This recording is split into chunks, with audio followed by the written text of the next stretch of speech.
Welcome to Fiction Audiobooks. If you enjoy the content, like and subscribing would be greatly appreciated. If you have any recommendations for novels, comment below.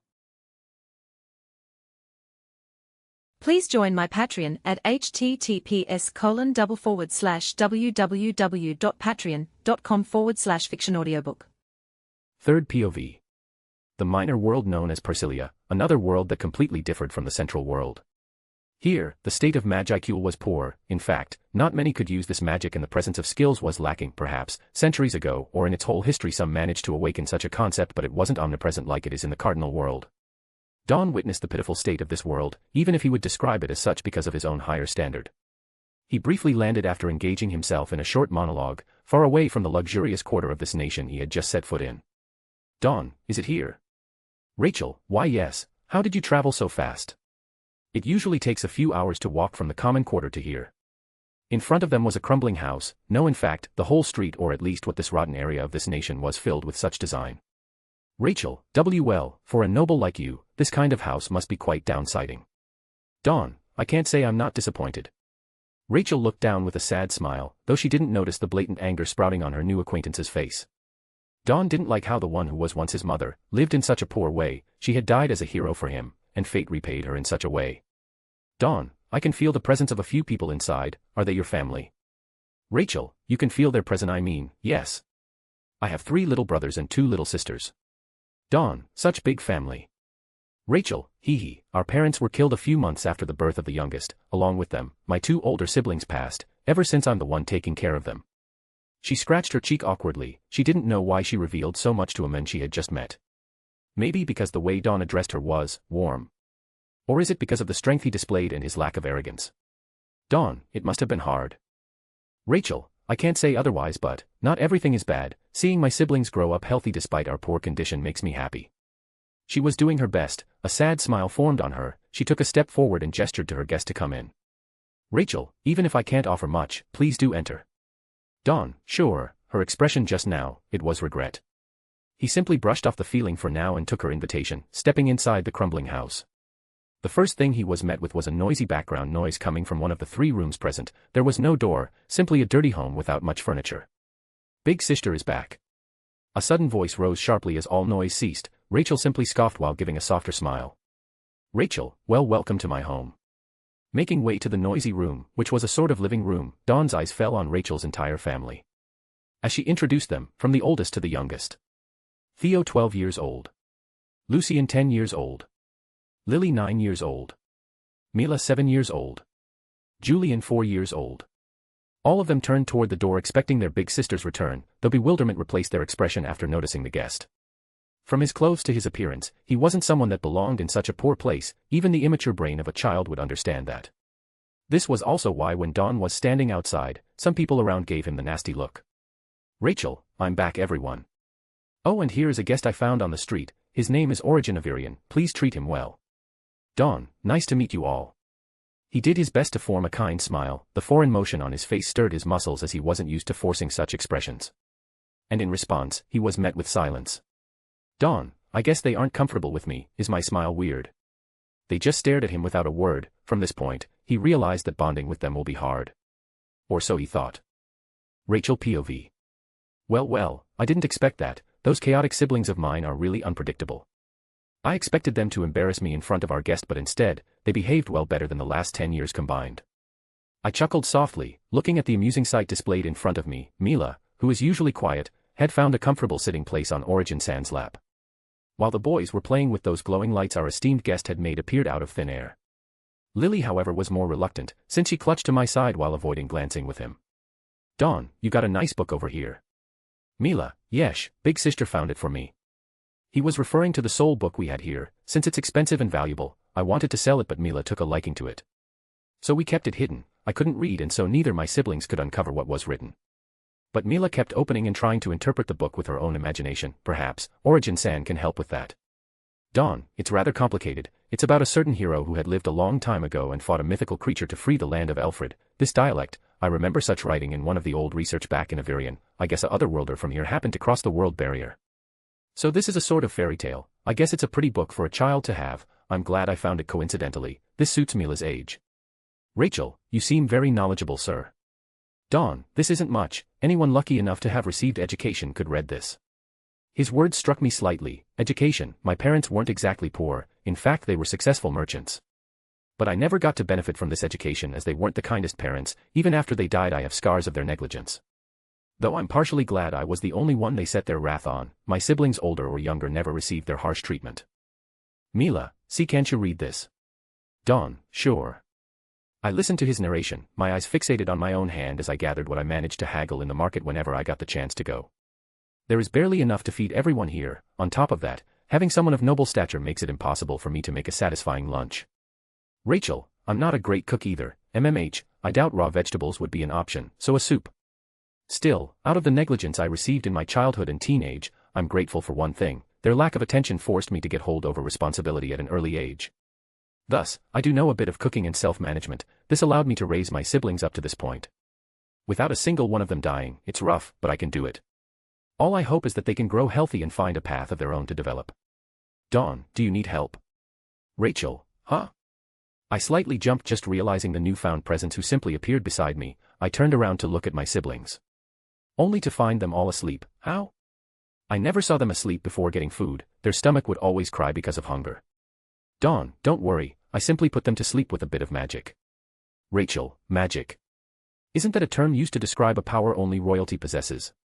I think they hold those glowing crystals to conjure a mystic energy, thus performing miracles unfound by mankind, but I could neither see the activation of such energy or the presence of any crystal. Am I just wrong?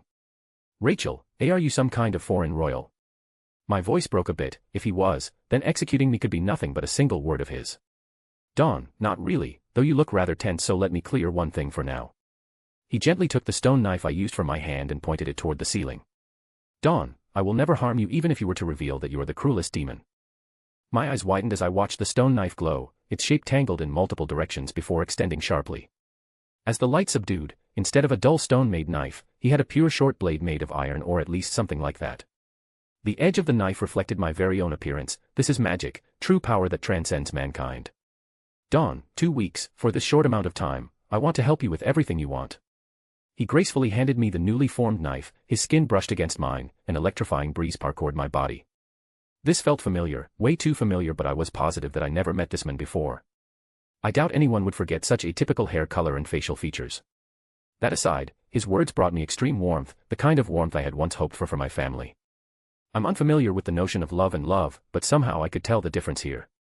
Third POV. An hour then flew by. Rachel and Dawn cooked lunch in a comfortable silence. There were no words really needed, since one was confused at the whole situation while the other simply bathed in nostalgia. Rachel, this is weird. Her eyes darted forward. Despite the lack of ingredients, her companion was perfectly following her cooking method. He didn't hinder her and adjusted just fine at the right pace, as if he knew exactly how she operated when cooking. Rachel, because of this, we are already done. Since they were poor, she did her best to make the horrible food edible, usually taking much more time so it looked appetizing. This was a way for her to show her devotion in watching her siblings grow up. Children are often picky with food. This little family had no much choice, but Rachel still tried her best to make it right. If the taste cannot be great, then at least the eyes should feast. Dawn, you made a lot of food. I guess children need that much to grow up. Rachel, oh no. Well, since we have a guest, I made a bit more. As much as I want to feed them, I have to be careful so the next day we can have another meal. She dropped the knife gently and grabbed a few wooden plates, dressing the table quickly, her eyes focused in fascination when Dawn decided to wake up the kids. He gently tapped their forehead before waiting for their consciousness to return, their sleepy face soon followed by heavy growls from their stomach. Earning a chuckle from the eldest sibling, everyone sat around the table starting a pretty warmful lunch. A comfortable time where everyone enjoyed, though Rachel couldn't help but notice how quiet her guest was. She at first thought he didn't enjoy the poor meal, but the smile he adorned was so honest that the idea completely vanished from her spirit. Rachel, he seems to be enjoying. But the taste is rather horrendous. Dawn, I have long since forgotten the joy of eating, since this need was removed from my function the moment I became a saint, but this feeling isn't bad. His memories of that time were a bit hazy, but even after reincarnation, the fundamental flavor behind this simple soup was similar to the one he had in his childhood. Dawn, for me, this simple dish is worth far more than any grand gastronomy. He quietly savored the food served and let time flow by. Later, when the afternoon bell rang, Dawn settled down with Rachel nearby, the kids who were distracted by some magic toy Dawn created with ice. As much as he wanted to enjoy his time here, even for a brief moment, he had to collect intels about this world if he wanted to help Rachel. Rachel, so we are in the apex empire of Kingsley. This nation is ruled by her or his majesty, though it has been a decade ever since the last time her/his majesty had made a public announcement. She explained how most people didn't even know about the gender of their ruler, it was simply a figure known by all clouded in a mysterious veil. Rachel, aside from that, the empire is divided into 4 social classes, the Imperial, the nobility, the commoner, and lastly the waste. Dawn, I can see why they named the last category that. It was obvious that a major party of the empire, mainly the one they were staying in, was neglected. The central plaza he appeared at was miles better. Yet Rachel described it as the mere common folks area, meaning, there is a severe case of social class separation. Rachel, the waste like me are left to find refuge in a former war site. This entire area was destroyed in the heavenly descent over 20 years ago. Ever since the entire section has been abandoned by the authorities. Dawn, heavenly descend. Rachel, that's what we call the miraculous event which resulted in the end of all war across the continent. This left Dawn pondering. The way she described it was similar to the descent of a greater being with the purpose of ending conflict. Rachel, I don't remember exactly since I was still young at the time, but it is said that a crimson dragon appeared from heaven, its majestic presence glowed and purified the land with its divine flames. Dawn, crimson dragon. Divine flames. That oddly sounds like Velgrind. Rachel, oh, there are also a major detail. The dragon has a large scar covering its body. Dawn, a scar, then it's not her.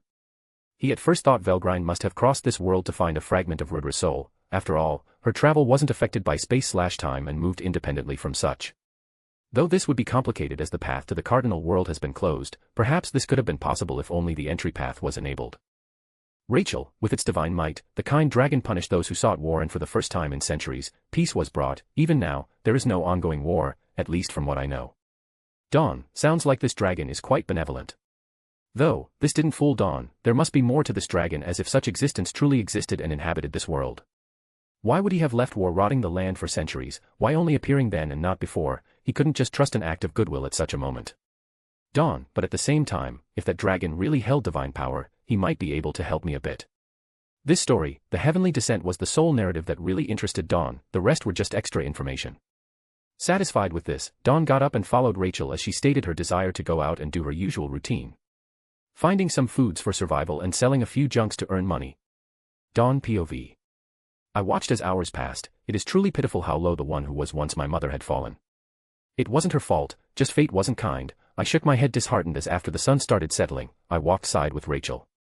Rachel, well, today wasn't really fruitful. Dawn, you live a hard life, have you never considered freeing yourself? Rachel, what do you mean by that? Dawn, you are smart and talented, but you are wasting yourself for your siblings. My words seemed to have angered her a bit, but she managed to contain it. Rachel, I have to disagree. No matter how much at loss I am, I never once regretted the choice I had made. Dawn, is that so? They both stopped walking, standing in the middle of a ruined city. People around were too busy settling their own misery to notice them. Though a few did glare at Dawn, mainly because of his unimaginably more luxurious clothing. Rachel, I can't really relate to you and your belief because I'm aware of much of the gap our education must have had, but I believe in potential. Dawn, potential you say? Rachel, yes.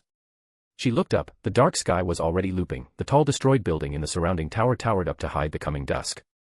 Rachel, those kids did nothing wrong, they have lost their parents and older siblings, leaving only me who was barely old enough to compensate all of them. She spoke with a tone brimming with sadness. Rachel, leaving them was never an option for me. Dawn, I see, but you said you believed in their potential, what of that? Rachel, well, you might have noticed, but none of them are stupid. Despite lacking in many fields, they all are balls of joy, and I believe in humans' unselfishness. This wasn't a point of view Dawn expected. Any adult who had seen reason would speak of the inverse. Humans are selfish, they do things rationally only when it goes as they want, but once they cross a line, irrationality will simply take over.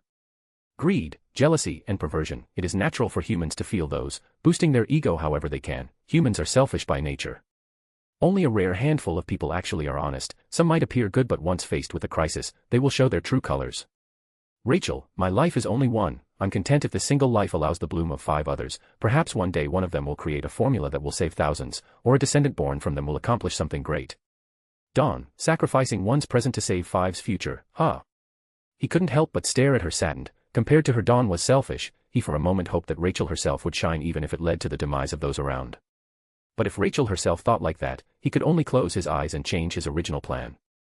Rachel, I don't expect you noble to understand me, but know that if I was given a second chance, I would have taken the same path twice. Dawn, really, you are far too frail for this cruel world. He muttered under his breath, making sure only he caught on those words. The memories of her past sacrifice resurged. Was she thinking like that too? Maybe, after all, a soul's essence tends to stay the same after reincarnation. An evil soul will remain evil while a good soul shall stay as such. Dawn, I have somewhere I need to go, can you go back alone?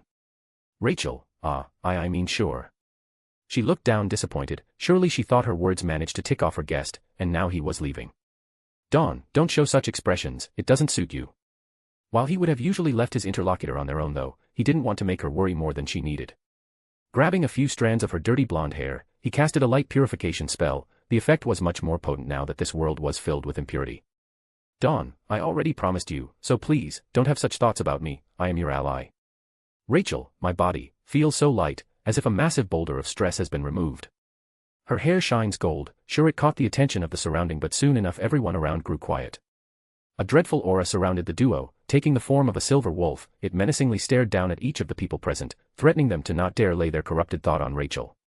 Dawn, this is a light blessing, as long as it will remain with you I will come back. Rachel, I am sorry. Suddenly, she felt like the need to apologize. Her hair was clean gold now, it was honestly mesmerizing how they glowed under his touch. Perhaps, she had misunderstood him, his question never held any kind of malice or hostility after all. Dawn, don't ind it. With those last words, he backed away admiring her face. Another moment, he finally took his leave, melting into a puddle of air. His presence completely ceasing, Rachel was left alone completely stunned, when suddenly panic surged over her as she tightly closed her fist and ran back to her home in a wild hurry. Dawn POV. Leaving Rachel, I didn't waste much time before teleporting to the largest building facility in this nation, the Imperial Castle. Or at least what I assumed it to be, but considering the luxury and extravagance, it fit the living place of an emperor. Dawn, this palace reminds me a bit of the Eastern Empire. I shied my eyes around. The sunset was particularly beautiful, thought I just noticed, but this world seems to have several moons. I couldn't really put a logic to how the day and night cycle function, but it appears that only 2 of the 7 are proactive, the rest can be seen on a monthly cycle. Dawn, despite the lack of magicule, the air here is quite pure. Feeling the wind passing through my hair, I took the time to observe, recollecting my thoughts, for now I plan to visit the emperor of this nation. I already located the room, since it's the most guarded with a potent presence inside. Dawn, by the way, Dusk, have you managed to communicate with the mindless spirit? Dusk, no, his ego is way too weak. I tried to give him a bit of my energy so he could awaken, but no, my guess is that this world simply lacks the basic fundamentals. Rachel, she has a spirit dwelling inside her. I doubt she managed to meet one who coincidentally took her for host. At least, the spirit wasn't native from this world. Lara upon dying must have the spirit follow her reincarnation. Dawn, perhaps I should summon a greater spirit to protect her. But that was a matter I would have to attend later, for now I simply jumped off the pillar I was standing on. Landing right back on a balcony below, I was met with a closed window, nothing I couldn't bypass through. I simply looked ahead and got into the room via my digital nature. A disgusting smell of alcohol instantly invaded my nose. Dawn, so this is the mighty ruler of this empire. I didn't expect it to be so disappointing. Turning my eyes to the left, I found a woman, laying down on her bed. Her body was barely covered with light fabrics. Several bottles of wine could be seen scattered around the floor, her blonde hair and glistening purple eyes radiating pureness contrasting with her sorrowful state. W hip. Who are you? I watched her getting up. She didn't bother to hide her nudity, her cheeks flushed pink indicating her drunk state. Oh. Are you, hick? Are you the new escort? She slowly approached me, her every step threatening herself to fall. I just stood still waiting for her. My eyes did a quick analysis on this woman. A lingering truth flashed before me. I can't just kill her. This empress seems strangely unaware of her circumstance. And judging by how messy her hair is, the state of the room, her torn light clothes, I reached a temporary conclusion. My, aren't you handsome? Once in reach, her hands stretched, letting the bottle of alcohol she was holding. A tiny thud resonated through the room as her hand made contact with my face. She attempted to get closer, probably for a kiss. I sighed shortly and waved my arm around, swiping off her hold. She was startled by my action, but I didn't wait for her to recover. Instantly I grabbed her throat and lifted her in the air. Her eyes widened, her mind sobered on the spot at the realization that I might not be here with kind intention. Dawn, is your mind clearer now? Because I'm not here to waste my time. Once I made sure she was right in mind for a conversation, I simply tossed her onto her bed, letting her calm down. She coughed several times, holding her throat before looking at me, partial fear in her eyes, fear that soon turned into a fierce glare. Who are you? She quickly rose back to her feet, her arm reaching out to her wrist showcasing a habit of wielding a sword.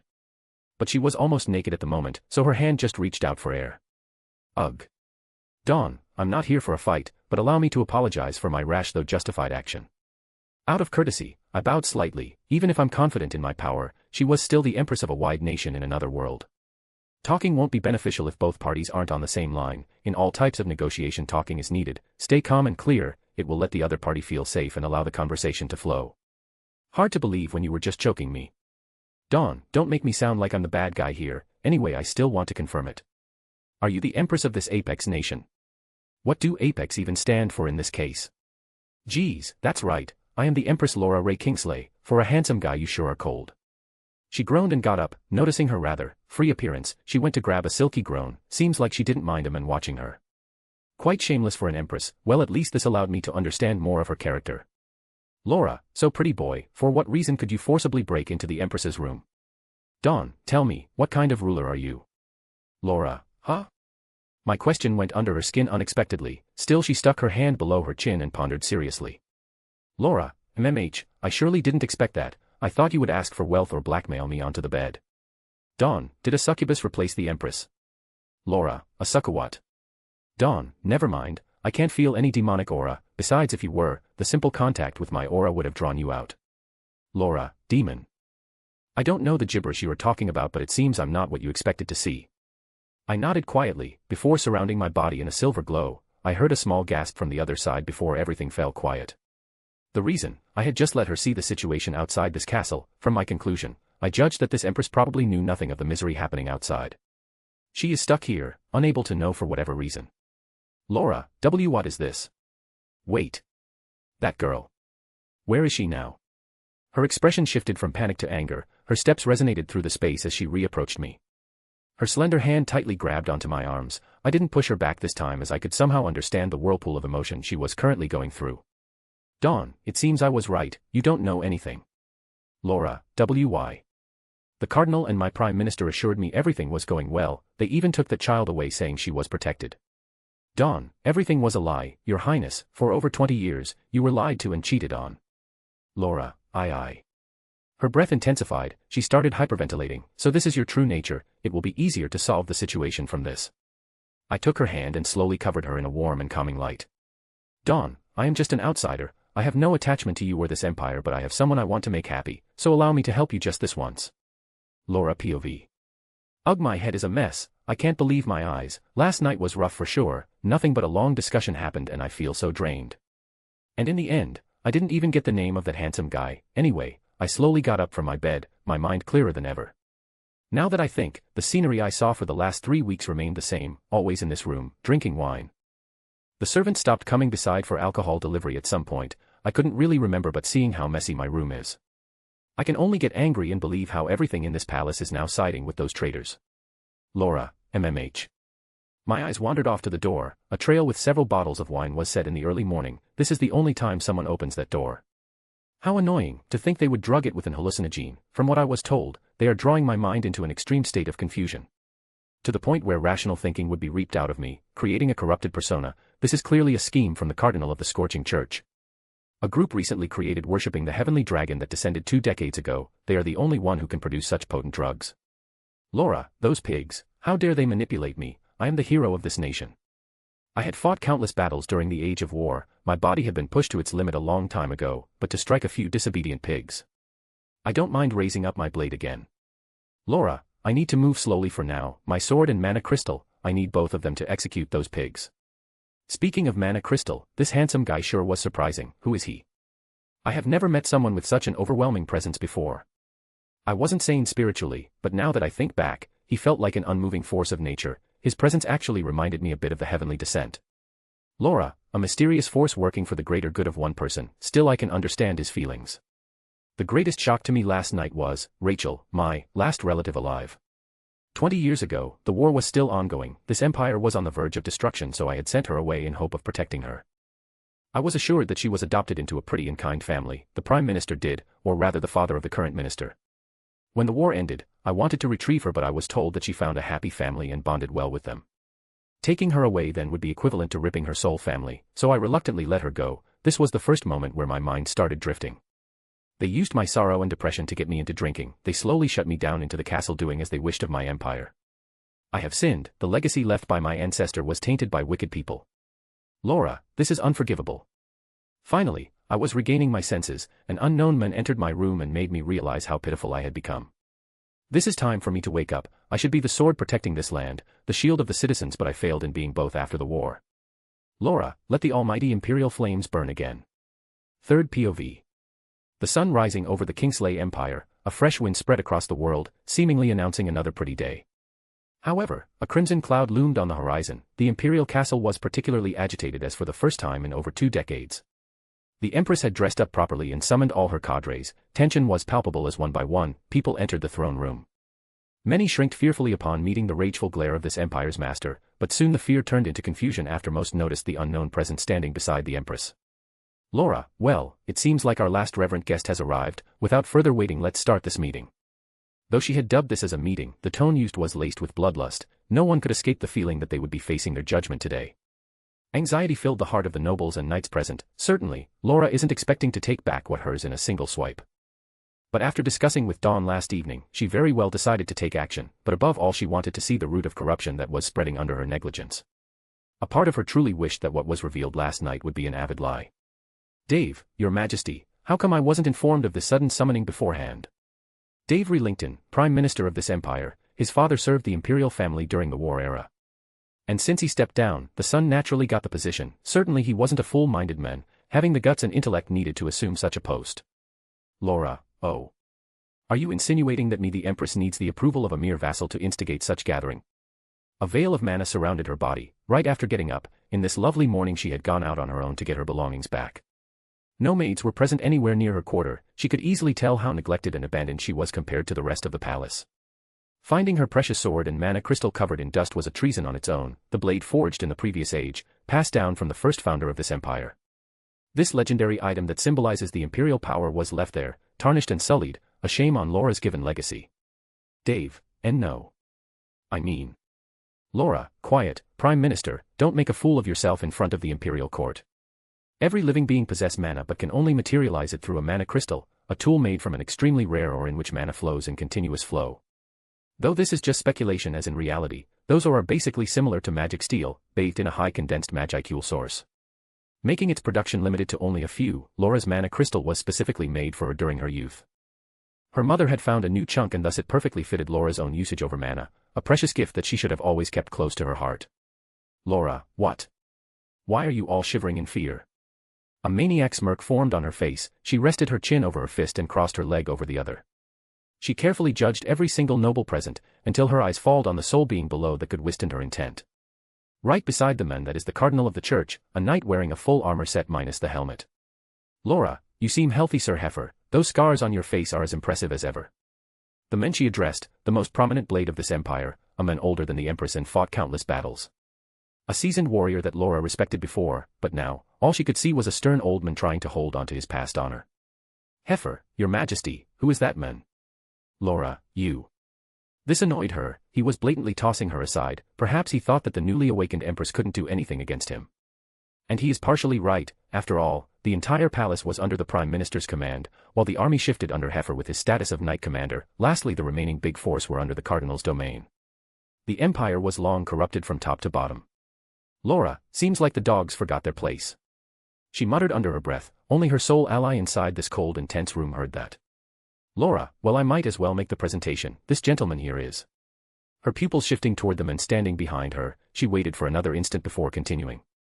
Laura, my new personal knight. Realizing that she still didn't know his name, she simply presented him as a knight, a warrior with unknown origin is bound to level the noble's discontentment. Heifer, personal knight you say? And you didn't even consult me to check his background. Releasing his own mana, he overpowered the Empress, making her sweat in nervousness, he had completely shifted the table in a single move. Laura didn't expect this old fossil to have gained such strength while she was out, no, he couldn't because back then he had already reached his limit. Laura, he must have an external source of power, still, I can't defeat him with my current form, this is bad. She was about to raise her voice for objection, the original plan was to execute one by one the traitor who dared bearing their fang toward the Imperial blood. But now, forcing their way through this would be suicidal. Laura, I Dawn, certainly, I didn't expect the knight of a nation nicknamed Apex to stand so low. But to everyone's surprise, this unknown knight simply stepped forward unbothered by the pulsing aura of the elder knight commander. Dawn, pathetic, so young yet filled with filthy greed. Stepping down the few marches leading to the noble crowd, Dawn approached the knight commander with blank eyes. Heifer, I commend you for withstanding my might, however your words are too harsh for someone of your status. Dawn, is that so? Well, from what I see, you are merely a simple brat who forgot what loyalty truly meant. Facing the crowd, Dawn straightened his back, any sort of fighting stance was removed leaving hundreds of openings. This led Heifer to think that this unknown knight merely leached on the Empress's grace and started something too big for his tiny head. Heifer, you talk big, let's see if you can still hold onto these words after I deal with you. Laura, wait. Ignoring the Empress, Heifer drew his sword, a large claymore that fit his tall build. He took a heavy step forward shaking the throne room. The nobles around stepped aside forming a corridor leading right toward their common enemies. That's right, all they wanted was to see the knight commander slay the dog of the Empress. Heifer, taste the price of your own arrogance. I challenge you to a duel before the Imperial flame. Laura, what? This old tradition. An old way of battling, fighting in front of the ruler of the empire, the contenders shall leave their pride aside, for this death match. Only one shall remain alive after this. Laura realized just now that the situation was out of control. She could only watch and wait for Dawn's answer. Dawn, a duel. PFFF, fine, suit yourself. Let's do it your way, brat. Spreading his arm, he looked so unbothered that it stunned Heifer for an instant, just a moment before he resumed to a grin. Leaping forward as soon as he could, he well intended to end this duel in a single strike. Heifer, may the heavenly scorch accompany you all the way down to hell. His eyes narrowed psychotically as he jumped, his sword high above his head held with two hands. He descended letting the weight of his body intensifying his striking force, all the way Dawn didn't even move. His gaze just followed the movement. Heifer, you can't even react to this, weakling. Behind, Laura got up in a hurry, her arm stretched trying to stop this but her voice reached no one. All eyes just awaited for the inevitable outcome. Heifer's claymore reached down, the heavy swing made contact with Dawn's chest leveling the surrounding dust at the same time. The impact was felt throughout the entire room. At the end Heifer could be seen grinning, his sword having pierced his target. Heifer, huh? Dawn, as I though. A cold shower, in a shattering instant Heifer looked terrified, the vision he had after realizing the state of his blade that had stopped dead on its track upon meeting Dawn's skin. The cladding sound of despair, as his gaze wandered toward the empty air. Heifer, what is this, a mountain? A star? No, this isn't something a human can face. When faced against a superior force whose gap was as wide as the distance between this planet and the end of space/time. Heifer was experiencing a phenomenon where he would witness this gap. He now realized that this unknown knight supporting the fallen Empress was a monster. A monster that no human can face. Dawn, this expression suits you much better, now kneel. Spreading his own aura, the nature of his true hero Haki, and their mana release is fundamentally different. What Dawn was releasing is a pure oppressive power. It wasn't just magical but an unknown power to this world. An unshakable chain of destiny that forced down everyone to obey. The nobles were crushed to the ground shaking for their miserable life. The silver strand of power emanating from Dawn flew everywhere across the entire empire. As a true hero, his aura cannot directly kill any human like it would for monsters. But that isn't exactly true, it's more like it won't harm those with pure heart. Dawn has 3 hatched hero eggs. Among those 3, the prototype he had received from Veldanava was special. It can recognize the nature of another, being good or evil. It's a subjective concept since the good's evil is also the evil's good. Evil and good can be perceived from any perspective making such concept independent for each individual and mind. But Dawn's aura could simply judge that based on his own mindset. Thus, the entire Apex Empire was thrown into a turmoil storm. Those who have sinned knelt down while those who lived rightfully remained sane. Laura, who know what is this guy really? Laura POV. This is madness. How can such existence suddenly appear? Is it a blessing from God or a curse? I expected my sudden guest to be somewhat special but this goes beyond common sense. This scene, where a lone man stood above dozens of other kneeling individuals, this sight shall be forever marked into my soul. Dawn, now then, your majesty. Turning to me, he simply stepped aside presenting to me the head of the traitors. I could only shake my head as all of a sudden, I felt like a moron for even getting worked up. Such meaningless worries were useless to begin with. Laura, I wonder, did I perhaps make a deal with the devil? I chuckled nervously before stepping down to join him. My every step grew heavier and heavier as I approached the source of this oppressive power, even if it was not weighing on me. In the opposite direction I felt thrilled by this aura, through from the reaction of the other. It was only I who felt that way. Dawn, well to be honest, I would rather be compared to the devil than an angel. Laura, haha, I guess it's fine then as long as you don't take my soul. I drew my sword, now standing right in front of Heifer. A moment ago he was still lively, full of fighting spirit, but now age seemed to have caught up on him. He should be around 70 now. As a warrior, I still respected him, so I shall end you in such a way. Laura, as convened, the loser of this sacred duel before the Imperial flame shall be punished by the death sentence. Any objection, Sir Heifer? His body jolted under my glare. I tried my best to stay composed, dismissing the useless emotion dwelling inside me. This man wasn't human in my eyes anymore. He is just a traitor, someone who dared point his blade toward his own master. Laura, so nothing, very well. A part of me was certainly disappointed. Memories resurged through me. Sir Heifer was my instructor when I started wielding the sword. He was a man by no means I didn't trust. The moment our relationship started to erode was the day I asked him to retire. He was getting old, too old to be a soldier, and I wanted him to live happily with the family he left behind every time he got on the battlefield. Laura, farewell, old friend. Lifting my sword up to the sky, I without looking back stabbed down. The sensation of flesh pierced was way too familiar for those dirted hands. Blood spattered around, gushing like a fountain. A splash dropped onto my face. I simply ignored it while reopening my eyes. Heifer, secure you. His head snapped upward. A pair of dying pupils stared right back at me with those venomous words. Curse, perhaps it would be better if I did bear the whole suffering the Empire had lived through during those past 20 years. Laura, my heart is sealed. Let's get rid of the trash now. Swiping my blade out of this rotten body, I swung it through the air. A droplet of blood trailed across the floor. My eyes glowed darkly as I took yet another step forward, this time toward the nobles, every single one of them. I will get rid of them for good. Those summoned here today are all guilty of charge. This will undoubtedly rush the Empire down into chaos. Weaken our defense and form many more problems in the near future, but that's fine. Everything will go according to my will. Laura, this is simply a punishment brought by themselves. And before I knew, hundreds of bodies were scattered at my feet. The Imperial room was covered in crimson. There was nowhere I could step on that wasn't a deceased body, a silent massacre. Laura, it's so quiet now. This strangely reminds me of when the dragon descended from heaven to end the endless war. A similar silence had quieted down a battlefield where several nations grabbed each other's throat. It was just overwhelming. I closed my eyes once again. This wasn't a dream, a bitter reality. Dawn, what a sight.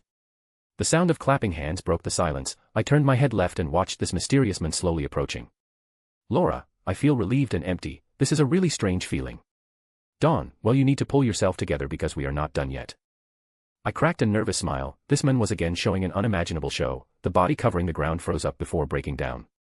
I guessed that much, but he is capable of using unknown magic without crystal. In a matter of seconds, he had cleaned the entire room of any insirable bugs. Dawn, this is the location of Rachel and her siblings. You know what you have to do, right? Laura, yes, the damage made by time cannot be healed, but from now on I will make sure this girl will live a correct life. Dawn, good, then I shall take my leave. I'll come back in a few days. Laura, where are you going? He let out a soft smile. His finger trailed up to his lips in a dramatic way. Dawn, the supposed adopting parent of Rachel, they are still alive and kicking. Laura, oh. I briefly heard of my younger sibling's story last night. It broke my heart to know how a pure life has been levied by these damn traitors. But her parents, those commoners engaged to take care of her, they were supposedly dead, leaving their 6 youngest children alone. Dawn, them along with their oldest child ran away with the supporting money. This made my blood boil. My gaze wandered off coldly. I didn't expect the Empire to procure much fondness for this family. In fact, it's a miracle they even sent some pocket money, yet these damn commoners abandoned their responsibility. On top of that, they stretched their own stupidity to ruin my siblings' future. Unforgivable. Dawn, I already pinpointed their location, so don't bother with them. I'll punish them truthfully. Laura, then I'll leave this to you, though it would be appreciated if you brought them back to me alive. Dawn, I'll consider it while breaking every single bone in their body. Such terrifying words for this pretty face. I left my question for him aside, not like I am stupid enough to try arguing with such a monster. Third POV. For the next few hours, Laura had gathered the few honest nobles and made them submit. She walked down the street of the Empire, a small army following her. Visit each one of the corrupted houses, slaying hundreds years worth of history, old or new, none were spared. The Crimson Reaper, the Mad Empress, the craziest monarch, Laura in the matter of a day gained countless titles, for the better or the worse. This day marked a radical change of the apex empire of Kingsley. In the meantime, Dawn had teleported to a neighboring nation, the lawless city, Rashik. A land where money prime over everything, the perfect location for bandits and scammers, but also, those fortunate enough to win a large sum of money, a runaway place. Dawn, this place is so ugly. Walking down the busiest alley of the city, Dawn didn't bother to hide his valuables, making him the target of every possible stare. Though he didn't really care, This was the perk of being too powerful for the world itself. It might just be an illusion he made to himself, but the people around him couldn't be seen as human. But rather an insignificant creature. A man doesn't bother with the millions of ants surrounding the ground after all. Dawn, I can already see it. These pigs must have wasted all the money given for betting and all kinds of trash activity here. Looking around, he narrowed his eyes. A glowing trail drew itself across the air, invisible for all but himself. This was the string of fate that will coincidentally get Dawn and his target met. Dawn, good. Turning left into a narrow alley, Dawn halted when a group of bandits blocked his path, in front and behind. Bandit, well, drop your goods and leave. Bandit, what a dumbass, going straight into our trap. Bandit, he got an annoying face, a scar or two would suit him. All sort of degrading comments were thrown without fulfilling their purpose, as Dawn just blandly sighed. Dawn, this is annoying. Stretching himself, his breath turned colder, leaving a freezing mist escape. His eyes glowed in the dark path before he calmly stepped forward. A few minutes later, Dawn left the alley unbothered. Behind him was a trail of unconscious bodies. Dawn, I had to hold back a lot to not kill them. Fortunately, he had reached his destination, as in front of him laid a modest house reeking of alcohol. Dawn, I can only feel two presences. Where are the other childs? He didn't wait long before kicking the door open. An explosion followed as he destroyed everything on path. Upon landing inside, he immediately noticed the dirty floor covered in trash of all kinds. The smell was utterly disgusting and any kind of hygiene is neglected. Dawn, no response. This was odd. Anyone sane would react after hearing your door getting destroyed. Dawn wasn't hiding it after all. He looked up, before walking off deeper into this house. Soon enough, he crossed path with the reason for his shortcoming. A woman was sleeping on a couch in a seemingly living room. Her face was red from clear excessive drinking. A betting card and a piece of this world's currency spattered around the ground. Dawn, that's one of them. Even after he grabbed her by the hair, she merely snored before scratching her overly big belly. This was the neglecting parent of Rachel. And the more he saw, the angrier Dawn was getting. If those pigs were comfortably sleeping at the moment, they couldn't know that a living nightmare was awaiting them in the world of living. Dawn, and the second one. On the first floor, in a similar state to his wife, he quickly settled the two of them on the ground before studying the room he was in. His eyes naturally landed on a fairly exposed book. Squinting his eyes, he caught on a few words which immediately made him grab the book and flip the pages. Dawn, this. It was like a small diary, resuming only a few days of the last few years. Even this book was neglected and barely updated. Dawn, 5,279 years of the new Imperial calendar, third cycle 21 days. Reading out loud, the diary spoke of a time where the father of this family lost a considerable amount of wealth on a gladiator match. This loss was far too great for their economy, so to solve the money issue they sold their children's. They were already adults, so it was easy to find a buyer. 5,280 years of the new Imperial calendar, 6 cycles 12 days. A tragic day this was. In a matter of months the sold children's were all announced dead. They had separated way after being sold, but as per the contract said, if any of the slaves died, they would be announced to the deceased family, in case they wanted to retrieve the bodies. This wasn't a gesture made out of pity from the merchant side, it was simply because an unalive corpse didn't do any good for them. They'd rather get rid of them in a clean way. Dawn, at the end of the day, we managed to get a few coins by reselling those bodies to some weirdo craving for death. Ha ha ha, what a great DEA. Dawn calmly read through the content. This couple had broken through every moral code one should normally have. By the most recent page was what made him snap. They intended to go back to Kingsley to get the rest of their abandoned children, so they could reenact their previous action. Planning to sell the children and using Rachel to get some more money from the Imperial court. Dawn, this is sickening. He closed the diary, making sure to not accidentally rip it apart. He plans to hand it over to Laura when he get back. But for now, he turned around to face the sleeping couple. Their body jolted awake the moment Dawn turned the entire room into an ice coffin. Dawn, Dusk, make sure to heal them constantly. Death is too kind of a mercy for them. Dusk, with pleasure, master. Without letting the couple understand the situation, Dawn had already pierced them with a large spike of ice. Their agonizing cries filled with their ugly tears didn't stop another wave of pain coming shortly after. Dawn, crying over that much? I doubt it is enough to fill any of your children's grief. This was just the start. Dawn also has some anger left from being banned from the cardinal world, pent-up anger that he can release right here. Rachel POV. I don't know what is happening, but suddenly, I feel Southwest out of place. A few hours ago, I had just woken up and started getting ready for another long day, though I felt more tired than usual because Origin Sand didn't come back. It somehow made me more nervous than it should, keeping me awake late into the night.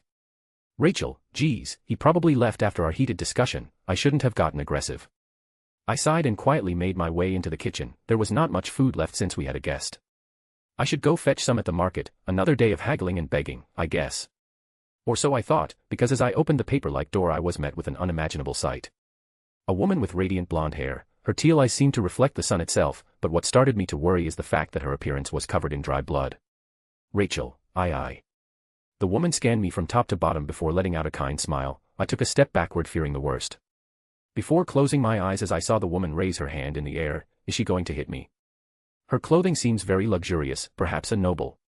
Is she here because I helped Origin-san the day before yesterday? But to my surprise, instead of feeling pain, the woman surrounded her arm around me, tightening a warm hug.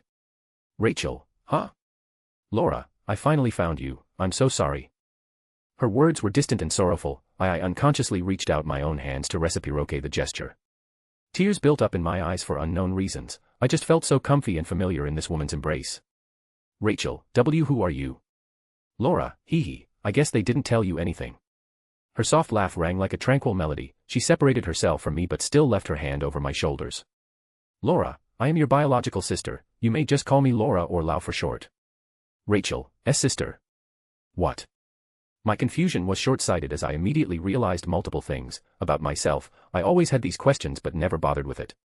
My different appearance from my siblings, the way my mother would grab my hair and say how disgusting they were, why I was neglected more than my other siblings.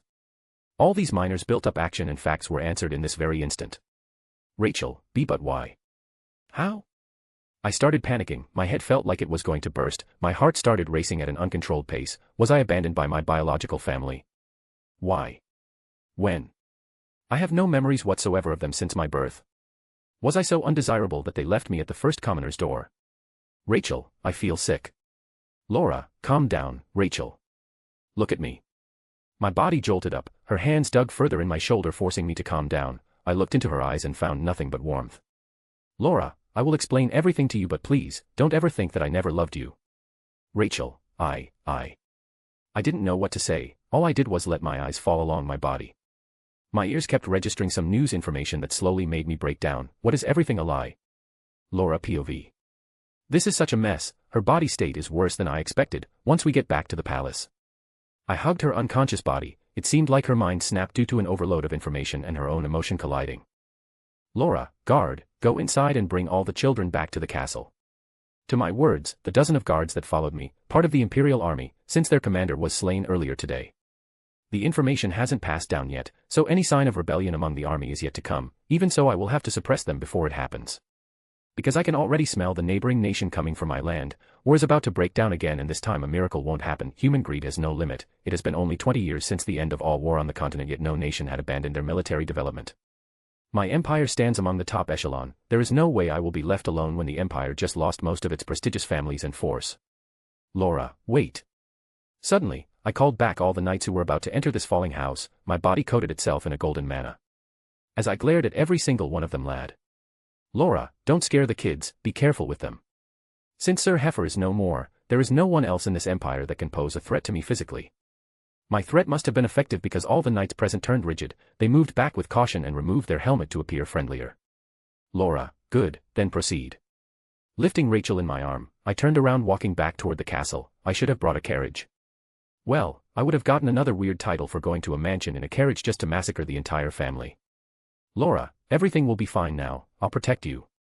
Even so, looking down at the sleeping face of the younger sibling, I felt my worry easing. My words weren't meant to just reassure Rachel.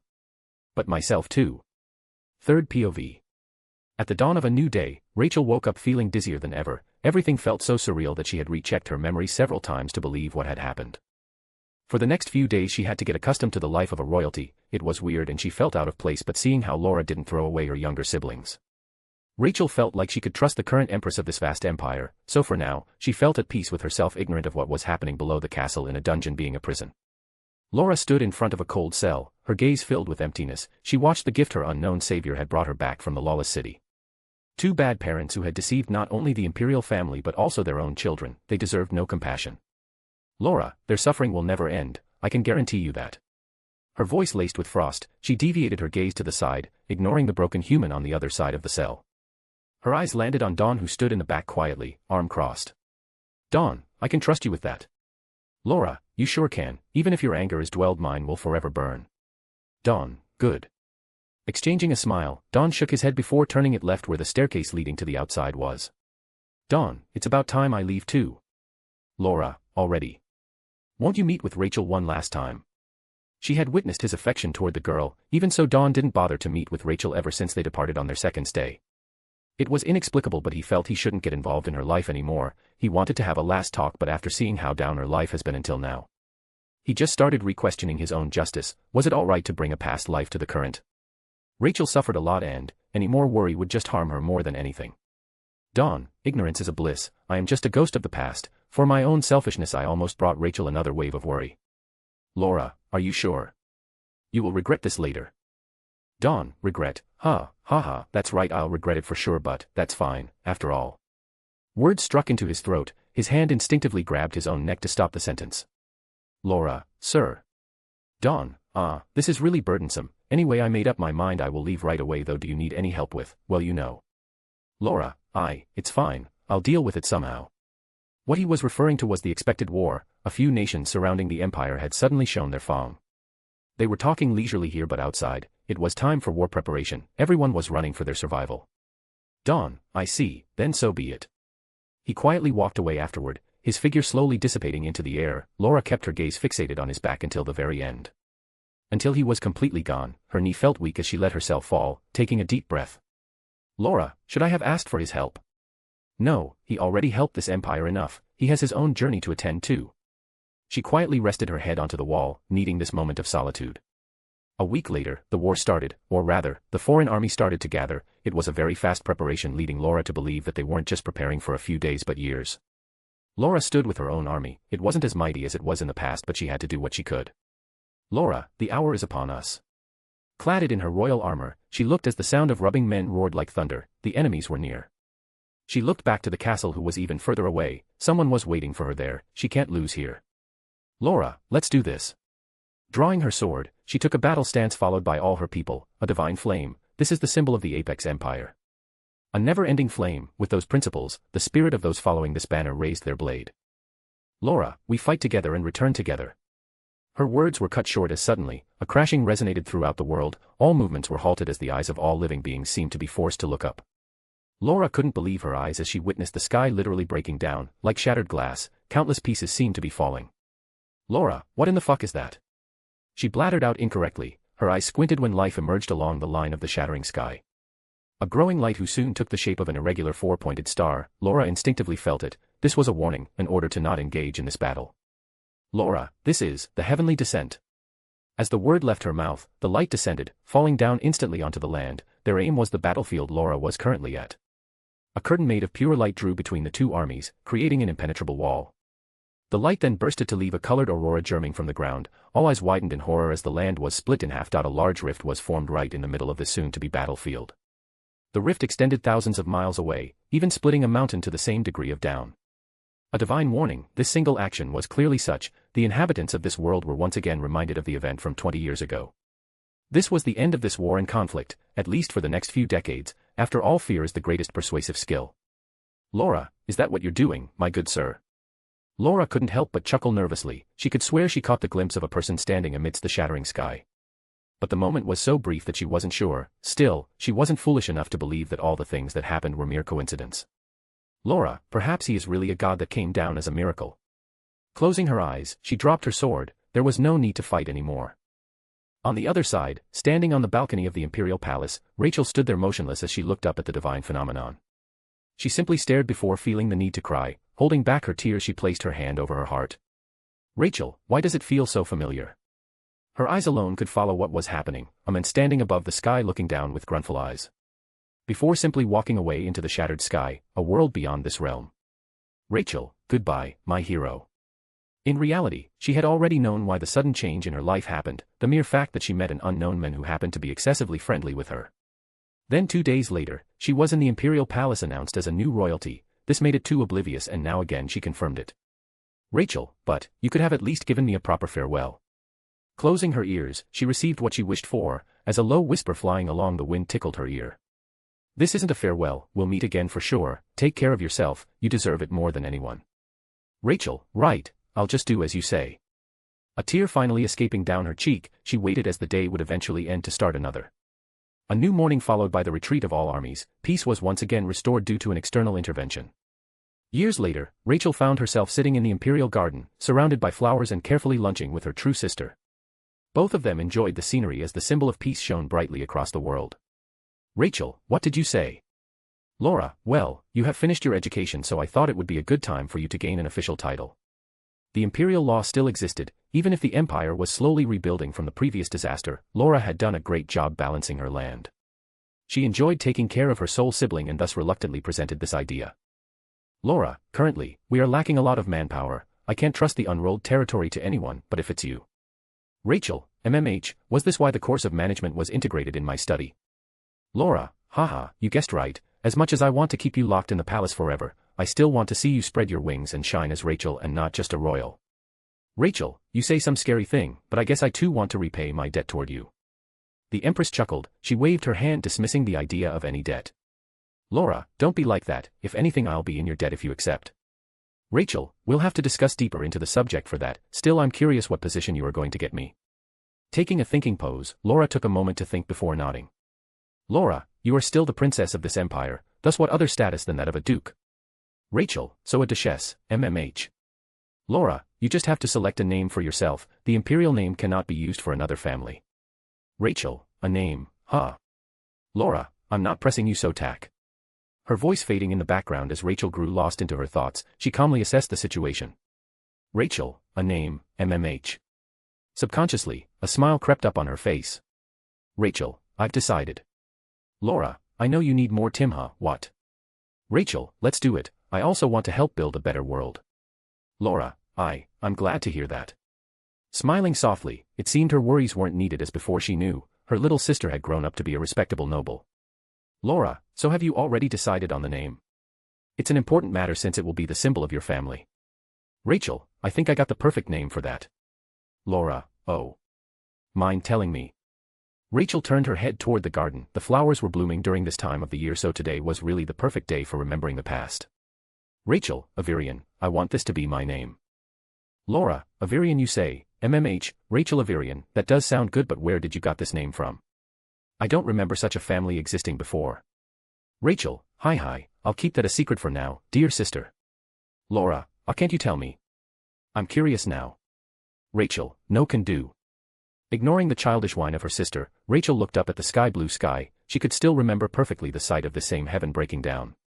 Rachel, allow me to borrow your name. I feel like with this, there is nothing I can't achieve. The future is bright for sure. Third POV. The cardinal world is a complex structure that could also be called Veldanava's domain. Is it the central reality that diverges from any other worlds? The laws that dictate the cardinal world are special. And such, closing the path to the central world is a difficult to almost impossible task. A massive amount of authority is needed, and thus also a position that allows such action. But in this situation, Lucia basically sacrificed her existence in exchange for sealing that path temporally. Her unique constitution as both a Manus and angelic being allowed this, all this for the sole goal of keeping a certain warrior away. Furthermore, Dawn's circumstances were unknown for everyone beside Curie, and even the fox had no clear idea as to how to reopen that path. It is a confirmed fact that this war will begin without the strongest knight of Rubrios. But before the beginning of the final battle, a lot of preparation was done, mainly on Rubrios' side. Within the wall of the holy sanctuary, two women were clashing swords at a breathtaking speed. On the winning side, Chloe Aubert, who had recently reawakened and was almost back to her optimal state, while Mirai represented the losing side.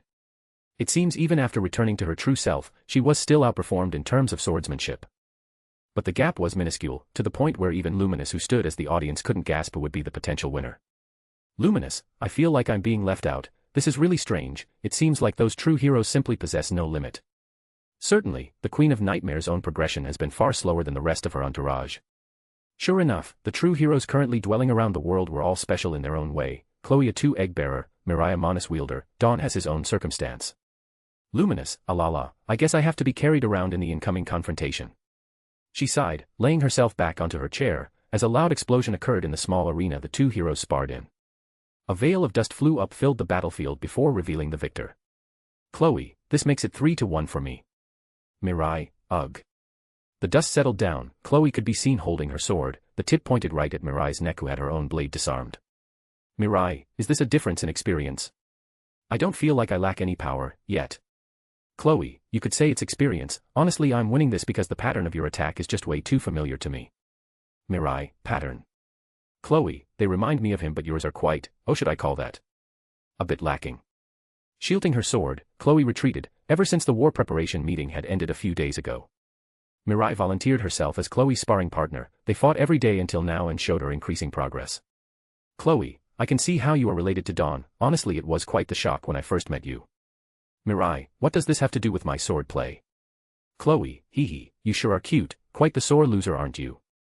Chuckling, Chloe gently patted the pouting girl's head. Sure enough, the time hero had found this kind of companionship with the daughter of a friend. She felt just like an aunt teaching her nephew. Chloe, don't sweat it too much, we haven't used our skill, I can tell from my experience that you are used to fighting opponents who are fairly weaker than you. Mirai, well, I guess so. Chloe, there are two types of experience, one who came with time and the other with quality. I'm used to fighting powerful opponents whose strength equal or exceed mine. The explanation was simple, Chloe is a hero who accumulated experience from both standards, while she didn't know Mirai's story. She could tell from her own experience that Mirai wasn't used to fighting more experienced enemies. Mirai, experience, I see. Chloe, I already said it but don't take this spar too seriously, we were fighting fairly without the use of our skills. Mirai, but you haven't even seen my skill. Chloe, that's right but my guts tell me that you possess a very scary power. Mirai looked down at her hand, she too felt a sort of connection with Chloe, it was both their manas resonating with each other's presence. Earlier this week, she felt a similar sensation when she crossed paths with Remuru, though at the moment, only Mirai knew about the other manas's existence. Mirai, I should be honored by the legendary hero Chronoa's praise. Chloe, don't make it sound like it's a big deal, anyway let's end it here for today. Mirai, sure, besides I already have something planned to do. Chloe, is that so? Honestly, I just want to leave for Tempest but knowing I would leave a big opening for Rubrios. Mirai, the sky is slowly opening, it's hard to guess when they will start the invasion. Chloe nodded 2 times, it was really annoying how limited their movements were, everyone was strategically positioned around the world to limit the causality. And the angels seemed to be deliberately waiting, the sky was full of crack, a single push would shatter the barrier separating the main world and the heaven. Moving away from their position now is too dangerous, even if they can travel instantly, among the enemies, there are beings that use that single instant to cause massive damage. Chloe, by the way, we haven't heard much from the left demon lord. Mirai, well, Malim is still fighting Degrul. As she spoke, the ground shook again, it has become a common shake as the information had already circulated around the world. Degrul and Malim Nava, those 2 catastrophic beings were still engaging in a fight, it has lasted almost a week now. Luminous, indeed, it seems we all underestimated Degrul's power, to think he would contain Malim for this long. The Queen of Nightmare approached after the dust fully settled down, she looked around briefly, this small arena was crumbling from just a few spar. Luminous, as for the other demon lord, Leon Cromwell seemed to have returned to El Dorado, from what we concluded he has lost a major part of his military for some reason, we can consider him out. Chloe, Leon, I should pay him a visit after everything ends. Luminous, he decided to side with Guy, not like he had any choice since Remuru seems to have a bad history with him. Chloe, haha. She let out a nervous dry laugh, Leon was still the one who took care of her when she was younger. Even if their ideology isn't in accord and that Leon did things morally wrong for her sake, Chloe didn't intend to simply abandon him. Chloe, speaking of Guy, I heard what happened, you are incredible Mirai. To defeat the first demon lord. Mirai, meh, I managed to pull that off because he left his guard open, he didn't know about me too so it's hardly fair to call it a victory. Chloe, nevertheless, this proves that you possess enough raw power to kill his material body. Mirai merely shrugged her shoulders, simple words weren't enough to deceive her, Guy is on the same level as Chloe and Velzard. And just now, in a matter of raw skill, Mirai lost, this means if it was a fight under fair condition, she might have lost against Guy. Mirai, anyway, I need to leave for Tempest. Chloe, oh. I didn't ask but what is your role concretely? Luminous, I'm curious as well, since you didn't specifically take a position on the map.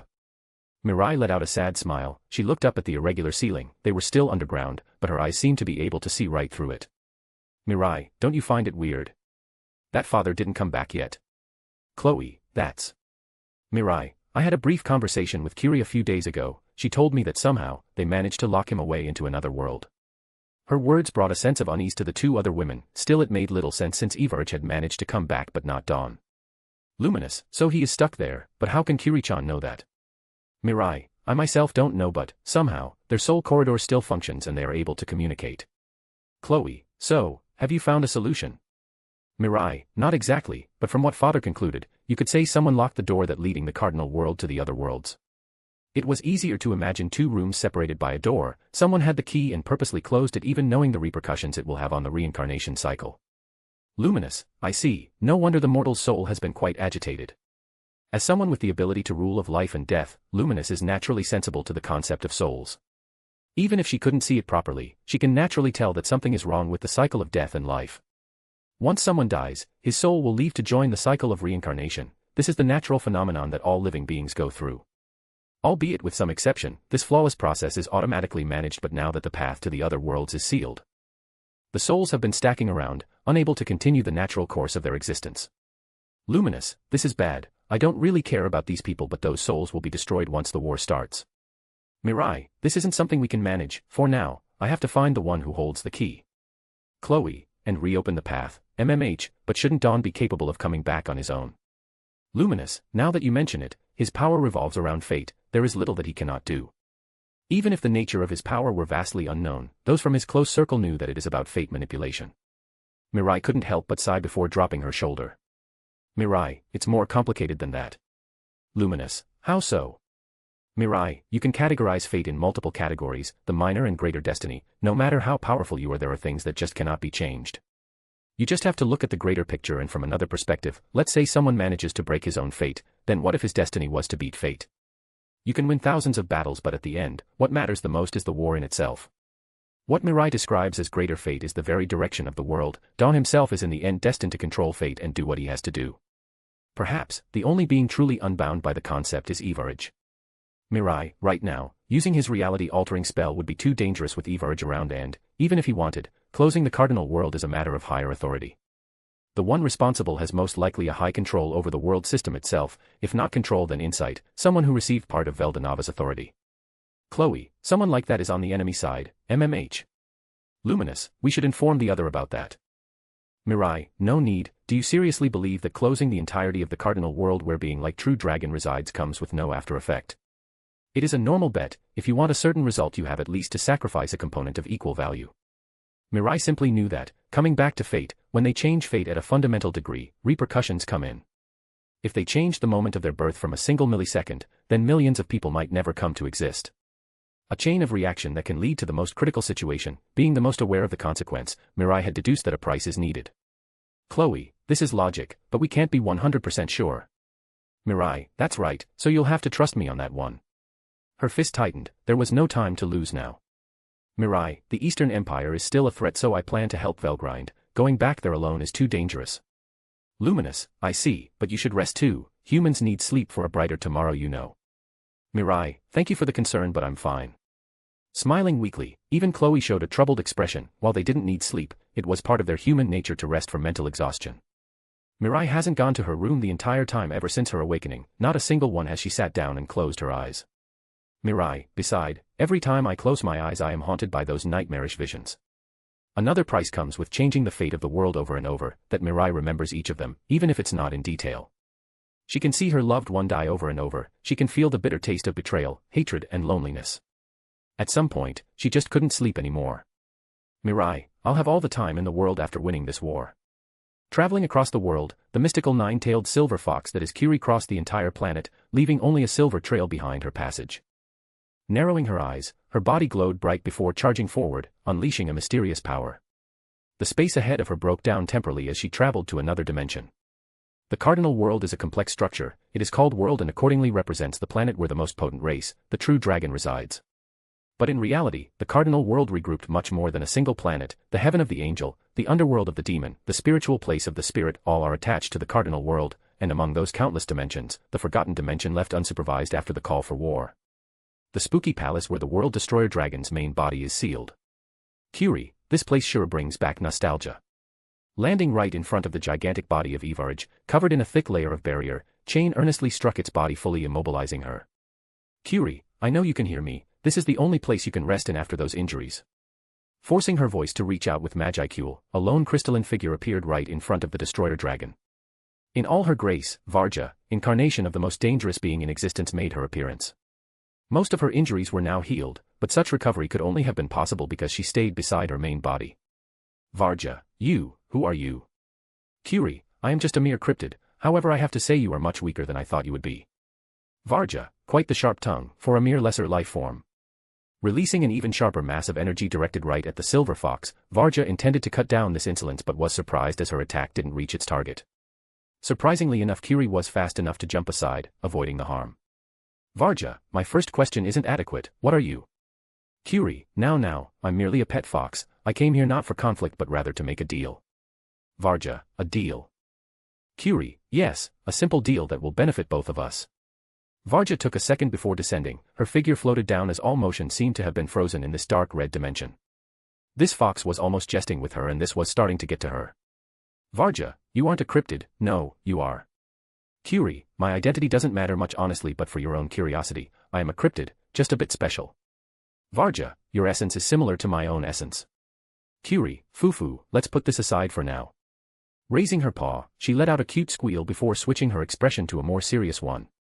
Kiri, let us work together, help me get my master back to this world. Varja, what? Kiri, you should know it since you are part of the reason as to why he is currently blocked outside the cardinal world. Varja, are you serious? Why would you even believe that the reason would help you solve the problem? The fox purred, she closed her eyes for an instant before shaking her head. Kiri, you want to fight a powerful opponent, right? Varja. Kiri, you don't really care about the outcome of the ongoing conflict, all you want is blasting yourself in a grand fight. Varja, you seem to know me well. Kiri, more than you think. Closing her eyes again, this time Kiri decided to reveal more of herself, her body glowed bright snow, transfiguring into a humanoid form. Long silver hair broke out of the light before falling down the petite newly formed body of the silver fox. A pair of blue eyes that seemed to be dying out, feline pupils menacingly formed at the center of the iris. A cocky grin traveled across her face, as in a swift motion she caressed her own cheek. Varja, this appearance. Kiri, won't you greet your future self? My dear worst version. Varja, future. Wait, don't tell me. Varja is the materialization of a part of Evarj's power, the appearance and body of the girl named Varja meant that. The name was given to Evarj as a whole but at the end, Varja had always assumed this weakened version of herself since her main body is sealed since the birth of her consciousness. 10%, this is the approximate amount of power Varja possesses of Evarj, she can borrow more of its power but never a 100%. Evarj is a being unaffected by date and time, since she was mindless, she never knew but during Chloe's time loop or Dawn's fate paradox. It has always been the same Evarj, waiting for itself to gain consciousness. And now, Varja is in the learning phase of life, like a newborn child trying to experience new things.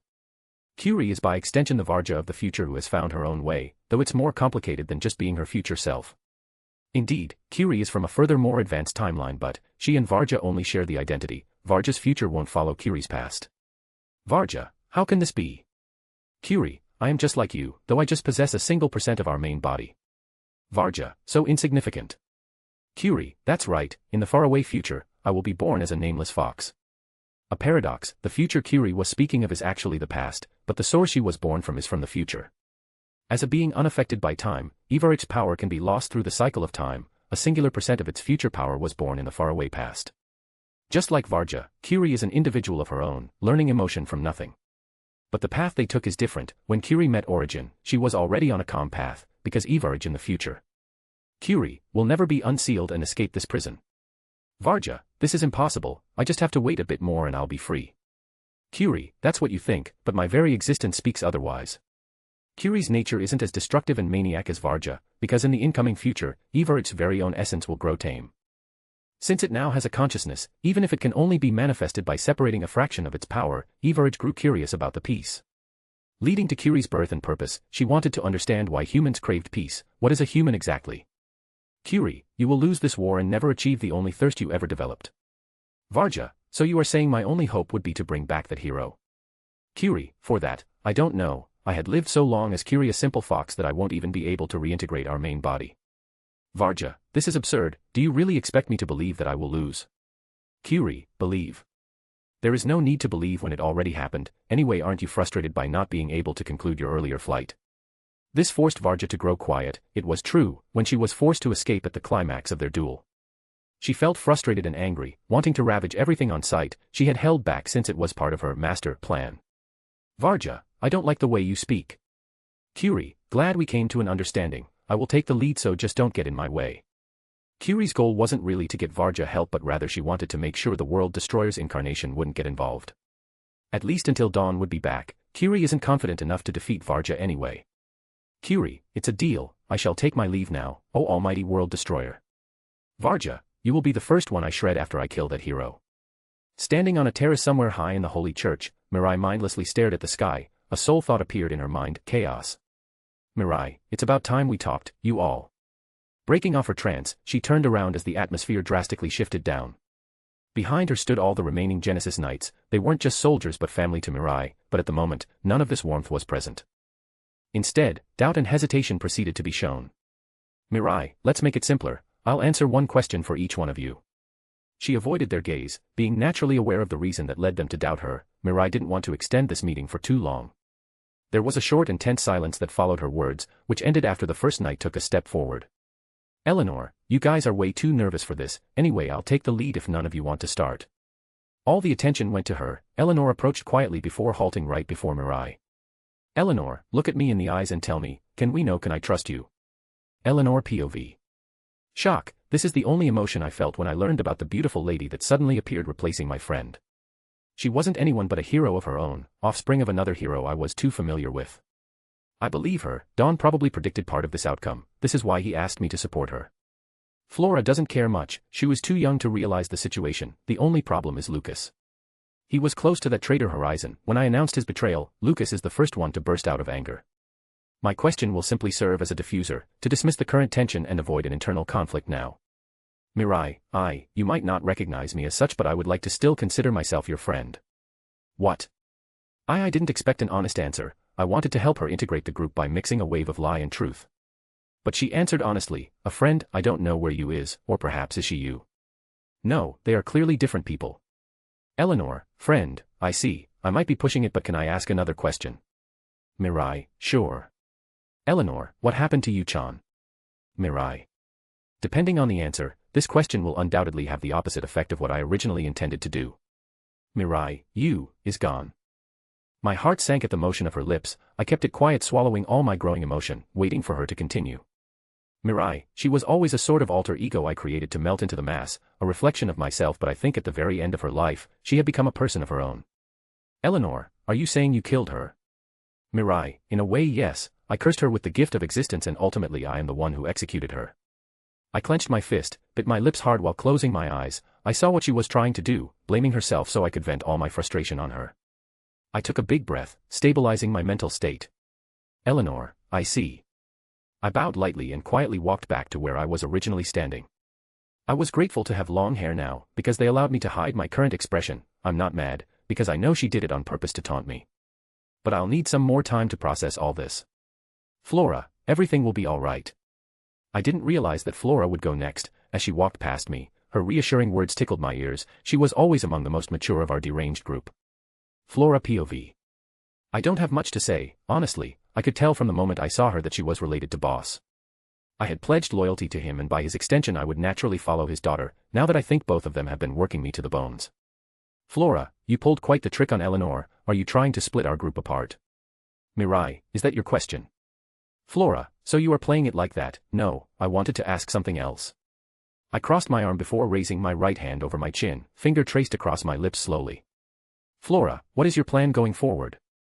As knights and pawns, we naturally serve our master to accomplish their every whim and desire, but now it comes to this, it feels like we were abandoned. Until the end, I intend to follow the order, even if it's a drag. I will repay the kindness that welcomed me in this world with due price. My loyalty is the only thing I had to offer to my boss, but lately, I realized that beside minor tasks he hasn't directly commanded us.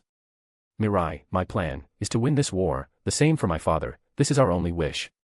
Flora, that much is a must. What I'm asking is what are you trying to personally achieve? I don't know about your situation but you deceived everyone for a century, Boss too. Mirai, this will take too long to explain. Flora, then tell me, how will you use us? I side-eyed behind me. My question must have triggered Lucas's nerves a lot. This guy is already done too far. Honestly, during our time in Tempest, he was close to useless. He is way too emotionally unstable to work with any of us. Mirai, use, MMH, the only order I could give at the moment is for you all to protect Rubrios. Flora, is that all? Mirai, yes, I personally don't know why father went to such lengths to form the Genesis Knight, to save all of you, but in the end he did and I shall respect his legacy. We were never a needed military, Don Arcead, he is a true hero, an army on his own, sure enough we could gather intels and all these minor things. But does that even matter when your boss possesses such overwhelming power? I had realized this only recently. What is the purpose of our group, when we can barely even help our leader? Looking at the bigger picture, only then I realized that instead of forming a group to help him with the painting of the future. What if from the moment we joined him, that his work was already under development, he didn't need our strength but rather our presence? For what? I don't know, but he wouldn't go that far for something without sense. Flora, you make it sound like he is going to die. Mirai, he won't. I flinched at the sudden aggravated tone. Frankly, I can't imagine a reality where the boss loses or dies. But the way she just reacted tells me otherwise. She is fighting for our survival, huh? Flora, thank you for answering. I bowed and returned beside Eleanor, eyeing at the other two. This group had become a lot quieter since Horizon is no more and Shizu left us. She seems to have found her place in Tempest, so I'm glad for her. Shu, I want to go next. Flora, oh. You have a question too. Shu, well yes, but it's not the same as the two previous ones. Third POV. Stepping forward, Shu is still a kid, so he didn't walk much before raising his voice for everyone to hear. Shu, Kiri-san left with the device I created, but I still don't know what it is for. I wonder if you knew. Mirai, device. Shu, yes, from what I understood, it helps to partially control the same power as a leader. Mirai, a device to control fate. No, this isn't possible at the same scale as our power. What is this about? When did he ask you? Shu, oh, just after we developed the dimension pocket and ring. Mirai, I see. Unfortunately I don't know much more. Kiri is a mystery of her own. Her moves are based on external factors I cannot predict. Suddenly, Mirai froze. She just realized that she couldn't. Kiri. That existence, why was she never wary of such an ambiguous existence? Mirai, I feel like I'm missing something important. Shu, is that so? Then I don't have any other questions, thank you. As he walked back, the place grew quieter than ever. One last question from the last individual, the one question that everyone was waiting for. Lucas, how can I trust your words? Eleanor, Lucas. You. Lucas, shut up, I didn't interrupt you, so don't be a bitch now. His aggressive tone left no room for argument, his steps heavily inflated with annoyance. He dangerously approached Mirai before trying to grab her collar. Lucas, convenient for you, right? Horizon betrayed us, then our leader went missing, all this happening right before his miraculous daughter arrived. His arm stretched high up, before descending aggressively. As he aimed for the lady's neck, his hand was slapped away. Lucas, I can't trust you for so many reasons. Who know, maybe you are just an impost. A loud thud echoed through the space. Mirai, trust, MMH, who said I ever tried to earn your trust? All. Danger, the entire church of Rubrios was suddenly drowned into an infernal spiral of bloodlust. A heavy atmosphere surrounding each and every mind, making those two weak-willed go crazy. This was the worst timing for Mirai to lose control. But there was simply something about Lucas's words that made her snap. The way he phrased his sentence was akin to doubting the legitimacy of Mirai's blood. Perhaps the only thing that could trigger her wrath at this point, this bond is the last thing she possesses that connects to her true self after all. Mirai, I heard you had more muscle than brain, but this is worse than I expected. Her eyes lit up critically. The graceful appearance of a war maiden was replaced by a demonic figure unicolored dark. The knights who were standing right in front of her were forced to their knees, with the youngest fainting. Lucas, who is not only the closest to the source of this abyss but also the main target, collapsed. He gasped, trying to inhale even a bit of air. But the oppressing bloodlust made his body shrink instinctively. He couldn't move nor think straight. Mirai, the concept of trust can only be used when both parties make an effort in understanding the other. You aren't capable of that, and I'm not trying to do that. The tension slowly decreasing, the flow of bloodlust became irregular before breaking down along the glow within the heroine's eyes. As the air became breathable again, Mirai stood perfectly still. The only difference between now and a second ago is the position of her guest. Mirai, we won't get along, and that's fine with me, but don't you ever show that face and question things you can't handle. The power of a hero, the killing intent of a murder, and the grace of a noble. In this single instant, the implacable gap in status roared like thunder. Lucas was defeated. He couldn't even bring himself to raise his head, his pupils shaking while facing the ground. Chloe, I came here because of the bloodlust, didn't expect you to be on the authoritative side. Mirai, sorry about that, I lost control for a moment. Chloe, who appeared right behind the group a short moment after the bloodlust engulfed the palace, she had watched the end of this short confrontation with keen ears. Chloe, hey, were you a tyrant in your past life? Mirai, don't joke around, anyway I'll leave the explanation of what happened here to you. Chloe, were you trying to settle things with your friend here before leaving? Mirai, I'm just doing what I think is right. Giving her one last weak smile, Mirai leaped away towards Tempest. A day then followed by, finally arriving at the hour judgment, the sky breaking down fully as the heaven and central world fully connected. The drum of war sang blastfully, the final battle has begun, the conflict between ideals and tension.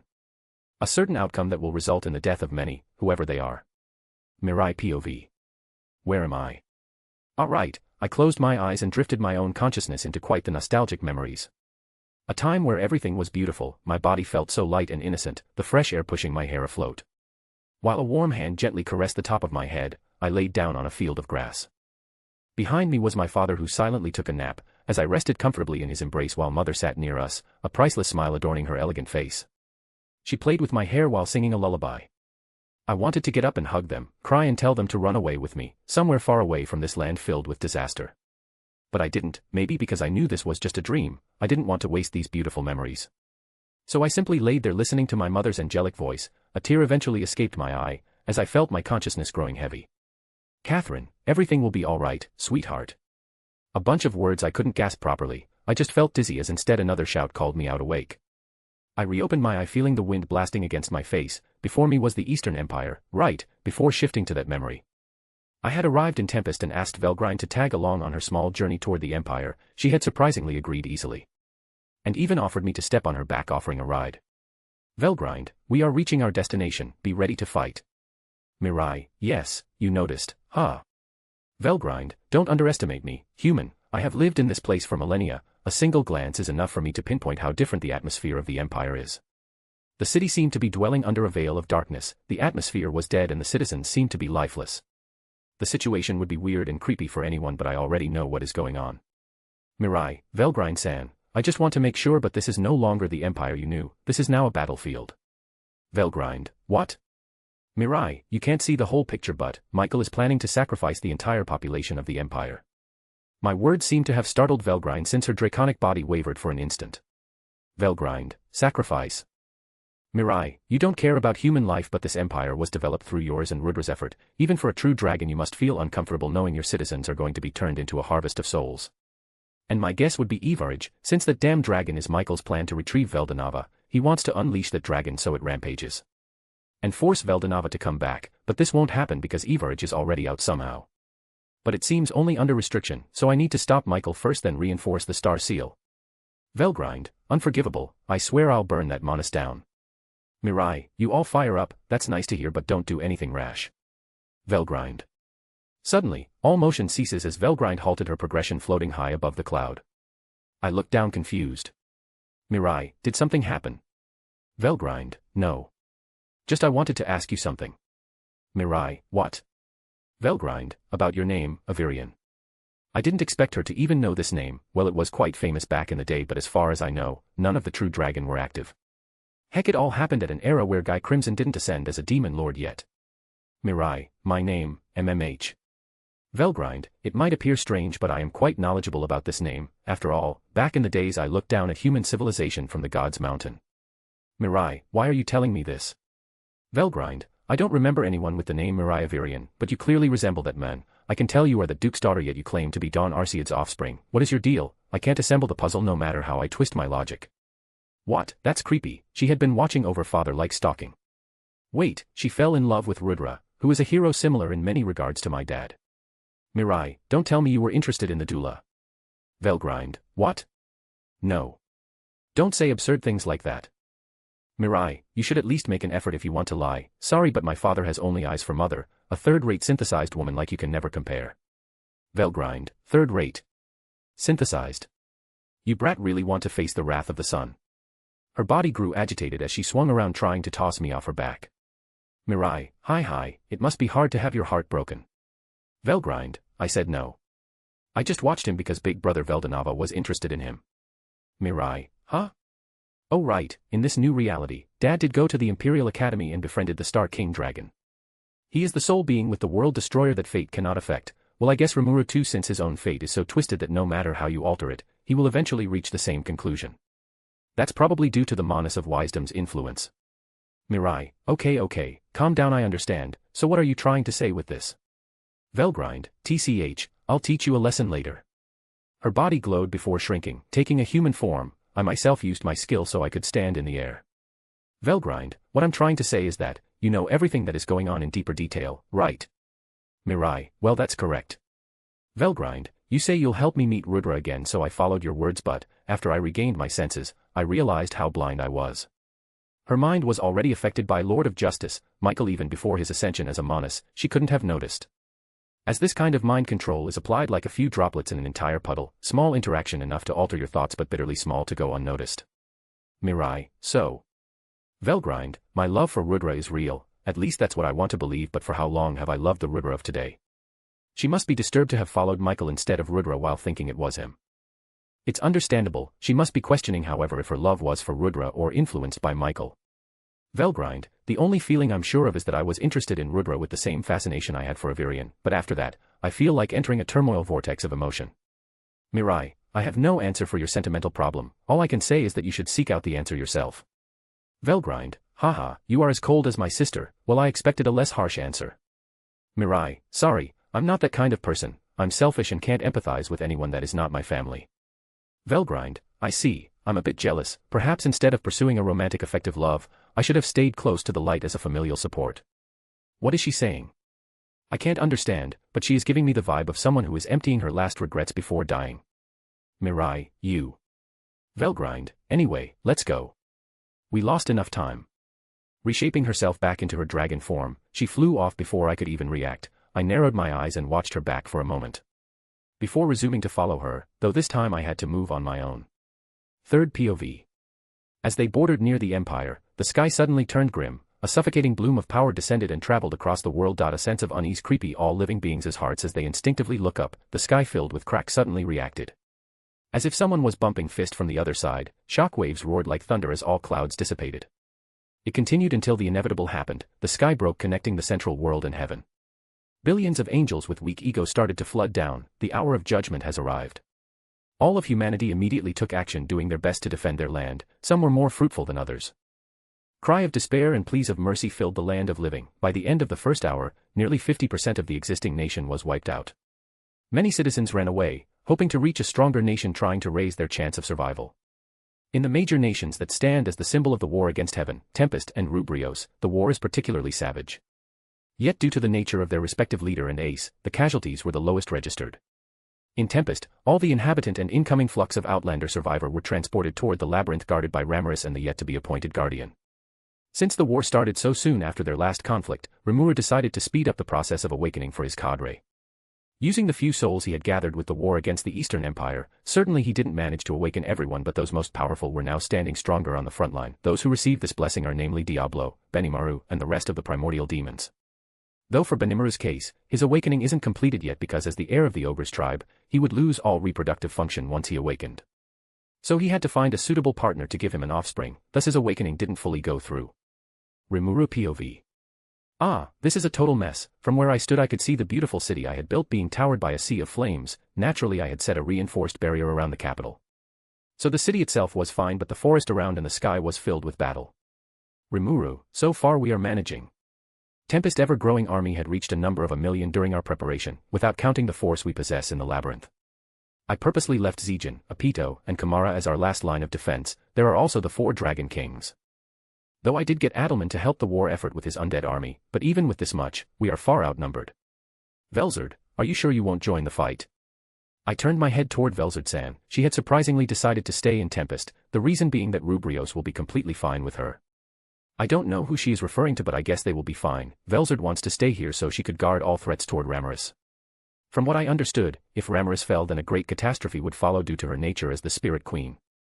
Remuru, from our intels, the most dangerous foe are the Seraphim. I'm just waiting a bit more to see if one will appear here, if not I'll have another matter to attend to. Velzard, I see, well I doubt you'll need to worry with 4 primordial demons on your side. MMH, well considering how strong they are now, she is right, though the ridiculous sight before me easily overshadowed them. Velzard, also, what is my dumb little brother doing? Remuru, well, ha ha ha. I scratched my cheek nervously while stepping aside avoiding the freezing death aura she started releasing. Veldora was stationed within the barrier. In his dragon form, he fired several storm blasts toward the sky. Serving as a literal cannon, he read this from a manga a few days ago, and had been planning ever since to make this happen. Velzard, I swear, I'll beat up some sense into him later. Remuru, at least his strike got a lot of angels. Ha ha ha. Velzard, you are a true dragon as well now, perhaps you should join Veldora in my net edu. Remuru, no, I'm fine.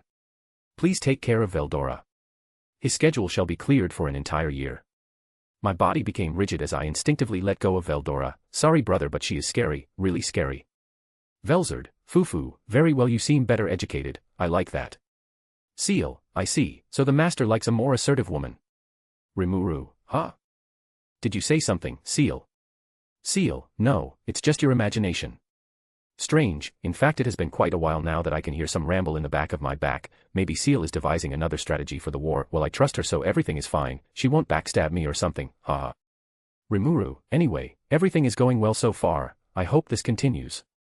I squinted my eyes while analyzing the battlefield. Benimaru was commanding the army while covering the land in blazing flames.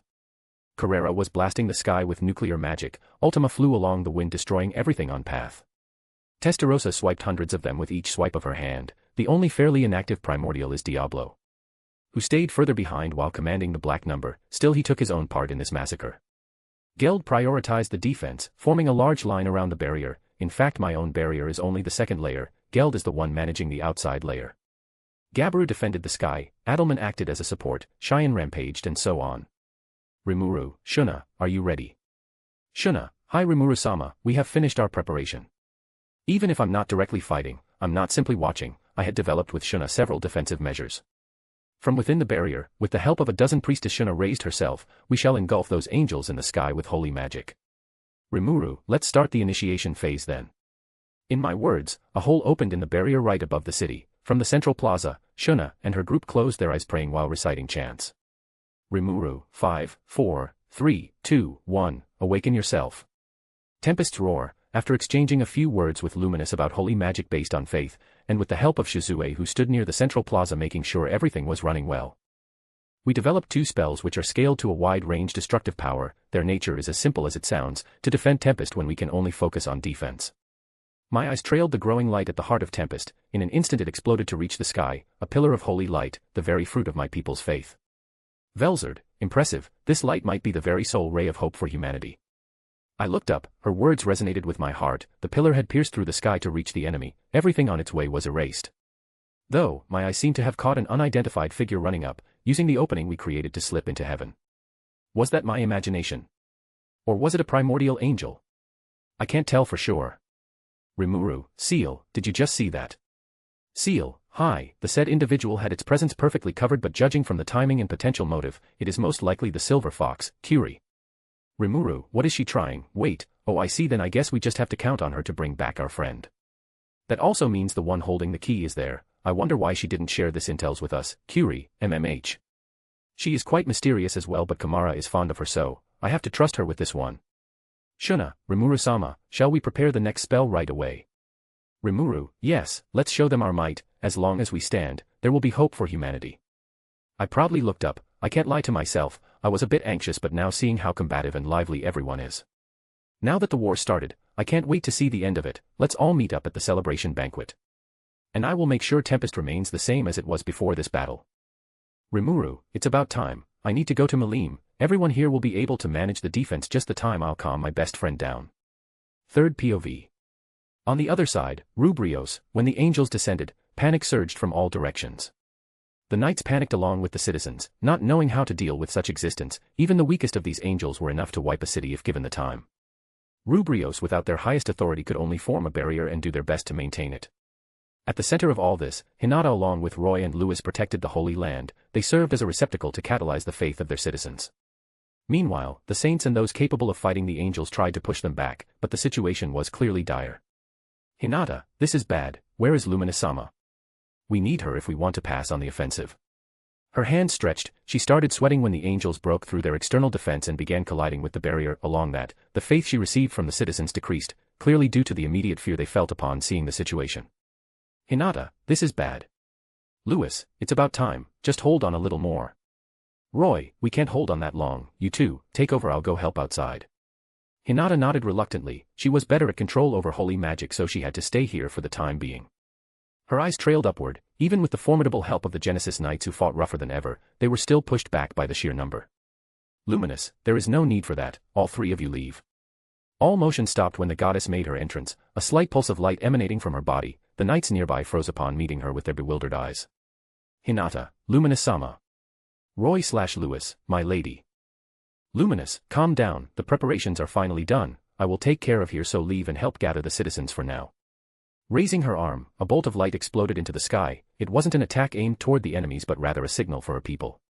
As the light faded, a gigantic divine figure representing the goddess's benevolence appeared. With her warm hand, she embraced the city of Rubrios.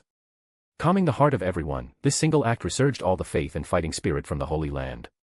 Knight, we have our god Luminous. We can't lose. Citizen, the goddess has yet to abandon us. Pray for our Lord's victory. Commander, everyone. Raise your blade. The goddess is watching. The moral now back at its highest, Luminous then stepped into the magic formation, completely taking over the control of the barrier. Boosted by the faith of her people, the barrier surrounding the city bursted stronger than ever. Luminous, there is no need to panic, I'm here. Hinata, then I shall leave and reorganize the army right away. Luminous, wait, Hinata. Calling her out before she could go perform her duty, Hinata turned back confused. Luminous, call every DISB-1able troop to charge forward. Roy, what? My lady, I mustn't dare doubt your capabilities, but even for you, it's too much to maintain such a barrier on your own. Lewis, I agree, my lady. Before the twin could agree more, Guntler appeared behind them, his hand grabbed their shoulder and with a shake of his head. He forced both vampires to keep it quiet. Luminous, maintaining this barrier is child play for me, furthermore we need to push them back or we'll get swarmed sooner or later. Hinata, Luminous-sama, I am sorry, but I cannot lead such a tactic, my ability is lacking. Seeing the amount of pouring angels, it was clear to Hinata that she couldn't slay them all. She might be a knight and a hero, but she had clear limitations. This was all simply out of her range of skill. I didn't know you were such a pessimist girl, Hinata-ne. A voice suddenly called the right hand of God from behind. At last she made her appearance on the battlefield. Armed with the god-graded sword, Moon Mistress, and cladded with the divine armaments. Walking out of the church, her figure still covered by the veil of shadow, she adjusted her mask while making her presence known. An overwhelming power that radiated different shades of justice and hope. This was the mark of a true hero. Hinata, you. A legend of the Holy Empire, the one who had once sealed the catastrophic class dragon, Veldora. For a long time, there was such debate among the common folk in search of thirsty conversation subjects. The legendary hero that confronted the storm dragon, or the living legend that still graced the Holy Empires with his grace. Dawn and Cronoa, in terms of sheer reputation, both are much closer than one would think of. And now, after the heavy drop in faith due to Dawn's disappearance, the reappearance of the other true hero of this grand nation will raise back the overall morale. Chloe, do you mind if I jump right in, Luminous-san? Finally walking out of the shadow, she stood in the middle of the formation, the knights present all tensed up while staring at her. An unknown figure who wreaked power, the sheer amount of holy power that was currently flowing around her body was absolutely terrifying. Luminous, go ahead, it's time for the people of Rubrios to see their second moon. Smirking, Chloe nodded and turned her attention upward. The swarming angels were pushing back the knights onto the barrier. Though due to Luminous' intervention, the barrier stood strong. Luminous, show them, Chloe. Muttering for a friend's ear only, the surrounding air gasped frozen for an instant, as the very next moment, Cronoa had leaped out of her position. It took another moment for the people present on the plaza to realize her departure. A burst of wind blasted the location. Moving up, Chloe had already jumped past the barrier high in the sky, her hand gazed at the hilt of her beloved sword. The divine blade, Moon Mistress, she carefully strengthened her hold over the handle before unleashing a powerful slash. A crescent arc assaulting the sky, time itself seemed to have been bent, the strident sound grounded the world as all motion ceased. For a long second, all noise came to a halt as the attention of the entire holy nation was on the sky. No angel, no human, no mortal dared. Until everything burst swallowed under Chloe's might, the singular sword swing clears the sky of any threat. Chloe, I've been hitching to show off a bit. Smiling under her mask, it didn't last long before another large wave of angels appeared. This time they all focused their attention on the hero who had just slayed thousands of them in a swipe. As such, Chloe's first task was completed. With the people of Rubrios bear witness to the power of their hero, the message of glistening hope resurged in their heart like a roaring flame. Chloe, my cute little student sure messed up with this timeline. Will I trust him enough to lead us to the happy ending? Standing without flinching at the ever-growing angelic army, Chloe rose her blade again to fight this down until the end. But as she was about to launch another offense, she halted, observing a slight change in the upfront angels. They froze and made way for someone to walk down. A bulky man with long dark hair, his fierce gaze burned down the heroine of Rubrios. Chloe, a primordial at last.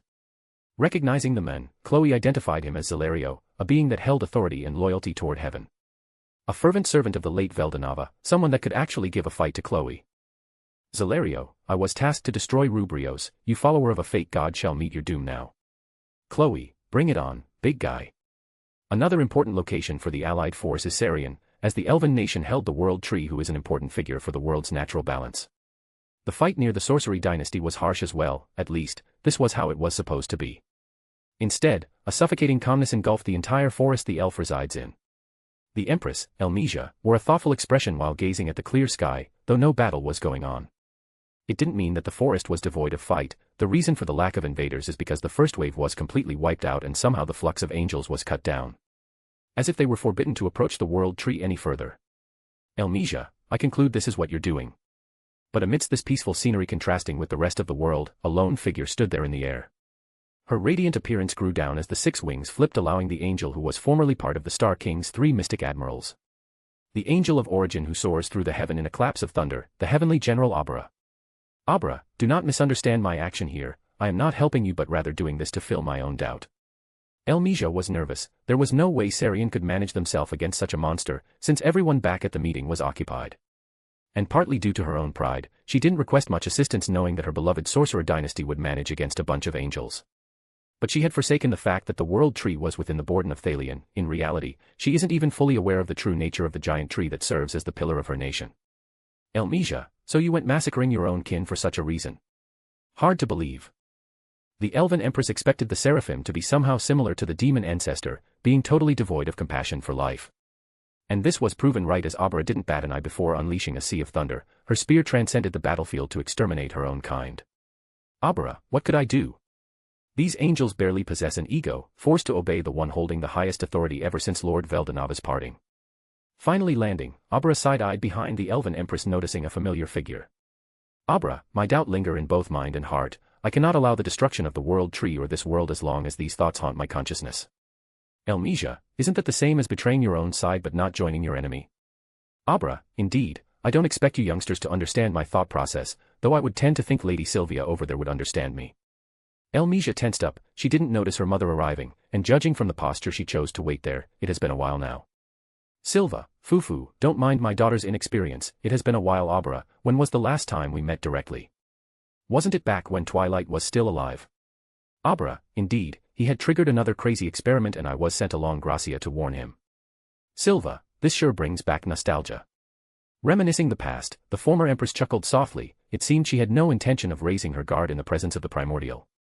Abra, it sure does, anyway, I had already confirmed that all the rest of my kin were dispatched, Sarian should be safe at least until Fledway notices the stunt I pulled. Silva, you are playing a dangerous game there. Abra, I personally believe that this war makes no sense, they had forgotten to believe in Lord Veldanava and were trying to bring him back totally forsaking his own wishes. Abra missed her master too but she had accepted and walked past grievance, Veldanava is almighty and all-powerful. Even if at the time of his death, he was no stronger than a simple human, his nature as the god-creator still exists. If he wanted to come back, he would have already yet his existence remained far away from reality, it's clear then, he simply does not wish to revive. His reasons are unknown but who was she to doubt her lord's intention but this sentiment isn't shared among the rest of the seraphim. Feldway was ready to destroy the world itself for his master's return, and Abra's own consciousness couldn't allow that when their purpose was originally to watch over Veldanava's creation. Abra, I made up my mind, time doesn't wait, what shall happen will happen, and if I don't act now I'll regret it, even once Lord Veldanava comes back, I wouldn't be able to look at him out of shame. Turning around, Abra has still much more to do, Sarian's peace won't last long and once the world tree corrupted, the very foundation of the world would become unstable. Feldway might have thought that by shaking the existence of the cardinal world, he would manage to force Veldanava back to protect his creation. This is why Abra couldn't possibly allow the destruction of the world tree, the foundation of the very world. The world tree, the true dragon and the great spirits residing outside the cardinal world. Destroying the tree is nigh impossible but the lack of one would disrupt the balance completely. Sylvia, there is no need to worry, have you forgotten who I was? As long as it is not the mystic general, I can fend off any opponent. Abra, I mustn't dare to doubt your ability, after all, the sole reason no true dragon or hero are guarding this place is due to your presence, but I sincerely hope no tragedy happens to come upon this land. Finally leaving, Abra now directed her full attention at the most dangerous area, the barren land where Malim and de Grol were still clashing. But also the focal point where Feldway is going, no matter what, Abra couldn't allow him to bring any more harm toward Veldanava's family, his plan had crossed the line of reasonableness a long time ago. Elmesia, so you knew that terrifying angel? Silva, you can say that. To be fair, Twilight Valentine was quite the troublemaker. Meeting the Seraphim is only natural considering the nature of their job. Once Abra had left, Elmesia finally relaxed. She addressed her mother with a tint of sarcasm. Elmesia, you sure seem to get along. Sylvia, is that so? We didn't interact much honestly though, as fellow comrades who had lived during the past age, we knew each other around. Elmesia, I see. Sighing, the Empress looked back toward her nation. She had underestimated the scale of this Tenma war. She expected it to be a few times harsher than the previous one, but no. It simply feels like they aren't simply here to target developed nations, but rather to annihilate all forms of life dwelling in the cardinal world. Elmesia, what should we do now? Sylvia, spread the soldiers around the forest and keep watch. As for me, I'm going to reinforce the barrier. Elmesia, so you are letting go of all official and legal affairs involving contact with our subject to me again. Sylvia, my sweet daughter should know that the barrier is really important. Elmesia, boo. Sylvia, without barrier, the nation is subject to all kind of danger. Elmesia, wah. Sylvia, being without ego, simply rush on the field without the need of rest. That is why a barrier is important, to not be swarmed and swallowed. With a sweet smile, Sylvia walked away, leaving Elmesia hanging. Elmesia, seriously, I know you'll just laze around performing a lesser spell. Ahem, thus the situation in Sarian was much less severe compared to the rest of the world. Meanwhile, outside the central world, a lone man was walking a stellar path. His every step was heavy and devoid of sense. He simply marched forward, each passing moment, a part of his sanity being ripped off. Dawn, how long has it been already? His words weighed on his own mind, as he walked toward the next world, awaiting for the gate leading to his own fate to reopen. Third POV. Within the vicinity of the barren land, in the middle of what seemed to be a plain filled with crater, as if hundreds of meteor had crackled the sky to paint the land. De Gruul could be seen standing still, his body covered in regenerating wounds. His facial expression was hidden behind a veil of darkness. It hurt his pride, but the Dragonoid he was facing is simply too much to handle on his own. De Gruul, at this rate, I'm just a punching bag for her. A tint of fear set ablaze in his eyes. He couldn't think for too long as Malim Nava landed right in front of him the next instant. Her fist clenched for another punch, space dist-oding on her path. Those last few days has been pure torture for the Titan. De Gruul, I can't defeat her, and the prospect of holding her here start to become crazy even for me. Where is Guy in this situation? What is happening around the rest of the world? Confusion spreaded across his mind, doubt about the course of action he should take, yet he could only raise his two arms to block the wrath-filled blow. His arm shook as Malim's fist dented into his flesh. As spiritual beings, they had no notion of bones or clear anatomy. Even the potential blood they would shred is fake or meaningless for their own health. What truly mattered is their mental state and endurance, who despite being technically limitless, still felt the throwback of accumulating the loss of Magicule. De Gruul, what about Grasord? Did he die? I can't feel his presence anymore, but we are connected, so he should eventually come back. Another important matter was the Heavens Tower. He was charged to protect these sacred relics by Veldanava himself. It was his pledge to follow a new path, ultimately leading to the creation of the Holy Void of Damargania. Malim definitely had the power to destroy it. At this rate, the gate toward the Heavenly Star Palace in heaven is going to be opened. And also, the seal that contains Fen, the last of the mad titan Ashura's remains who remained on the wicked path, unable to follow suit, change for peace. He will be released. De Gruul, wait, released? If I could get Fen's power, I could bring back Glass Sword and win. The sudden realization almost snapped the last bit of rationality he had, but this thought was quickly shut down when the sky broke into pieces. His eyes shot wide open, looking up as an army of angels descended, invading the entirety of the world. De Gruul, warged. His astonishment was cut short as Malim sent him crashing into the horizon, her leg snapping the Titan's neck. The impact left another distortion in space before it was ripped apart. Malim's aura kept growing more deadly as the influence of her ultimate skill. Clenching her fist hard, with eyes devoid of iris, Malim roared wrathfully, her cry alone piercing the sky, killing the hundreds of angelic beings sent toward the barren land. Malim, kill, kill, destroy, kill, destroy, kill, kill, kill. A mix of groan and hateful growl, Malim's attention switched on the still coming angels. A part of herself still wanted to follow De Gruul to drag him down totally. But her rationality was long gone, so she simply targeted the first thing on sight. Malim, destroy. Rah. The ground breaking as she leaped into the air. A series of explosions followed as Malim's rampage made victims of everything on sight. Back on the land, De Gruul slowly crumbled out of the ground, still feeling the sore pain from receiving an unguarded fist of the destroyer. A tired groan escaped his mouth. He loathed the situation. His eyes trailed toward the land he had developed with his own hand. A pure desert filled with chaos and destruction. Not even the sky was spared. The peace once granted was now void. A sheer memory of the past, but did that really matter to De Gruul? Those past few millennia has managed to settle down his original nature.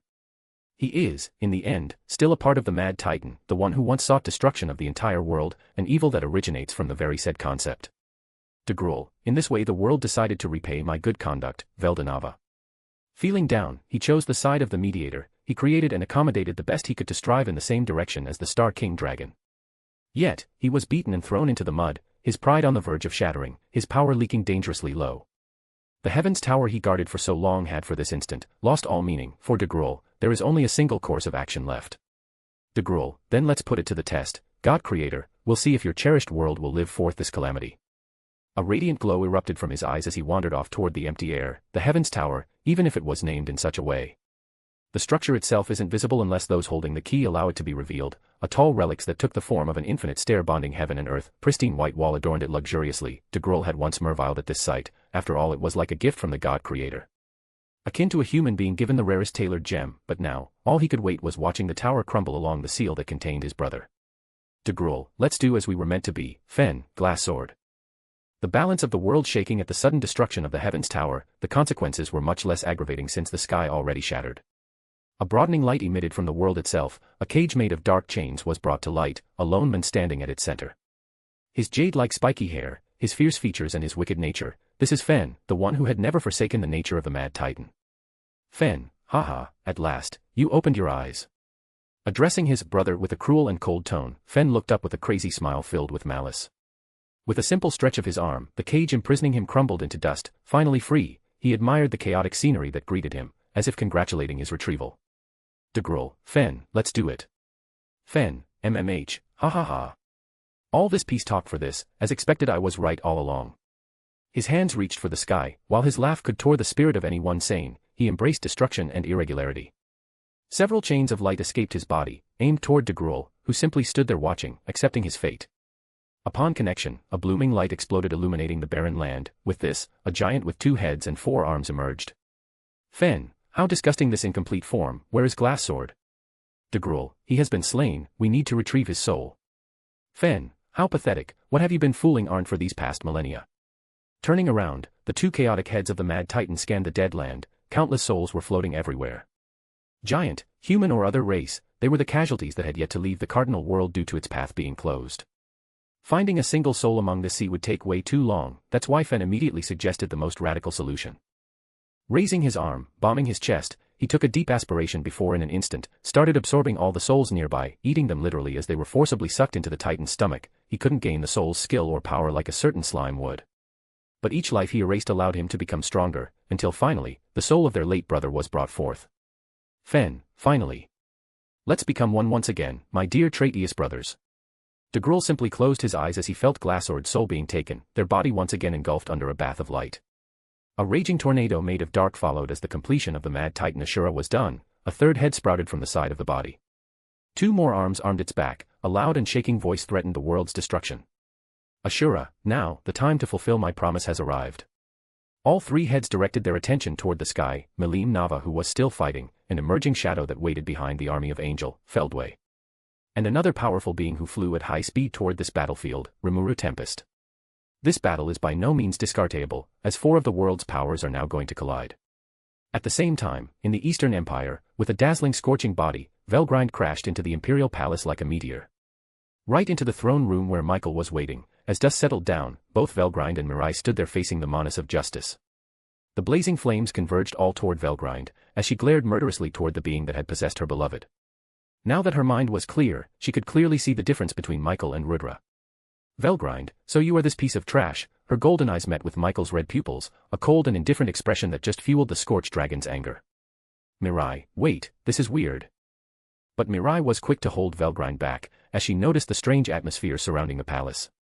Mirai, I can't feel the presence of any knight, Michael won't be kind enough to send everyone away upon our arrival, what is he planning? Velgrind, why does it matter? As long as I kill this bastard we'll win, right? Blaze covered her arms, her steps literally melted the ground leaving a mark of her path. Michael seeing her approach, he shrugged it off and grabbed the throne handles tightly before getting up. Michael, to think you would come to me yourself, getting your dragon factor will be easier than ever. Velgrind, oh. Hearing you use Rudra's voice just makes it worse. Her finger crackled, the full might of true dragon's aura filled the room. In a way, Mirai was glad no normal humans were present because they would have been wiped out by now. Mirai, dragon factor, so they are aiming for this plan. Well, it's fine, there is no way they get Velzard's factor now that she is on our side. Hiding behind the scorched dragon who had become the main focus, she planned to fully use this opportunity. Grand fights based on fairness and pride are merely works of fiction. For Mirai, a quick victory is much more appreciated than a grand victory. At least, a secured victory in such an environment is the best outcome since there is no need of showing off to gather faith. Mirai, he is distracted by Velgrind, I'll finish him off in a single swipe. Her eyes glowing, she gripped her sword out of its sheath, her perception of time slowed, the step of the scorched dragon. The slightest movement of the Monas, the conjunction of the air, the blinking light source, Mirai kept her sense sharp for the exact right moment. Mirai, should I use that skill directly? No, I have to keep it for the later stage. Her pupils shrunk the moment Velgrind got close enough to fully hide Mirai's line of offense. An opportunity often only arises once. If you are incapable of recognizing and taking it, it will simply disappear along the wind. Mirai, now. Disappearing, she traveled across the throne room to get behind Michael in the split of an instant, her sword already charged with the power of fate. A single strike will suffice to get Michael down, and the technique used will be Mirai, reverse fate. Her shadow towering over the Monas, not even Velgrind had seen this coming judging by her bewildered expression. Michael. Mirai, huh? But to Mirai's shock, Michael reacted to her attack, yet he didn't move, no, instead he let himself be hit. His head severed flying into the air before dropping near the entrance door, dozen of feet away. Mirai, what? Velgrind, you killed him. No, this feeling. The way her sword sliced through flesh, it was clearly a material body but the power of fate directly affected one's existence. Mirai knew something was wrong because she isn't foreign to the feeling of killing another living being. Mirai, was this a parallel existence? Velgrind, we were lured here. Damn it, how did he use my skill? It wasn't an exclusive power of her own but she was still the only known user. Mirai, did he run away? No, he is still a maniac who believes his plan will succeed, he underestimates his opponent and is selfish. There must be a reason he isn't here personally. Her body tensed up shortly after, sensing the rise of multiple other presence all around the room. Velgrind did too, as she turned around raising her fan, the two women now back to back observed the strange situation unfold. Emerging from behind the pillars and broken ceiling, people resurrected from the dead. Velgrind, Kondo, Demrata, and those are the Imperial Guard. The people who were slain during the war against Tempest, Velgrind, were occupied at the time but still saw these soldiers fall during the massacre. Mirai, so that's his plan, Velgrind, this is part of Michael's sub-skill, Regalia Dominion, it has quite a lot of function, one of them being capable of resurrecting the dead with total domination over their mind. Though it was obvious that Michael couldn't retrieve the Imperial soldier's body, he could barely resurrect them into a mindless form, not like it mattered to him anyway. No matter how foolish he is, he wouldn't expect a few soldiers to fight against a true dragon such as Velgrind. Velgrind, how bothersome. A large burst of flame lighting on top of her palm, Velgrind didn't hesitate before setting ablaze the surrounding. Fire greedily devouring the space, Velgrind didn't have an ounce of pity for her former colleague, rather she only went along with them because of Rudra. At the end, neither were they friends or allies, just acquaintances serving the same master. Velgrind, oh. But alas, her flames left the corpse unfazed, how strange, they should have been destroyed even at their prime state alive and conscious. Mirai, it's obvious, they are here to block our path and when sometime, Michael most likely gave them some resistance against your flames. Velgrind, how annoying, then I guess I have to try harder. Mirai, you know, I never really imagined myself fighting alongside the scorched dragon. Velgrind, well be grateful to fate as you'll witness the power of a true dragon. They weren't much pressured since victory was assured from the very start against such a group. Velgrind, though do be careful, particularly against Konad, his bullet might tickle a wound or two. As mentioned, the gun Saint Tatsuya Kondo raised his gun, aimed toward the Guardian of the Empire. He is still an ultimate skill holder, though it was not sure if he could impose Sandalphon in such a state. Mirai, Tatsuya Kondo, MMH, isn't he the one capable of striking down a true dragon with a single bullet? Velgrind, oh dear, don't underestimate us will you, the only reason it worked in the first place is because the bullet was reinforced by Rudra's skill and I had personally distracted Veldora to create an opening, discarding his barriers. Mirai, I see, that's quite the formation. Velgrind showed a proud smile, not because they had to devise a plan to gang up on Veldora to subdue him, but because she felt a sort of bond blooming with this young heroine. Velgrind, anyway, watch and learn. Raising her fan, she pointed the tip toward Kondo, who charged an execution bullet. The bright crystal color filled the cannon. Before shooting a fast bullet that itself appeared to travel instantly, but for Velgrind, it was way too slow to pose a threat. She merely turned her wrist, the edge of her fan collided with the bullet. Velgrind, as you see, such vulgar technique would never manage to harm a true dragon in a direct confrontation. Twisting her wrist, she diverted the bullet, sending it bursting into the ceiling. A tiny hole pierced the wall to fly into the sky. Velgrind shrugged it off, ready to send another offense, but she was outspeeded by Mirai, who grinded her feet onto the ground. Mirai, I can't let you do all the work, can I? Smiling, she closed the gap with Kondo in an instant. Sword in hand, she replicated her father's movement, causing the gun saint to waver. Mirai, MMH. Seems like despite being egoless, your soul still remembers its past experience, though I'm surprised you guys weren't graced with enchantment or ultimate gift. Relieving the trauma that Kondo experienced after facing Dawn, the moving corpse couldn't properly react to Mirai's movements. Mirai, it's such a shame. Disposing of him, she destroyed its core in an instant with a series of sword swings. In the end, only the golden gun of Kondo remained. Falling down in the ruined palace. Mirai, was this the receptacle? How did he even get the gun back? It should have been buried on the battlefield after the owner's death. Velgrind, are you done already? Mirai, yes, we should take care of each other and Liaha. Being snapped out of her thoughts, Mirai turned around ready for more action, but it was unnecessary as Velgrind already suppressed the remaining enemies. A sea of fire was assaulting the area, with all the enemies serving as food for the flames. Mirai, it's a draw then, since my prey was the most distinguished. Velgrind, how childish. Mirai, hee hee. Extinguishing the flames afterward, Velgrind looked around. No sign of life or presence could be detected anymore. Velgrind, did he just send these halflings and fled? Mirai, that's indeed really strange. To lie is in a trap but not using it as an opportunity. He clearly wanted to gain some time, but for what? Velgrind, MMH, I got a bad feeling. Taking her time to properly assess the situation, Velgrind's eyes suddenly widened. She looked at Mirai, then at the hole in the ceiling. The fact that Michael managed to use parallel existence turned her mind upside down. Velgrind, don't tell me. Mirai, did you find a clue? Velgrind, let's go outside. Without waiting further, she started floating upward, followed closely by Mirai. Both of them landed on the roof of the ruined palace. The facade of the Eastern Empire's capital city busting with citizens was presented to them. At first glance nothing seemed wrong until... Mirai, that's... Velgrind, it's as I feared, there is no life in this land anymore. An unimaginable sight was revealed to them. With further analysis, Velgrind saw through the trick Michael had set.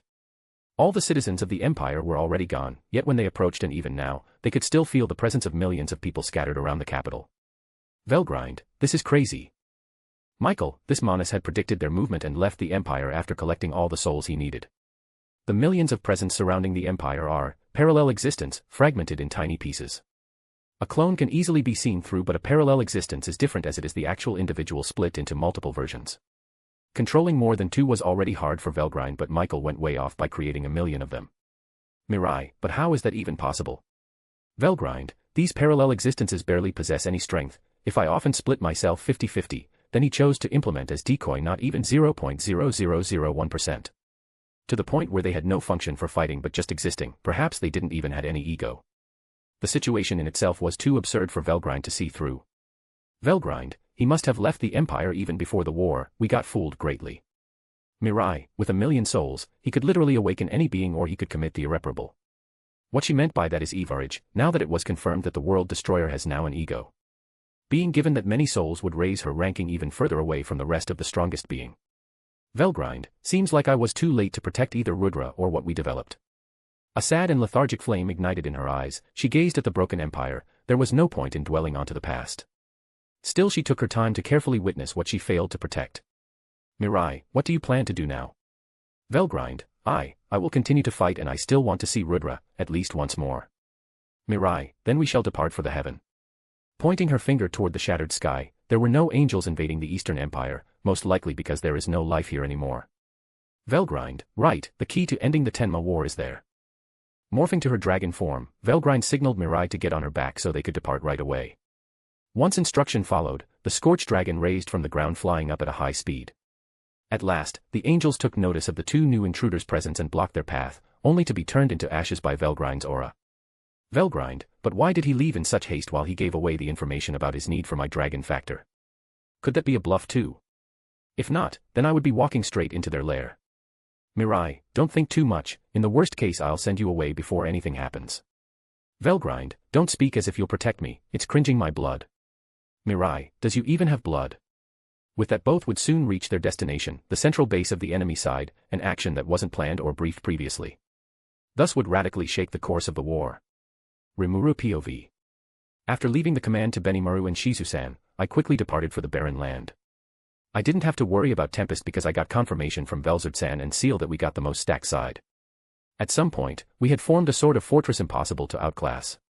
Seal, affirmative. After judging both sides' power value, the sole scenario leading to a potential defeat would be the gathering of the entire angelic army to perform a single focus offense toward the Jura forest.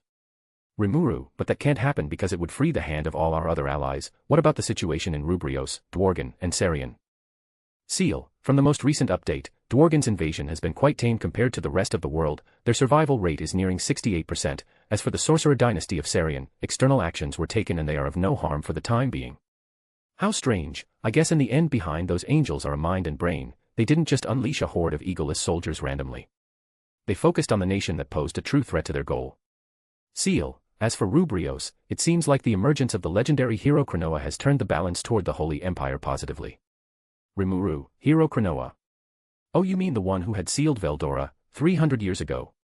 Seal, indeed, but the presence emitted from Rubrios has already been analyzed once by the master. Remuru, huh? Does that mean I already met the hero Cronoa? But where? I doubt I'll forget someone with such prestige. Seal, even if there are some changes in their characteristics, I am positive over the fact that the true identity of the hero Cronoa is Chloe Aubert. My mind blanked out for an instant. Did she say Chloe? But she is just a child. How could she be someone who had existed 3 centuries ago? Remuru, Chloe, what is going on? Seal, I advise the master to wait for Chloe Aubert's personal explanation, but the most probable solution would be that she possesses a power that affects time as a whole. Remuru, time. Wait, didn't Ramirez say something similar? When we summoned the spirits for the children, Chloe's turn took the oddest take. Ramirez said something about the spirit summoned being from the future. Is Chloe a time traveler? Remuru, that would make sense even if it's an unbelievable prospect. I'm saying that, but I was myself reincarnated. People are summoned from the other world. Skills literally affect the very law and nature of the world. Someone being capable of manipulating time shouldn't be that surprising, but then, why did Chloe engage herself in that? Did something bad happen in the future? This is nerve-wracking, but alas, I can only wait until the end of the war to get the full explanation. Seal, master, you have arrived at your destination. Immediate focus is required. Remuru, hi. I sighed and decided to put this matter aside in a corner of my memory for Seal to remind me later. For now, I was floating above the desolate land neighboring Rubrios. It was a total mess, like the surface of the moon after being assaulted by an asteroid for millions of years. Remuru, Malim sure went on a rampage. I'm sorry, I let you down for more than a week fighting on your own, because I need you to occupy a girl who is an enemy. I'm aware that this isn't behavior worthy of a best friend. I used her for my personal gain, no, maybe for the collective, still I abandoned her here. For this, I can't fail in bringing her back with me. I'll be sure to spoil her with sweets after we get back to Tempest. Remuru, Mealy. But as I was about to call her out, my body completely froze as the surging imminent threat. I felt chill down my core, instinctively looking up. Behind the pool of swarming angels, a being of inexcusable strength awaited his moment. My eyes met his. Even with Seal I realized that he was a threat, someone incomparable to even when I faced Velgrind and Veldora. Seal, warning, this individual has the ability to defeat the master. Calculation of winning percentage, 2% at the moment. Best course of action would be leaving right away. 2%, this guy is bad news. There is only one name that popped in my mind from the strategy meeting that fit the situation. Since Manus, Michael has inhabited Emperor Rudra's body, then it leaves only the leader of the heavenly force, Feldway, Seraphim of the oldest class. Remuru, run. No, I can't afford that, not as long as Malim is here. I narrowed my eyes, still locked with Feldway's. He seemed to be contemplating something, but ultimately he was the one to make the first move. I jolted when he suddenly appeared right in front of me, moving instantly like I had seen some other people do before. My brain started hyperventilating with Seal's warning as I stood an inch away from Feldway. Feldway, so you are that slime, how bothersome of an anomaly.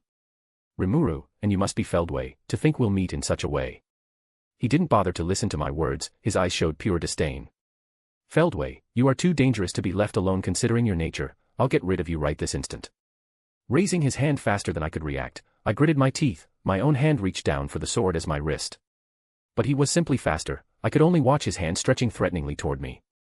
Seal, issuing immediate action, activation of ultimate skill, Uriel. Remuru, shit. I can only rely on Uriel for now. Feldway, die now. I couldn't even close my eyes, watching the inevitable about to happen. A mysterious shade enveloped his arm. He approached my neck dangerously fast. Should I turn back into my slime form? But then, will I even have the time for that? Asterisk boom asterisk. But what I feared anxiously didn't happen. Instead, Feldway was forcibly removed, sent crashing into the ground. As in his stead, another being took his place. Remuru, Melim. My good Dragonoid friend, her appearance changed so much. Is this some kind of battle form? Still, she saved me. Having punched Feldway out of his way, her dilated pupils turned toward me. I felt a rise of anxiety for a brief instant. But quickly suppressed it. I already failed as her bestie, so if I ran away now, I could never call myself her friend ever again. Remuru, Melim, it's me, Remuru. I am sorry for having taken this long to come here. I tried to use my softest tone while addressing her. She was oddly silent in response, so I thought it worked, but no. For a moment, she must have listened to me, but the next instant, she started shaking. Her mouth was left agape as a roar escaped to burst the vicinity. I was forced to cover myself with a murder as I got pushed back. As for Melim, she didn't pay more attention to me and left in a hurry, continuing her massacre, though she seemed to be protecting me now.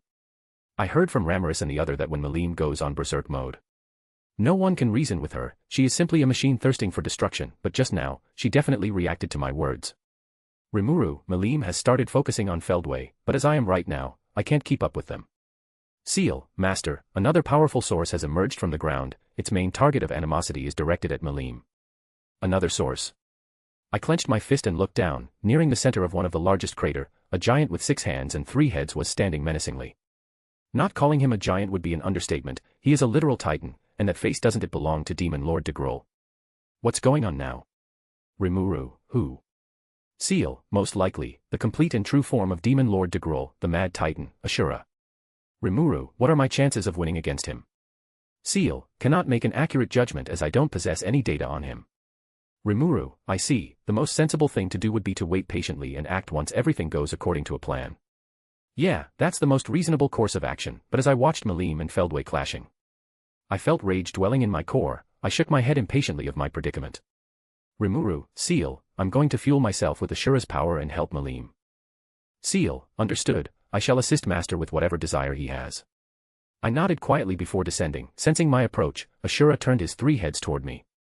I could tell instinctively that he was an opponent nearing my current strength. I can win this, I'm sure of it. Remuru, awaken Beelzebub, it's time for your meal. Third POV. War is such a cruel concept. It all began with the subject of greed. Negative emotion of a group of individuals can directly affect the mass. Ambition of one man can ruin the life of millions. This is the cold reality of war. Those bound to die will perish. Those destined to live will survive, and finally those chosen by fate will shine and rip off fortune. It is natural for the common folk to suffer their leader's decision. It's simply a reality people had come to naturally accept. And in a place like the cardinal world, only those who possess power and skills can turn the balance of fate toward their favor. Remuru watched coldly as the Lord of Gluttony, Beelzebub, manifested under the palm of his hand, the target of his aim being the newly awakened Mad Titan. Seal, percentage of absorption success, 5%. Remuru, 5%. It's more than I thought. But as it was originally expected, Ashura easily broke through the layer of Beelzebub. His arm seemed to be tearing space itself. An enraged roar shook the land afterward as Ashura now directed his full focus on Remuru. Remuru, what a monstrous raw power. He isn't inferior to Veldora for sure. Ashura, so you are that damn slime. Your vision of the world is the exact opposite of mine. I'll crush you. His voice resonated oddly. 3 different tones seemed to be overlapping despite only one head talking. Remuru, that'll only happen if you weren't all bark. Bringing out the sword of Tempest, Remuru didn't hesitate to taunt him. The short previous clash between Ashura's raw strength and Beelzebub. Seal had enabled a quick analysis of the current situation. Remuru has the edge against the Mad Titan. This was her conclusion, and Remuru had no reason to doubt her calculation. Ashura, you. Raising his overly large body, a footmark was integrated into the ground as he leaped upward. 4 of his arms immediately tried to seize Remuru, moving at an unimaginable speed compared to his body size. Remuru reacted calmly, blocking the 2 arms on his left with his sword while kicking away the left side. Using one of those arms as a support, he effectively landed a front kick right under the Titan's chin. The blow dealt minor damage but enough for the slime to get away, creating a shared amount of distance to start relying on magic. Remuru, Seal. Seal, yes, activation of unlimited imprisonment. A crystalline formation surrounded Ashura. He had already woken up from his stun and tried to get out of the way. But the Lord of Vaus' ability, particularly on Remuru's variant, were instantaneous due to Seal's control. Chain immediately found Ashura and sealed his movement. Even so, the Mad Titan's rampage threatened the prison to collapse. Something even Velgrind wasn't able to manage when she was sealed. Seal, estimation before the collapse of the seal, 11 seconds. Remuru, it's enough time. Among the countless abilities he had harvested over the past few years, not many could actually harm the likes of Ashura. Still, with his True Dragon series skill being unavailable due to the said being occupied with their own issue, Remuru couldn't rely on using his most destructive capabilities, but lately, he had opened a new path that possesses a destructive power only second to the strongest being. Remuru, holy magic. In his words, an explosion of light illuminated the sky, magical circles filled the air, all around Ashura. Thousands of formations overlapped in a disorganized fashion, the sound of a bell ringing as the circle took shape. A large holy bridge towered the Mad Titan, below that bridge were thousands of disintegration spells, the scale of this spell reached an unimaginable degree. Remuru, huh? Isn't this getting out of control? When did you gather so much faith? This left even Remuru confused, but Seal knew, it was a scheme she had developed with Dawn when he had asked a favor for the gift of the Lord of Greed. Seal, Master doesn't need to worry, as per agreed with Dawn Arcead, the faith needed will be supplemented unquantifiably and continuous. This didn't answer his question, but there was no time to hesitate. From what Remuru could make it is that Dawn somehow managed to garner all this faith for him to use. Where and how are questions that shall be answered in the near future. Remuru, are we done? Seal, affirmative, status report, Uriel's seal will break in 2 seconds, immediate activation of the ultimate holy spell, Last Judgment. The foundation of this spell is based on Dawn's Road of Faith, the very efficient, disintegration, the complex, Trinity disintegration, and lastly from the previously mentioned hero's memory of Sanctuary disintegration. A spell that can even affect a spiritual being, your sole chance of survival according to Seal's prediction back then when she discussed this spell with Dawn are, the digital life form. Seal, burn under the full might of your own destiny, may you never come to see another dawn. All the magic circle started spinning uncomfortably fast, thread of light befallen the sky, like tangible rain. Ashura, who had finally broken free of his prison, looked up in rage. The option of fleeing wasn't available anymore. All he could was reinforcing his body with all his power and try tanking the holy might. Reaching the climax of its shine, the holy spell suddenly died down, before exploding, a pillar of light charge disintegrating everything on its path. More than 3/4 of the barren land was overwhelmed by the light. The pillar didn't simply shatter the land but also pierced the sky. Millions of angels were destroyed, as the light dealt a direct blow onto heaven's very space. The blast generated by the explosion crossed around the entire world, wind blew off, scattering all energy based into the wind. Even Remuru, who was the source of this attack, fell speechless at the result. He stood there watching the ray of light with widened eyes. Remuru, what the fuck is that? Seal, result are in, try individual, Ashura survived the Last Judgment, however he is not in a operable state. Suggestion, activate Lord of Gluttony, Beelzebub, yes or no? Ultimately, the pillar of light died down, shrinking into a star-shaped shine before revealing the Mad Titan. His gigantic form was pale, as if life had been sucked out of him, his arms were shaking weakly, his eyes blanked, all 3 faces.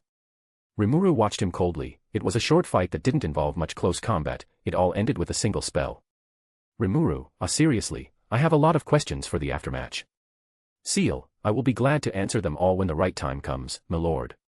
Remuru, haha, you sure sound more confident, anyway be it Chloe or Dawn, I'll get those heroes a run for their brain. Seal. His joyful voice was followed by a oddly silent Seal. Still they had won this fight and now all that is left to do for Remuru is to Seal, Beelzebub, activation. Remuru, devour it all, Beelzebub. A dark shade of matter bursted from Remuru's palm, a tangible thread of the ultimate skill soon developed in the area with Ashura at its center. A perfectly sphere strapped the land before shrinking down into nothing less, no resistance. Remuru has successfully devoured the Mad Titan. Seal, integration complete. Due to the eccentric nature of the Mad Titan, Ashura, no skill was acquired but the chaotic nature of destruction was successfully covered. It is now possible to use the data given to evolve Master further. Remuru, another evolution. But I thought a true dragon was the pinnacle of existence.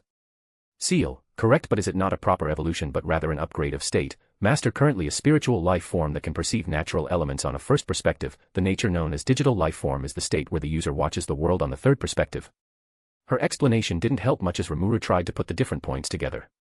Remuru, so basically, you are saying I can now become a digital life form or whatever is it called? Seal, affirmative. Until recently the sole data we possessed to perform such evolution came from Dawn Arcead and the Frost Dragon Velzard. Absorbing one of them would have directly allowed a perfect understanding and thus an evolution. Remuru, well we can't do that, so Degrol was enough. Does that mean he is also? Seal, negative. Degrol had the necessary power to act like a digital life form and so Ashura, but they weren't in such a state. Instead, they possess what I call a chaotic nature, a state similar yet completely opposite to the digital nature. When it comes to Seal, having data is crucial for all her operation, even if that information is the complete opposite of the final result intended. When making a fish, if using sweet is the worst direction for the final plate, then you naturally know that it has to be rushed into the salty. Seal has perfectly grasped the nature of both chaotic and digital now. Seal, so master, would you like to advance to the next stage, together? Remuru, Seal, haha, you really changed for the better. Let's do it, partner. Within the confines of the imaginary space, where Seal stayed at all time, the Manas of wisdom flashed the tiniest smile, feeling once again the warmth of her master's confidence in her capabilities. Seal, as you wish.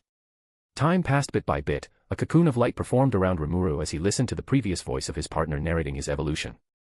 The acquisition of Void God, Azathoth through the fusion of the Lord of Storm, Lord of Scorch, Shell of Wisdom King, Lord of Gluttony Beelzebuth.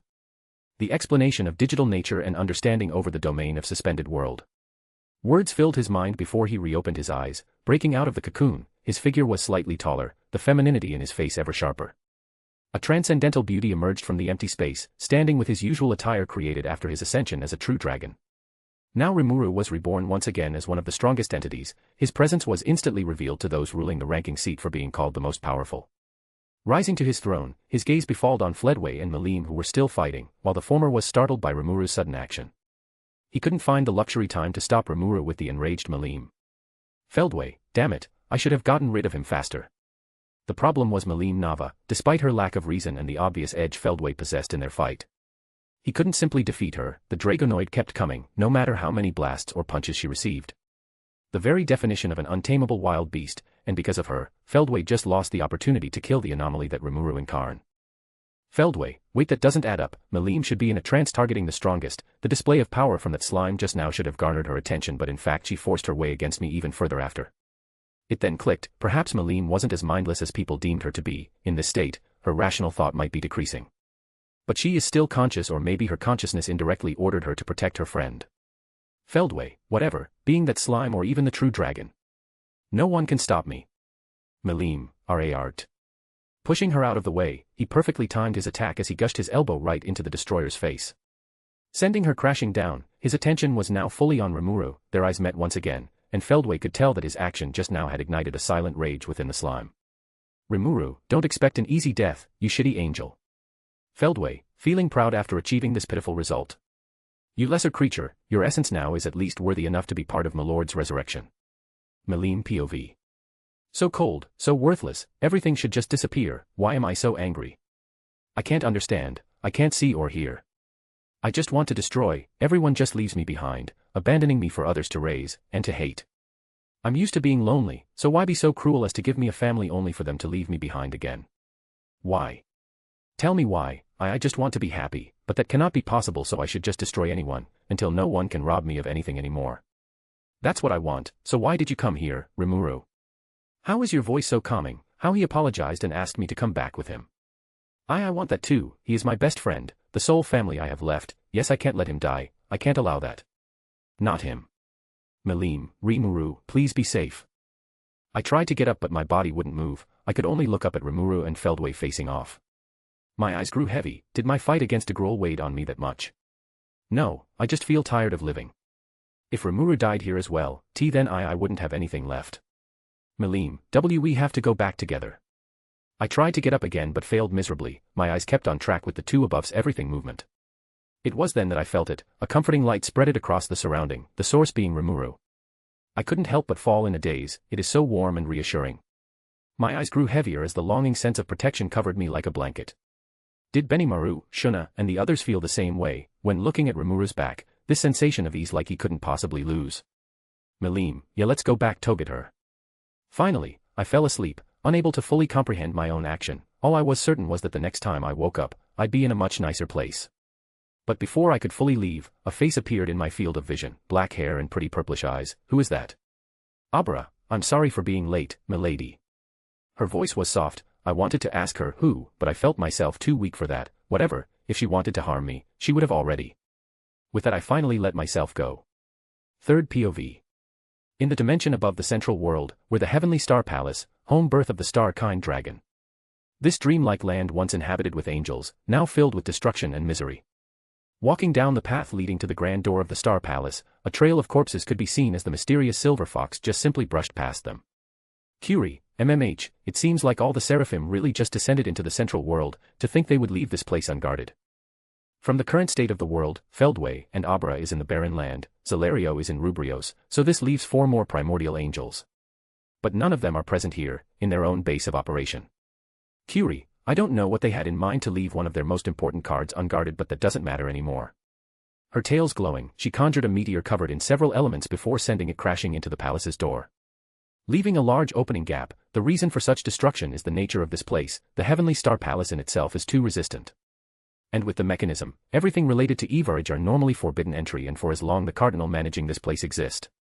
Curie would have never managed to enter, but since the same cardinal had to pay the price to close the path to the cardinal world. Curie, you have become too weak to maintain the defense of the Heavenly Palace, Walmart Manus of Justice. Morphing into her human form, Curie walked in confidently, her long hair flew down her back as she directly met face to face with the said cardinal. Curie, and to think you would have the guts to meet me face to face, right at the entrance. Born from a collateral branch of Justice King, Michael, the one who was granted the appearance of the wife of the Star King. Manus, Lucia, but her attitude this instant was greatly influenced by another power. Manus Lucia, this energy, what are you? With a shaky voice, Manus, Lucia was barely standing up, the state she was in is akin to a beautiful bird whose wings and eyes were ripped off. Curie, MMH, your authority is gone. Manus Lucia, what arug?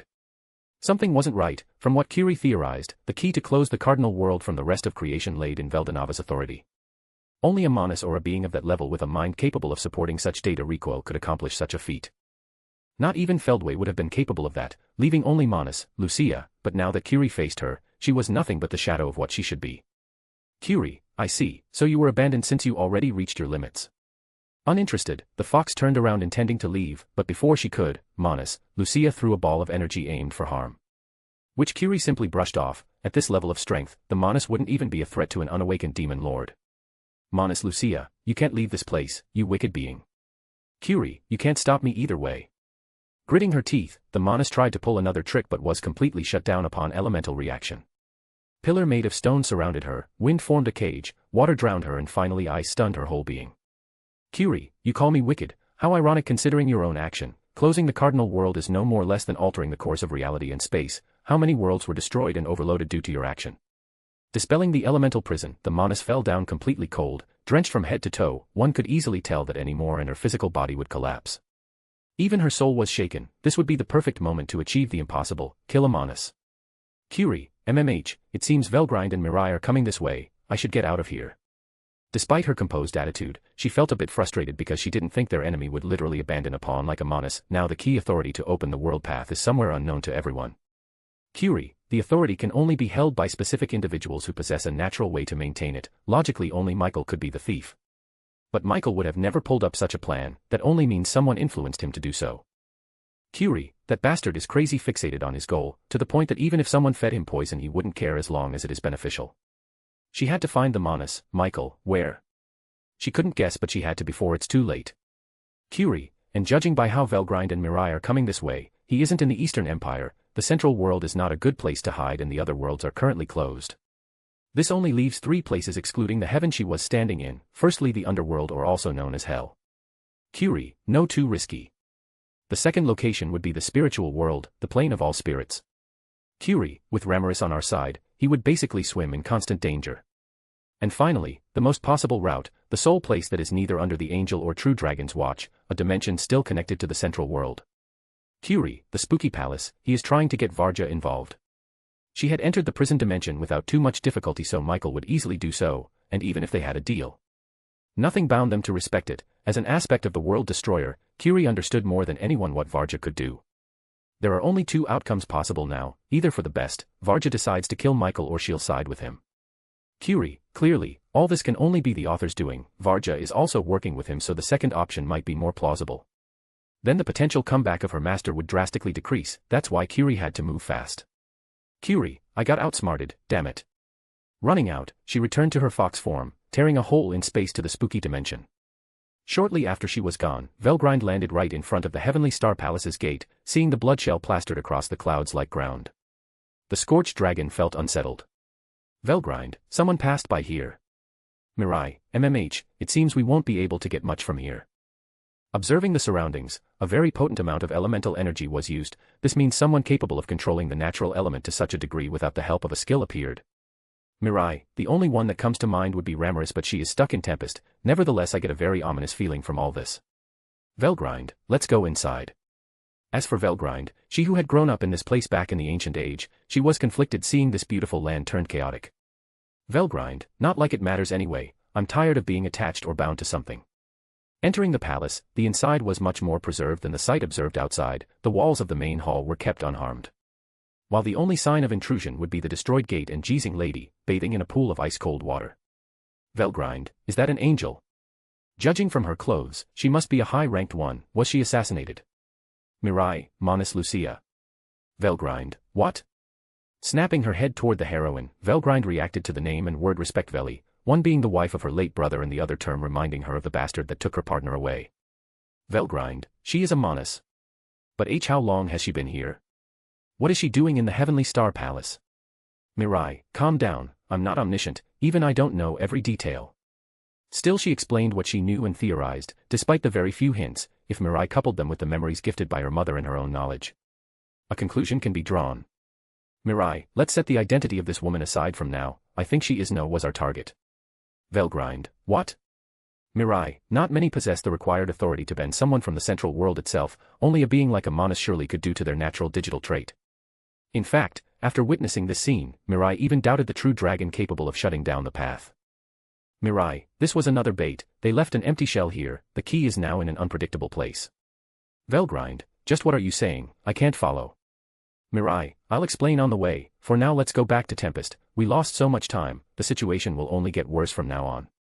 Saying that, Mirai still unsheathed her sword and cut down the last string of existence from the dying Monis. She wasn't going to take the risk of a potential recovery. A Monis, no matter how weakened they are, is still a threat in so many ways. Mirai, I wonder how things are doing in Rubrios. Speaking of Rubrios, Chloe had to face Zelario, the second angel of origin, serving directly under Feldway's order. This cold-hearted individual didn't mind the billions of simultaneous deaths numbering up each instant. In fact, all he could see was the legendary hero Cronoa. She was an enemy he had to get rid of. Once Rubrios is turned into ashes, the opposing force would lose a considerable amount of influence and power. Zelario, resistance is futile, as in the end justice will prevail. Chloe, justice, I don't know why, but all those who act under the name of justice are just a bunch of assholes. Her words sharp enough to make Zelario twitch his brow. The two didn't wait long before drawing their weapon. The clean purifying light shone across Chloe's blade, a beautiful arc trailed under the swing of her sword. And upon making contact, one side clearly had the upper hand. Zelario, tch. Being pushed away, it seemed in terms of physical capability, he was inferior to this human hero, forced to clear a line. He backed away, flying further down while trying to come up with another plan. Chloe, just now, it felt strange, did he use a skill to escape? Narrowing her eyes, she quickly followed up, not intending to give any space to the corrupted angel. Chloe, running away now. I guess your justice just means that much. Zelario, shut your mouth. Chasing him like a hunting dog, Chloe relentlessly aimed for the angel's weak spot. This incredibly showcased the difference in pure raw skill. As one would say that an angel such as Zelario should have no weak spot, but in reality, no matter how skillful you are, the moment you meet someone stronger and more accurate, he will find you new weakness that you couldn't witness previously. Zelario is skilled and among the strongest within the heavenly army, but to Chloe, who had lived through countless lives, he was more of a teenager than an angel. Chloe, I heard Zelario and most of the Seraphim were dispatched for security around Evarge, their mind and existence corrupted by his sinister energy, their weaponship and fighting spirit has weakened over time. Catching up slowly, she kicked the back of the angel's head, her hand then clutched onto one of Zelario's 6 wings. Tightly pulling out feathers, she mercilessly ignored the painful growl from her enemy, pulling her divine sword closer. Chloe, I guess we got fried chicken for tonight. Smirking, in an instant she had cut down 5 of Zelario's wings, a swift swing of her blade, clearing the way. The insufferable pain Zelario went through forced him to fly down crashing, the back of his head still under Chloe's clutch. She applied more pressure, placing her foot over the middle of his now exposed back. Chloe, drop dead. Letting go, she pushed him downward, completely helpless. A loud explosion followed as Zelario crumbled into a pile of dust. Without waiting further, Chloe turned around and assessed the situation. The angels were still pouring over Rubrios, so she had to go back to her primary duty. Chloe, the only right justice is the one applied by the strongest. She addressed a last bit of words, her tone cold as ice. She knew very well that Zelario wouldn't die from this. But for the time being, he won't come back to Rubrios because, now they know that despite not having a true dragon, their ace hero or even a top demon lord, the Holy Empire was more than safe, graced by the hand of a wild secret card. Zalario, damn it, I need to contact Feldway, we underestimated the enemy force. Meanwhile, in a subspace above Tempest, Dino, the Sword of God has been awaiting his moment. At his side, Pico and Gracia. Cornu was also present but he went ahead to distract the main force of Tempest. Their goal wasn't to defeat the monster nation but rather take down Ramirez. The problem is the sheer amount of ridiculously powerful individuals within the territory at the moment. And to infiltrate the labyrinth of the Spirit Queen, they need at least 3 of them to resist the supreme control that Ramirez can apply on life itself within her territory. If it was a one-way battle, Dino was sure that they needed at least all 7 Seraphim to invade Tempest but there are only 4. Pico, do you think Cornu will manage it? Gracia, I doubt it, just from sight, Velzard-sama and Veldora-sama are impossible walls.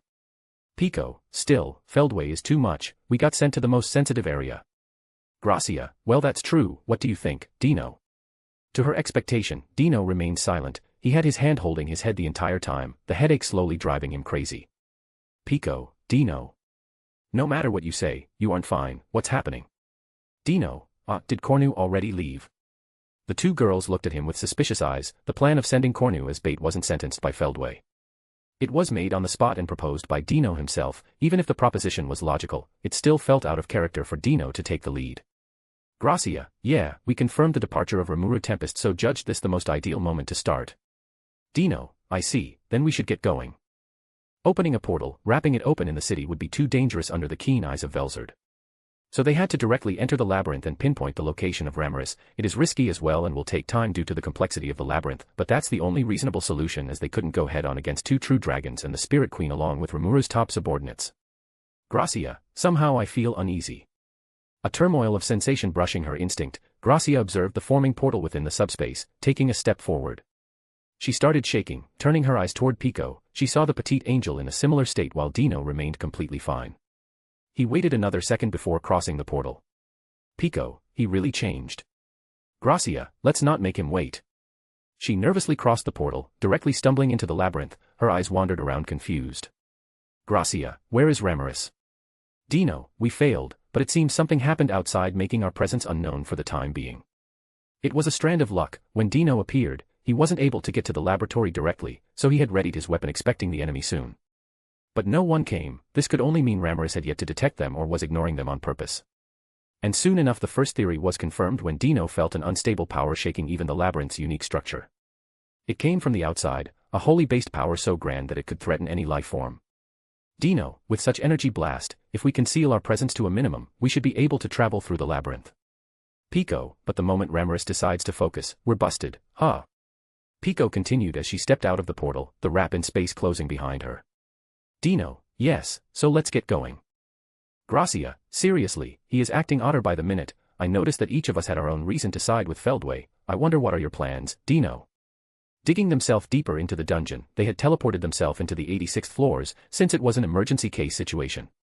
There was no boss or truly powerful individual guarding the floor, making it way too easy to cross through the floors.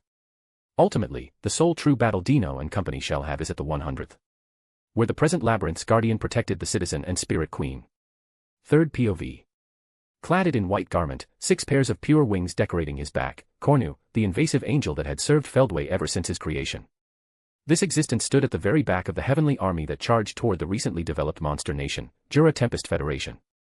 His role in this battle was to serve as a bait but still having to face the monstrous army of Tempest gave him chills. Even if he was only watching his subordinates running into their doom from the furthest back, Cornu felt that his own fate wouldn't be too much different from those egoless angels. Stepping in means death. Cornu, this barrier, to think such an atrocity of a nation would be born within the sacred land of Lord Veldanava. Clenching his fist, he felt rage and shock, to think a single nation would monopolize the primordial demons and true dragons. A balance breaker land that contradicts the nature equity norm of the angelic nature. Cornu, this makes no sense, is this the Lord's will? No, this nation is abnormal. Grabbing his head, madness thought filled his mind, this nation doesn't deserve to exist, it had to be destroyed. His sharp features and predatory eyes turned malicious, even more when he made eye contact with the black primordial who had located him. Cornu, noir, as infuriable as always. In a past age, the angels had once tried to conquer the underworld, but they were stopped because of a single demon. Noir, Black Primordial, the third incoming of the Great Spirit of Dark, this single demon was capable of resurrecting on the spot within the underworld. No matter how many times he was killed, he would come back the next instant, guarding the gate of the underworld like a mad dog. His spirit and nature is abnormal as well, and Cornu felt nothing but hatred for these demons. Cornu, Blanc, John, and even Violet. With Guy out of the picture, Misery and Rain staying at his side on the ice continent, all remaining primordials were here. Normally, nothing good should come out from summoning those primordials, yet they were working efficiently with the other monsters. Defending the monster nation, again an anomaly. Why would beings who seek desolation share the protection for peace? All these angered and brought confusion to Cornu, but all these feelings were suppressed once he laid eyes on the frost dragon who occasionally glanced at his direction. Cornu, TCH, I can't move. Awaiting his time, his body suddenly froze as a bright holy light exploded in the horizon. All motion stopped on the battlefield to look up. The spell that Remuru conjured was felt throughout the entire world, even in the far distance, the intensity could be felt. Cornu wasn't different. He realized where that explosion occurred and started shaking. Cornu, what is this? His malice being washed away like a droplet fending into a river, this instant where even he was distracted ultimately served his allies well. As his role was fulfilled without him taking any action, still, in that span of instant where he was too stunned to move. A demon has sneaked up behind him, a pair of long claws extending from his hand. Diablo chuckled in Merveil as he lunged toward Cornu. Testarossa POV. Swiping my wrist around, I chuckled softly as my whip split dozens of angels in a single loop. I repeated this gesture over and over. Honestly, this war is boring. Sure, the scale is at an unprecedented level, but the quality side is severely lacking. They have the number, but for a nation like Tempest, it's meaningless, utterly disappointing, as they didn't even send those damned seraphim here. Well, in a way that compensate for the fact we demons cannot bring out the full extent of our power, because we would also affect our allies. I wouldn't care normally, unleashing a wave of death blessing anywhere I sense hostility, but then my lord wouldn't be happy. We wouldn't want that, right? Angering the lord I finally found after so long felt so refreshing that I mustn't let him go. Testarossa, still this has no end. The early holy light that illuminated the world, it was clearly from Remuru-sama. His energy could be felt across the realm. It was an incredible display of power. It also had the side effect of revitalizing our morals, at least those goblins, Orc, Kijin, and company. As a demon, I wouldn't feel mental exhaustion even if this massacre continued for another millennia. Well, in an ironic way, Diablo and the other two brats looked up with pride and awe. To think a demon would look at holy magic in such a way. Testarossa, speaking of Diablo, he left a moment ago. Turning my head toward the empty space he was at a moment ago, he seemed to have pride in not partaking directly in the battle. He was merely observing. Aside from him, Benimaru too wasn't directly fighting, but he had a reason for commending the entirety of the army. Not counting our demon corps naturally, I wouldn't ever bow my head to anyone aside from Remuru-sama after all. Testarossa, oh. Tracking his presence, my eyes followed where Diablo went. High up in the sky, coincidentally a large explosion occurred in the sky. Behind this never-ending army of angels, a smirk grew onto my face when I realized the situation. Carrera and Ultima must be similar, though by now, unfortunately, I will have to back down for the moment. Testarossa, these brats. I sighed watching the two previously mentioned demons rushing off, leaving their position to break through the dense line of angels. They all wanted to get that seraphim's head. I myself feel conflicted not wanting Diablo to get all the honor. But somehow, I actually managed to get a hold over myself. Instead of brainlessly leaving my post, I turned my head toward Benimaru in the distance and sent him a thought communication. Testarossa, we located a primordial angel. My three idiotic colleagues left their position to get him. Benimaru, Roger, I'll send reinforcements to cover their position. Testarossa, no need, I'll take care of it. Benimaru, huh, are you sure? Carrera and Ultima received the largest side of the battlefield. I chuckled again and cut off the communication. This is just fine, the reason I want to take over. To take advantage of Carrera's uncontrollable nuclear nature and ultimate crazy charge in battle way, they were dispatched singly with support on the side. Now if I devour their space as well, I will finally have enough space to use my newly awakened ultimate skill. Testarossa, fufufu. I flew up, my eyes quickly scanned the vast area I was now supposed to take charge. Some allies were struggling to make up for my colleagues' idiocy. My smirk kept growing bigger as I sent to everyone another thought communication, politely informing them to get out of the way. Testarossa, now then, shall I test this beautiful gift? Once everything set in motion, I stood still watching the now unstopped swarm of egoless angels rushing toward me. If I were to let them pass, it would be quite the catastrophe, as I am now directly guarding the entire high front line. But I didn't feel anxious, just excited as a name naturally came to me, Belial, Lord of Underworld. Testarossa, beautiful. An armor of white flames outlined my body. I felt the warmth given to me by my lord, spreading the white flames forward. I at the moment could even picture the downfall of heaven, the flames turning everything into ashes. Tensura, underworld of white. The sky lit up in pure fire, the incoming angels were all erased one by one as the majestic wave of heat spared no one. Ah, this is truly magnificent, a single name and the Lord allowed me to reach the next level. I now cannot wait any longer for the end of this war, to receive the praise of my Lord. Tensura, ah. Furthermore, the expression displayed on Carrera and Ultima's face is so cute, their bewilderment even stunned them. To the point where Diablo is about to take down that seraphim, at this point, the battle above Tempest is going to conclude soon. Third POV. While Testarosa's observation was right in many ways, she couldn't foresee the fact that a rising fireball was rushing toward Tempest. Cornu, who had one of his arms ripped off because of Diablo's sneak attack, he was forced to back down but couldn't even find the time to heal himself. As Ultimate and Carrera instantly followed up, they arrived in an explosive fashion, each trying to rip off the kill for themselves. Carrera, remember our bet. Ultima, the one who catches the biggest prey wins. Carrera, the right to order the loser for a week. A bet made before the war, when the two had a tea time. Testarosa was also present, though she refused to partake in their childish antics. Nevertheless, this kill meant a lot for themselves and their pride. Cornu, when did they get here? Diablo, Oya, and me who wanted to bring his head to Remuru-sama. I guess my assassination skill needs some refinement. Now being the target point of 3 primordials, Cornu had his skin gazed, small and deeper cut piercing his body.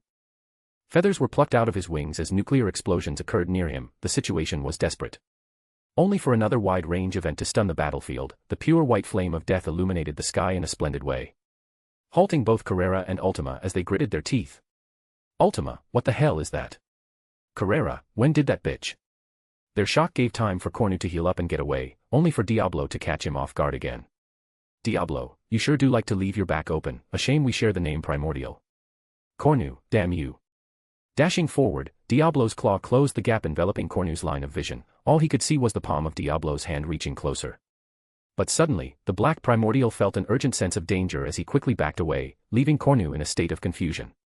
Just now, all he could was imminent death, and yet the merciless black progenitor didn't finish him. Cornu, WH. But as hope finally resurged from this continuous darkness, Cornu wasn't even given the time to react as a scorching body suddenly blitzed throughout the sky, swiping him away as he burned under the intensity. Not even ashes or remnants of his souls were left after the passage of this fireball. Diablo, who had dodged right in time, watched in annoyance. A long serpentine body could be seen sourcing the power of the fire. Cardinal acceleration, that is the spell that just vaporized Cornu into non-existence. Velgrind, huh? Did I fly over something? Mirai, meh, probably some bugs. We arrived, so let's get down. I can't sense Remuru's presence, he must have already left. Velgrind, sure, though I'm honestly surprised you could withstand cardinal acceleration, up close, even grabbing onto my scale as I flew. Mirai, just some trick involving my skill, nothing special. As they chatted, Diablo approached the two with twitching lips. Diablo, welcome back Lady Velgrind, Lady Mirai. Mirai, oh Diablo, why do you look annoyed? Diablo, let's just say you both interrupted something of quite significant importance. Velgrind, is that so? Well, whatever, where is Remuru? Diablo's annoyance only grew upon Velgrind's way of calling his master. Still he forced himself to calm down, seeing as the battle was still ongoing despite the loss of Cornu for the enemy.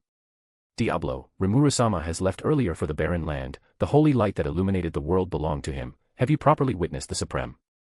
Mirai, let's go Velgrind. Velgrind, right. Leaving Diablo, who was still in his Remuru simp moment, Mirai quickly reached the ground, joining up with Benimaru and Velzard, who had just arrived a moment ago. Mirai, Benimaru, what's the situation? Benimaru, Lady Mirai, well, for Tempest, we are cleaning the defense pretty well. I can't say for the other nation, but I did hear that Rubrios, Dworgen, and Sarian managed the crisis on their own. Mirai, I see, the barren land is currently under high tension. Send a message forbidding any entrance within the vicinity. Benimaru, aye. Velzard, just do as she says. The sheer pulse of energy coming from the barren land can already vaporize any weak being. At this rate, Rubrios is going to be engulfed into a sea of poisonous aura. Even if Velzard was silent for most part of this world event, she has keenly watched over everything: Remuru's evolution, Feldway's intervention, the sky shattering over and over. She simply waited, not bothered to intervene as things were just following a settled route. Benimaru, I see, I will get to it right away. Taking his leave, he quickly contacted Sui before going back to command the army, a slight feeling of uncomfort dwelling instinctively. The 3 ladies he had left behind were all outsiders, yet they seemed too comfortable ordering Tempest's direct executive around. Velzard, so what next, Mirai-chan? Mirai, things got more complicated. but first we need to get to the barren land and set a barrier. Velgrind, this isn't very complicated, but are you going to let that slime do the fight? Who is he even facing there? Velzard, Feldway, and from the look of it, he isn't in a normal state. I took a peek and his appearance is similar to Veldanava's, surely his true or battle form. Velgrind grew silent, sure she knew a bit about Feldway, first creation of her late brother, leader of the Angels, a former Imperial guard. She was wary of him ever since he approached Rudra and joined the Empire, but brushed it off as surely her brother's influence. She thought that Feldway merely followed Veldanava's thought, having trained Rudra himself, maybe the first creation agreed to the late Emperor's ideals. Velgrind, that rat is quite cunning, Remuru is strong. I won't deny it after losing to him, but, are you really certain in leaving the matter solely in his hand?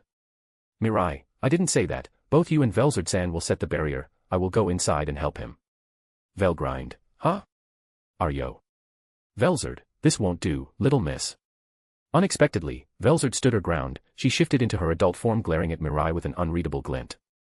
Mirai, what? Velzard, I made a promise to Don Kuan to protect and take care of you if something were to ever happen to him. Mirai, this isn't the time FO. Velzard, I know you are special, fighting a war of your own, but please consider the fact that for me, Don is family, and you are probably the most precious existence for him. Meeting her golden eyes, Mirai finally noticed what emotion went through Velzard at this moment. Worry, fear, and anxiousness.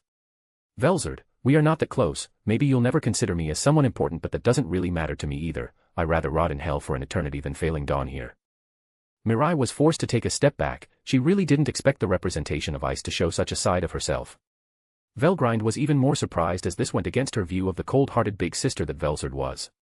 Mirai, Velzard, you are strong, but right now even a true dragon would be indecisive there, just stay on the side and watch, let the adult take over.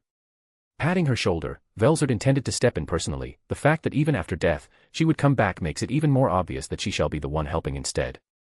Velgrind, I really didn't know you at all, Velzard. Velzard, even us true dragons are subject to change, just like how you pursued Rudra, I chose my own path. Velgrind, I see. Velzard mustered a small smile before turning into her dragon form, majestic white scales covering her skin as a frozen mist instantly blurred the area. Velzard, I shall depart right away, once you get there set up the barrier and do not remove it at any cost. Flying off, Velgrind grew silent, she turned toward Mirai who stood still, a gloomy atmosphere surrounded her. Velgrind, we should, go too. Mirai, yeah, Velgrind, do you believe in fate? Velgrind, that's a random question but yes, it was proven long ago that fate does exist, but I guess people tend to interpret it differently. Mirai nodded, she stretched her two arms forward and quickly slapped her cheek, at the end, she made up her mind. Mirai, I can't let Velzard-san fight, I have to be the one, because... Turning around, her eyes glowed dangerously as she stared at the back of Velzard's draconic form in the distance. Mirai, you are precious to my father, I can't let you die too. Reading the string of fate, a dangerous death flag towered above Velzard's head, fate paradox, would easily manage to solve the issue. But, Mirai was warned by Hermanus that the usage of such skills would endanger more than save because of Evert's lone existence. Within the confines of the spooky palace, Kiri arrived landing right in front of the prison containing Evert's body. Her eyes narrowed dangerously when she lifted her chin, as she expected Michael was present.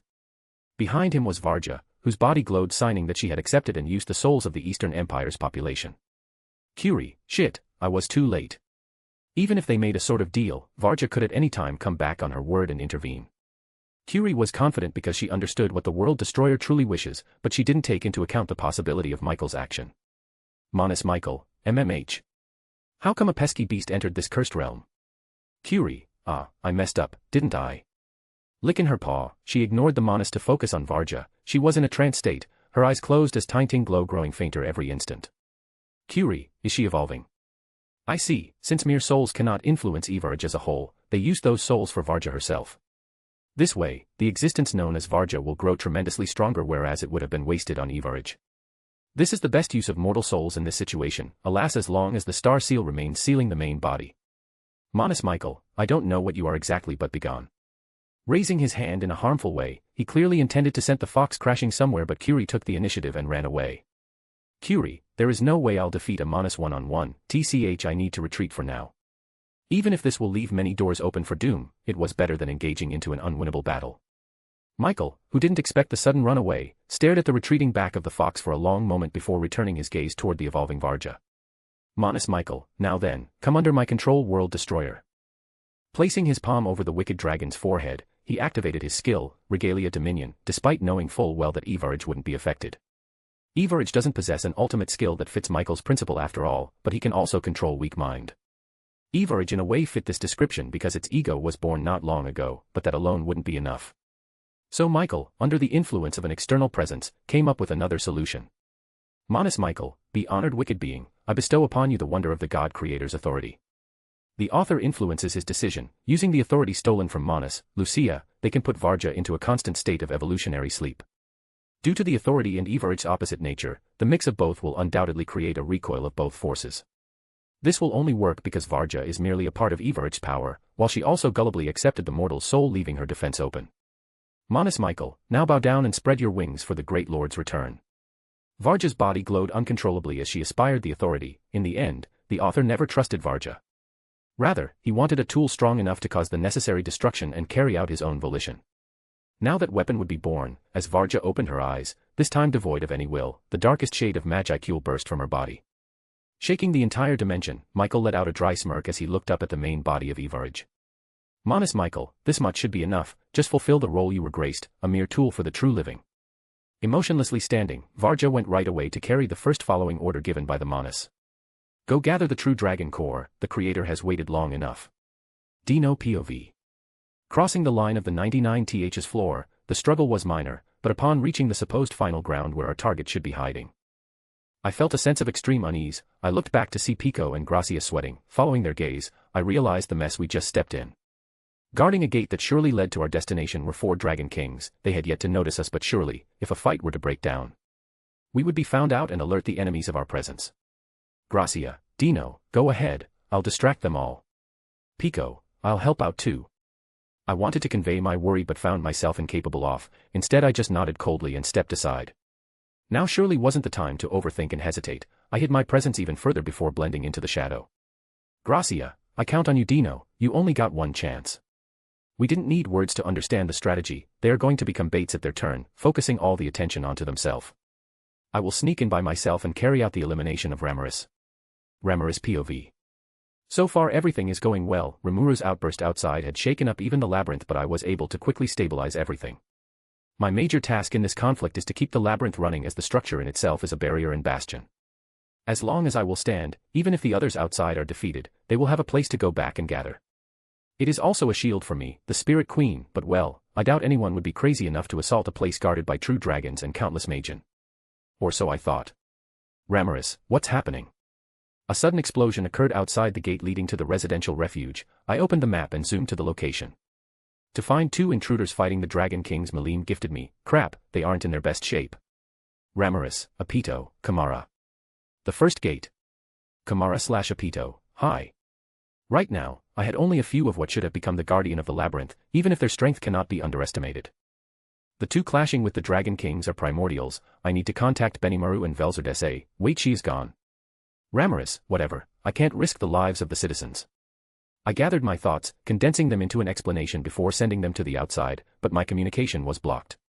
I sighed annoyed before dropping my gaze left. Remuru, I was too late, huh? Squinting my eyes, a greenish barrier covered the room I was standing in. Beretta instinctively stood in front of me. His hand stretched defensively. I felt the air turning cold when a shadowy figure made its presence known. Remuru, so it's you, Dino. Dino, been a while. Chibi, not so chibi. But something was off. His appearance wasn't that of the Dino I knew. He was clad in a long dark robe, wings sprouted from his back. Before my eyes was the true form of the sleeping ruler, truly a wolf disguised as a sheep. He is a threat right now. Beretta, Remuru-sama, stay behind me. Remuru, no Beretta, he isn't an opponent you can face right now. Protecting someone can only be done when you are stronger than your opponent or the one you are saving.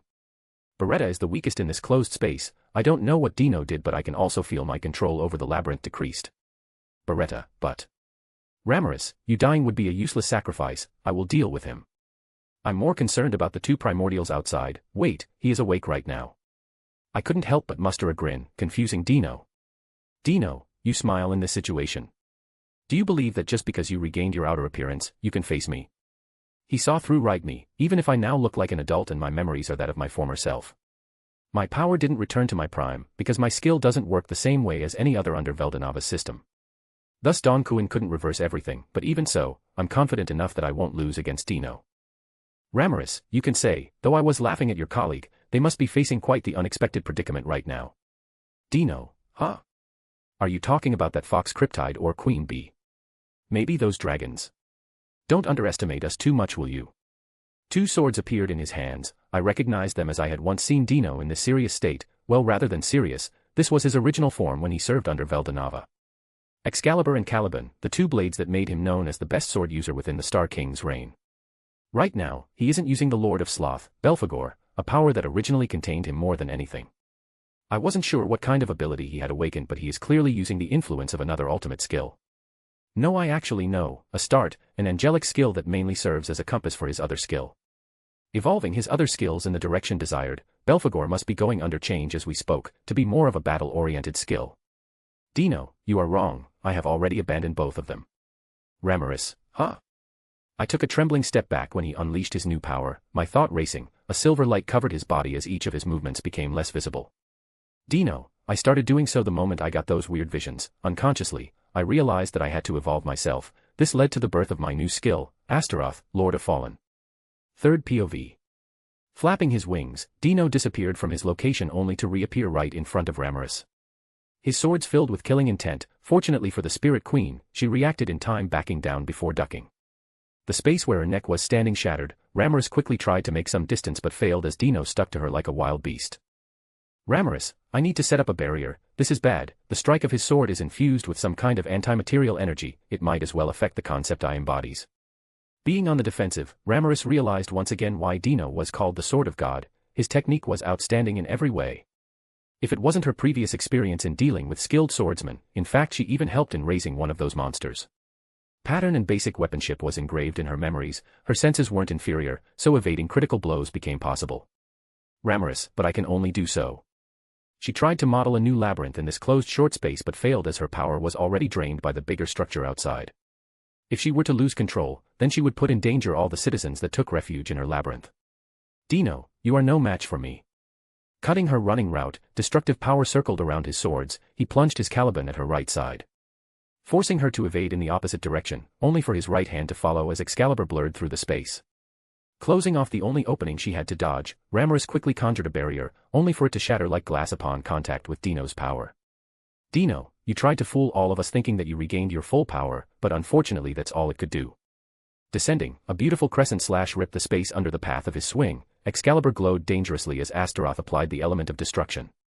This might not kill Ramirez on the spot, but it will be enough for her to crawl back into a smaller form, making the labyrinth collapse at the same time. She couldn't let that happen, yet fate seemed to be against her, as her foot slipped when she tried to find a countermeasure, falling, with a sharp blade coming for her neck. Ramirez, I'm going to. Dino, this is your end. Time slows down. It is said when you are met with a near-death situation, time starts to pass slowly, your life flashing before your eyes. A sense of regret as you relinquished everything you accomplished and as yet to accomplish. Ramirez went through this for a short instant. Happy and sad memories. She was born independently, a spirit that originates from the earliest stage of creation. Ramirez, and no. Her eyes remained open watching her execution arrive. Her vision suddenly faded as a shadow jumped between her and the blade. Pushing her backward, the sound of metal being screwed followed. This unexpected intervention left both the Spirit Queen and Angel stunned. As Dino tried to follow up and launch another offense, but his arm was blocked, the one who just jumped in. Beretta, having more of her body destroyed and even soul damaged, she clutched onto Dino's arm, not letting him go. Beretta, Lady Ramirez. Please run. Ramirez, what? Her confusion turned into shock when she realized the next action of her appointed bodyguard. Energy gathered around the demon doll's soul. It was a sacrificial spell. Beretta's purpose was always to protect Ramirez, even if it meant dying without the chance of return. Dino, you. Ramirez, don't do that.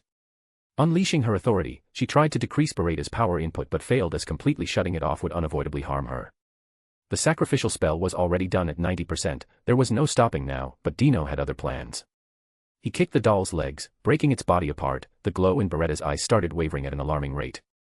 Yet she still didn't let go of him, her arms adamantly stuck on Dino's right arm. Dino, TCH, die already. Raising his left arm, he stabbed the doll several times. The outside structure was beyond broken, not even enough to support the charge of a soul.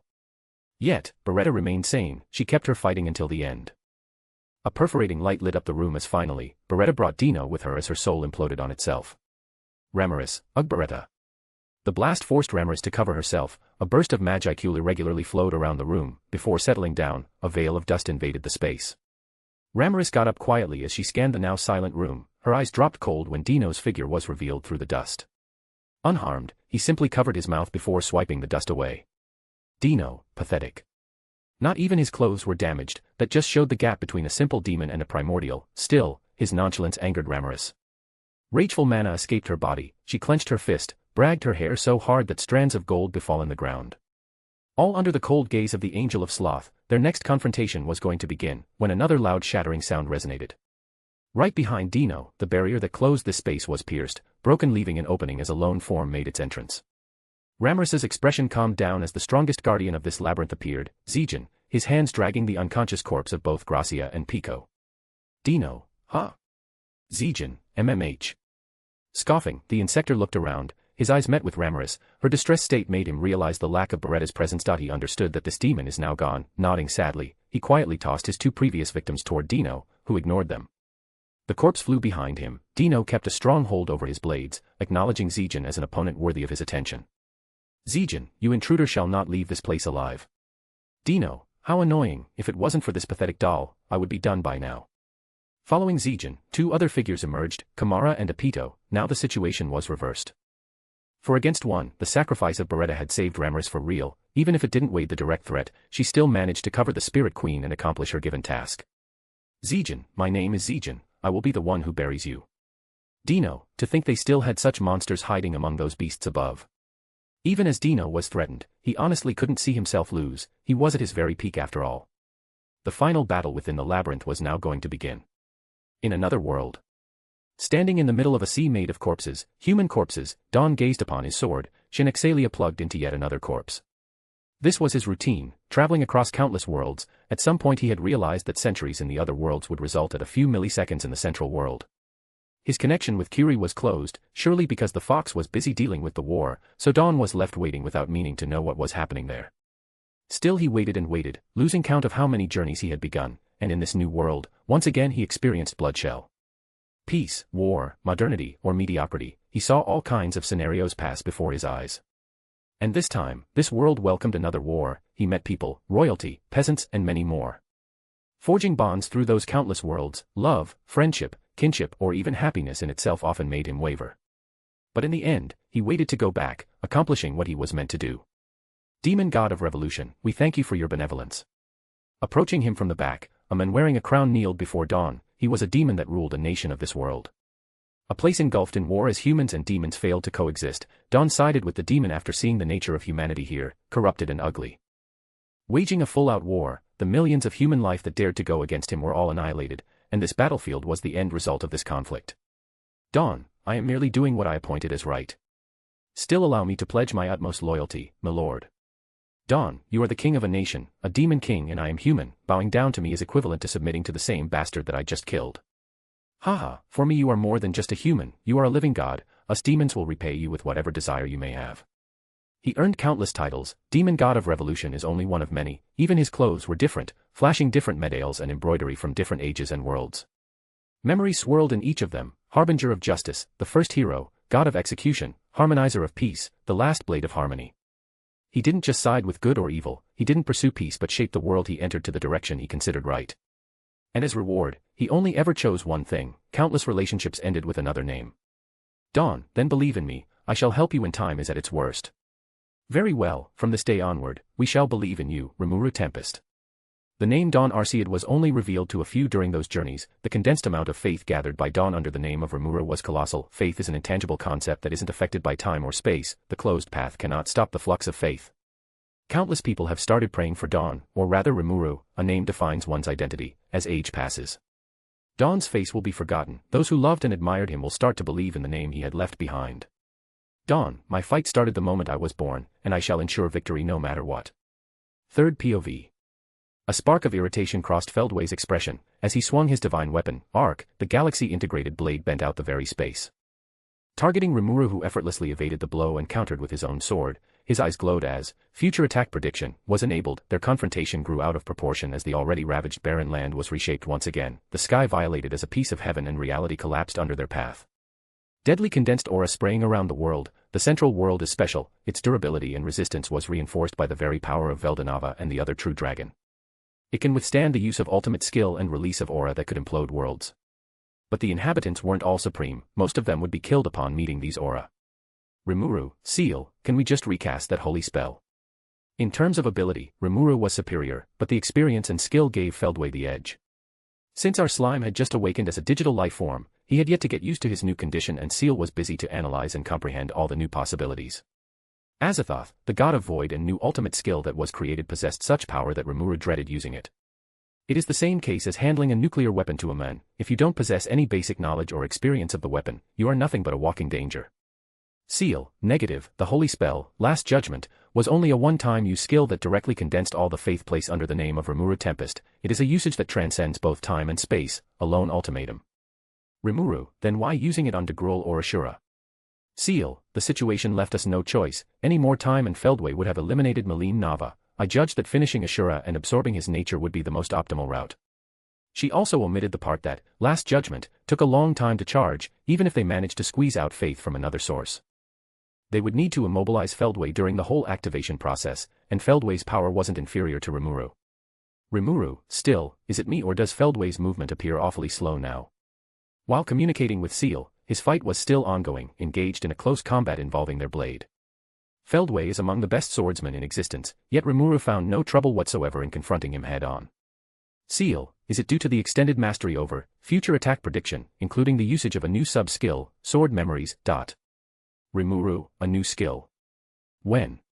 Seal, just now, the skill, sword memories, is a direct ability layering below future attack prediction. It allows the master to instinctively use the knowledge related to swordsmanship from other user bonds with the soul corridor.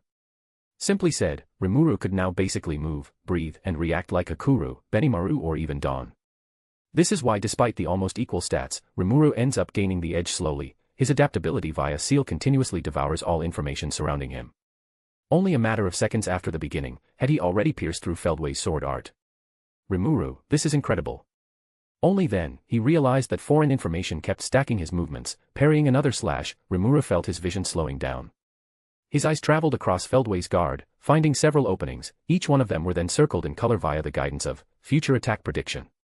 Green for the safe opening, red for the trap set by the angel. A smirk crept up Remuru's face as he opted for a side kick around the ribs cage. Feldway, ugh. Confirming Seal's statement, Feldway was successfully targeted and threw back. Taking the opportunity, Remuru followed up instantly. Feldway, how did yo? Remuru, Seal, how long until the analysis of Azathoth is done? Seal, apologize, I cannot give an accurate measure but it won't be long. It surprised Remuru a bit seeing Seal struggle after her evolution, but at least, now she acknowledged her own weakness and didn't let it become a true weakness. Remuru, sure, take your time, partner. Seal, hi. Beaming, she was glad her master accepted her as she is. Still, this kindness didn't really help her understand the mess that Azathoth is. Even for a supercomputer mind like Seal, understanding a whole new skill takes time. Remuru, I just have to stall time. The nebulous blade, arc, coming his way, Remuru tilted his head, letting the enemy's sword barely gaze at his neck. Another suggestion appeared before him, confirming his next action. Thrusting his sword of tempest forward, he once again forced Feldway to be on the defense. The blades clashing once again, their aura continuously expanded, ravaging whatever left there was to destroy life. Seal, master, a barrier has been set surrounding the entire barren land. Remuru, huh? A barrier.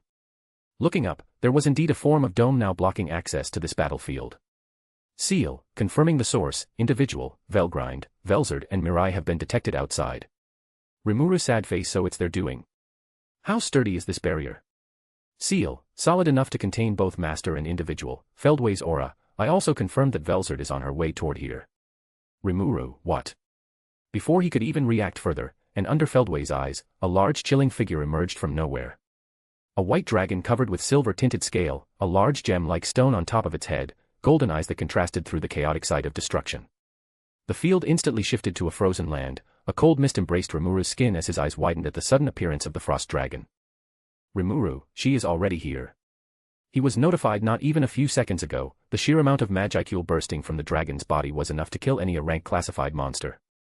No, from what Seal could muster, perhaps at this point, even a demon lord seed would be struggling between the line of life and death. Feldway, Ice Empress, Velzard. I didn't notice your arrival. His eyes narrowed nonchalantly. Velzard was listed among the threats that needed careful attention, and now that they meet face to face. Feldway could instinctively tell that her current power level has expanded radically higher than the last time they met. Feldway, with the support of that abnormal slime, I cannot defeat both of them.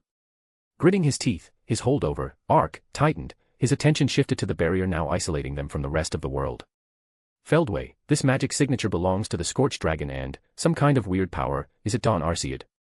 No, something similar to the power he holds. Velzard, I never appreciate your presence, yet we met again as you use the appearance of my respected brother. Her remark irked Feldway. With Remuru on the side he was more careful with his every move, knowing full well that any single mistake could lead to a shift in the following fight. But that was the least of his worries, for now he had to face the wrath of the Frost Dragon. Cold energy gathered inside her mouth.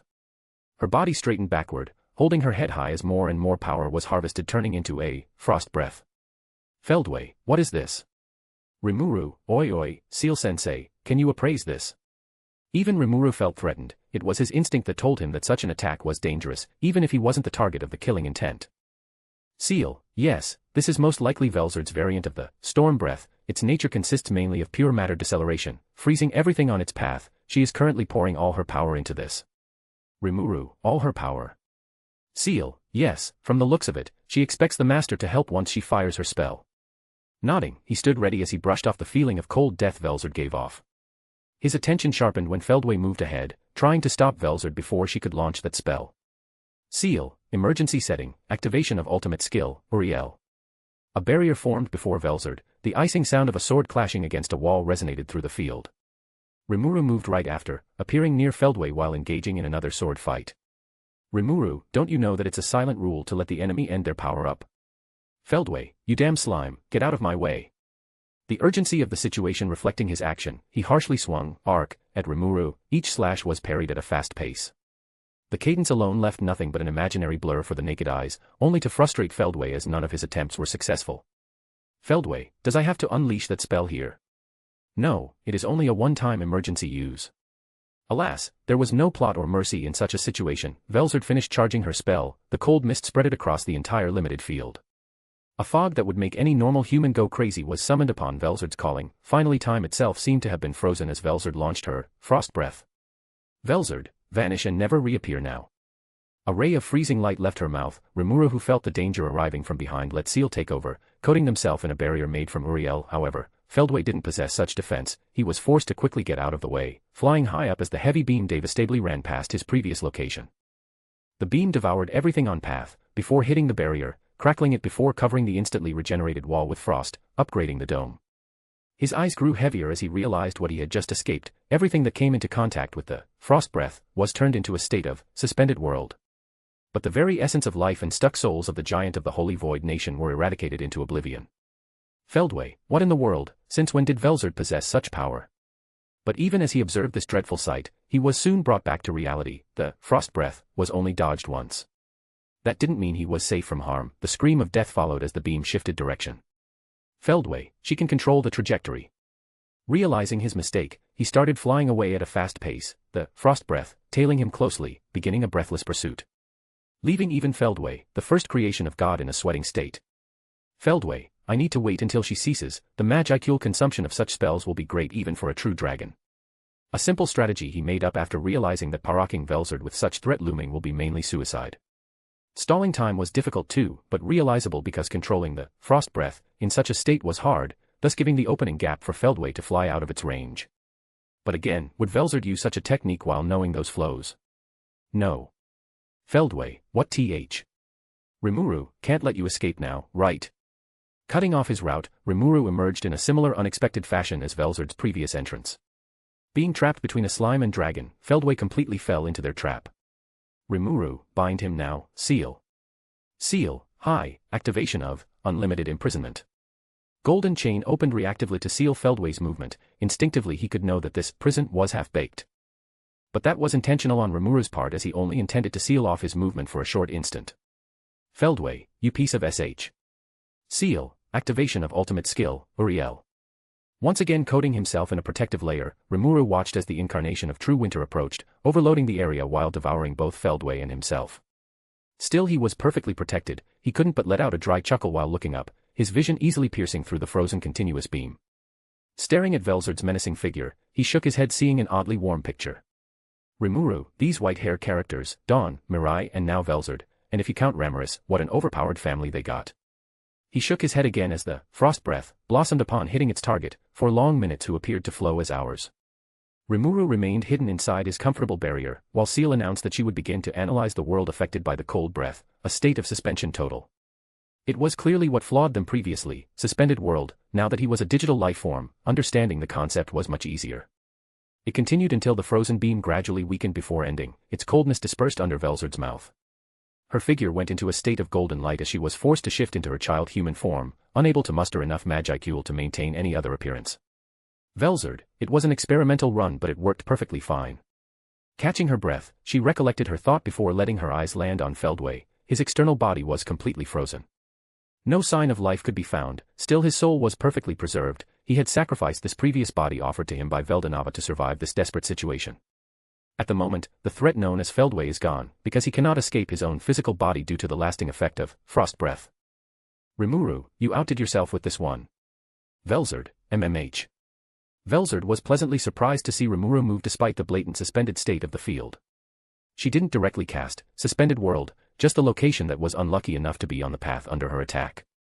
Velzard, ugh. Still now fully feeling the recoil, she felt tired, more than ever. It is a strange sensation since as the second oldest true dragon an absolute-like being. She never really experienced pure draining fatigue, her body started falling as she was unable to maintain herself. But before she could get down too low, Remuru caught her in a princess carry, gently embracing her. Remuru, you won't punish me for this, right? Velzard, what kind of image do you have of me? Let's just get down. I need to signal Velgrind and Mirai that we are done here. Nodding at her instruction, Remuru slowly floated down. In a way, he was being considerate of Velzard's state, not going too fast. Sure enough, after a short while he reached the ground, his boots making contact with the suspended ground. Right in front of him was the cryogenized body of Feldway. Velzard, let me go, I need to finish him. Remuru, why yeah. Supporting her as she got back onto her feet, Velzard ignored her sore body, and tried to gather some energy in the palm of her hand. But failed, since the space around was mainly affected by her frost breath, the natural state of magicule in the air was frozen. Velzard, whatever, I wouldn't be able to use my skill here anyway. Sighing, she quietly faced Feldway and tilted her head. Velzard, still I find it hilarious, your goal is to force back Veldanava considering the fact that he could come back at whatever moment you decide, right? Even if at the end of his life, Veldanava was no stronger than an advanced human, he is still a true dragon in nature. With time, his resurrection would have naturally followed, yet even after thousands of years, no news of his rebirth. This could only mean Veldanava himself refused to reappear. This much was clear even to Velzard, and Feldway's goal was clear knowing the previous fact. Veldanava cherished creation, his own creation like a child he had watched grow. Threatening the world itself will ultimately force him to come back. The true dragon's core, the world tree and spirit queen Ramirez, also known as the manager, the very foundation of the world would collapse once half of those forces are destroyed. Velzard, you wanted to threaten his beloved creation just to meet him again, but I find it hilarious to think that even in such a crisis, when you are about to be slayed, Veldanava didn't even bother showing himself. Her words were sharp and cold, implying how much of a bother Feldway was to his master. Velzard, don't you think he doesn't care about you at all? Plowing the nail down, Feldway's soul started shaking in rage, yet he couldn't get out of his frozen state. Much to Velzard's pleasure, a silent growl left her rosy lips. She turned her gaze toward the frost-covered dome above. Signaling that things were settled, sure enough, the barrier displayed broke down after some time.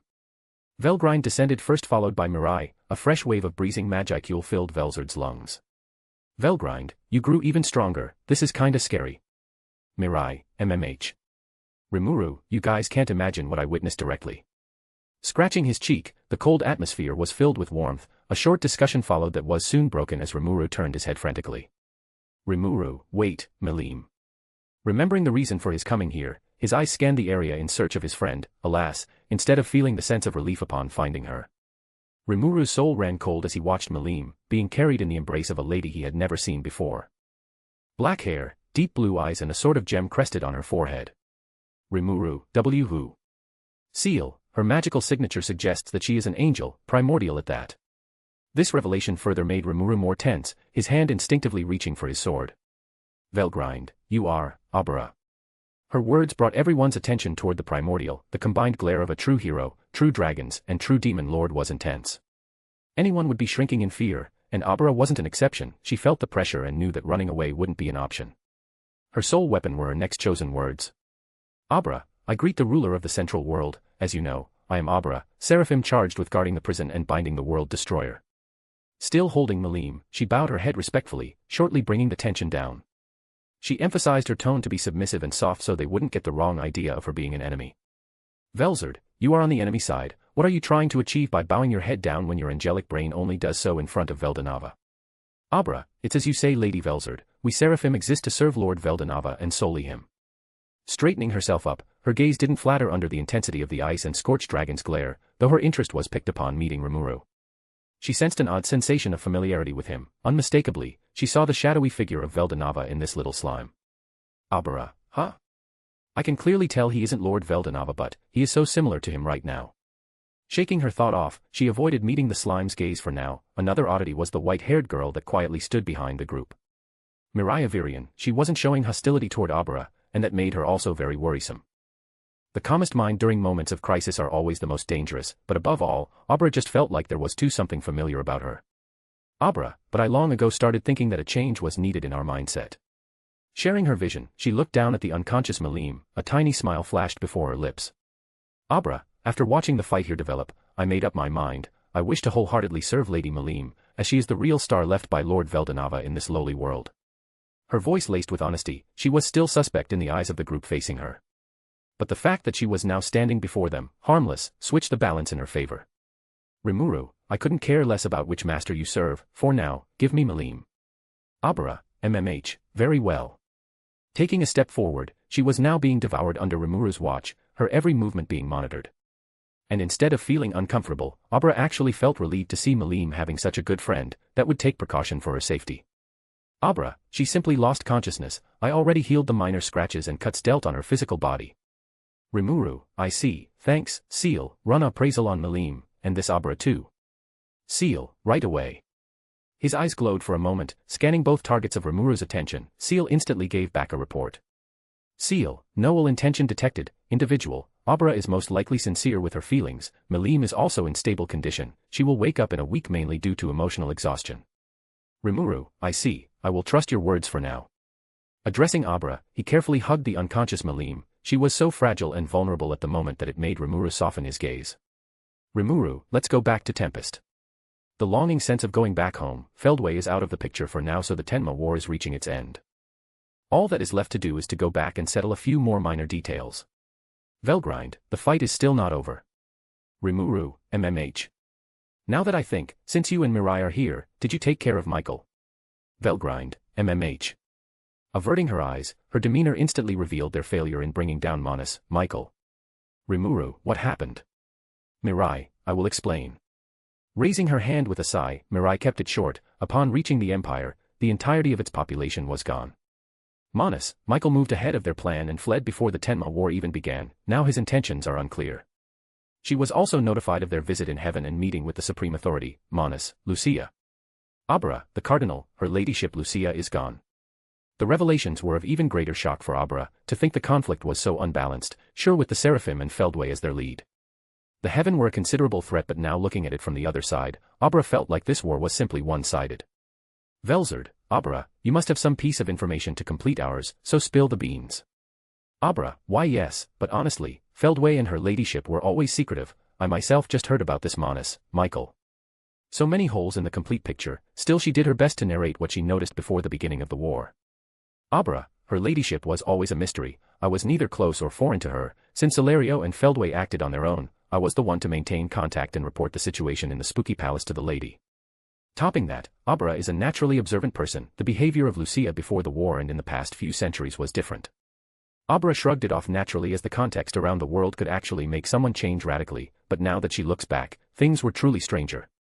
Abra, we Seraphim have never taken part in the Tenma War campaign, but this time, her ladyship mobilized all of heaven and seemed to act moving toward a specific goal. Remuru, a goal? Is it about Veldanava's resurrection? Abra, no. As much as she too wanted the return of our Lord, her ladyship has always maintained a face of neutrality. Being the cardinal of heaven, she merely ever responded to the call of Armageddon. The conclusion was simple. Michael had a plan he proposed to Manas, Lucia, and the latter was betrayed. It was perfectly coherent since Manus, Lucia held great affection in awaiting Veldanava's return. She didn't show it, but the lingering feeling of hers is the same as the rest of the seraphim. So a little bit of persuasion under the guise of Veldanava's return could have convinced her to change her way. Abra, this can't be, then what is the plan? Velzard, frankly, this whole resurrection thing is absurd. If Veldanava doesn't want to come back, no matter how many offerings you get or dragon core, he won't appear. It is a cold reality. Perhaps he would come back if the world was truly at stake, but that clearly wouldn't happen because even then, the probability wasn't at 100th. He is the god creator after all. Mirai, I see. I doubt Manus, Michael is under the author's control. It is more likely a deal was struck between them. This could match as the sudden death of Mas, Lucia. Holding the author's card in her mind, Mirai realized that Lucia's death wasn't a coincidence, but she needed one last piece of intel to confirm her suspicion. Velgrind, is something on your mind?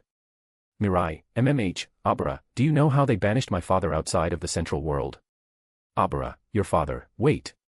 A sudden spark of revelation flashed in her dark iris. She could now see why she felt like she had already met this girl. Her white hair and blue eyes were distinct and rare features. Only Velzard, the frost dragon, possessed such a trait as far as she can recall. Yes, long memories aging from a time before the death of Veldanava or the direct appearance of the true dragon in the mortal world. Abra, you really look like him. Mirai, huh? Velzard, enough, just answer her question. Velzard interrupted for some reason. She prompted the angel to not stray from memories of the past in the current evolving situation. Abra, apologize. As for your question, it is due to the authority given to her ladyship after she ascended as the cardinal manager of the Heavenly Star Palace. Veldanava as the owner and ruler of that place died, so naturally the hierarchy should naturally be born to manage the Star Palace. But for a very long time, no one stepped up for that role. It didn't really matter because the seraphim were all occupied with their own order. Guarding the spooky palace, others went on rampage out of sorrow, some left for the other world. In the end, when Manus, Lucia appeared seemingly born out of nowhere with a direct piece of Veldanava's authority.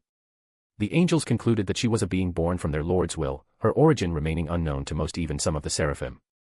Her position was granted naturally and Feldway himself vouched for her at a time. Now with the current information, perhaps Michael had already made contact with the first creation even back then. Abra, from what I can understand of the concept of a Manus, it is mainly of an ultimate skill becoming alive and obtaining an ego, but for such evolution, a name is required. She suspiciously turned toward the frozen status of Feldway. Abra, could you have been the one that named both her ladyship Lucia and Michael? Mirai, this is possible. It is not a secret anymore that the two of them share the same creator being the ultimate skill, Lord of Justice, Michael. The story of the Justice King, Mirai had it in mind since she inherited the memories of the corrupted though her father was subject to. The memories of a die-hard fan of Tensura. With this everything was now clear for Mirai. Mirai, I wonder if the author influenced the birth of Manus, Lucia. Well, this might not be the case since the timeline is jumbled totally. Justice King, Michael, perhaps the most loyal subject of Veldanava, the incarnation of absolute and repressive justice. After the death of the Star King, his own ideology led himself to obtain a will, and this will end up trying to overtake the host that was given the Lord of Justice. Rudra Nam ul Nazca, having exchanged skill with Veldanava, the Lord of Justice never really accepted his new master as such. In the web novel, Manus, Lucia was born only after the Lord of Justice was stolen from Rudra, while Manus, Michael is the direct ego that is lurking behind the Eastern Emperor's back. Now here in this reality, Manus, Lucia was born way before Rudra lost his mind, Michael still trapped under the pure might of the heroic emperor. Mirai, it is most likely that the Lord of Justice split its ego in two distinct will, one became Lucia and the other remained as Michael. Since the ultimate skill was directly created by Veldanava, it is natural that it possesses some sort of narrative authority. Closing her eyes, some mystery remained left for answer, but things were much clearer about the situation within the enemy line. Everything was a coy plot developed from millennia ago. The Lord of Justice was always wary of Rudra, thus needed to separate itself to conduct its ultimate goal. Which is Veldanava's revival. Manus, Lucia being born as a collateral, Feldway's intention aligned with their goal and led them to develop a strong alliance. From Lucia's appearance to Rudra's downfall, everything was meticulously planned. At least, this was before the anomalies that Remuru Tempest and Dawn Arcead were appeared, shambling through the course of fate in their plan. Mirai, the author's influence in this is questionable. I had fought him for so long that I know the way he operates, cold and emotive. His goal is to maintain the story called Tensura, and thus its ending, but this presence of mine is his biggest obstacle. Velzard shouldn't be here with them. This single change affected the course of the timeline significantly. Thus the ending will never reach the same as the original novel, and no matter how happy or joyful the ending will turn out to be, the author will remain as her mortal enemy. His plan now was at least concise enough for her to understand. He wanted to use Evarge to get rid of the anomalies and then let it be defeated by Remuru. Mirai, this is the resume of all that has been happening. What is important right now is to find Michael and his intention. Concluding her thought process, another detail that she omitted came back resurging like a wild beast. Her figure turned toward the other. They planned to retreat back to Tempest, as they were about to depart, when everyone's guard was lowered. A looming shadow dominated through space, shattering the law of the world. In a single instant, the shadow appeared behind Velzard, plunging a bloodied hand right into her back, piercing the flesh and grabbing the soul of the ice dragon. The sound of flesh being torn sent to halt all the others. Velzard herself, who was subject of the assault, was too stunned to react. Her eyes wandered down slowly, a screeching pain invading her consciousness, feeling her dragon factor being ripped away along the hand of the shadow. Velzard, huh? A death-cold silence washed the area. All eyes turned back at Velzard. The ice dragon's eyes lost its gleam as she fell down, motionless. Her body dropped silent the next instant. For a true dragon, their factors are a part of themselves. They can maintain their form if it means giving it away violently, but just now, she was forcibly extracted, in the most brutal fashion, and at her lowest magical capacity moment. There was no energy to heal herself or keep herself conscious any longer. Velgrind, what? The shock of Remuru, the disbelief of Abra, and the growing rage of Velgrind. As for Mirai, her body moved by itself. The memory's warning of Velzard's incoming death resonated through her mind. She had let her guard down at the worst time, and now that Velzard was down, it is maybe too late. Mirai, ah. Her mouth opened agape, a swirl of emotion surged through her, the accelerating sound of her heartbeat, the throbbing rage pulsing through her vein. Her eyes gradually lost its shade, her facial expression remained startled while her instinct naturally shifted her power. Glowing runic marks spreaded across her body, becoming an extension of her power. This was the true form of the power granted through the ultimate skill, Lord of Fate. Now the Manus, Fate, the power that Dawn used but at its original state. Mirai, what are you saying? She is going to die. No, I can just use Fate Paradox and change the crisis into opportunity. Negativity poured into the vast sea of confusion. Finally Mirai's pupils left Velzard's figure to look up at the one responsible for this ordeal. A shade of purity hiding its destructive nature, a lady who appeared petite with sharper features than the last time they met. The moment Mirai met that person's eyes, all hope dropped into Ice Age, as the one who just presented herself by ripping out Velzard's dragon factor is none other than the sole being alive that is not affected by the power of fate. Evarage, or rather the 10% manifestation of her power, Varja, the glim in her eyes absent, her emotionless behavior filled Mirai with complicated emotions. Mirai, no, I can't use it. The casualties dealt by Evarage cannot be saved through fate or time. Velzard's condition was unknown. Was she alive between life and death? If she died now, resurrection won't be possible without her dragon factor. Maybe she is already gone, but none of the rational thoughts crossed Mirai's mind. No, all she felt was a thirst of destruction. Her pupils swirled chaotically as the grounding thunder shattered the last bit of patience in the heroine. Mirai, Velzard is close to father. If she dies, he will be disappointed in me who failed to protect her. Losing, am I going to lose everyone once again? As all the trauma she went through before filled her mind, like a final drop of unfitting water into the fullest vase. Varja merely glanced over the dragon core, almost uninterested. Another figure that emerged before standing side by side with the world destroyer dragon. Manus, Michael, who merely observed the situation with a flash of his attention. He then grabbed the dragon core and let out a satisfied sigh. Manus Michael, one down. His words brought Mirai to action. Her body was followed by the scorching aura of Velgrind from behind. Velzard is still her sister, a sibling she barely got to learn a new side, finally seeing her as someone she could get along with. Yet all this was a pipe dream, a sweet reality hiding behind the cold lie of the future. No one could truly accept what just happened, but now that the world destroyer dragon was involved, the course of this war was set back a blank. Meanwhile, in another world called Riestling, within the foreign and cold territory of Winteria, Dawn calmly observed the frozen field, a land in under constant snow. In this world, he had become a knight once again, serving the ruler of this unfortunate land where life doesn't grow, for over 3 centuries as he has been here, guarding as a sort of royal knight. All started with the prince of that time. His struggle granted him the interest of the outlander that Dawn is. Now, having witnessed 3 generations of this family, he waited until the end of this age to move to the next world. Dawn, the snow is particularly abundant today. It was peaceful, compared to all the struggle he is bound to face eventually. Perhaps staying here forever would be ideal. But that thought never really crossed his mind, as this was just part of his long journey. Dawn, MMH. His thoughts were interrupted by the soft crackling sound of steps marching on snow. Turning his head back, she shortly bowed his head, greeting a fair lady. Her fairy-like blonde hair and jewel-blue eyes were a reminder of this nation's royal family. She also looked a lot like Dawn's friend from 3 generations ago. Dawn, good morning, Lady Celine. The girl holding herself under an umbrella, she was the 3rd princess of the current generation, with minor political issues. She is a kind and well-educated innocent lady who lived by the day. Celine, good day, sir. Her eyes showing a not too unfamiliar gleam, Dawn could only shake his head at those young ladies' wild fantasy. It might be cliché, but the first love of a young lady will always end up with the weirdest taste. Dawn, it is a cold, you shouldn't go out, you'll get sick. Celine, oh don't worry, I just went to collect some wild winter flowers and happened to see you sir standing alone here. Holding a bouquet of crystal white flowers, it is a species only found here in Winteria. It symbolizes royalty, and it has become a tradition to bring such flowers to Dawn during a certain period of the year. When he first met the previous king of the nation, yet it wasn't such a period. Dawn, I see. Celine, please sir, would you accept those flowers? Nervousness filled her voice, contradicting her confident action. She held out the bouquet forward with a hopeful expression. Dawn stared at the flowers for a short moment before nodding and accepting the gift. He didn't really care, as eventually, she would leave as well. Like all the friends and acquaintances he made over his journey. Dawn, I appreciate the gesture, little lady. Celine, I'm not that little anymore. Pouting, she glared kindly at the knight. Her eyes widened when she noticed the tiny smile developing on his lips. Exploding into a blushing mess, she stuck out her tongue in a mocking manner before running away. Celine, I picked those flowers carefully, so please take care of them. Her figure disappeared in the vast garden of the royal castle. Dawn chuckled softly, looking down at the bouquet.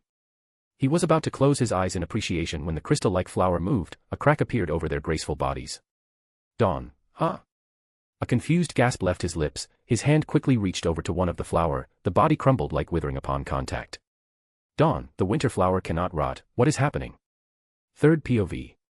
Zijin, an insector shaped like a beetle, he is a warrior who descends directly from Evarage.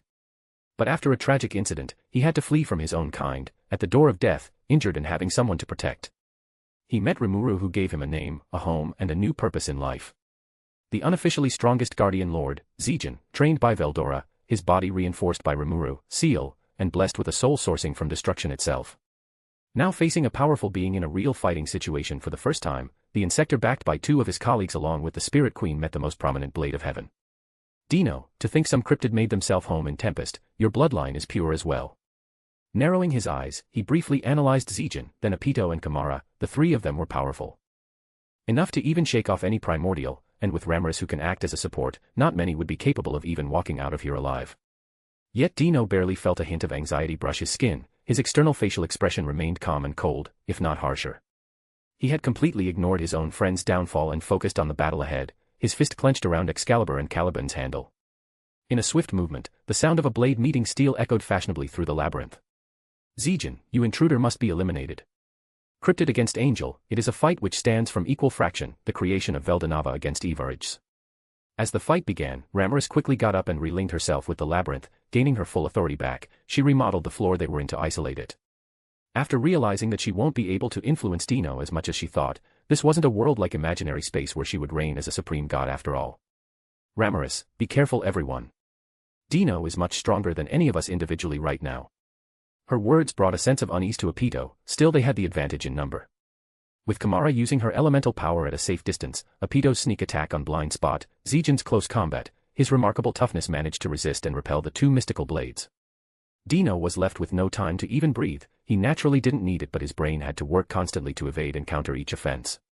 His two arms moved around irregularly, a flash of his swordsmanship soared along the wave of his blades. Even so, he still held his ground against three. His eyes even took the liberty of surveilling Ramirez, who constantly healed the three cryptids. Dino, she can't use a skill capable of damaging me. If she did, I'll just take one of those damn beasts as a collateral shield. A cold thought was processed, his pupils shrinking viciously before shifting right and left, up and down. Taking every factor in account, he twisted his wrist, allowing his blade to fly past Zijin's head. Dino used the TH gap to shift his position to behind the insector. Zijin, where do you think you are going? He tried to turn around, continue the chase but couldn't. His shoulder in access to his turn was blocked by Dino's elbow. Dino, you are still young, take it easy. To be honest, Dino wasn't impressed by Zijin's ability. Sure enough, the aura he gave off was powerful, but his martial prowess and experience were lacking. Dino, who taught you those dumb flashy moves full of imperfection? He must be quite the terrible teacher. Leaving Zijin behind, Dino launched himself toward Apito. Since she aimed for his blind spot, she used Zijin's back as a protection to retreat. As a queen bee, her speed is consequent. Perhaps if she started fleeing, Dino himself might not be able to catch on directly. But that issue was resolved the moment she adopted her strategy of aiming blind spot. Dino only needed to predict his next blind spot to create an opening. Dino, right here. Apito, wah. Dino, drop dead. Apito's field of vision closed slowly. Everything around her appeared blurry as her eyes followed Caliban, moving toward her. her instinct screaming as the thirst of death closely swallowed her everything. "Kamara, move out of the way." A shout came in, waking the queen bee. Her body was pushed to the side. One of Kamara's tail beasts took her place. The sudden sacrifice was unexpected and Dino could only cut down the rabbit-like beast, still he didn't leave a Pito unscattered. As Caliban did manage to cut one of her wings who remained in range. "Dino, those cryptid art are so annoying." Gritting his teeth, he turned around holding up both his words as Zijin reappeared with rage. His fist collided with the edge of the mythical blades, exchanging another series of elusive blows, while Ramorous tried to heal a Pito. "Dino, no you won't." Using his ultimate skill to intercept her, Dino literally cut down the healing spell while continuously fending off Zijin's physical blow. Nevertheless, this action cost him to leave his back open as Kamara took the chance and swiftly burned some of Dino's feathers. His back stinging like a sharp needle piercing through skin. The fifth had just begun. "Dino, I need to get rid of Ramorous somehow. Wait." Halting all movement, Dino seemingly froze, his guard completely down. The sudden stunt left everyone following, even Zijin stopped his fist. "Zijin, what?" "Dino, something isn't right." Confused by his behavior, Ramorous tried to get a read over what could have possibly stopped him, expanding her perception through the labyrinth, then the outside world. She felt every single particle in her being jolted in fear. "Ramorous, Dino, let's pause our fight now." "Dino." Zijin and Kamara stood aside baffled as the angel made his swords disappear. They didn't witness the world as much as a seraphim whose origin dates from the dawn of time. So they couldn't know, but just now, Ramorous felt a power that possibly threatened the entire central world. "Dino, yeah, I need to go first, please take care of Gracia and Pico." This just showcased the gravity of the situation. Dino was ready to leave his precious friends in the hand of the enemy. As a seraphim, his primal goal is to protect the world from doom, the blade of Veltava, that is his true purpose, to fend off the enemy of his lord. The same lord who cherished his own creation. Back when Veldanava was killed, Dino underwent a rampage annihilating several nations. But he stopped by himself not because his thirst was filled but rather he owed it to Veldanava's love. "Ramorous, yeah, but you'll have to pay the consequence of killing my precious aide later." "Dino, whatever." He really didn't care, all he had in mind was getting out of here and flying over the source of that malicious presence. Leaving the labyrinth in a hurry, he bursted through the floors, shattering the wall not caring about hiding his presence. "Ramorous, you guys, take those two to a guest room and explain to them that the worst calamity has reappeared." "Zijin, may we obtain an explanation?" "Ramorous, Evarage, is back." The reason for the strong reaction despite knowing that Evarage had already gained a will, is because of the current pulse of energy bursting from the Baron. Uncontrollable and chaotic, when Varja interrupted the meeting a few weeks ago, her power was controlled. But the true trauma lay in the wild and unreasonable Evarage, not the calm and self-conscious Varja. The beast that is currently rising the barren land is the terrifying beast who terrorized the world long ago, the one that ultimately needed Veldanava himself to step in. Zijin, Evarage. Kamara, MMH. Apito, huh. Their reaction is quite understandable since Evarage is their creator, their loyalty is in Remuru but they can't just ignore their progenitor's presence. "Ramorous, all of you remain here, this is a fight being this world's capacity, I will depart once I get Veldora, the rest of you shall defend Tempest until the very end." Her words left no room for negotiation, she wrapped a few more details before departing herself. Behind her, Zijin was left standing, his gaze lowered and fist tightened. He was supposed to be the strongest guardian that shall protect the labyrinth of any threat, yet he failed. Dino, a simple demon lord, had totally dominated the fight. "Zijin, I need to get stronger." The seed of an ultimate skill already within him, he wasn't able to awaken it in time for this war. The situation in the barren land was simply chaotic, no beyond that term. Remuru, who had just witnessed the coldest shower, in seeing Velzard's dragon core, teared out of her soul. He was struggling in keeping the unconscious frost dragon and Abra/Malim from being stormed away by the release of Mirai's rage. The heroine had fully snapped and tried to kill Michael but was stopped by the world destroyer dragon. Now the two were engaged in a fight in the air, akin to Feldway and Remuru's confrontation earlier. "Remuru, this is bad." He had Uriel protecting himself and those behind from the contagious aura. While looking up, he could already see the sky splitten, the space tangled like a broken glass. Behind him, Abra was struggling to even stay standing, her body covering from Lim who remained asleep. "Remuru, Miss Abra. Take Malim and Velzard, and get the fuck out of here." "Abra, why yes." Abra isn't foolish, she knows that her presence here will change nothing in the balance, even below Mirai and Varja, the tension was as intense. Manus, Michael, standing emotionless with a glowing frost sphere in his hand, he faced Velgrind whose eyes shone with burning anger. "Manus Michael, you are next, Scorched Dragon." "Velgrind, seeing you using Rudra's body makes me want to puke, I'm going to destroy you." "Manus Michael, you don't seem to realize your own predicament." His eyes showed no sign of alert of wariness. The only threat among the true dragon was always Velzard. Michael himself wasn't confident in taking out himself. As for Velgrind, with all those centuries of memories through Rudra, he knew that she could never defeat him. Furthermore, when Manus, Michael possesses a certain ability called ultimate dominion.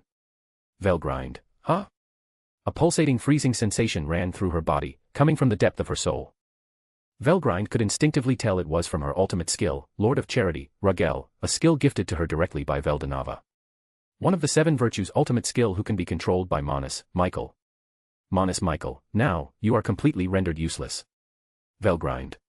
In a leap, the distance separating the two was shortened. Michael raised his hand ready to tear out the second dragon core needed for his plan. All Velgrind could do was feel her anger sip into fear, her eyes trailing the Manus approach. It was unavoidable, until a clear mechanical voice entered her mind. Seal, completion of Soul Corridor, achieved, suppression of, ultimate dominion, effect, successful. The voice faded as soon as the announcement was made. Velgrid's perception slowed down, her body responded to her call once again. She didn't get much time to be surprised, her eyes moved away as she instinctively evaded the incoming blow. Manus Michael, what? Velgrind, hey, seems like your petty trick is the one useless now. Shitting all her balance in her left foot, she stumbled her feet into the ground, marking it with a dent. Her right leg transitioned into the air, a coat of flames indwelling from the base of her foot to her thigh. In a bold fashion, she aimed the back of her heel toward Michael's head, only to extract a loud noise upon impact. An inch away from the designed target, Velgrind was met with a wall, her eyes narrowed dangerously, realizing the composition of this barrier. Velgrind, TCH, so he can use Rudra's skill as well. Her guess was half right, he can not only use Rudra's power and memories but also all the skills from Rudra's soldiers who were resurrected. Not only that, also the Seraphim who had lost their battle, and returned to an unalive state. Manus Michael, how unexpected, but even if a trash is given a great sword, it remains trash. His eyes ethered in a dangerous glow, catching the still hanging leg of the scorched dragon, his other hand narrowed ready to pierce Velgrind's chest. Velgrind, but how is he amplifying it? Castle Guard can only work properly if he has devoted followers. This is why it is the perfect skill for Rudra. Kicking her leg, she coated herself in an energy of similar density to her, cardinal acceleration, burning up while forcing Michael to let go of her.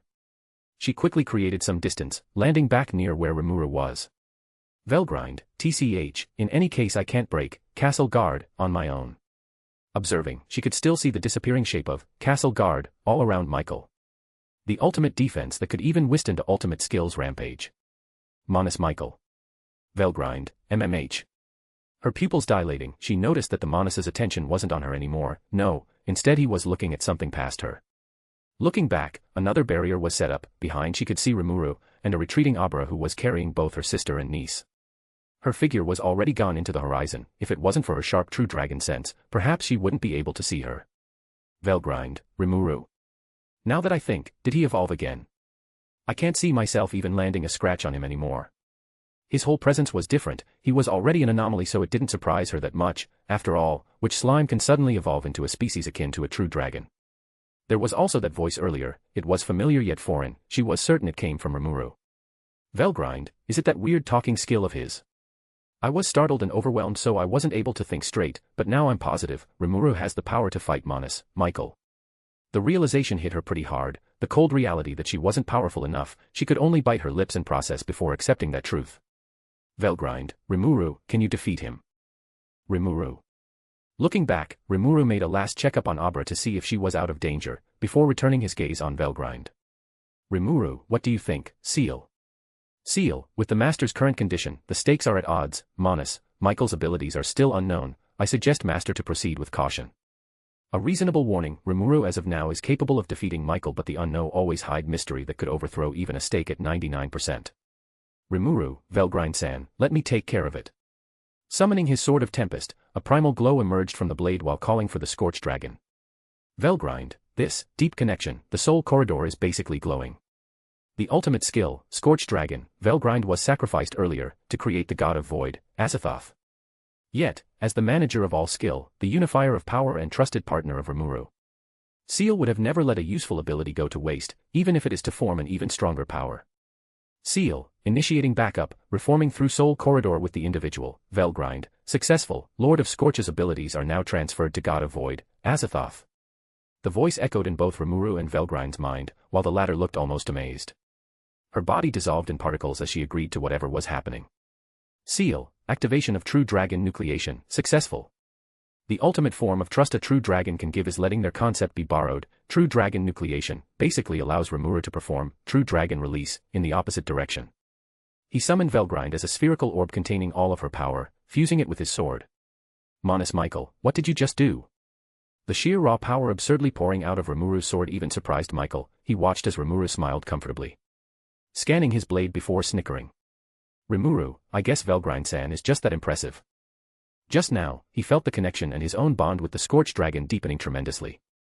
The radiance of his sword of tempest, trail of magma flaring all around the hilt while a crimson fire hot enough to even burn the sun exalted the blade with its shine. The aura release was enough to flip the atmosphere around, even if the effects were largely overloaded by Evard's rampant aura. Remuru, Seal, any more tricks in your sleeves? Seal, yes, the analysis of ultimate skill, Void God, Azathoth is completed at 75%, acquisition of energy known as Nihilist power was a success. Remuru, Nihilist. What's that? Seal, it is a primal force that originates from the very beginning of creation. The power also possesses the name of turn null energy. This didn't explain much but Remuru decided to leave it aside, since Seal was confident in using it, that was all he needed to trust her. Remuru, then let's do it. Seal, hi, master.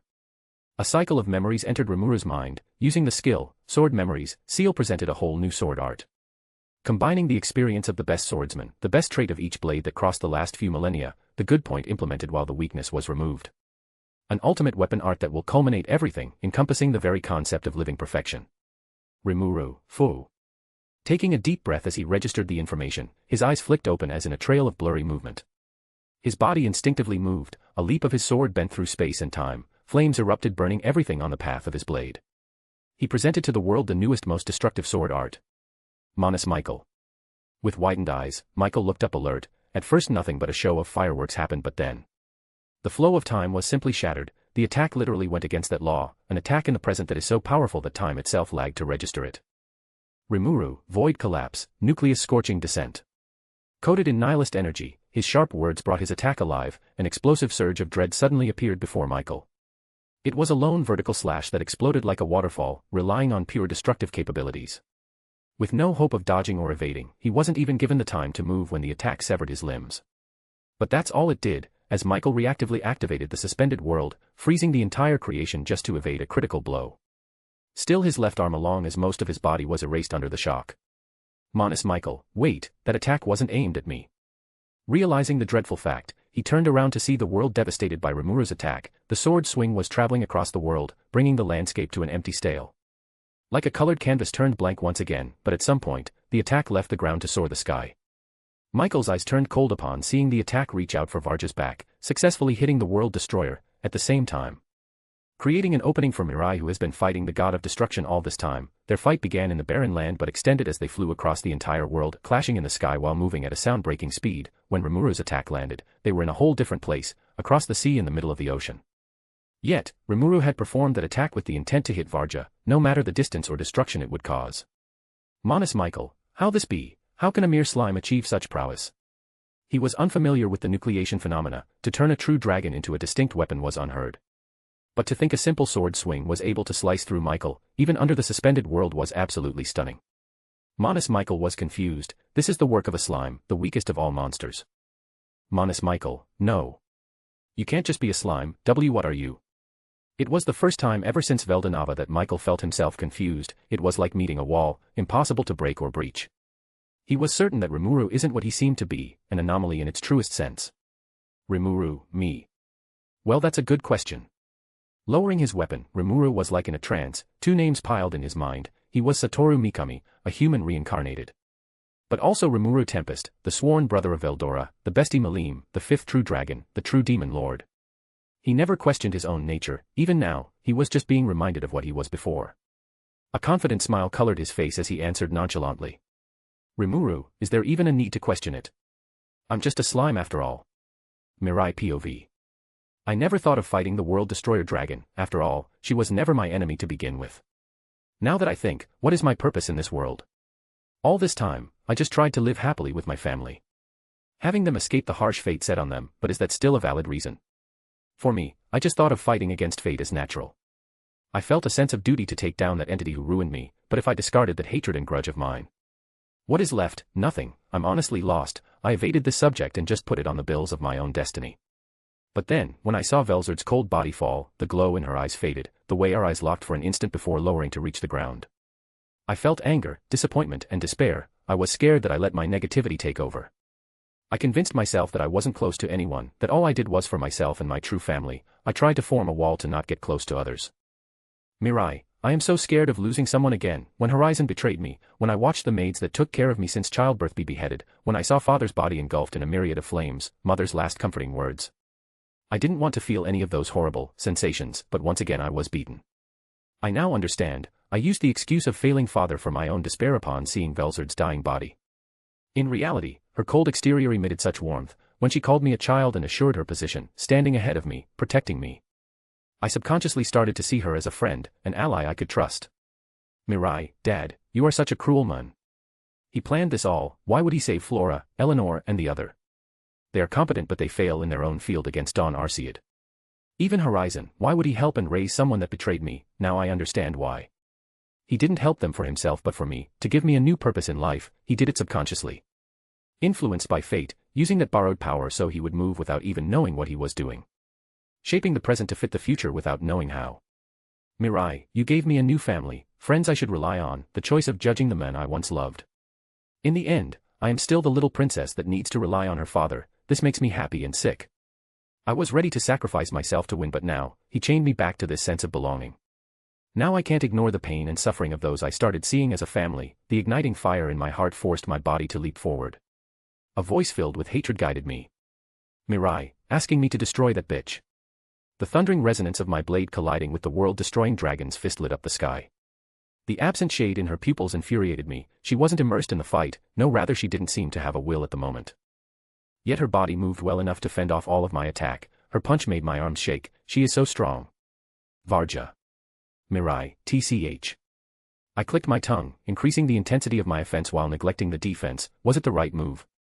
I didn't know.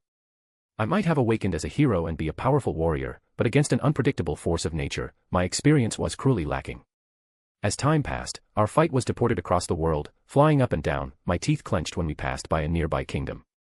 Evarich's raw aura fully sent to extinction all life, her destructive power turned the land into ashes, the angels in place destroyed in the process.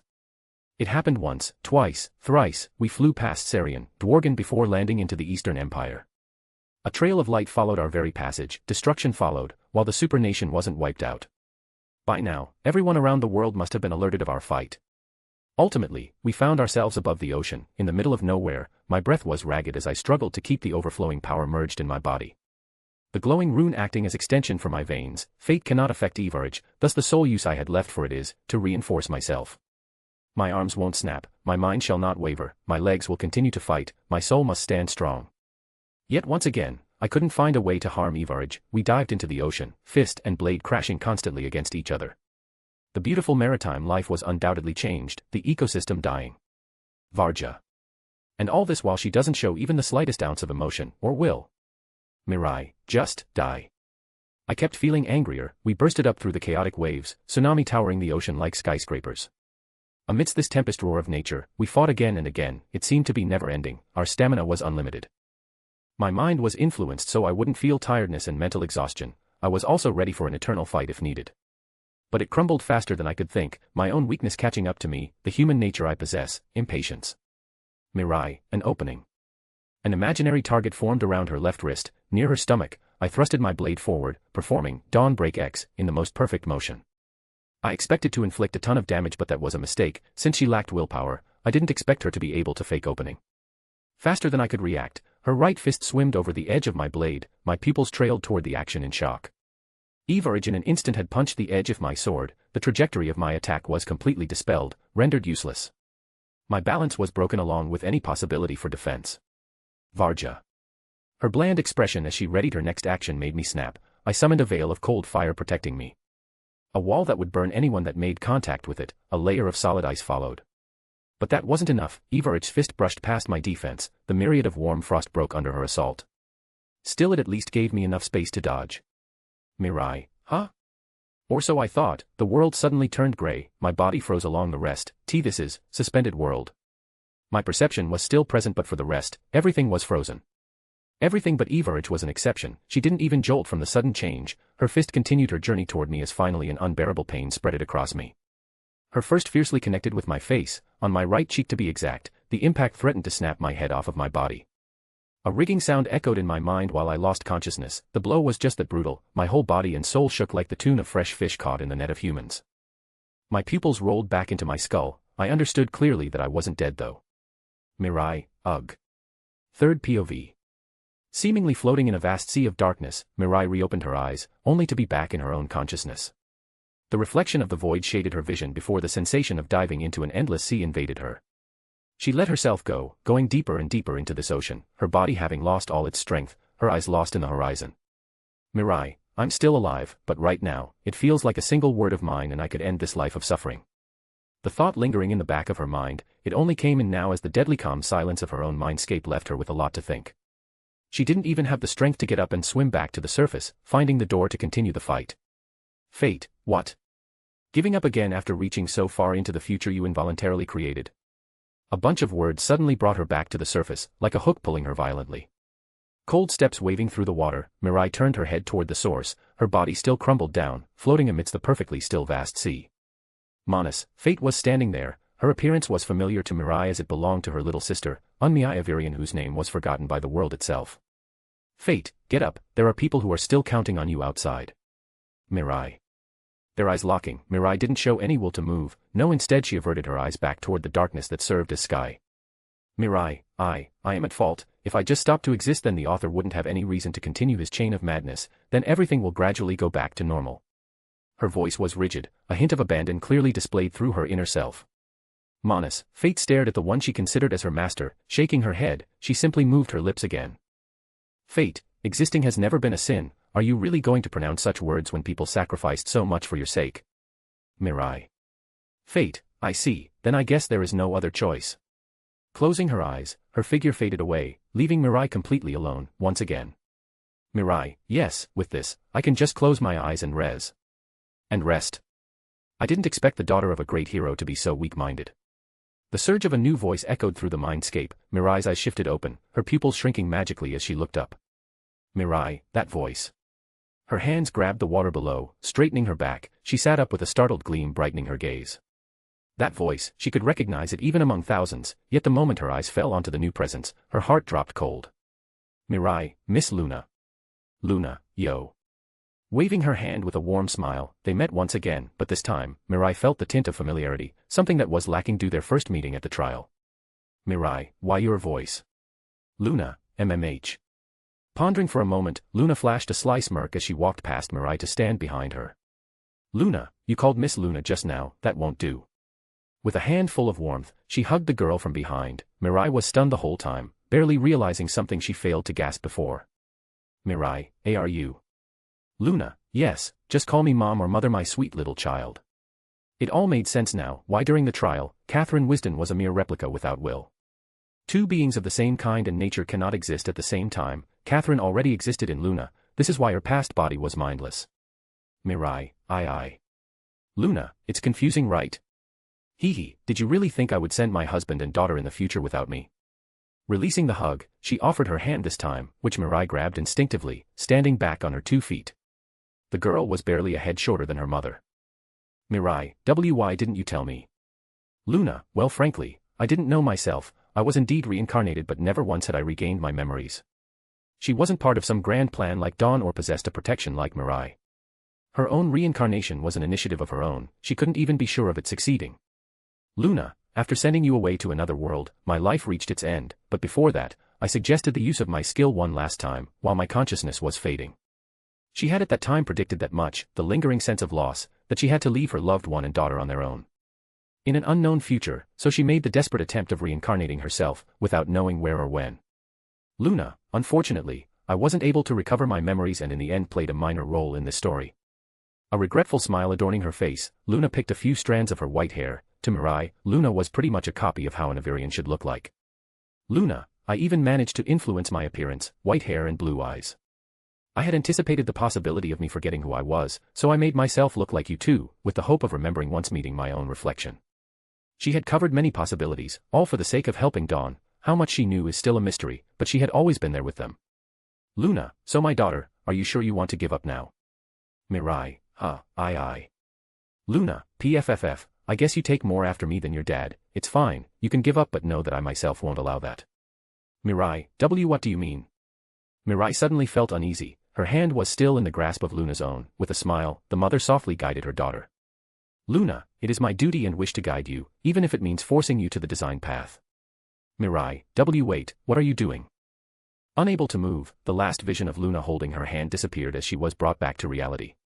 Her eyes snapped open but her body didn't listen to her, she was still under the effect of suspended world. It was just an instant after she received that head-shattering punch, her cheeks swollen lightly with a tint of pain pecking her. Whereas, Varja was still ongoing with her offense, her fist slowly closing the gap for this time, Mirai knew that if she took this blow, it would be akin to a death sentence. Mirai, I was forced out of my own mind, wait no, I need to dodge. Her mind raced but there was simply no way out, the fact that she could even move her mind inside, suspended world, was a miracle in itself. But moving, it wasn't possible without a deep understanding of that concept. Mirai, fate, I need to force all my power into fate and get out of here. Panicking, in this desperate moment, as Varja's fist approached, death screaming out from her hand. For the target, the moment seemed to be taking forever, and each passing instant grew her anxiety and despair. Until finally, Varja reached her target, the fist an inch away from killing Mirai. Mirai, I'm dead. Her eyes wide open, she didn't even dare blink, a flash of light illuminated her vision as her life was displayed before her. Everything and just like before, all died to her returning to the present. Mirai, huh? A confused expression glowed as she witnessed a miracle unfolding before her. Varja, who was impassive until now, her emotionless face morphed into pain as a supreme light traveled across the entire globe to reach her. A powerful slash ripped Varja's balance, catching herself completely off guard. Mirai, where did that attack come from? It just appeared as if space was ripped. It just appeared behind Varja and struck her down, her composure flattened, the effect of suspended world was also destroyed in the process, giving Mirai the authority to move again. Mirai, wait, this distance, Varj is defenseless right now, and from where I am, any of my spells or attacks will definitely reach. This realization made her hesitate, it is a once-in-a-lifetime opportunity, if she doesn't finish the fight right there, then the stakes will instantly shift toward defeat. But her brain couldn't come up with a power efficient enough to defeat Varja, and even if she had found a possibility, she soon realized that she had no control over her body. Mirai, what? My body, it's moving on its own. Her facial expression turned alarming, she tried to regain control but failed, realizing that it didn't come from the outside but her very soul. Mirai, Manus, fate. What are you doing? Fate, I am cutting the last string of uncertainty in your heart. Mirai, what? Wait, no. Don't do that. Her sense started tilting as she watched her own body reach out, her arm stretched, the palm of her moisty hand welcomed the form of a dazzling light. Its shine condensed into a sort of burning sphere made of an unseen color, that was Mirai's last hope, an ultimate spell with a single use. She had vowed herself to create this attack with the singular goal of launching it at her mortal enemy, her nemesis, the author. But bringing it out here means that Manus, fate intended to use it against Varja, and once used, Mira won't ever be capable of re-exploiting it again. Fate, the last hope that will bridge the future through your final duty, unbound karma. Mirai, and no. Please. Her despair only grew when Manus, fate aimed the flaming orb toward the world-destroying dragon. Her reaction was mainly due to the fact that once used, she will lose all hope of defeating the author. Her kit and arsenal were proven too weak at multiple reprises, this was her only hope, to use her life as a bait. And end this endless cycle of pain through that spell, whatever the following consequences are, even if it is her death, but if Manus, fate forces its usage now, then Mirai will become powerless for her final battle and thus lose all meaning for sacrifice. Mirai, retract that. I don't want this, I am your master so obey me now. Her willpower returning through despair, she partially regained control over her body, her right eye belonged to her while her left pupil shifted into a deep purple. The runes spread on her skin started wilding up, a fight for dominance began in her body. Her soul split into two distinct forces, this was Mirai's resolve, she fighted with all her might once again forsaking her previous abandon. Fate.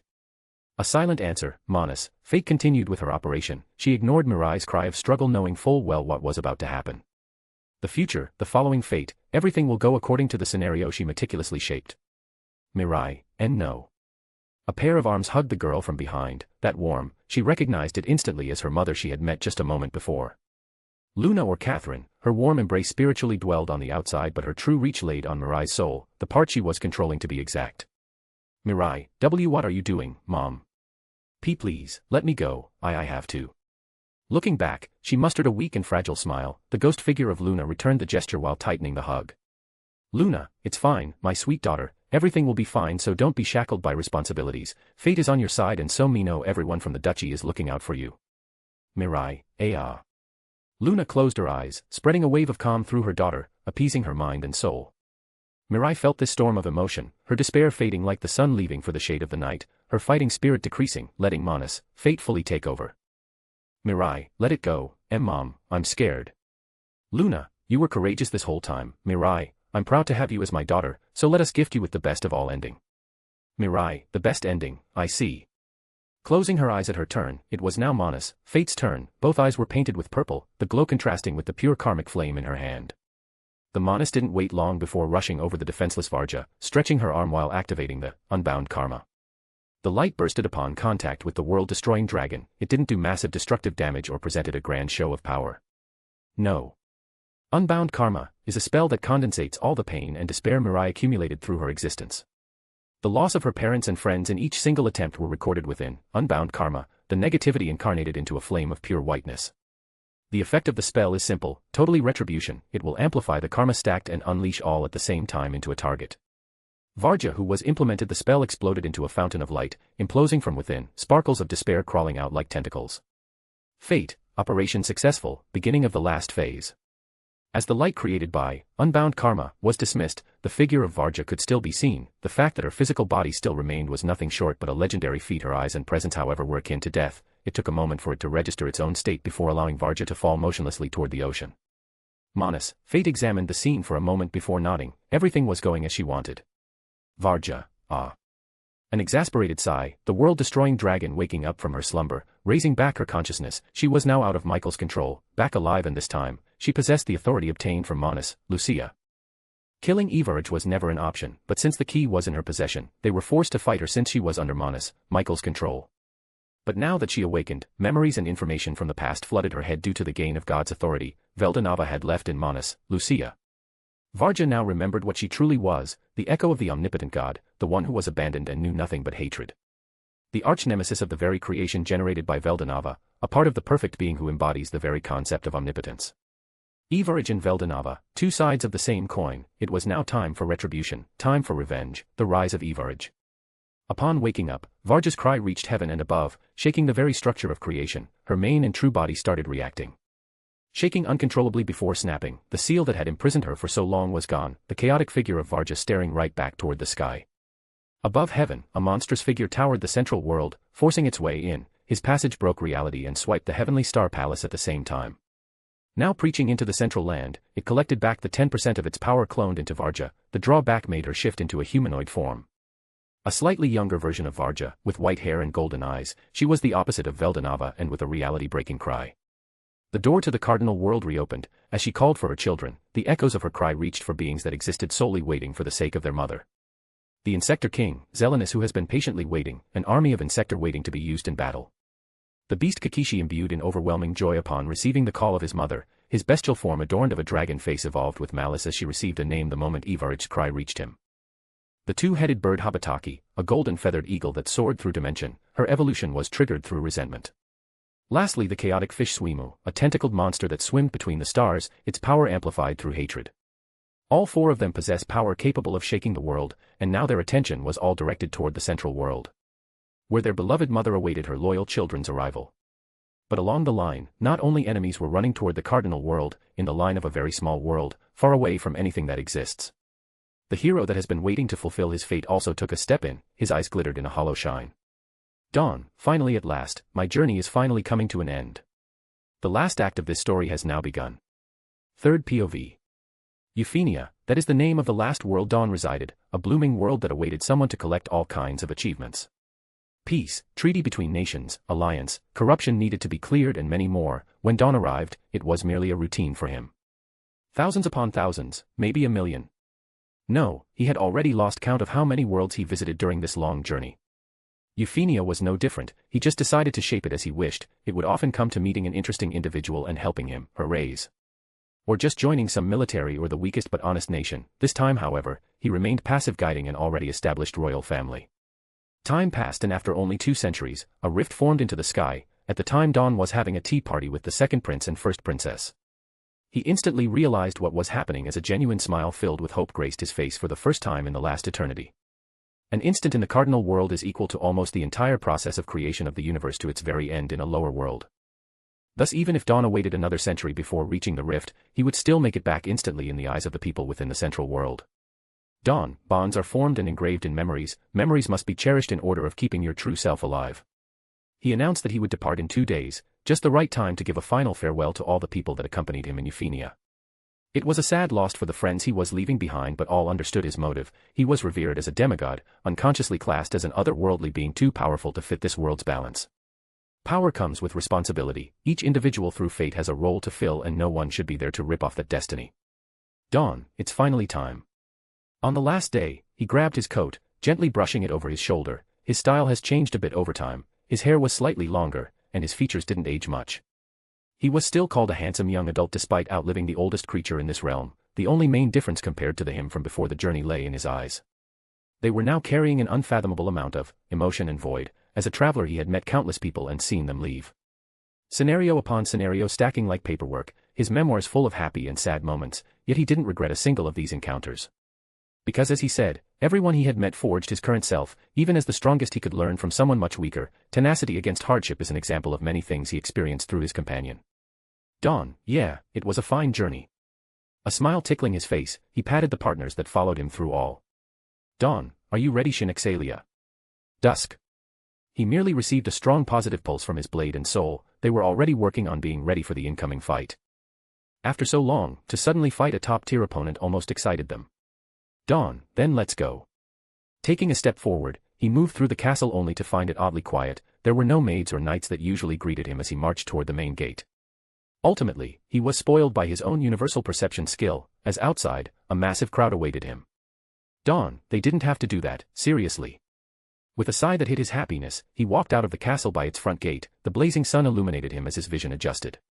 Immediately, a powerful and cheerful crowd erupted in a loud acclamation. Hundreds of thousands were gathered. The entire capital city was lit up as every single citizen came to bid their farewell.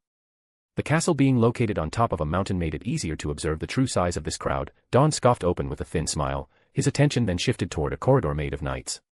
The royal army, the knight orders, the scouts, all were present as the knights knelt while making their way. Their superior and captain held their swords straight, standing behind their subordinates with tucked head downward. The Elder Council, also known as Senate, the royal family, and even those arrogant mages from the special force, all stepped aside, clearing out their personal pride. There were also a few members of the allied nation, prince, noble or even ruler, all passed by and reunited in the mere span of 2 days after Dawn announced his departure. Dawn, it just lacks a carriage and this would have become a royal parade. His comment was ignored, as the king of this very nation stepped out of the crowd to approach Dawn. His name is Reinhard Eclipse. With a sad smile he in front of all bowed on a knee, lowering his head before an unfazed Dawn. Reinhard, it was a crushing news for me when I was told you were leaving, but who am I to stop you? Dawn, with someone like you as the king, there is no real need for an old hero like me. Reinhard, still allow me to sincerely thank you for all that you have done. Following his words, many other prominent figures stepped forward, all took their spots beside the king Reinhard. Bowing in respect to the hero who was about to leave. Reinhard, then shall we begin? The rite of departure. Dawn, rite of departure. I never heard of such a tradition in Euphenia. Stella, Mage Empress, it is because we just developed it for the occasion. Dawn, oh. Stella is a talented mage who had lived longer than a century. Still, Dawn had seen her through every stage of her life. He was a father figure and model to her more than any other man. Reinhard, this is the least we can do, then great hero. Stella, may a strand of glory pave your path, unifier of peace. Vincent, Merchant Union's leader, we shall not forsake the virtues imbued in gold that you inspired us, weaver of fortune. Elistia, Saintess of the Northern Church, the light will always follow the course of your justice, agent of God. Velios, Emperor of a faraway land, just like how you freed our world from oppression, I will pray for your success, O great liberator. Eileen, prestigious academy director, your company was greatly appreciated. I doubt greed or gold will manage to satiate you into staying. All I can for you is by remembering your name. Hail for your future victories, crownless monarch. Titles upon titles. A name is an identity. A title is naturally a proof of your accomplishment. People labeled Dawn with some many different surnames that he just accepted them. All, to our greatest hero, we bless you on your next journey. May glory and success pave your path. It was our honor to meet and fight alongside you. The recital continued with the knights joined. The background noise followed up as if the world itself was talking to Dawn. His face remained neutral, but internally, he didn't feel like he could interrupt them. Dawn, this isn't a bad feeling. This time, he wasn't the one who will see everyone leave, he is the one who left ahead. With that thought, he walked ahead. His steps resonated with each chant of praise as he marched past the corridor flooded above a red carpet made of the most luxurious hunted beasts. The knights reacted at his passage, the mages fired magic to the sky, letting it explode in a blooming explosion of colors. Dawn, I thank you all too. He inhaled into a low whisper before reaching the edge of the mountain, the cool breeze hitting his face. He turned back one last time toward all those that had come here to bid farewell, facing him like a united wall. This was it, the end of this long journey. Dawn, goodbye everyone, may glory follow you up until the end of time. The breeze carrying his words to the audience, influenced with the power of fate, blessing this world under the sun veil of this farewell. His feet leaping into the air, he didn't wait for a response as he flew toward the rift high into the sky.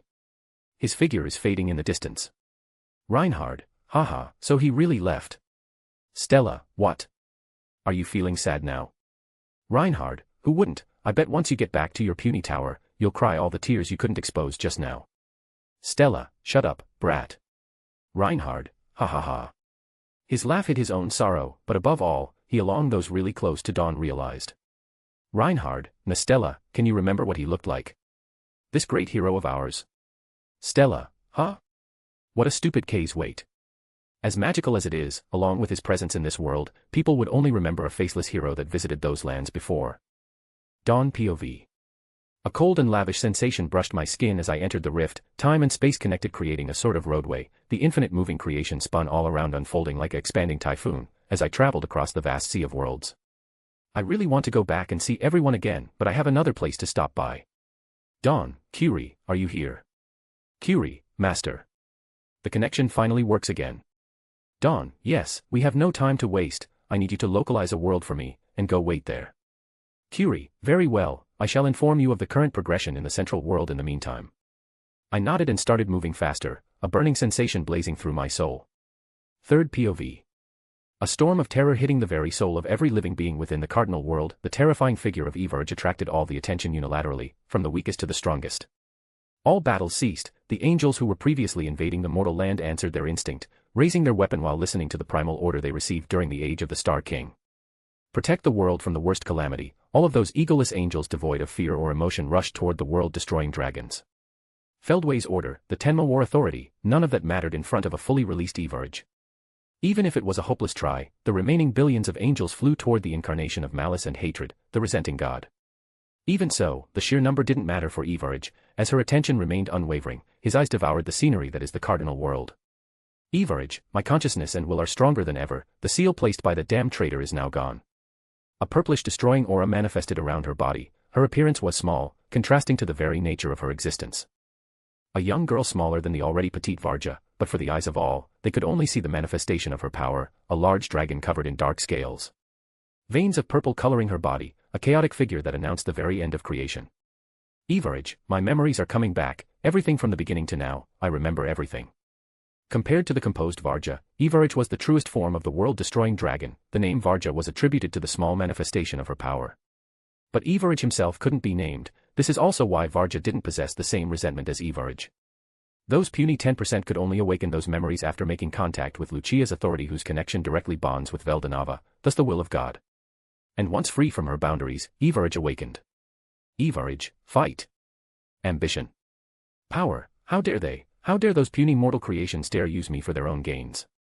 Anger and hatred infuriated her core, her aura amplified, burning, then erasing each angel that tried to get too close. The entire central world was driven into a state of terror, as if gravity had increased tenfold. If it wasn't for Veldanava's blessing and action onto those lands, then the cardinal world would have suffered the same fate as some of the other worlds surrounding the central place, reduced to nothingness. Everge's aura alone shook the entirety of creation, announcing her arrival and the hour of judgment by destruction. Everge, and you think a pathetic human can name me? Her voice dripped in pure malice. As Varja she was confused, seeking for the strongest foe to defeat, but all this was pure instinct.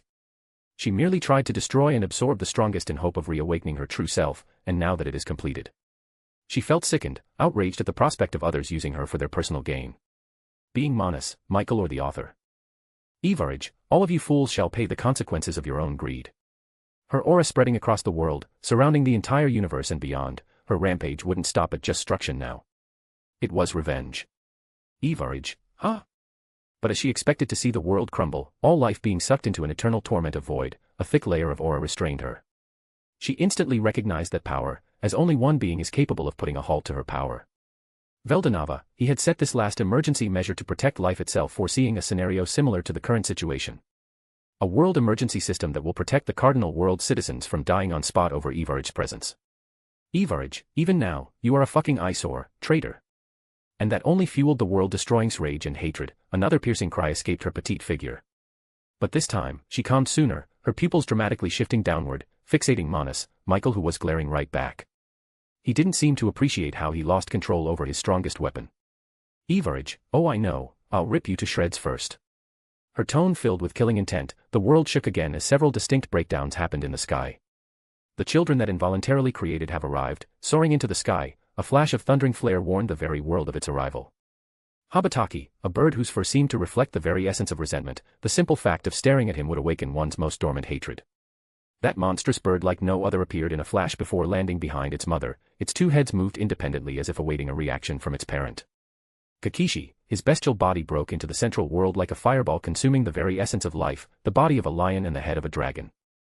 A myriad of eyes hovered all around his skin, stomach, neck or even his back, a multiple-eyed monster which every step deformed the fabric of space. Then Swimu, a massive fish, but no one would consider him as such with his nebulous appearance. A large body towering like a pillar, a round-shaped mouth serving as head and thousands of tentacles shaking viciously at its basis.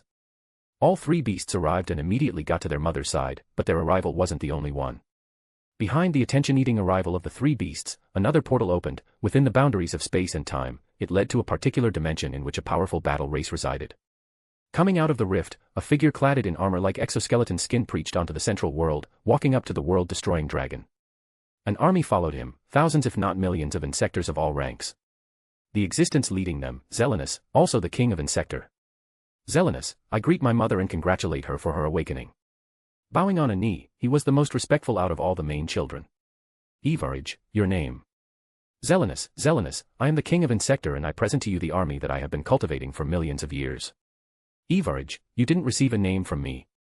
Instantly, Zelenus realized his mistake, he is the first intelligent cryptid born from Evaraj's magicule. That's why he picked the interest of the Star King dragon who took him under his wings. Up until now, Zelenus, whose confidence in his strength was supreme, never obeyed anyone beside the god creator. But once Evaraj awakened and called for her children, Zelenus instinctively moved. He arrived before his mother, not considering even once the prospect of his own past. Zelenus, I. Evaraj, I asked you, who granted you this name? Zelenus, Lord Veldana. His head was severed before he could even finish his sentence, flying to the ground, swiped by a single flip of Evaraj's hand. The sudden death of their king made the insectors confused, but the chaos soon ensured to void as the three beasts behind their mother released their mighty destructive aura. Evaraj, hey, it seems like that traitor dared meddle with my own creation. As expected, in the end he is just like me. A sweet smirk flashed over her pale skin, she then turned toward the frozen insector, her eyes glowed through the thick fog of deadly aura she was constantly releasing. Evaraj, you all have lost your right as my tools, descend and rampage until this entire world is destroyed, those that remain shall be forgiven. Her words pulsating into the insector army's soul, they felt the crushing responsibility and burden left by Zelenus right before his execution. Because of him, no insectors hold any value to Evaraj now, they are like criminals sentenced to fight, and only those that will remain shall return to the lowest form of existence in the eyes of the creator of cryptids. At this, the insectors could only nod, bowing their heads in fear before the overwhelming power of the world-destroying dragon and her main children. Particularly Peliad, who could be called the mother of all insectors, the mother of Apito and empress of who rules over the insects race. Her eyes darted with terror as she witnessed her father and husband's demise. It was all too sudden, and now, she could only bow her head and comply with the order, pressured by all this malice and hatred. Evaraj, as for you three. Finally turning her attention toward the three beasts that appeared bold enough to land at her side. Normally, Evaraj would have left them with a fate similar to Zelenus, but she was now a being made of consciousness and emotion. Evaraj could feel the sincerity and loyalty of Habataki, Swimu, and Kakishi, and upon sensing her gaze, the three beasts lowered their heads in respect. Habatak, Swimu, Kakishi, we greet our dearest mother. Evaraj, good, at least some not so useless things. The beasts didn't even flinch at the harsh way of their mother, no, instead they dared not look back at her and awaited her orders. Evaraj, well, I cannot harm the central world directly, do it in my stead, all of you destroy this pathetic world. Pointing her finger toward the Manas, Michael, Evaraj let out a dry laugh that seemed to contain even more malice. Evarage, rampage, destroy and kill, for that purpose I shall give you three the name executioner, make me proud, my children's. Joy and bliss, the three beasts that had already sworn undying loyalty to her could only grow to love their mother even further. Habataki, I shall resent the world that sought mother's wrath. Suimu, I will hate my mother's enemy. Kakishi, I curse those who dared to forsake mother. Habataki, Suimu, Kakishi, we pledge and offer our existence to our mother, your words shall become our destiny. Words of praise and pledge under the new chaotic sun, all that followed is destruction and chaos. Evarage, only void shall remain, now come back you traitor, it's time for retribution. Sensing the impatience growing in their mother, at last all beings connected to the world-destroying dragon moved simultaneously. Habataki soared into the vast sky, Kakishi bursted straightforwardly and Suimu dived down. As for the insectors, all of them obeyed now seeking nothing but destruction. The army of destruction running toward their goal, what they didn't expect is that a single strand of hope trampled through their line. A circular slash that changed trajectory in thousands upon millions of directions, a beautiful ring tone of a sword being triggered downward then used unparalleled well like a majestic flower that bloomed then burned through the enemy rank, a single sword strike cleared up the sky. About half of the insectors who just got ready to fight were annihilated in the sky, not only that but the beast Kakishi failed to see and evade the blow.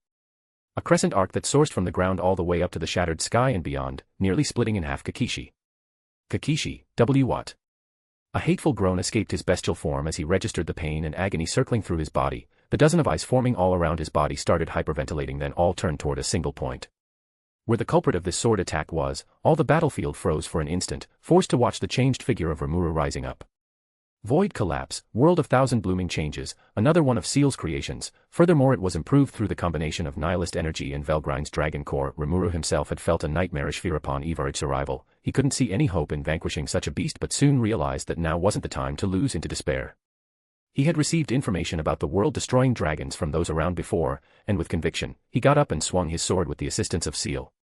Remuru, they managed to seal in the past, so why can't we do it in our more advanced era?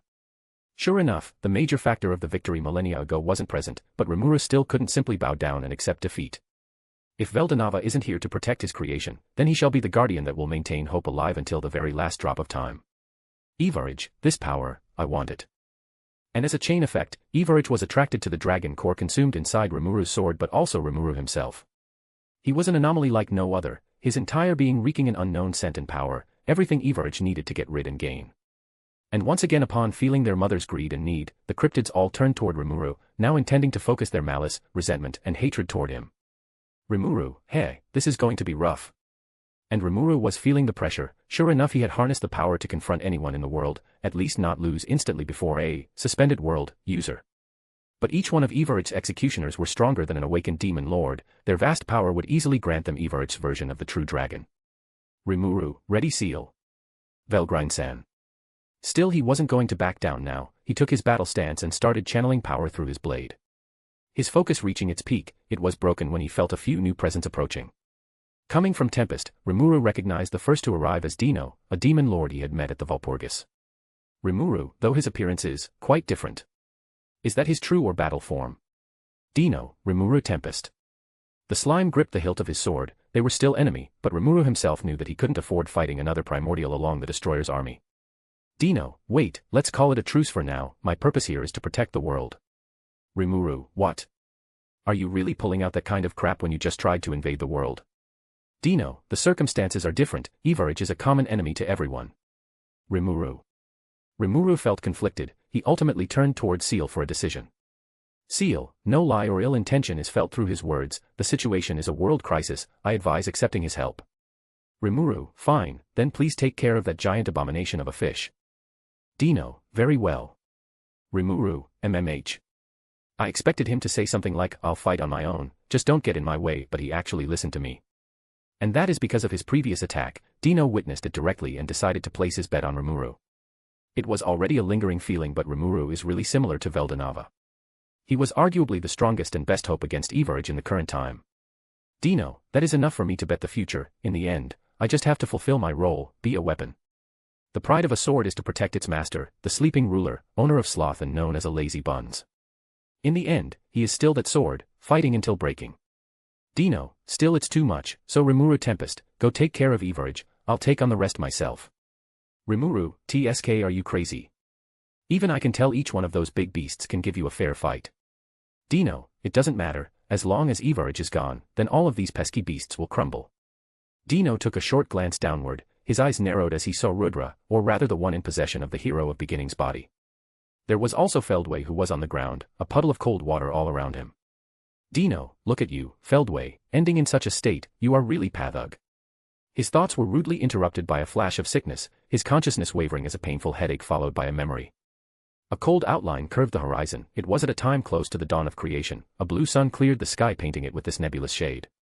Dino stood behind his master, Veldanava. The both of them were alone, a rare time, as Feldway or Zalario would normally stay at his side. Veldanava, Dino, don't you think a blue sun is kind of weird? Dino, if my lord says so, then it must be true. Veldanava, that's right, so let's change it. Stretching his arm toward the star, the sun suddenly turned warm, a mix of red and yellow colored the scenery. Like a master in its painting, Veldanava simply changed the setting as he pleased. Veldanava, much better. Along the now radiating warm sun, a cool breeze came, clearing the Star King Dragon's mind. He closed his eyes, enjoying the moment, a comfortable silence instilling. Veldanava, MMH. What do you think about this world, Dino? Dino, what do you mean by that?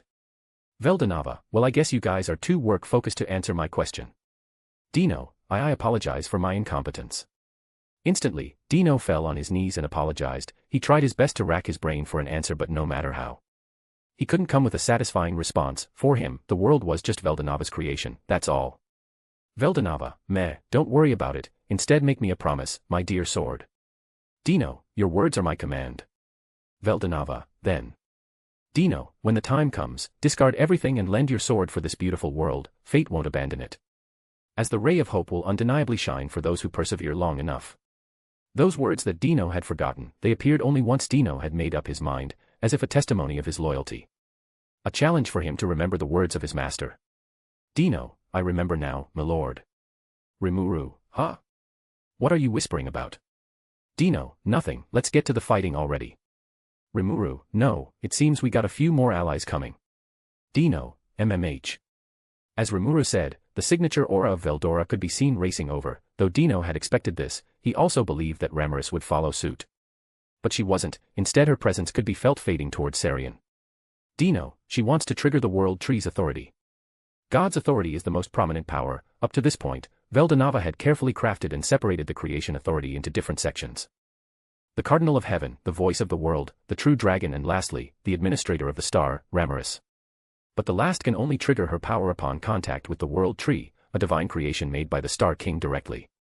Even now, the reason for the barrier channel to protect the world from Evarage's aura came from the world tree.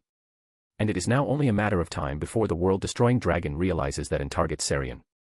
Dino, that stupid fairy must be aware of that, so she went there to safekeep our last line of defense, well though.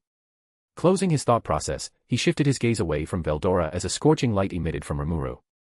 Turning around, Dino noticed Velgrind stretching her arm with an annoyed expression. Velgrind, being stuck in a sword sure feels weird. Remuru, with Veldora coming, we are 4, just enough to cover the big shot. The only problem is the army of insectors.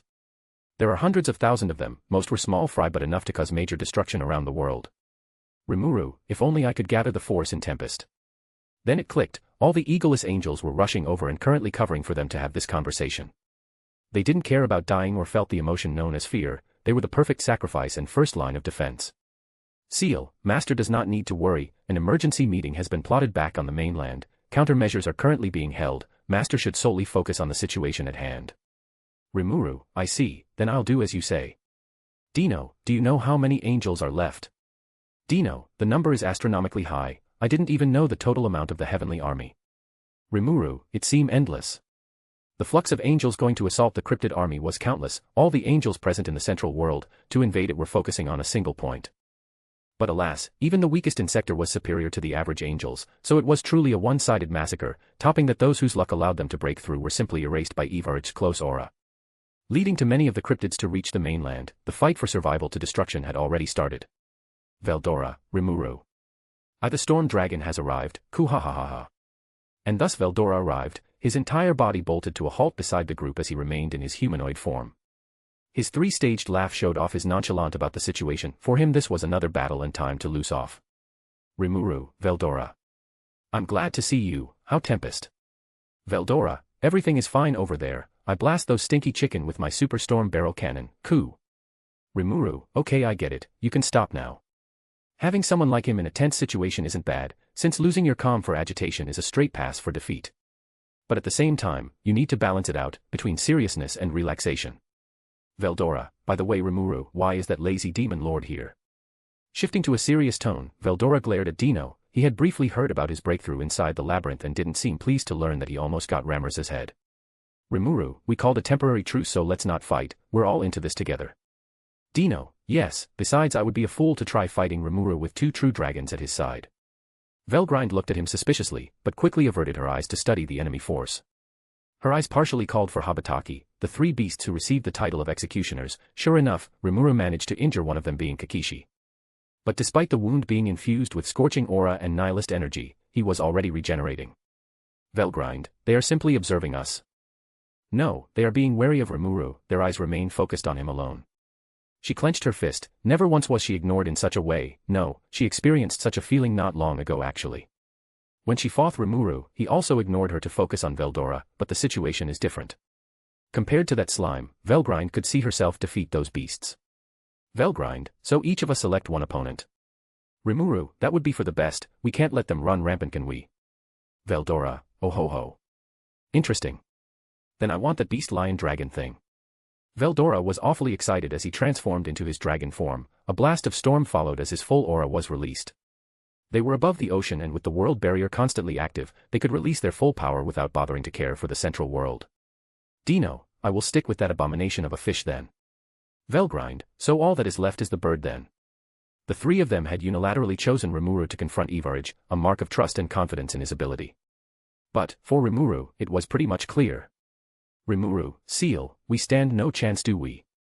Seal, indeed, the individual, Ivaraj's power far exceeds that of Master. After analysis, I wasn't able to find any winning route or strategy. Remuru, I can't even ask Veldora or Velgrind to fuse with my sword, then I can only stall for time. He gripped his sword tightly while watching his 3 now companions leave for their own adversary.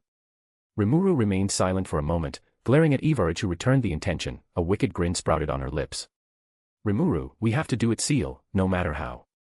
Seal, understood, I shall assist Master like I always did. Earlier, when Ivaraj arrived, Seal instantly gave in the suggestion of running away to gain more power, but that is simply not reasonable.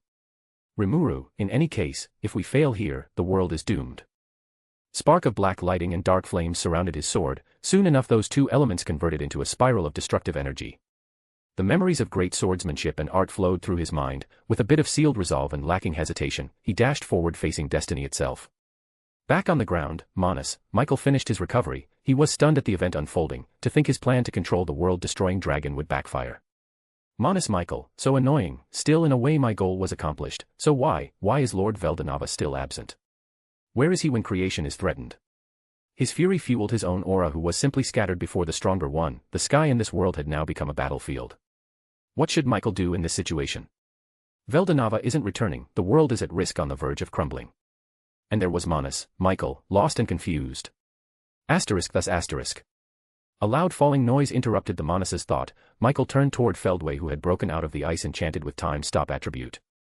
It seems like Remuru's sword art had melted and nullified Velzard's own attack, but as he was freed, Feldway's state couldn't be said to be good. His physical body had crackles all over and his soul was shaking violently as if almost imploding.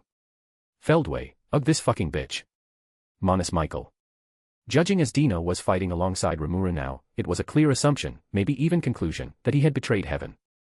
And counting Abra and the rest of the unanswering seraphim, they lost control over the egoless angels.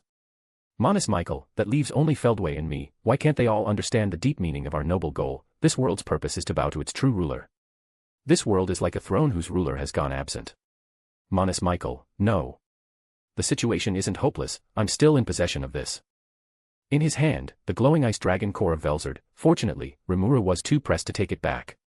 If only he could gather all remaining dragon cores, then maybe, the world is just still too safe for Veldanava himself to come back. Michael, Feldway, get up, our mission has yet to be completed. Feldway, what are you saying? What is there even left for us, Lord Veldanava? Michael, Lord Veldanava is perfect, he is all-knowing and supreme, the reason he has yet to come back is merely because this isn't enough. His words echoed in Feldway's mind. In times of despair and loss, an angel's and human psychology aren't too different. When a crisis occurs inside the mind, the first stage following a loss is denial, assumption and questioning, blaming the other and yourself. Feldway, not enough. Are you trying to say that the current situation is still not enough to make Lord Veldanava move?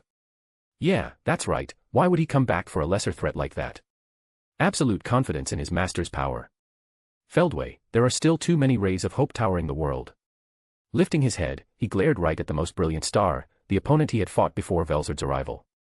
Remuru, who stood as a pillar for the world to rely on, he is so similar to Veldanava in essence, but not only that, in the meantime Feldway was imprisoned, that slime had become even stronger, that terrifying growth rate and evolution state was absolutely balance-breaking.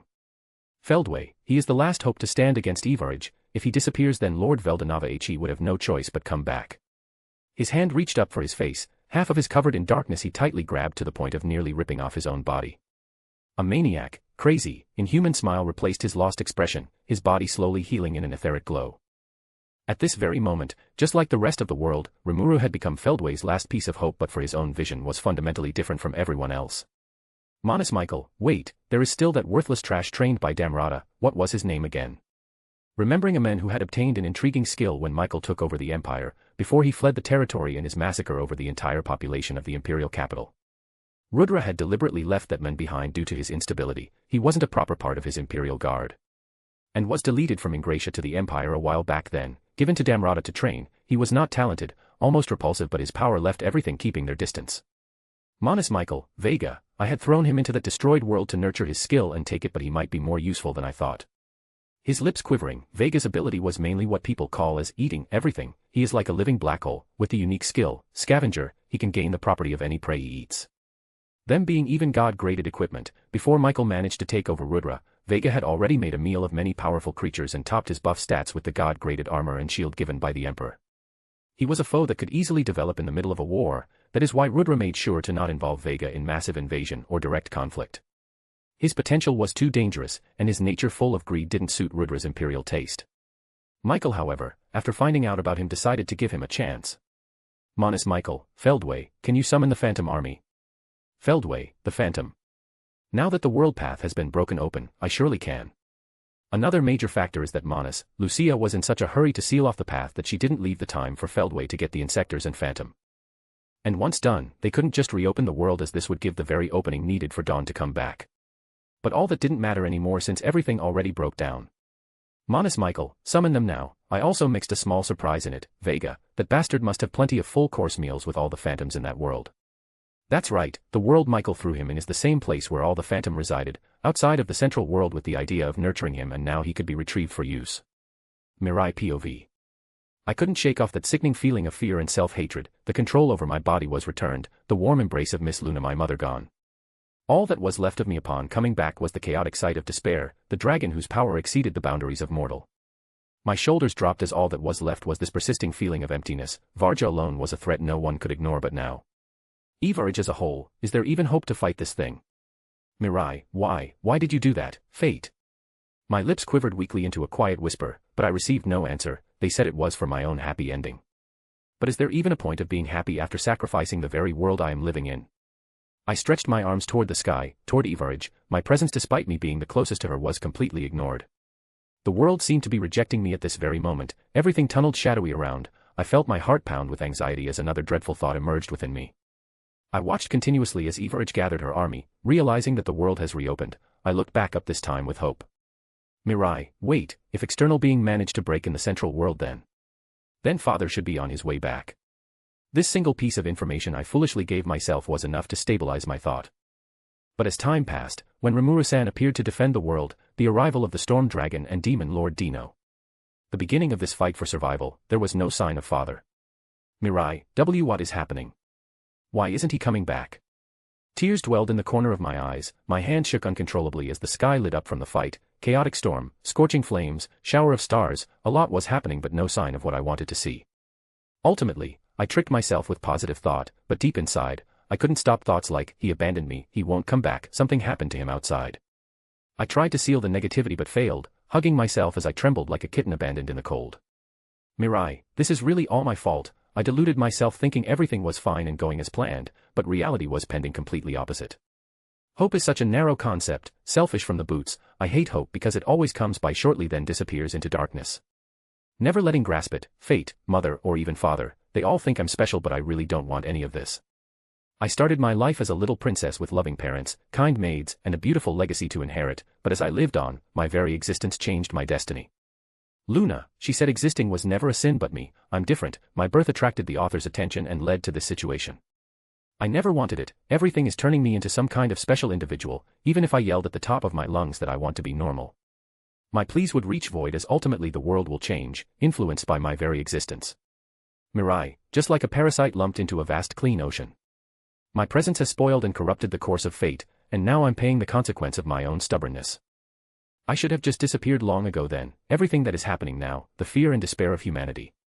The cry asking for help, praying for even the slightest ray of hope in this sea cloud of darkness. None of this would have happened. I hate Evarge, I hate the author, I hate fate for giving me this life I never wanted, and above all I hate myself for existing. Mirai, my family, if I was never born, they would have lived a happy life. I whispered weakly, a sad smile that contained all my pain, my gaze lowered as I was ashamed for even trying to fight all this time. You think so? Mirai. A warm touch reached for my shoulder, I jolted up confused, right now I was standing in the air, right in the middle of the ocean far away from all human activity. Yet someone managed to sneak up behind me. My awareness and sense are at their lowest due to my breakdown but still. Mirai, see Chloe. The lady standing behind me, the greatest hero known for having sealed Veldora, she was here for some reason. A sword stashed on her wrist, her iconic mask reposing on top of her head, she smiled sympathetically at me and patted my head. Chloe, I don't know your story but I definitely can't agree with your words just now. After all, can you call a family happy if one of its members is missing? Mirai, but. Chloe, you bear a heavy burden, I can understand that feeling, surely you must know my own story, right? She is a time traveler whose purpose is to save Remuru Tempest from his fate, we are really similar when you think about it. I quietly nodded, her composure and the sharp spark in her eyes didn't allow me to even deny her claim. Chloe, there was once a time I started thinking, was my journey even right? Each time I regressed and restarted, a new Remuru would exist, and die, his suffering was indirectly caused by my greed to see him live. I never thought about it that way, then I am no different, I killed my family over and over, in the pretext of wanting to live happily together. Chloe, but those vile corrupting thoughts never got to me because of Remuru-san himself. Mirai, why? Chloe, because I madly love him, each time we meet, I'm relieved to see him alive, though the lingering disappointment of being the sole one who remembers our bond often tickles me, I kept thriving toward my goal, after all, the moment you start looking back is when you have to find the strength to look ahead instead. I couldn't understand her reasoning, I simply didn't, my eyes darted into hers, her soft gaze against my cold one. Chloe, well it is something you cannot really explain, just know that if you ever meet your family and tell them that, they'll beat you into oblivion for even having such a thought. Ruffling my hair, she finally let go and marched forward, the sky was lit up with the clash between ideals. Chloe Aubert, she is strong but, is there really any hope concerning the world-destroying dragons? Even the army of cryptids is too much for a single person to handle. It is only a matter of time before the angels are pushed back and destruction reaches the land. Chloe, rest for now, Mirai Virian, collect your thoughts and raise once again, for the time being this is a battle for the present. Words were carried along the wind like a powerful pulse, she drew her sword, a chilling noise cutting through the air. But that wasn't what caught my attention, no instead I was almost possessed to turn around, slowly, my pupils shrunk as an unimaginable sight welcomed me. Countless armors and weapons in the hands of that many people, they were crossing the ocean by flying. Mirai, what is this? Chloe, world emergency, when the angels all stopped the invasion, Luminous and the other leader all came to contact, the situation was briefed quickly resulting in the formation of a world alliance, all these people are those mobilized to protect the world. I couldn't believe my own eyes, human, Magian, beastman, even the president of the sky. I could see people from Tempest like the Goblin Riders, the evolved lizardmen and demons. The Pegasus Knight of Dworgen, the elite mage army from Sarian riding their draconic transport. I squinted my eyes, my vision deported toward the main land where even more troops gathered to fight the threat on land, even normal humans weaker than even an E-rank monster. Their bodies were shaking with fear, yet they moved forward knowing that this battle has such a low survival rate. Mirai, why? I asked, shaking myself. Chloe, the world is bound to total destruction now, it is only your choice if you want to fight or not, increasing the odds even if it's by a -1%. Leaving me with those words, she jumped away toward the fighting, but I couldn't relate to her in the end. I'm really confused, I had made up my mind to achieve victory but everything backfired on me, the choice of fighting is my own. Mirai, but can I really? I turned once again toward the incoming world army, as they approached the site of fighting, the main purpose of this army is to fend against the cryptids. I stood still as all of them flew past me, a spiral of people moved straightforwardly following Chloe's trace. My body remained motionless, taking in all as they passed by. I also spotted the magical signature of the primordials who outshined the rest, flying ahead of the rest. Ultimately, the flux of warriors reached past me, leaving me all alone again. Mirai, what am I doing? My thoughts drifted incoherently in the opposite direction. A choice must be made, and my spirit was broken even after all those grand talks.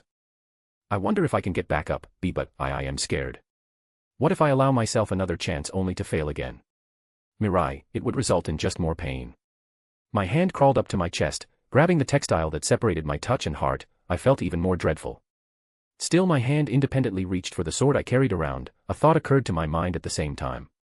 Mirai, maybe just one last dance, a final attempt at salvation.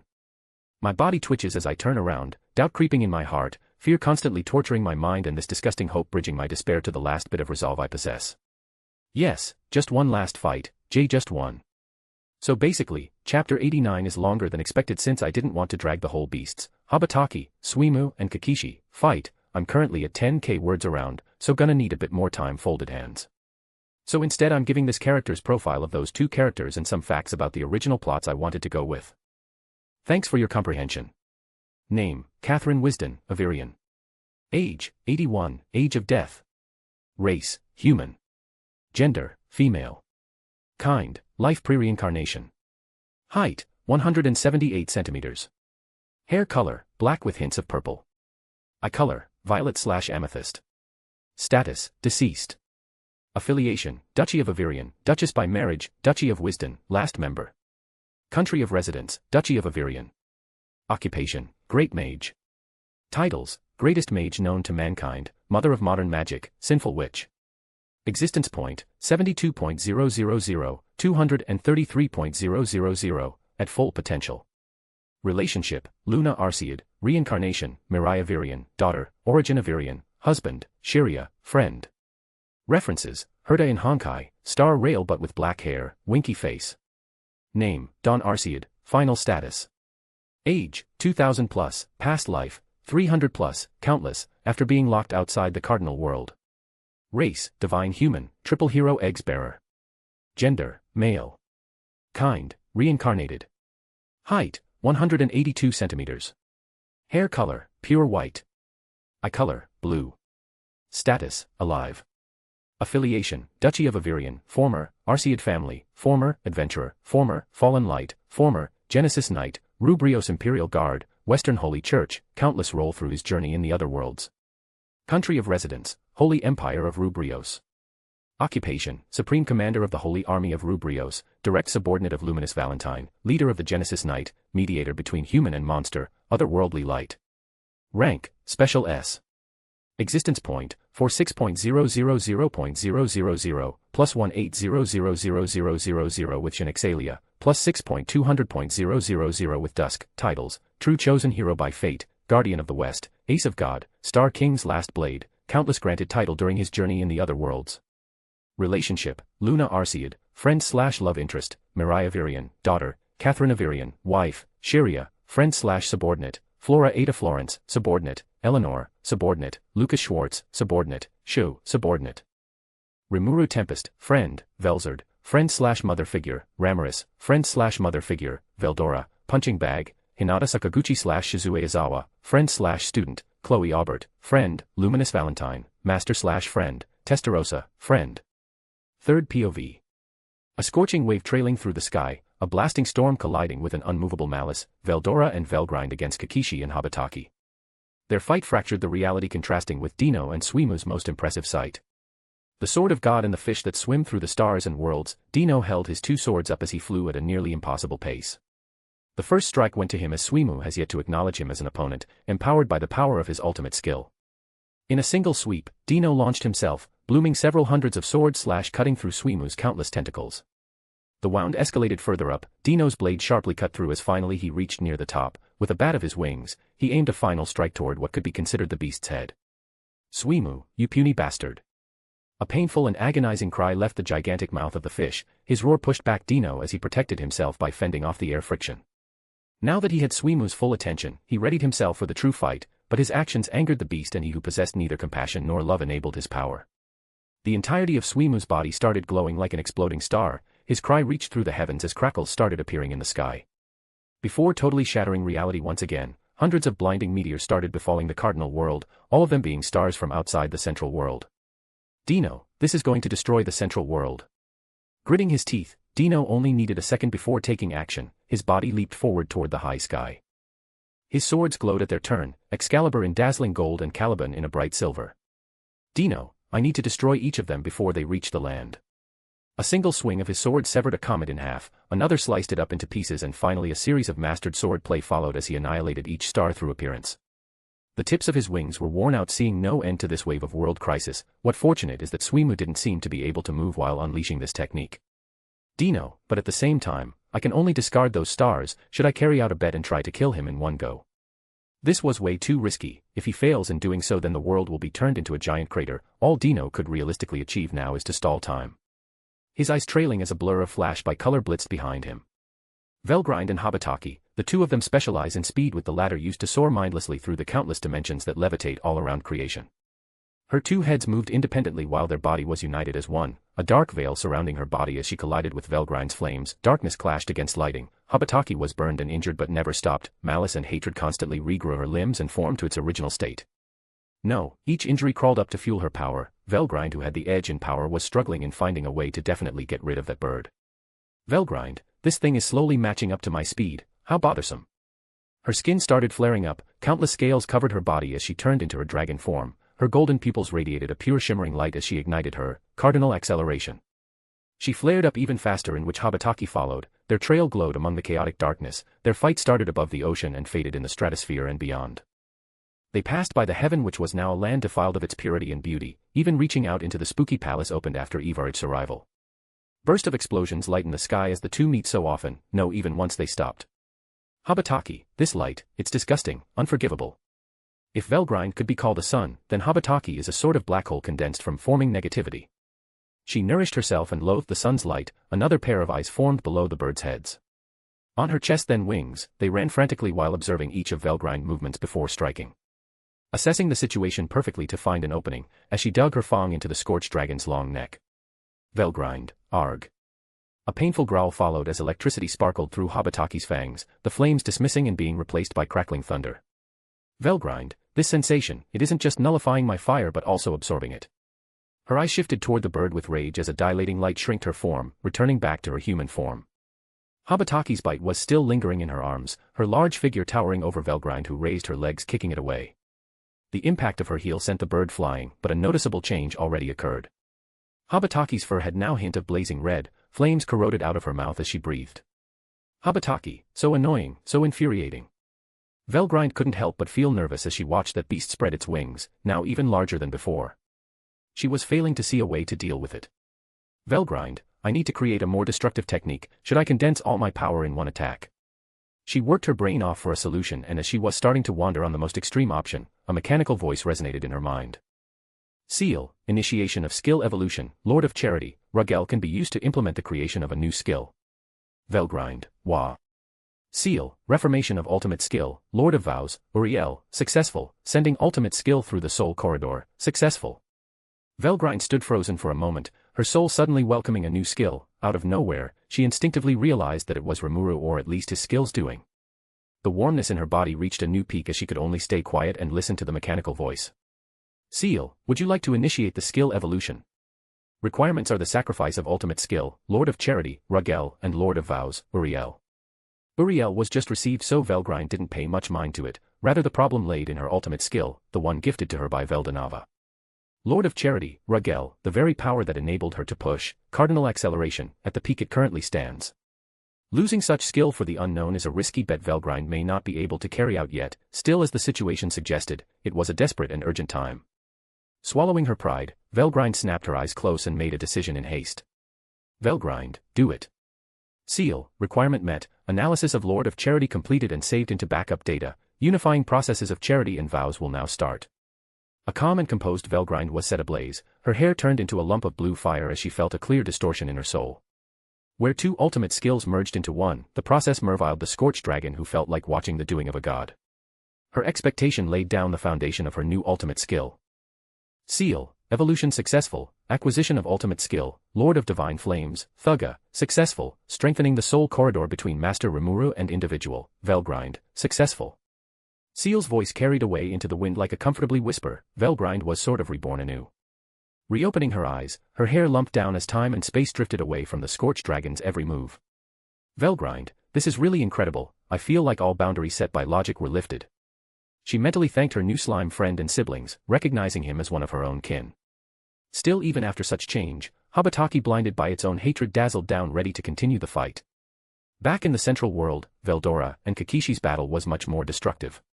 The storm dragon being in his draconic form, a Laster Western dragon with dark scale-colored nightshade, his ferocious storm-based capabilities pushed the beast around. Veldora, quahahaha. Is that all you got, tough guy? Laughing with his iconic three-staged laugh, he ruthlessly unleashed his arsenal, a beam of bursting light filled with storm energy flew across the ocean. Literal storms started crawling up into the air like hundreds of skyscrapers, all of these hit and tore Kakishi around, who survived only due to his regeneration. The dozen of eyes that moved frantically around his body started growing agitated. Like the other beast executioner, Kakishi has little to no patience. Kakishi, a imposter daring to laugh at me when all you possess should be mine. Veldora and Kakishi in a way weren't different, both creations of a fragment of the omnipotent god. Ivaric's executioners were Veldanava's true dragon. Although much less developed, Kakishi felt a strong hatred for the true dragons because, like Ivaric, sought Veldanava as a traitor and imposter. The world should have belonged to Kakishi and his siblings, not the imposter true dragon who usurped that position. Kakishi, your power cannot compare to mine. A crisping and terrifying sound followed. Kakishi unleashed a cry, a long and agonizing roar filled with hatred. The pulse of sound affected all living beings. Those two weak-willed were corrupted into madness, while being like Veldora earned a slight headache. The consequence of this cry was as devastating as Suimu's, Hollow Star's devastation. The morale of all troop around the world were brought to a knee, some fainted and many began to fight each other. Veldora, whoa, what was that ugly cry? My ears almost popped off. Kakishi, now meet your end. Kakishi immediately dissolved his body into a pit of darkness, dark matters dispersed birthing from the beast's core. Beings made of darkness started rising midair, slowly repealing Veldora's magic. It started with a few, and it turned into hundreds of those shapeless imaginary monsters made of malice. Kakishi, children born from hatred, nursed with malice and crave for resentment. Now our time has arrived, devour the imposter and bring the world to its knees before Mother. As beasts unbound by Veldanava's creation and system, they didn't possess skills but supernatural ability developed through their exile, affecting and manifesting directly through the deepest depth of their living environment. Kakishi had harvested all the souls and death he brought out to fuel his insanity, his hatred taking the form of a dark fire burning endlessly. Those soldiers made of darkness are the manifestation of his own children that he birthed instinctively through malice. Their existence is not much different from the egoless angels. Veldora, Kua, this is so creepy. The children of darkness started shaking uncontrollably before launching themselves toward Veldora. Their charges were dreadful to the environment. But as the embodiment of chaos, Veldora couldn't feel any uneasiness. A single flap of his wing scattered those children away. Veldora, is that all you got? It's weaker than I thought. Kohahaha. Taunting the beast, Veldora was shut quiet when he noticed that the supply of children was constant. Kakishi totally quiet while multiplying the previous number of his army by 3 already. The swarm continuously charged toward Veldora, whose behavior switched to a serious degree. He flew around swiping as many children of darkness as he could. But ultimately, some of them managed to crawl on his wings, his legs or shoulder. His scales instantly started to melt, accompanied by a burning sensation. Veldora, Kia. That hurt. He struggled in a panicked fashion, his large body tangling around formlessly. Ultimately, he resolved himself to return into his humanoid shape. His cape was burnt and a few plates of corrosion could be located around his body. Veldora examined his condition for a while before getting angry. He cracked his neck and stretched his arm around before taking a battle stance, dramatically flashy. Veldora, now that's it. I'm getting serious. Behold and worship my super Veldora killing art. Channeling his power into a visible aura around his fists, an angry smirk tickled his lips. The children of darkness, insensible to danger, didn't wait long before targeting Veldora again, but this time, the target was much smaller and agile. With a swift swing of his leg, Veldora, using the quintessence of his supreme martial art, blasted right through a children's body, imploding it into destruction. The corrosion didn't happen and Veldora directly continued on his onslaught. His right hand grabbed a child, his left backhanded another. The combination of continuous punches in series culminated as he made way forward endlessly. Veldora, kahahaha. As expected, those things are nothing before my killing art. Laughing, Veldora in the end is a genius when it comes to fighting. He naturally encompassed the ability of the Lord of Investigation, Faust, and removed the chance of corrosion. Probability manipulation, that is Veldora's advantage, and it took him only one action to understand and get rid of the nuisance. Veldora, just wait. I still have some amazing new techniques to show off. Jumping back, he flipped in the air before stabilizing further away. The children of darkness immediately crawled toward him, and that is exactly what Veldora wanted. His two arms stretched forward, his palm opened as a blue light lit up between his hands. With a smirk, he retracted his arms back to the side of his hips. Veldora, Kamehame. The memories of all the holy scripture he had studied were engraved in his mind. Veldora, Haia. Finally, with a mighty roar, a beam made of a crystalline blue emerged from his hands. The ray crushed the incoming children of darkness. As Veldora directed the explosion toward Kakishi, the beast didn't react as the powerful beam crashed into him, totally going through his figure akin to a needle flying through a dark cloud. Veldora, that wasn't enough, then next.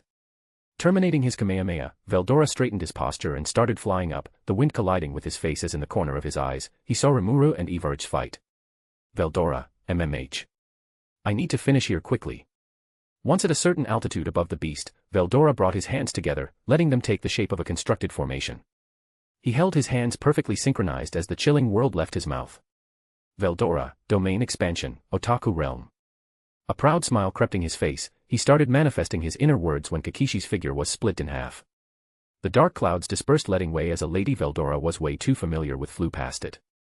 Veldora, ah.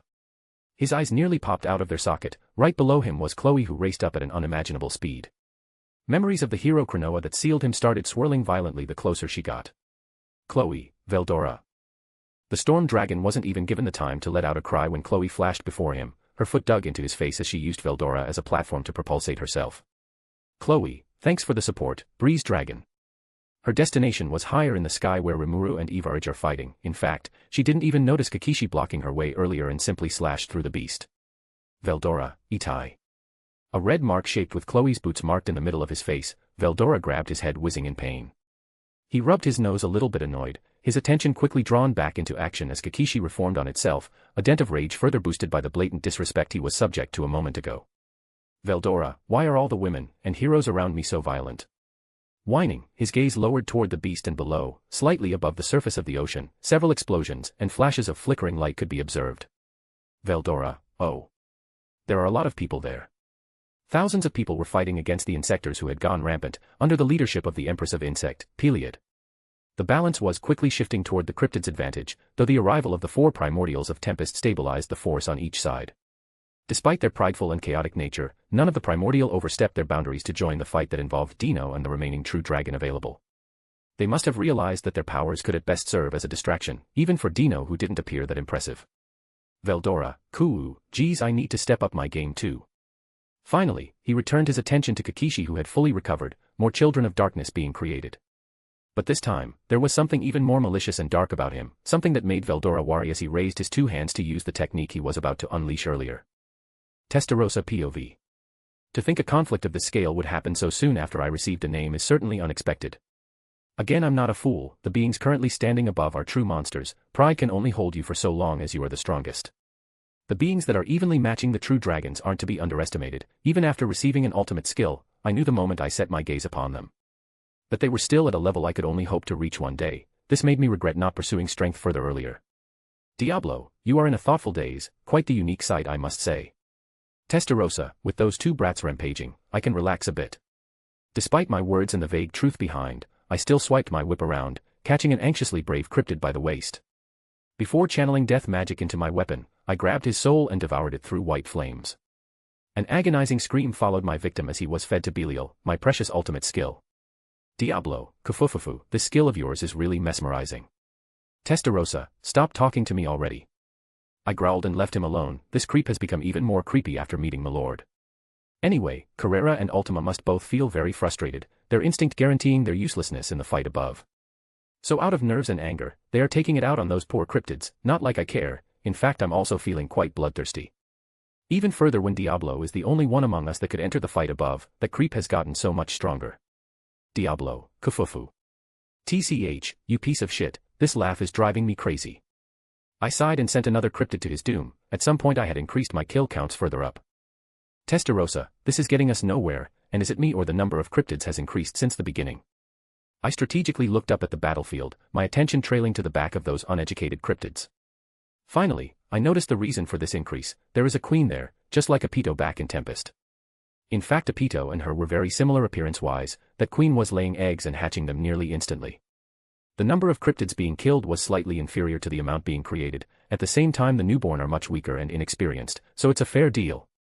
Testarossa, I need to deal with her first. I readied my whip but halted, feeling a pleasantly familiar presence approaching. Testarossa, you are here too. I flashed a tight smile as a carbon copy of a good friend approached, white hair that simply coaxed me, blue eyes contrasting to my own red. Mirai, it has been a while, Testarossa. MMH, no honorifics. Well, she is really her father's daughter, not like I'm complaining, I actually prefer her acting casual with me. Testarossa, oh. You seem quite distraught. Her eyes particularly had a shade of darkness, the same despair I too often encountered in the eyes of those humans who lost their will to fight. Her hand too, she was holding her sword but her grip was weak and shaking. Something must have happened, this isn't the most potent heroic blood that I knew. Testarossa, you should rest for a while, things are still under a reasonable handful of control. Mirai, no, you noticed that insect are producing new soldiers, right? I nodded, she is still quick-witted. Mirai, her name is Peliad, with her around this fight will be dragged on indefinitely. Testarossa, so what are you suggesting? Mirai, I'll go kill her, so please assist me. Her resolve would have been admirable if it wasn't for that shaking body of hers, geez kid these days. Testarossa, fine, I will create a path so get it done properly. Mirai, I will. Still it is easier said than done, this Peliad is hidden in the furthest back of her army, getting to her is equal to breaking through the entire army. And those 10 guards that surround her, they are particularly powerful, dealing with all of them at the same time won't be easy. Diablo, Kafufufu, it really doesn't suit you, this thoughtful look. Testarossa, ugh, why are you here again? He really started to irk me, this damn weirdo. Ever since I unleashed my underworld of white, he became particularly on edge with me. Diablo, naturally, I happened to overhead you two ladyships' conversation. Testarossa, eavesdropping is really a fitting term for a creep like you. Mirai. Diablo crackled a non-bothered smile, he placed his hand over his chest and continued. Diablo, it is a request from Lady Mirai, Tempest has accumulated quite the small debt to her father so assisting her is the least I could do to keep Remuru-sama's FAC. And then he kept on blathering, so annoying. Mirai, right, I think we get it. Diablo, oh is that so? Well I guess times like these aren't exactly right to bring out Remuru-sama's countless qualities. I agreed with him at least on the part concerning Milord, speaking of him the sky had switched color. Sky blue was replaced by the heaven's golden shade, that gold was turned dark through the appearance of the spooky palace and world-destroying dragon. Now, the entire world was under a veil of pure darkness, as if a sea of void replaced the sky, without any stars and light. Us spiritual beings aren't affected by the change since we naturally possess night vision-based ability, but for the human back on the mainland. The situation must be quite the pickle, like fighting with only potential magic as source of light. Well, I'm over-exaggerating the situation, back there the two symbols of light in the central world must have taken action. Ramorous and Luminous Valentine. Diablo, then it's settled, let's go with this plan. As I was immersed in my own thoughts, Diablo and Mirai debriefed the situation. I listened instinctively so the information naturally came to me as I returned to reality. Testarossa, fine, let's do this. Mirai, yeah. Not very enthusiastic, whatever, all we have to do is fight in the end. Third POV. A hero accompanied by 2 primordials, this was a unimaginable sight, well for those close to Remuru, they might have gotten used to such a horrific miracle. The plan was simple and effective, both Diablo and Testarossa will take the front line and break through the insector swarm. Once they reach the Empress Peliad, the primordials will take on the elite guards protecting her while Mirai deals with their Empress. As for the reason Mirai wanted to kill Peliad herself, was that she tried to regain her confidence, she still felt lost about this whole situation. But as Testarossa said, in the end, this world only accepts words from the winner, fighting is the only reasonable option to make your point and rise above the other. No words can defeat a primordial or true dragon. Mirai, everything is going to be alright, I already assessed the situation, Peliad is much weaker than me, I can kill her. Truthfully, Mirai possessed the power to achieve what they were planning all on her own, but she was scared of failing, so scared that her grip kept shaking. Her sword barely became a threat for a middle-ranked insector. Mirai, it's just one kill. Taking a deep breath, she turned toward Diablo who brought out his claw and Testarossa straightened her whip. The 3 exchanged one last glance before moving forward, the combination of their aura both demonic and heroic were rampant. Momentarily stunning the entire battlefield, Diablo was the first to reach the enemy, his dark night wings swirled as he spun unleashing a spiral of death. Testarossa followed closely behind as she was imbued with white fire, finishing off those lucky enough to escape Diablo's first passage. The two flew around, crushing each passing cryptid. A long singular path was created in the middle of the enemy line. The sudden invasion also gave the allied force time to regroup and push back the insectors. Mirai, they are impressive, truly killing machines. Mirai followed. She simply held her sword for appearance. There is no way she has to take another life after two primordials clean the way for her. Her eyes only gained focus when they neared the destination. Peliod could be seen on sight, a lady with pristine appearance that could be called beautiful. She took the form of a humanoid bee, her wings colored with a rainbow shade. She stood overprotected from any harm as her Imperial guards instantly got in the primordials' way. The gap closing each instant, Mirai's eyes finally set itself locked on Peliod. The Empress of Insects noticed this new powerful presence and halted the production of new insectors. She swiftly flew up, her figure leaping gracefully. She wasn't ignorant enough to stay put with such a threat looming closer to her. Peliod, this is bad. If only Zelenus was still here, he could have protected me. She isn't a fighter, her sole role has always been to produce more insectors and control them for Zelenus' sake. She was terrified of Everge, so she wouldn't back down, but she simply saw no way to defeat the allied force. The number was on her side, but as time passed, the quality decreased. Eventually, all she would have left were a bunch of young hatchlings who would be sent to their death as soon as they were born. Peliod, that girl is particularly dangerous. I need to get out of here. Mirai, it's too late to flee. Peliod, ugh. Sacrificing her arm, Peliod barely managed to avoid death as she flew back several meters away. Peliod, how did she get there so quickly? Is she faster than me? Gritting her teeth, she naturally looked down and around for her children's. The Imperial guards carefully selected and trained by Zelenus were being occupied with Testa and Diablo. They didn't even bat an eye toward Peliod's direction. Peliod, tch, those bastards. Her despair only grew when several explosions occurred in the army she was so carefully birthing. Beside the total mess that two single primordials caused, there were two more who in their stead rampaged more openly. Peliod, should I go crawl back before the world-destroying dragon? She is still in a way my grandmother and mother, but should I risk it? She will just erase me for failure. Mirai, you are shaking. Peliod, right I am. Death is looming from all and every direction. Mirai, oi, let's strike a deal, surrender and I'll let you live. The sudden proposal shocked Peliod. She couldn't feel any trace of a lie in that heroine's voice, and that made her laugh maniacally. Peliod, live. What are you? A rotten ill bitch. The sheer ridiculousness of the proposal, she laughed again and again, until the tune of her voice overlapped with the sound of the surrounding rampage. Peliod, I thought you were like a grim reaper, but in reality you are just a naive child.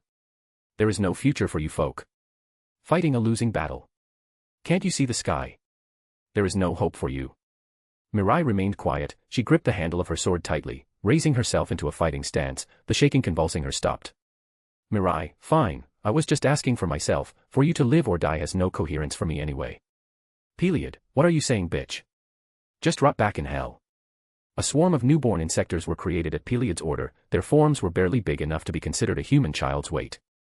Still, the power they emanated was close to a B-rank monster. Mirai, first sword, Europa, second sword, Antarctica. A clean horizontal and vertical slash slayed all the newborn in an instant. Peliod flared up with rage as this time she bursted her entire body forward. Large claws sprouted below her nails, the needle at the end of her tail glowed with a poisonous substance. Peliod, you fucker. Mirai, her tongue is sharper than her attack. A flash of silver sparkled through her gaze as she moved. Compared to Peliod, Mirai is an experienced fighter. By simply calming herself, she can fight even under tension, a natural ability that any casual warrior needs to master. Swiping your mind a blank, leaving all your worry for father, to focus on the fight before you. What's the point of worrying about the future if you are going to die now? Mirai, she is full of openings. And in that state of full focus, the world surrounding the user naturally becomes slower if not static. Mirai could see hundreds of different paths in which she could cut down Peliod, from a diagonal slash beginning at her shoulder all the way down her wrist. Or aiming for her neck and sectioning all her limbs, destroying her wings to break her balance and finishing her off. All that was left to do is to choose a solution, and thus, Mirai granted herself a clear victory. Mirai, I win, Dawn Break X. Destruction, that word was implemented and engraved in Peliod's vision as her motion was forcibly halted. Her hands and tail still marching forward, her body and mind however had already left to enter an instinctive state. In an instant, she saw her wings being shred to dust, her remaining hand severed, her body mutilated and rendered to a useless state. Peliod, am I dead? Finally, as if destiny itself wanted her to witness her last moment, the final strike of Mirai was clear and visible for her. Peliod watched helplessly, a sharp blade filled with the intent to annihilate her very existence, closing the gap between void and her neck. Asterisk clang asterisk. A heavy and metallic sound impacted through the surrounding. Its echo startled both Mirai and Peliod, who didn't see this action coming. Against Mirai's sword, a a sturdy barrier surrounded Peliod, succeeding in blocking Dawn Break X, which was only possible because the barrier awaited the very last slash to appear. Manus Michael, I cannot allow your death yet, Empress of Insects. Manus Michael, who had recovered from his previous injuries, he had casted Castle Guard very carefully. His crimson pupil sent chills down Mirai's spine as for a moment, her focus shattered like glass. Mirai, how did he get here? She started shaking, her head moved frantically as she instinctively searched for available allies. But everyone was busy with their own fight. No, there was someone who could actually help. Mirai, Diablo. The primordial black, he wasn't struggling while facing 6 of those superior insectors, in fact he was smiling while toying with them. Diablo, is the lady requiring my help? His voice filled with danger, he stopped fooling around and executed the insectors surrounding him before vanishing in a veil of darkness. A cocoon of dark energy hinted with purple aura then referred beside Mirai, blooming like a flower to reveal Diablo cockier than ever. Diablo, this body, I assume you are the famous Manus Michael, imposter to the heroic throne of the East. To the demons, true hero has always been a sort of nemesis, primordial included. For Diablo he had a clear perspective and opinion on the strongest hero.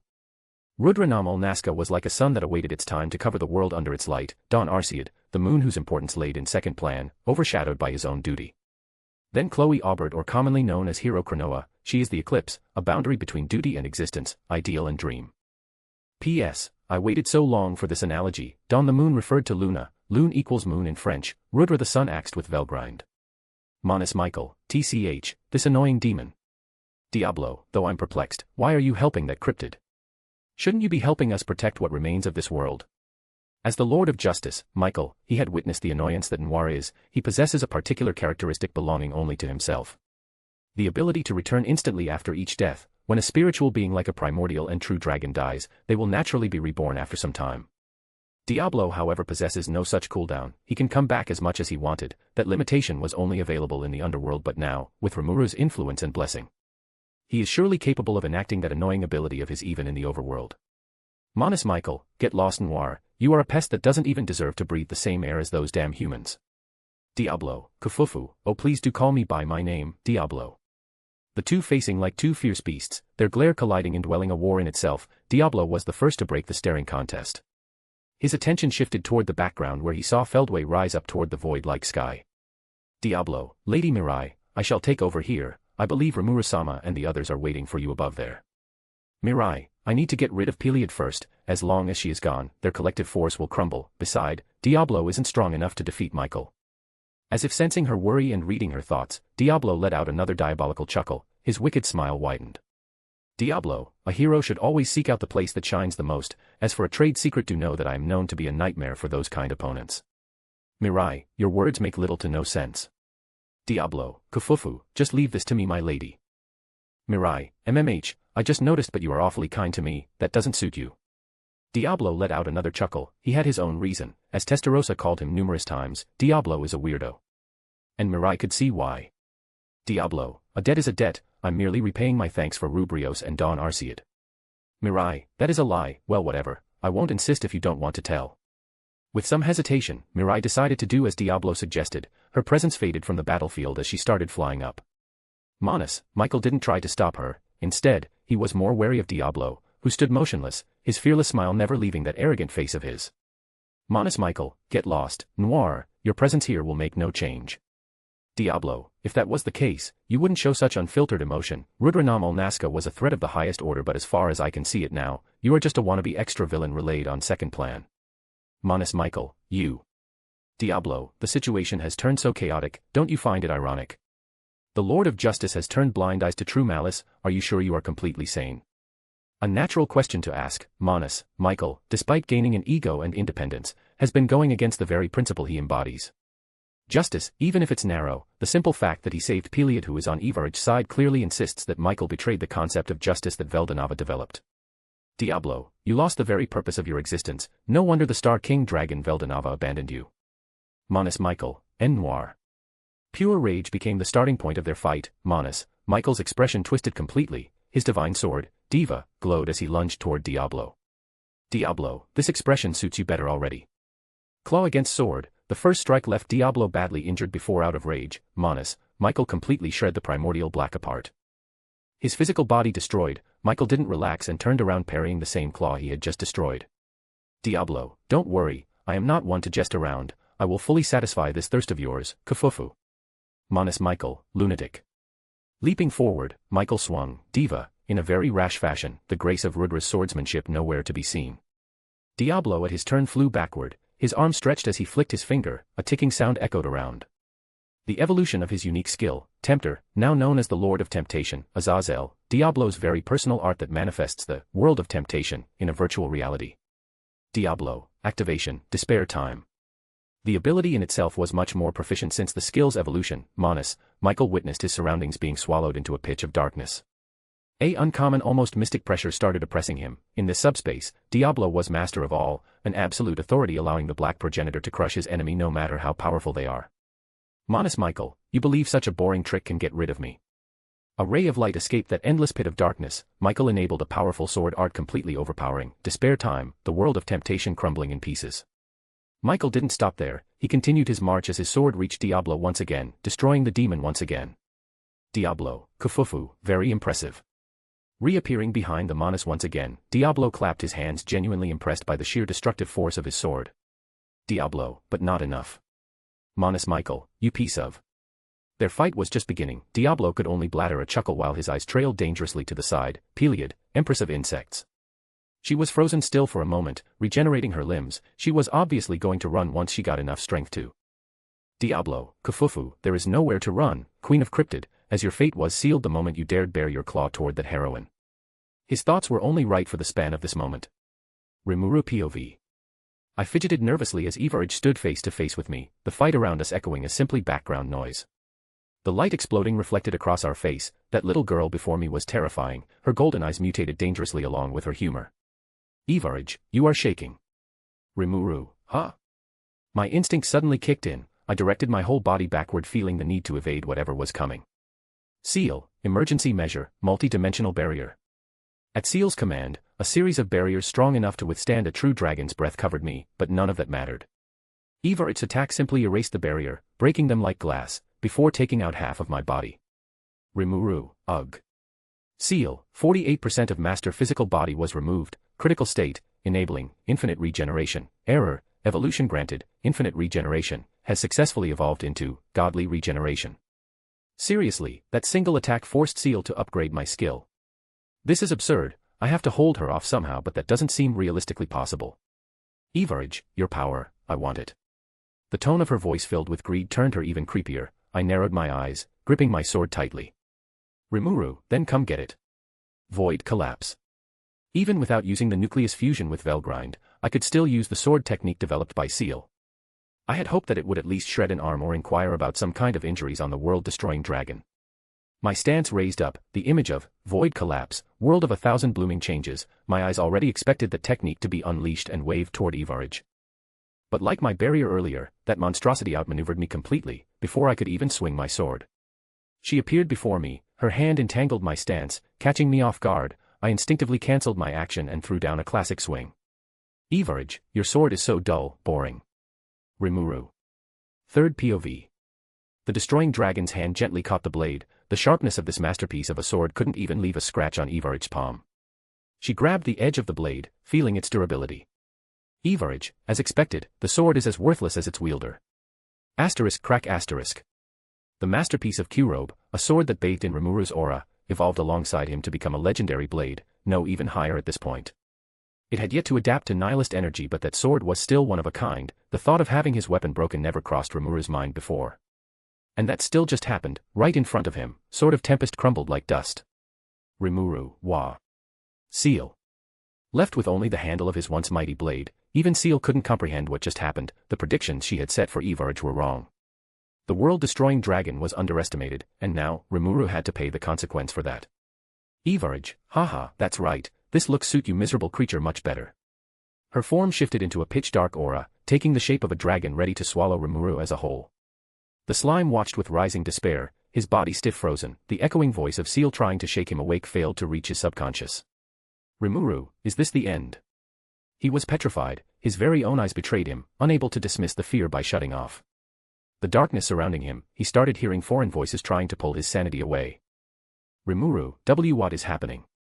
This wasn't normal, his eyes darted down, the ground melted into some sort of dark liquid, vicious tentacles revealed themselves circling his legs. They grabbed his body, a familiar sense of belonging overtook Remuru, his eyes widened in pure horror. The tentacles took the shape of humanoid hands, long and slender, dozens of them that Remuru recognized. A distorted reflection through the liquid, he saw his friend, the likes of Shuna, Cheyenne, Benimaru, and the others. Their eyes pitch black devoid of any life, they seemingly tried to such Remuru's willpower, the void he heard earlier was a replica of his people. Remuru, I need to get out of here. The hands crawling up from his legs to his stomach, it was only a matter of seconds before they reached his face. His struggle was in vain as he felt completely powerless. Remuru, get away from me. Dozens of hands tied his arms, as they finally reached his neck, each passing instant, Remuru felt weaker in both mind and body. His vision started to fade, the liquid spreaded submerging him down into the abyss. Remuru, Cecile. Calling out his previous partner's name, he expected the worst before finally closing his eyes. Rimu. A safe and warm whisper faintly called for him, son. Remuru couldn't pinpoint it, he thought of it as a sort of illusion, a last bit of his imagination before the end. San. His eyes twitching, Remuru somehow reopened his eyes, staring up as a slight ball of comforting light extended its warmth toward him. Remuru-san. Remuru, huh? In a breaking instant, the light forced his consciousness out, waking up with a nauseous headache, filth crawling into his non-existent stomach. He gasped heavily for air, instinctively ignoring his racial trait as a slime. Remuru, what? Looking around, his body was being carried away, in the horizon, Ivaraj could be seen motionless, almost bored. She was staring right back at Remuru with annoyance. Ivaraj, tch. Remuru flinched, the freshly made memories in that dark place was a mark of Ivaraj's dangerosity. Hee, I got here in time, Remuru-san. Snapping him back to the present, Remuru looked up, only then he realized that he was being carried like a princess. Topping that, the one carrying him was a beauty like no other. Remuru, who? Chloe, hey, you don't recognize me. That hurt me a bit. Remuru, there is no way I would have forgotten such beauty, wait, that mask and those eyes. A realization hit him, this woman shared some facial features with his student, a quiet and smart girl who loved reading. Now having the reference, Remuru saw the little Chloe Aubert's face overlapping this beautiful woman. Remuru, Chloe. Chloe, now I'm glad, though it's a shame we reunite in such a catastrophic setup. Remuru was shocked, he then remembered a lump of information he had received after leaving Tempest. Remuru, you are really the hero. Chloe, oh. You already know that, and me who wanted to keep the mysterious charm part, how sad. She spoke with a teasing tone, but with a close contact, Remuru caught on a hint of blazing emotion in Chloe's gaze. It was relieving, even her voice did hide a taint of that same emotion. Remuru, time, Chloe, what did you? Chloe, haha, as expected of Remuru-san you already figured out so much. Letting go of her thought surface, her eyes turned a bit watery, when she arrived and saw Remuru almost getting killed. She was overwhelmed with pure fear, as she did not rush in immediately, then Remuru would have died for real and this time there won't be another chance. Chloe, I'm so glad I made it in time. Hugging him closer, Remuru didn't dare stop her, he could feel the genuine feeling of this heroine who suffered so long on her own. Remuru, I don't know everything that happened to you, but I can guess you tried really hard. As embarrassing as being carried like a princess by the girl he was himself carrying a few months earlier. Remuru hugged her back and patted her head, his eyes softened but remained wary as Ivaraj was still standing still. Chloe, I wanted to hold back until the end of the war, sorry sensei, I got emotional. Remuru, it's fine, I really wanted to talk to you too, but as you said it's not the ideal time. Chloe, right. Meeting Remuru's serious expression, Chloe nodded her head 2 times, the two then fell into a sharp silence. Staring at each other, the slime waited for something the hero couldn't catch on. Chloe, MMH. Remuru, see can you let go of me? Finally averting his gaze, he was too shy to ask directly but Chloe simply didn't get it, her expression twisted into a chuckle. Chloe, hee, sensei is so cute. Remuru, stop this please. Chloe, hi. Releasing him, Remuru sighed before stepping onto the air as if there was solid ground. His body fully regenerated, his mind recovering, all he waited for now was a report from Seal. Remuru, Seal, what was that just now? I felt like entering the den of true hell. Seal, yes, after analysis I concluded that this is a passive effect coming from Ivaraj's aura. Remuru, passive. What does it do? Seal, Master met the direct manifestation of her power but Ivaraj is constantly releasing this corrupting scent.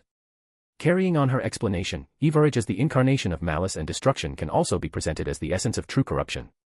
Her power is greatly dismissed by the world system, but upon direct contact, even the likes of Remuru, whose existence already transcended the cardinal norm, would fail to resist the corruption.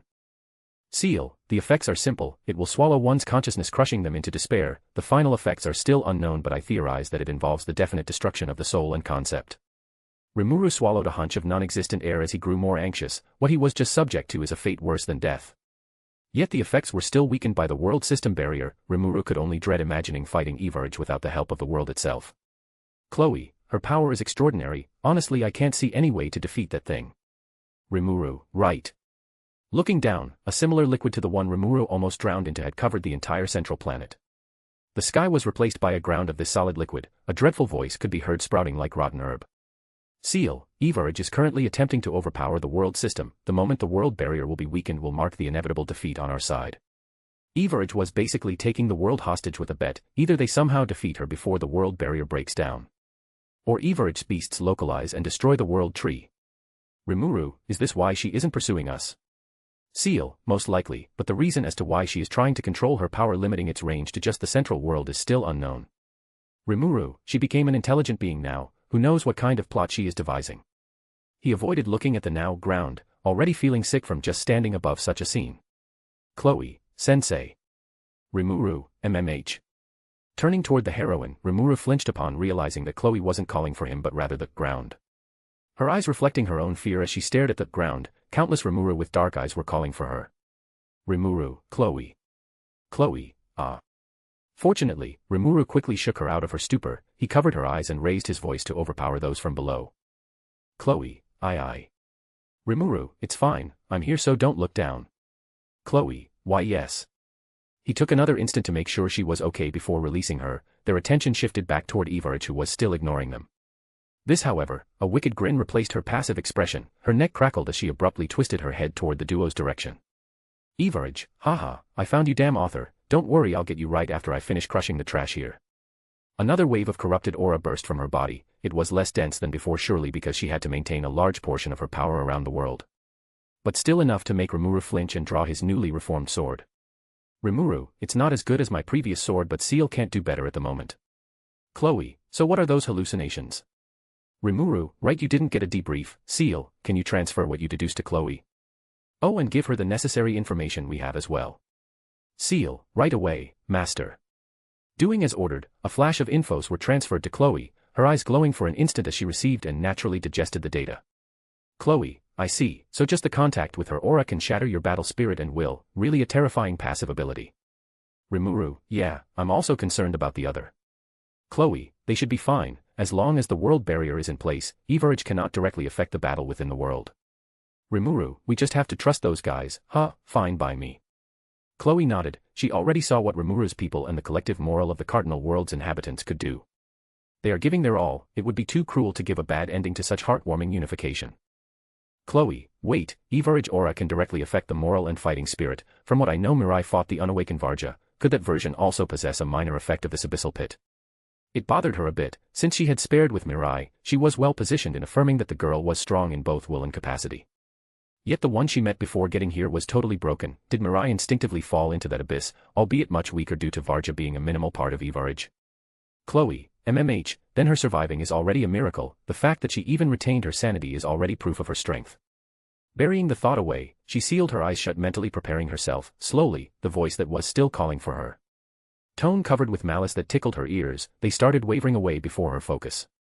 Chloe, it's my first fight with Remuru-san in this timeline, and we got the last boss directly. How amusingly scary.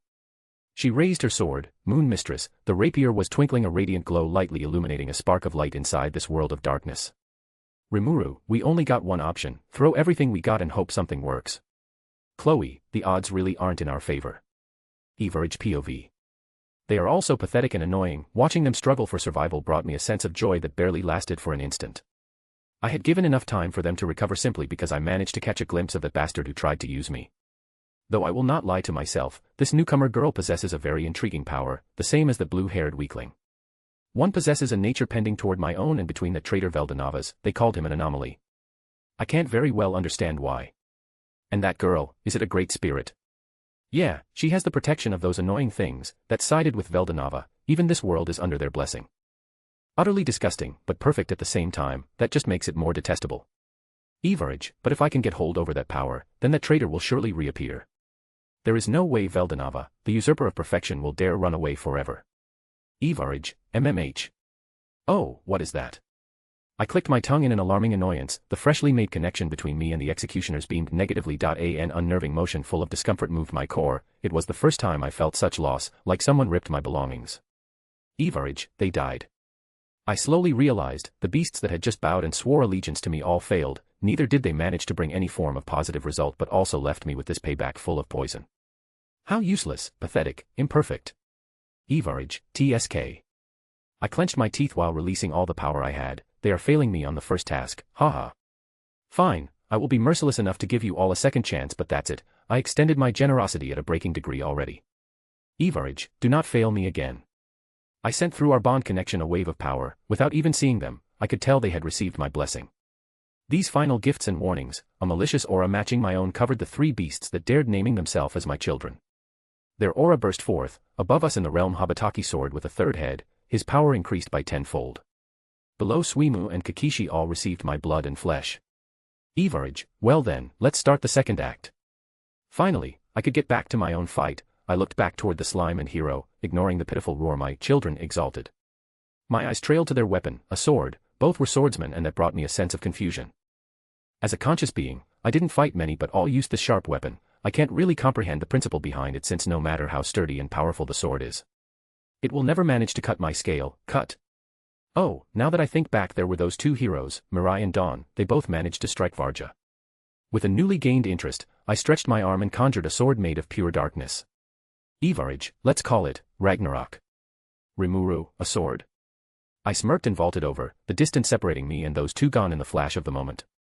I carefully analyzed as the heroine dodged to my left while that slime shifted the opposite. The later immediately issued a strike of his sword aimed toward my neck.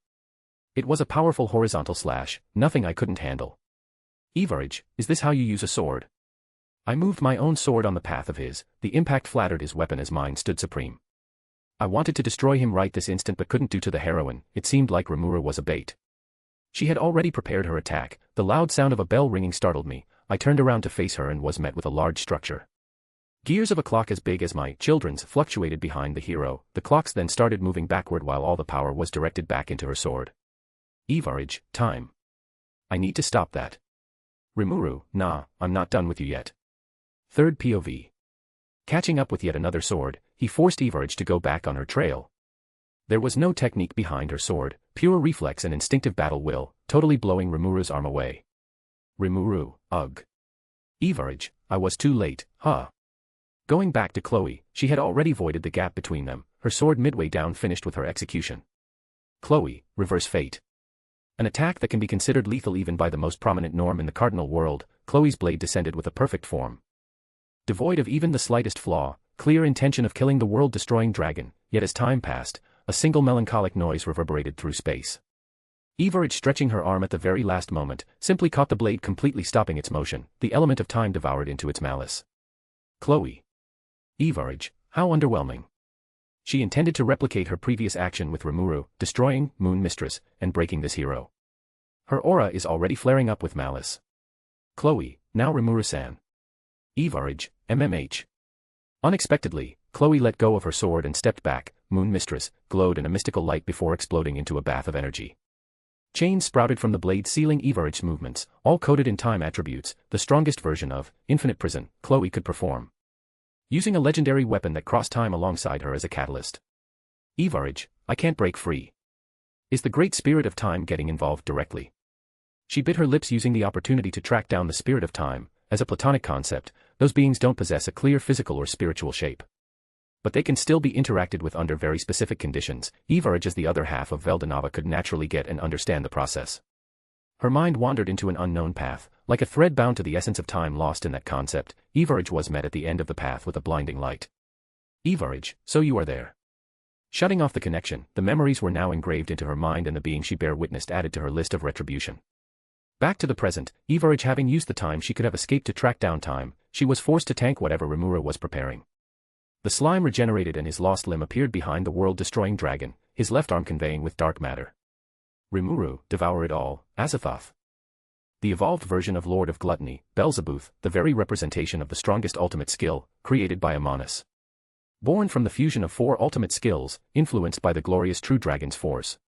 Void God, Azathoth, the voracious vortex formed in Remuru's palm sectioned into threads of dark matter. Quickly bonding onto Chloe's sword, the chains corrupted darkly crawling onto Evarach's skin. All the while, the target watched the phenomenon with fascination. Evarach, this energy, Remuru Tempest, he is more interesting than I thought. The tiniest smile gracing her lips, she attempted one last struggle in breaking free. Evarach, a failure, huh? In the end, she was forced into the confine of Azathoth, vanishing from the physical world. Chloe, did we do it? Remuru, I think. Seal, did we succeed? The vortex dismissing into his hand, Remuru didn't waste time to ask his partner, however he received no answer. A second passed, then 2, then 3, each lap made Remuru more anxious. Remuru, Seal. He asked again before urging his hand over his chest, a burning pain corroded his soul. Remuru, arged. Chloe, Remuru-san. With the support of Chloe, he managed to remain standing in the air but none of his previous strength was present. The sensation was even worse than when he lost the soul corridor with Veldora, his core crying in insufferable pain. Remuru, see Seal. What is happening? His thought fading as Azathoth remanifest, the purplish vortex extended to release Evarach, the previously young appearance grew into that of a teenager. Her features sharpened matching her new form, and along with her Remuru's pain decreased significantly. Evarach, that was an interesting experience, your little friend inside was quite festy. Remuru, what did you do to Seal? Evarach, hey, are you curious? Why not ask her yourself, that bitch tried to use me as some sort of lab rat. Remuru, what? His hand still clutching his chest, he glared at the world-destroying dragon fearing the worst, as Seal's voice had yet to manifest again. But fortunately, her robotic tone resonated back, calming Remuru. Seal, master. I apologize, I wasn't able to fully detain Evarach within the confines of imaginary space. Remuru, Seal. I'm so glad you are safe. His words rendered the Mana speechless for another instant, reminded that her beloved master truly cared for her well-being. Seal let out an imaginary smile and continued with her report. Seal, as long as I am bound to Master, nothing will ever happen to me, Master's fate shall be my destiny too. Remuru, still, don't be so reckless, what happened in there? Evarach shouldn't have managed to get out of imaginary space. Seal, yes, but upon entering the imaginary space, Evarach extended her influence overloading the very space, the infinite capacity was exceeded meeting an unquantifiable force, it triggered a paradox that caused an unpredictable effect on the Master's soul. All this sounded exceptionally bad, but at least Remuru had an answer, it was like back then with Veldora and the unique skill, Predator. Veldora had taken a large chunk of Remuru's stomach because he was that strong, Evarach did the same but at an infinitely higher degree. Remuru, this damn monster.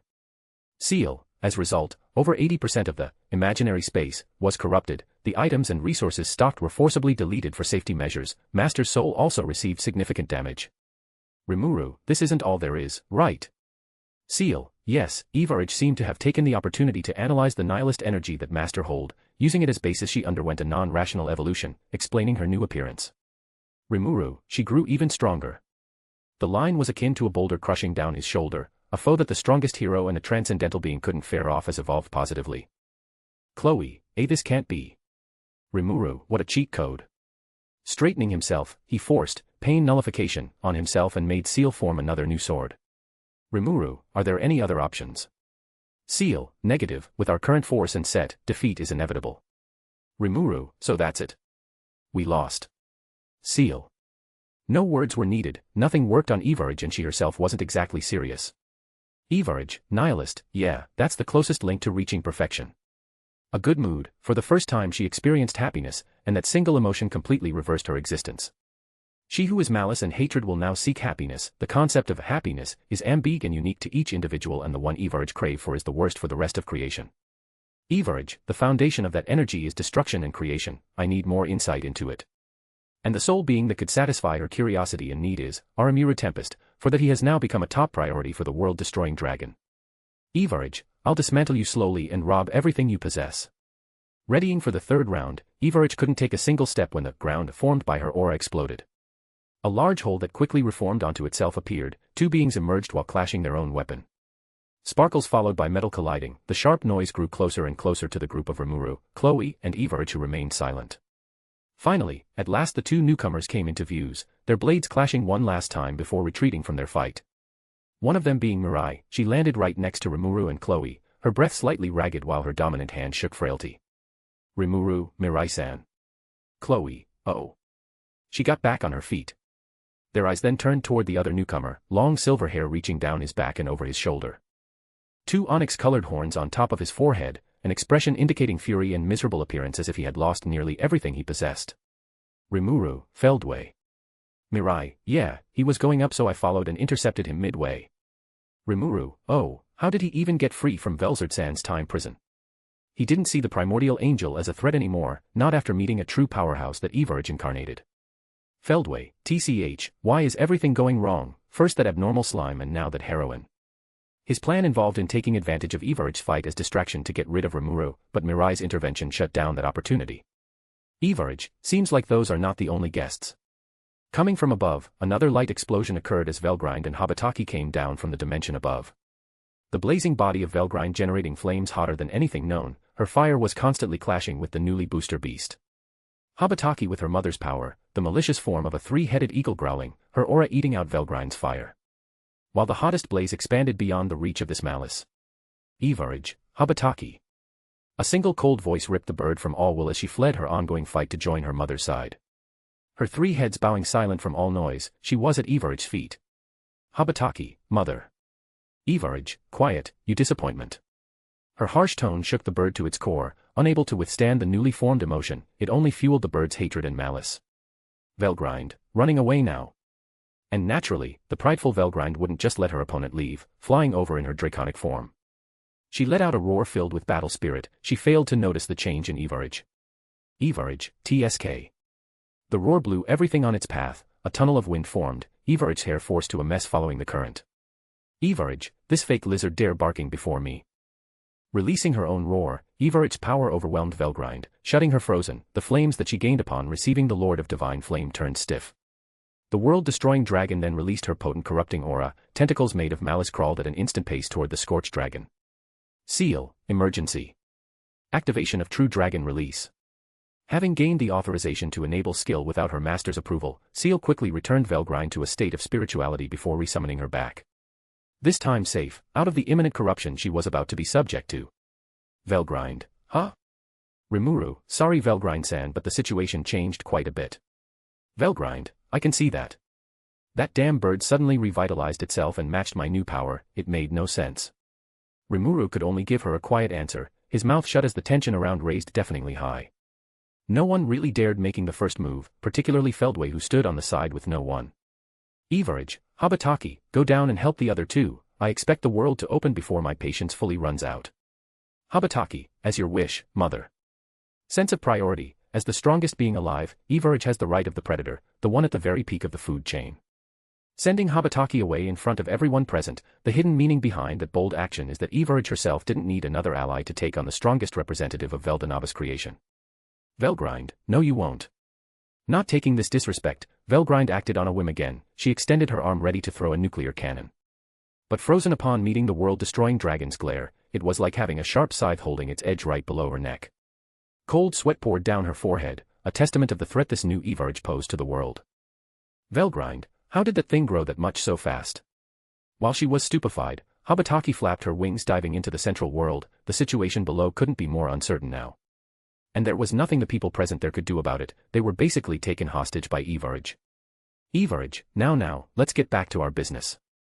Pointing her finger toward Remuru, then Chloe, she ignored the other grandly, barely igniting the slight spark of interest. No, there was one other that made Everage enable a deal. Everage, and you, how about you join my side, think of it as a repayment for awakening my memories. Her eyes locking on Mirai, the proposition was heaven-shattering news, the already tense silence turned icy. Mirai, you think I will accept this? Everage, you people have deemed the etiquette of a merciless and unintelligent being on my name, but I have a heart vaster than the biggest star. Her speech was contradicted by her mean smirk she proudly wore, though her offer was genuine, it really didn't matter whether Mirai accepted or declined it. Mirai, Everage, haha, I guess it can't be helped then. Without waiting for her to answer, Everage drew her blade and enacted a vertical slash bending space at her will. The strike was aimed toward the Mirai who barely managed to react, unsheathing her own sword, she carried it with the hilt but in the process, her grip loosened and ultimately, her weapon flew into the air. Out of its owner's reach. Remuru, Mirai-san. Mirai, I'm fine. Careful, she is coming. Alerted, everyone spread it around in action, hell breaking loose. Remuru particularly remained before Mirai, protecting her. His expression twisting in struggle, his arms shaking as he fend off the next strike of the world-destroying dragon. Remuru, arg. Evarage, ha. In a simple motion devoid of martial form, she shattered Remuru's sword once again. Still the slime managed to deviate the incoming slash trajectory. At a perfect timing, Chloe appeared in the evil dragon's blind spot, conjuring another time-based attack. Since her most powerful art failed to achieve the slightest result, she could only rely on improvisation, as uncertain as it is. High risk comes with equally high results, being failure or success. Chloe, just catalyze all the power in a single point. Her sword having shattered, Chloe opted for her second most reliable weapon, being her fist, the ethereal white glow coating her punch illuminated wildly. Hundreds of gears could be seen turning on the back of her hands, the sound of a bell ringing again. She successfully connected the blow onto the upper part of Evarage's head. Chloe. But once again, nowhere near the result hoped was achieved. Like a normal human punching a solid wall, Chloe was met with a sort of mountain. Unshakable, her punch just gazed into Evarage's skin and stopped bird ally. Evarage, is that all you got? Velgrind, get out of there, hero. Chloe, huh? Watching out for Velgrind, Chloe reacted on dot, removing her fist and stretching her legs. She used Evarage's body as support to jump away. At the same time, Velgrind appeared, her figure outlined in a mane of blue flames, the new peak procured by Lord of Divine Flames, Fuga. Velgrind, cardinal acceleration. Charging down back in her dragon form, she directly crashed onto the world-destroying dragon and took her away. The blazing flash was instantaneous. A single moment passed and Velgrind had already covered thousands upon thousands of miles. Evarage stuck at the front of her charge. Evarage, annoying usurper. Having enough of the pushover, Velgrind was forced to a halt, literally midway during her charge. Cardinal acceleration was brutally extinguished. Velgrind, wah. Evarage, you know what's funny? Her hand clustered around Velgrind's nose, her serpentine form wriggled around trying to break free. Evarage, I also learned some cool tricks from your friend. A blade made of dark energy forming in her hold, Evarage conjured a way too familiar sword art for everyone present's taste. Evarage, dawn break. Accompanied from her merciless smile, she swung down the blade, a bolting light flashed striking Velgrind. Fortunately, the scorched dragon was removed by Remuru via his true dragon release, before she could get torn into shred. Dawn break, it is already a terrible technique to face, but it was also a great friend sword art, to have the worst enemy use it. Remuru, are you okay, Velgrind-san? Checking her after the resummoning, he bit his lips realizing that even as he used his skill, Velgrind was still injured from it. Slight fresh cuts around her skin, her dress was messy and the regenerative output was particularly slow. Velgrind, yeah, though I didn't expect this.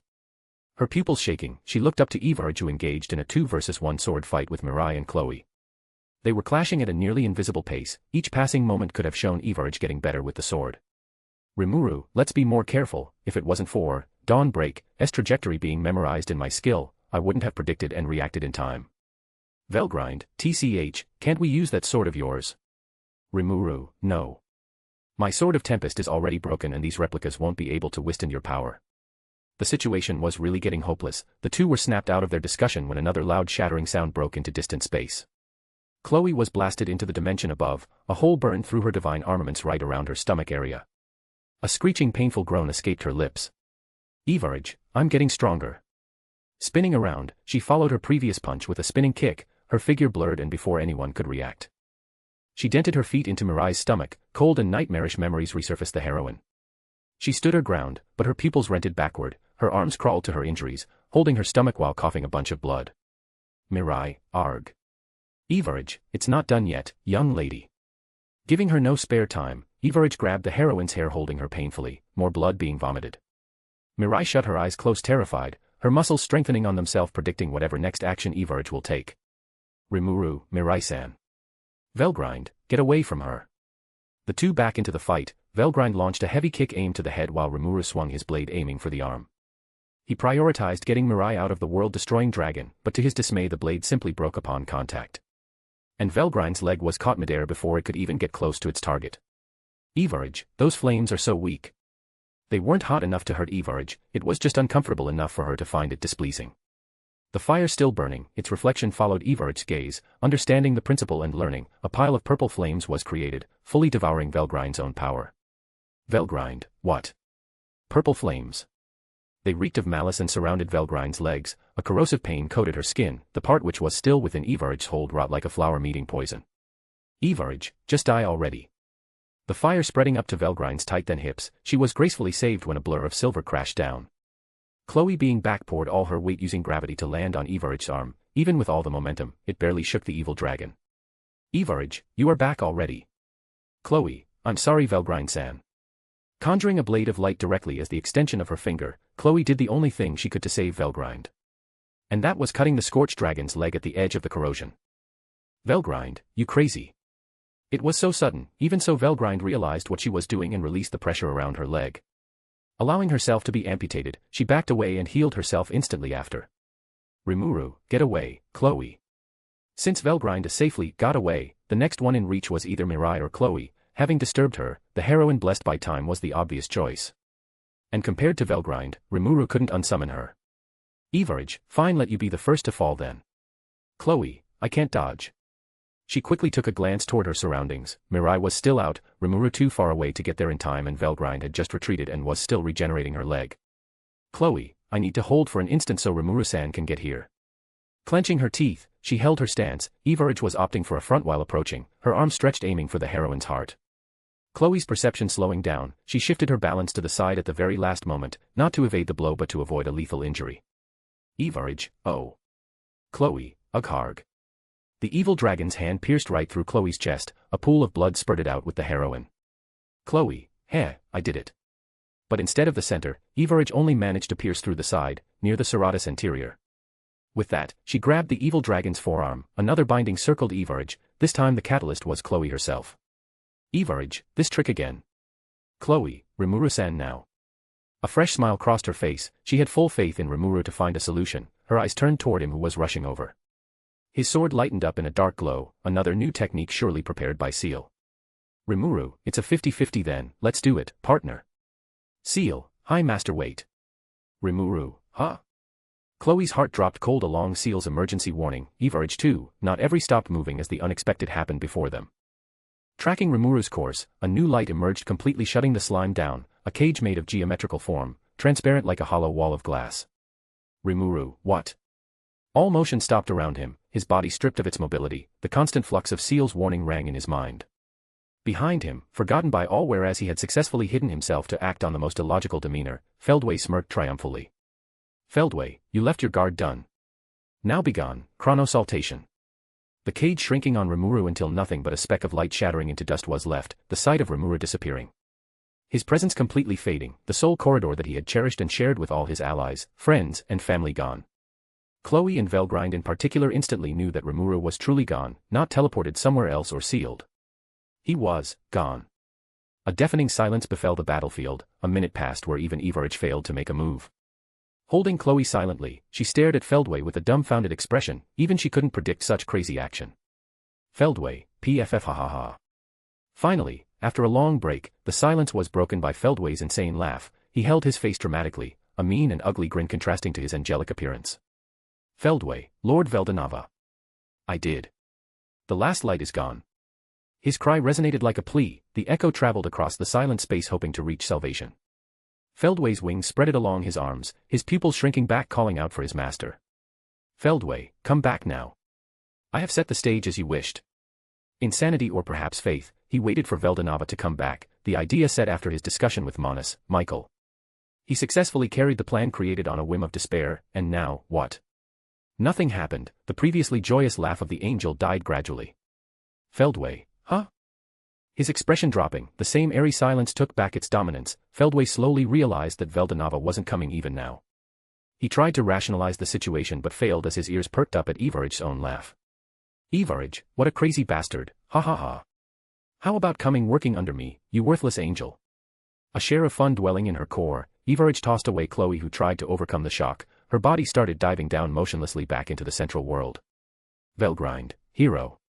Trying to reach her, Velgrind was met with a wall. In the corner of her eyes, she was reminded that Mirai was still present near the evil dragon. If Velgrind were to leave now, then Mirai would be left alone here with two psychopaths. Velgrind, this is bad, I can't feel my connection with Remuru anymore. The feeling of loss clutching onto her soul, she gritted her teeth and quickly flew upward to get her new human friend. Evarge, so what do you think? My proposition isn't too bad, Veldanava abandoned your useless as so work for me instead. Feldway, shut your mouth. Everage, I took a liking to you so just do as I say from now on. Clouded with corruption, Everage's aura brought the angel's worst fear to reality, Feldway forced to witness his willpower being sucked. His body stiffened taking a step back, his hands clenched around his head trying to control the negativity, a painful groan turned into cry escaped Feldway. Feldway, why you monster? Similar to the vision that Remuru and Chloe had before, Feldway whose will was already tattered crumbled even faster. He too realized that at this rate he would just fall under Everage's game, so with a last ditch of efforts, he temporarily shut down his own ego. His eyes blanking out, becoming an egoless being at his turn, he let out a crispy roar filled with pain. Everage, oh. Feldway, gra. Ah. His body contorting, the extreme action he undertook was another proof for Everage's interest, a smile tickling her lips. She was about to restrain him but waited too long as Feldway, now driven by his natural instinct rather than a mindful rationality. He ran away, frantically at that, his shadow escaping back into the central world, bursting through the ground. Everage, heh, so his instinct took over, well whatever, I'll get you eventually, after everything rightfully belongs to me. Licking her lips, she was quite satisfied by the course of the event, when a sudden peak of bloodlust forced the evil dragon to turn around. She instinctively raised a blade guarding herself, but nothing came, it was just a baseless killing intent without backing. Everage, this brat. Before her, it was Mirai's doing, she was still holding her stomach in pain but her eyes were focused on their target again. No weapon and without any possibilities to actually harm Everage, yet her instinct was honest and sure, just now Mirai released such bloodlust that even the world-destroying dragon, an entity that transcends the boundaries of logic, felt threatened. Everage, your eyes really remind me of that guy, I guess you two are really related. Raising her blade, a glittering glow reflected on the blade's edge despite the lack of any light source. Everage's sword made with malice simply resonated with darkness, bonding with negativity itself. Everage, in a way, this fierce personality of yours is a claim of your beauty, truly I really want to own you. Alas that wasn't possible, because just now Everage felt threatened, this girl will definitely pose a threat one day, so it's better to end her story before she truly awakens. Everage, I can understand why that shitty author wanted to get rid of you, a potential that never truly bloomed even after countless restarts. Bending her wrist, she struck down her sword, a lethal blow that will definitely kill its target. Mirai's eyes however didn't waver, she faced the threat head-on, her body still paralyzed by the pain, her bloodlust only growing. The swift sound of air being split, the space breaking down like a snow banquet, everything was quiet in the process. Ending with Everage's swing landing, flesh being torn apart, blood jizzing like a river, but contrary to the original expectation behind her strike. Everage, who had intended to cut Mirai in half, leaving her to die as she fell down, her blade only left an irremovable mark. Someone blitzed through the space at an unimaginable speed to stand in front of Mirai, protecting her with their own body. Mirai. Everage, oh. Mirai's eyes widened, her killing intent completely ceasing as her veil of bluish hair covered her vision. Droplet of blood splattered into the air crossed her side, the action happened so fast that Mirai couldn't give a proper reaction. The pain she felt was drained by the building adrenaline, her savior's body collided with her own. Mirai, Velgrind. Right, the scorched dragon arriving just in time couldn't resort to any other measure than using her own body as a shield. Everage's strike had left a large scar starting from her shoulder down to her hips, her skin already bruised, the beauty that she cherished for so long, maintaining it perfectly was ruined. And thus definitely with no possibility for the current era's healing magic or regenerative skill to work, it was the evil god, the world-destroying dragon's doing after all. Everage, ha. You guys are really stubborn. Fine, if you want to be buried alongside her, then be my guest. Her strike didn't end with a simple injury, after Velgrind received the blow, a shockwave followed, the scorched dragon was blasted backward. The sheer force sent her crashing into Mirai as both started falling down like a comet, breaking through the ground. A flash of light trailed behind them as they landed directly into the mainland, precisely near the border of the Holy Empire of Rubrios and the Western nation. The explosion that followed their crashing reverberated throughout the continent. A shockwave so powerful that it sent a pulse through the world, Mirai being the first to land, gasped in pain. Her body struggles to regain its sense, she was being crushed by Velgrind's weight as both hugged each other in their demise. Mirai, Velgring-san. Her back now exposed, she ignored all her torment and forced herself up before examining Velgrind. She laid her down on her back with shaky arms, the injury was deep, Velgrind didn't really have a need for her internal organs or blood. But the blow she received had shaken her core and very foundation. Velgrind, art. I never felt so much pain before. Mirai, don't talk. Idiot. Why did you do that? Tears stormed her eyes, because of her, someone else was hurt, and this time it is a true dragon, the very definition of the strongest race. Someone else had sacrificed their back to save her. Velgrind, stop whining already, cough. I'm cough asterisk. Her body contorted violently as another urge of pain fixed her joint. Velgrind was barely latching onto her consciousness. But any more fights wouldn't be possible with such a broken body. Mirai, and no. And that wasn't the only problem, the world itself was being overwhelmed now. Mirai looked up with shame. Ivarich has now entered the world again, the world barrier starting to waver. Her malicious aura spreaded completely, turning the tile. The mortals who had gathered to fight the insectors above the ocean were being pushed back. Peliod, having survived, restarted the production of warrior. That shouldn't have been a problem with the primordial's presence. But the unexpected arrival of Habataki had tied down Testarossa, Ultima, and Carrera. Diablo himself could be seen frowning as he couldn't get rid of Michael. This side of the battlefield was still on a rather stalemate reach. Above them were the two other beasts fighting Veldora and Dino. The outcome of their fight is also uncertain. Veldora and Kakishi were still clashing with no clear winner, however the other battle clearly pending toward a certain direction. Suimu was winning, a rain of stars befalling. Dino was slowly falling behind, his body in a bad state. His wings tattered in dirt. He was losing this battle, and some of the stars had already fallen into the central world, generating a storm of natural catastrophe.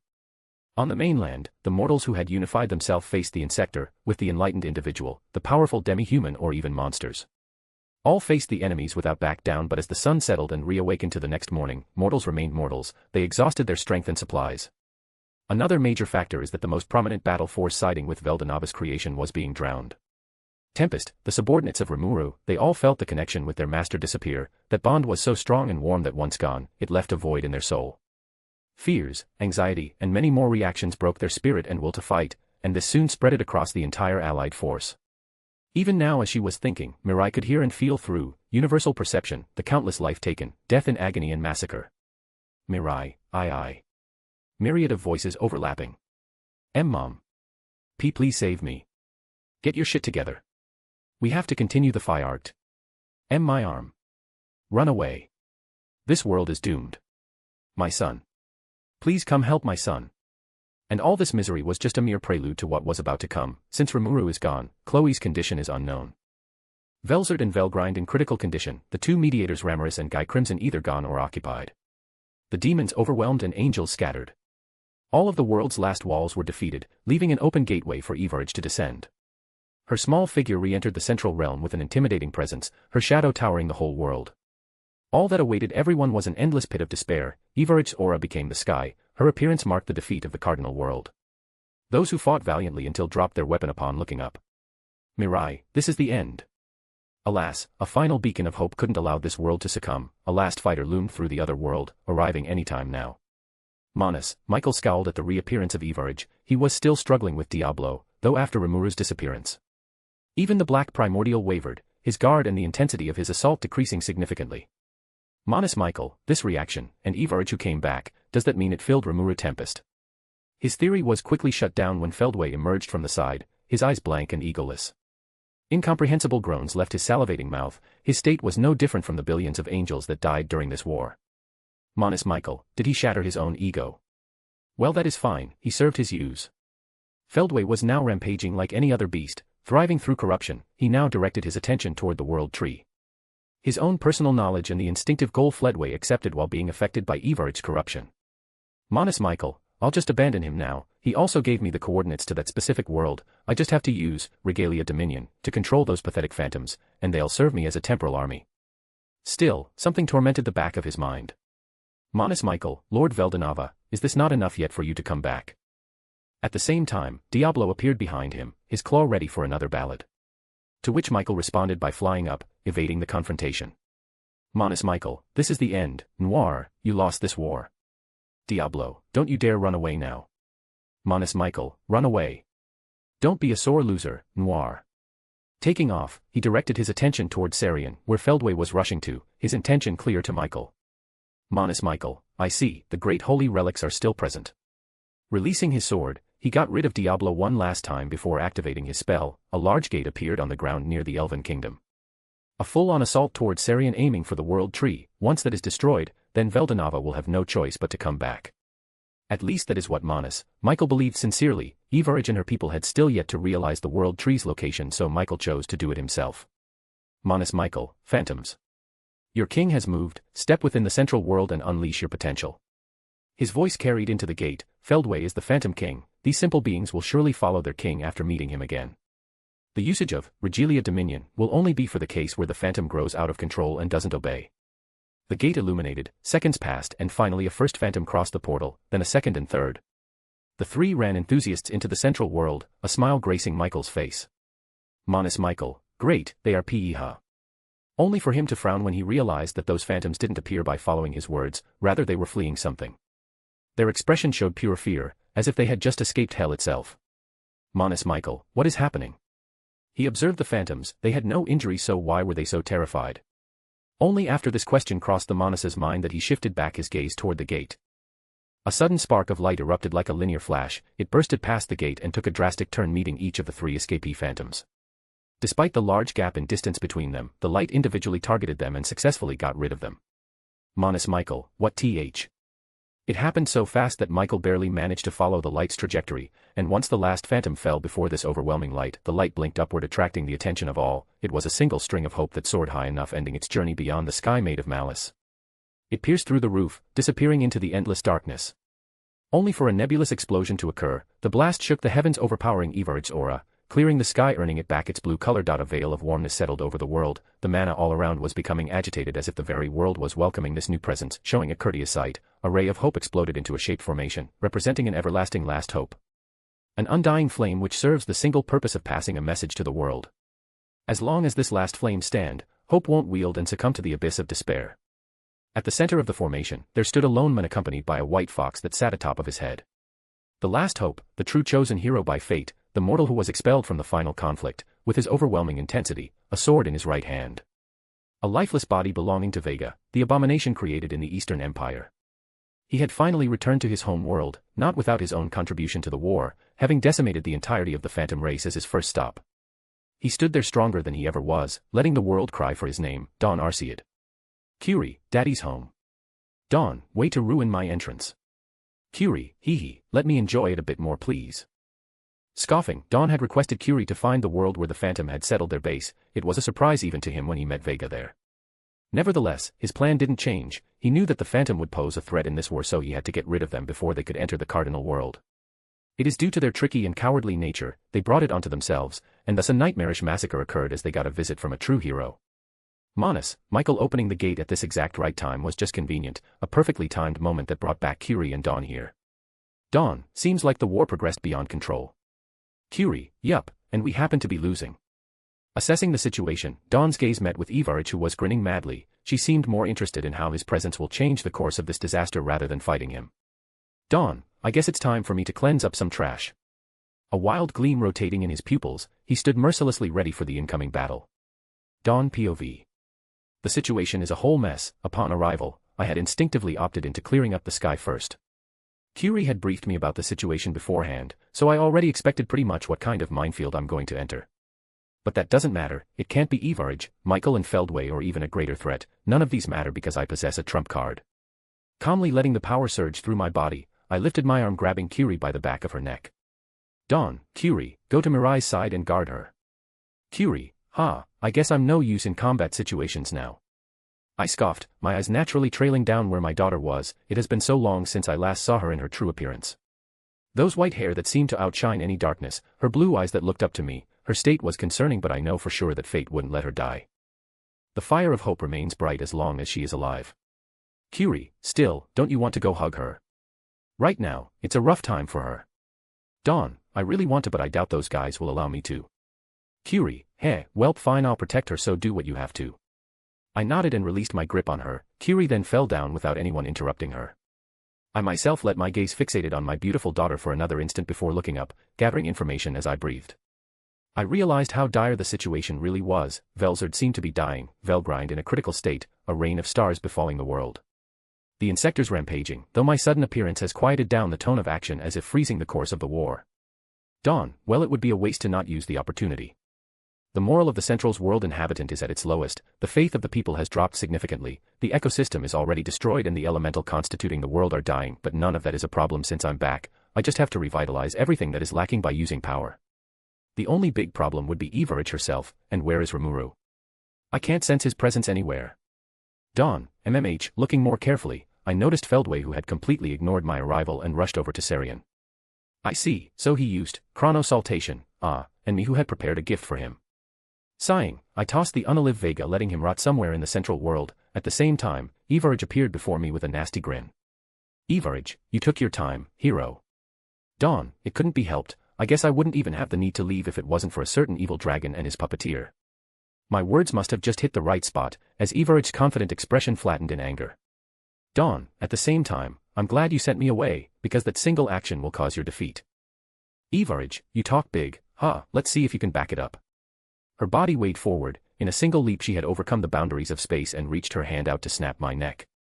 She is fast. No, fast wouldn't be the right word. Her movements are literally instantaneous, perfectly replicating a digital lifeform's ability. Alas, it isn't a problem for me. I evaded the blow with a minimal step back, her hand fending the air right before my eyes. Evarage, Dawn, you are faster than me, but do you really believe pure speed is enough to defeat me? I gave her a compliment overclouded by a taunt. She is faster and stronger than me, there is no denying it. But as I said, this alone cannot overcome the billion upon billion of fights I experienced. Raising my own hand, in an almost slow motion I swung my bare hand like a blade. However, Evarage reacted even faster and backed away. Several dozen miles formed in the span of an instant. Yet she failed to avoid my strike. Her escape route was shut down when her back collided against a solid surface. Evarage. Turning around, there I was, behind her as she tried to back away. It wasn't a question of speed. I had just altered fate, so I was always there. Even if Evarage isn't affected by the string of destiny, it doesn't mean fate cannot be a weapon against her. I can basically move at an unparalleled pace by altering fate, and that will work just fine for as long as Evarage is not used to it. Evarage, what th? Dawn, quiet down kid, you're too loud for a mere toddler. My hand still midair, I enacted a loud and hurtful slap as my hand connected with her cheek. A red mark left upon her skin. She became too stunned to move, her eyes growing larger as a freezing silence followed the loud echo. Dawn, I got things to do, so stay tranquil for a while please. Without another word, I left her in daze. My body evaporated in a flash of particles blitzing through the world to reach my next destination. A burning sensation boiling my soul. It was finally time to use it, a technique that took me over 1,000 different worlds' journeys to understand. Even after all this, I realized that I didn't truly understand my own existence. Fate had made me undergo that journey to learn more about myself. The supreme power that I harnessed and thought as enough for the future battle are all meaningless before the cruel nature of destiny. I can barely make minor changes, so to attain my goal, I only ever received help. I am nothing but an ordinary human at core. But is that really a weakness? No, I just have to embrace that help and use it to fulfill my wishes, even if it means destroying myself in the process. Dawn, burn ablaze, feed yourself of my memories and become my blade against adversity. The true power that reigns above all, I can use it, God's authority. Third POV. Granted power. What Dawn refers as granted power are mainly fate received through his daughter's will. And the experimental hero egg he received from Veldanava himself. A hero egg is proof that the world acknowledges you as a potential champion. The role of true hero isn't exactly to protect mankind but rather serve as a balance between right and wrong, hero and demon lord. Spirit and demon, all creation serve the purpose of balancing the world, but the hero egg granted by Veldanava is different. It is one of a kind that resembles any hero egg, but it possessed one abnormality. A portion of God's authority. Alas, the usage of that power is a burden that not even a full-fledged true dragon can hold without burning. In any other case, Dawn would have died the moment he tried to uphold that power, but that is only before he discovered a way to exploit it. By burning his existence, his memories, countless ages and worlds worth of encounters, stories and adventure. Encompassing them all into his soul and reducing them as fuel, he will forget about all those cherished memories, loved ones and partners. Dawn, sacrificing the past for the present to carve the future.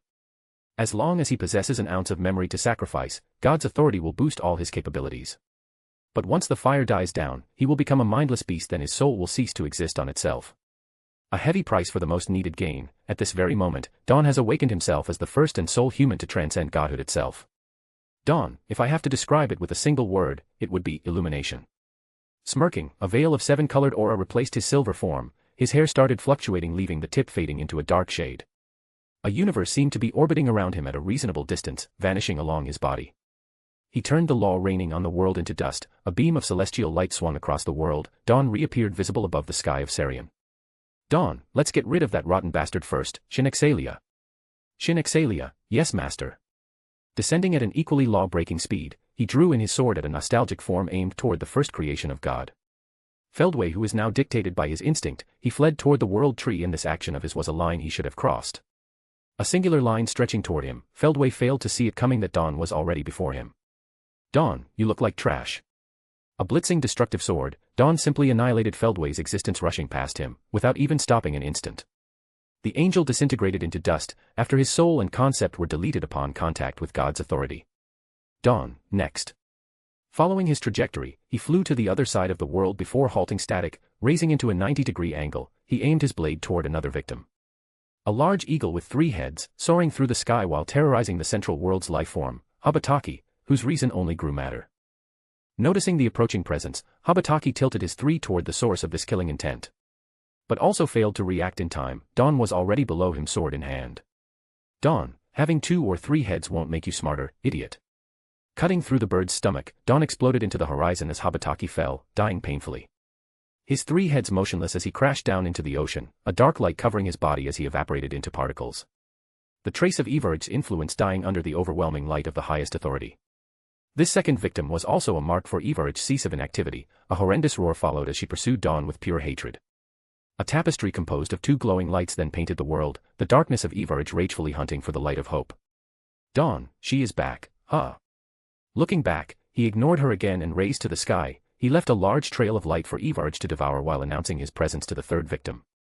The beast Kakishi, who was still being bothered by Veldora. Sure enough, their fight was halted due to the previous commotion that cleared up the sky. But after a minuscule break, they had returned to their fight, the storm dragon bullying the children of darkness while the beast only manifested a stronger will every instant. Veldora, this is getting boring, you know. Doing the same move over and over, Kaya.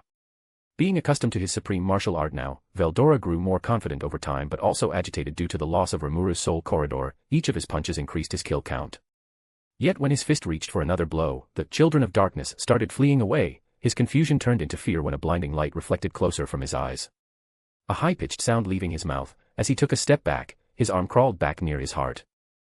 The next instant, a flash of light crossed past his previous spot, literally erasing whatever left on its path. Still, in a voice carried by the space, Veldora heard a clear instruction. Dawn, go to Sarian and remain at Ramras's side. Don't leave under any circumstance, and Remuru is safe, don't worry. The storm dragon barely registered the words when the light collided with Kakishi, taking a courteous second to pierce through the beast. No sound or particles needed, it was an instant kill, not even allowing the mixed lion and dragon to utter a word of astonishment. Veldora, WTH. His shock was brutally cut down when the previous pure light got devoured by a greater darkness, Everid rushing over perfectly following the trail left by the hero. The storm dragon taking in a breather of that corrupted energy, he started choking while instinctively retreating, being left with only the previous instruction. He soon after left for Sarian, being a card exalted by Dawn in case the worst happened. Back to Dawn, after slaying Kakishi he directed his attention toward the last of the beast, the ugliest and largest fish towering the sky with its rain of stars. He intended to strike it down in a single go just like how he did with the other, but before that, he realized that the world-destroying dragon was catching up. So with an instant motion, he braked his course letting his enemy catch up to him. Everid, you piece of shit. How can you possess that power? Dawn, how impolite, you clearly lack education. Weighing all his balance backward, he perfectly timed the moment Everid would reach him. Evading her blow as the tip of his hair was turned into coil, still most of the attack was neutralized. The position reversed, Dawn faced the side of Everid, his eyes grew cold as a myriad of openings and courses of action were presented to him. Dawn, and full of flaws.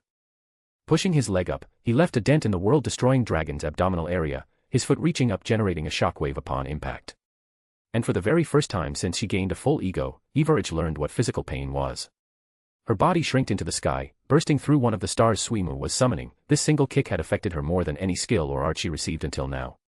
Dawn, stay quiet until the adults are done.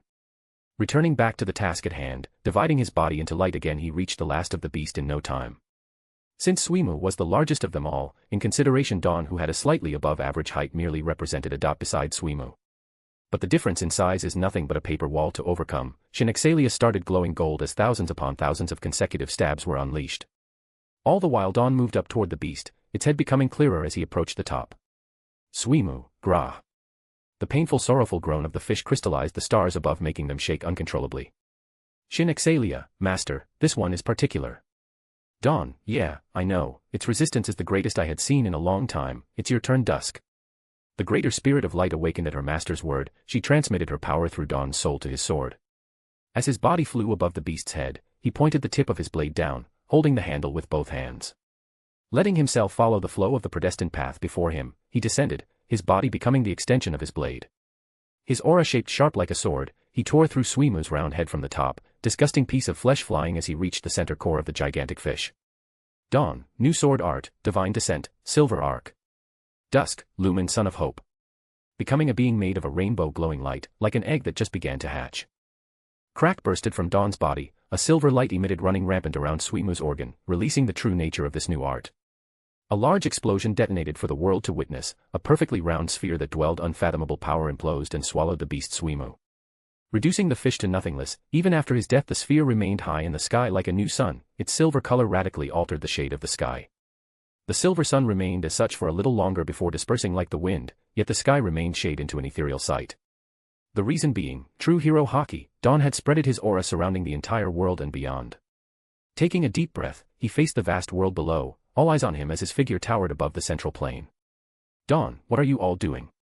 His lips parting away, he roared for all to hear, the tone of his voice carrying an unbreakable will reaching out for the audience's soul directly. Dawn, this war is far from over. Get your shit together and fight. He snapped. Ever since his return, the world has stopped activity, the warriors that should be fighting for their lives were too stunned to move. And the number of insectors just kept increasing. Dawn wasn't planning to take care of everything himself, this was a fight for the world. A challenge that will birth a new age, covering for them at all time would just be a restraint to that development. Dawn, we haven't lost yet. So raise your weapon. The future is still calling for you. The echo of his voice, influenced by the effect of true hero Haki, reached the heart of all, like a wall melting down, the last bit of fear and despair they all succumbed. A light cleared the world of any sign of darkness. Everyone knew at this point that not all will finish this war alive. Many will die and perish horrendously, yet none felt fear, no warriors, no adventurers, and even the common folk. Even if the world was bound to be destroyed today, that light above was still fighting, beaming with a will to protect. Then, let's just follow that light. Fight with everything you got until the very end, let your body and mind be destroyed for the future, as long as a few survive, it would be a victory for mankind. Dawn, I shall clear the path. Follow me to the very end, I will present you the future where right reign over evil. Twisting his wrist, he swung, Shin Exalia, up to the air, the silverish horizon reflected on its edge. Dawn let out a tiny smile, feeling all the faith of the world returning to a prime state, even as the sky tore apart with Everge crawling back in her dragon form. Completely erasing the pressure of Dawn's aura, no one fell for it, the spirits danced around Dawn as he faced the world-destroying dragon. He had still other concerns, but as for now, he could use the faith of people as a secondary catalyst for God's authority. It wasn't much but slightly increased the duration of that form and delayed the loss of memories. Dawn, the whole ordeal is still far from over. Everge, that's right. I'm going to crush you and this entire world. Having lost her temper, she unleashed a breath of destruction that collided with the world barrier. The density of the beam was so great that it parted away on the planet and rushed down to the deepest abyss of the cardinal world. The barrier held strong thought, it was a testament of Veldanava's view on Everge as a threat. Dawn, really terrifying. Taking a closer look, the barrier wavered for a short instant, it meant that vicarage was growing stronger each passing second. But the backing sound of the central world's inhabitants rising, their vitality and will echoing all around, the sound of an ongoing battle restarting like an engine. Dawn, and it has been a while, Dino. Finally, the primordial angel emerged to the hero's side, it was a long-time reunion with Dino showcasing a serious expression. Earlier when he was still dealing with the falling stars, he had felt Dawn's aura approaching and saw the way he instantly dealt with Suimu. It was so overwhelming to the point that his memory broke like glass, the veil that kept the dark hidden flashed like a flood. He remembered everything. Dino, so it's really you, but why? Why did Lord Veldanava seal my memories? I trust his judgment, but I would also like to know the reason. Dawn fell silent, he himself couldn't grasp the full intent of Veldanava, he was the Star King Dragon, creator of everything. A being made of omnipotence and all-knowing, what he saw couldn't be deduced by simple means and time. Still Dawn could draw a raw idea from his personal experience and understanding of the greater plan. Dawn, you should be quite accustomed to the term causality, right? Dino, causality. Dawn, you are an intelligent being whose power cannot be neglected, you being informed could have simply ruined the plan. Veldanava has set the seed perhaps even before the creation of the world, he surely had foreseen all possible scenarios. And some in which Dino was informed, it surely wouldn't have reached the conclusion desired. Dawn, you not knowing about me allowed my development to reach this level, don't be too down, Dino, your actions up until now were crucial. Patting his shoulder, Den gave him some words of encouragement, they were still former sparring partners and in a way friends. Dino, I see, so what are you planning to do now? I doubt you can defeat that thing even with the power you are emanating right now. Dawn, it was never my role to defeat Evarage, someone else is in charge of that duty. Smiling sincerely, the image of blue-haired slime flashed in his mind. Dino, then what should I do now? Dawn, can you track down that rat? Dino, rat. Dawn, yeah. Turning around, Dawn's gaze fell upon the empty air that previously held Manus, Michael's presence. He had fled the moment Dawn decided to spare him for the executioner's beasts. Dawn, he shouldn't have gone too far, so please hold him back until I get there. Realizing the target in question, Dino had more questions but decided to uphold them and shook his head. He sighed unbothered by the fact that he was given more work, his wings flapping as he descended, extending his perception. It didn't take him long to find Michael as the Manus just couldn't leave the central world to another dimension, the reason being that everything outside the world barrier is sensitive to Evarage's corruption. And that no matter how good at manipulating information particles, he won't be able to escape Dawn's reach now. Dino, found him. Manus, Michael was located near El Dorado, on the other side of the world where lay the territory of Demon Lord Leon Cromwell. His goal was clear, he found out where the ultimate skill, Lord of Purity, Metatron was and intended to increase his chance at victory with it. Dino, but remind yourself that I can't hold him off indefinitely. With a last bit of obvious wisdom, he left at a supersonic speed for the domain that was the least affected by the Tenma War. Dawn, I know, I just have to pay back a debt first. Facing back Evarage, the dragon was still unleashing her chaotic beam. Even if the barrier remained strong, it wouldn't look good to keep it that way. Gripping Shin Exalia tightly, this is an advantage Dawn possessed over all the other sword users, his blade forged by Veldanava using Velzard's scale. It is bound to be extraordinary and now has reached the supreme grade of Genesis, unbreakable by any means. Dawn, I count on you, Shin Exalia. Shin Exalia, leave it to me. Stretching his arm to the back, his shoulder twisted for more momentum, he threw with great force his sword toward the beam. The sharp edge of the strongest active weapon sped up at an increasingly scary pace, as if it had a will of its own, the sword moved on its own. Cutting through the breath of destruction, the blade started spinning nullifying the enemy offense, before stopping midway. Shin Exalia couldn't reach further not like she intended to, her aim was to block that breath for as long as her master wishes. Her body spinning stabilized in place, she successfully split the breath apart, leaving the remnant of the beam scattering across each side of the protected planet. Evarage, who witnessed this feat from not even Dawn himself but his weapon, grew even angrier, intensifying the power output. She returned instinctively to her former self of a mindless beast due to the frustration. Back to the cardinal world, Dawn landed onto the continent, the fight against the insectors ongoing. His presence onto the mainland clearly affected the morale of the troops. The insectors feared him, and the allied force grew fiercer knowing that hope was brewed anew. Dawn ignored all that and approached the reason that led him to fight all this time. Standing a few feet away, a girl laying on her knee, her eyes bulged with a tint of red. Dawn, you are even prettier than I expected. Mirai, D-Dad. Tears dwelling in her eyes, her lips shaking weakly and her body trembling uncontrollably. Her arms still rested around the scorched dragon that still lingered between life and death, though her condition stabilized a bit due as Curie maintained her condition. Curie, the damage is too severe, I can't heal her completely. Dawn, it's fine, leave it to me. The fox nodding, she stepped aside knowing full well that the extent of her master's abilities reached unknown ground even for her. Dawn, you went through a lot it seems, but don't worry, everything will be fine now. Taking a step ahead, he knelt down to her level, placing his hand over his daughter's, he gently emitted a warm healing light through his palm. Velgrind, why you? Dawn, so I was right, it is you, the dragon that appeared in that world. The minor world of Perkilia where Laura was reincarnated in, the dragon that appeared out of nowhere and ended all war. Its description perfectly fit Velgrind's appearance in her dragon form, just the large scar that could be observed on the dragon's body. Due to that simple characteristic, Dawn left the potential thought of Velgrind's appearance there during her journey to retrieve Rudra's fragmented soul. Velgrind, what? Dawn, never mind, it seems you grew close to my daughter, thank you for taking care of her, I'm in your debt.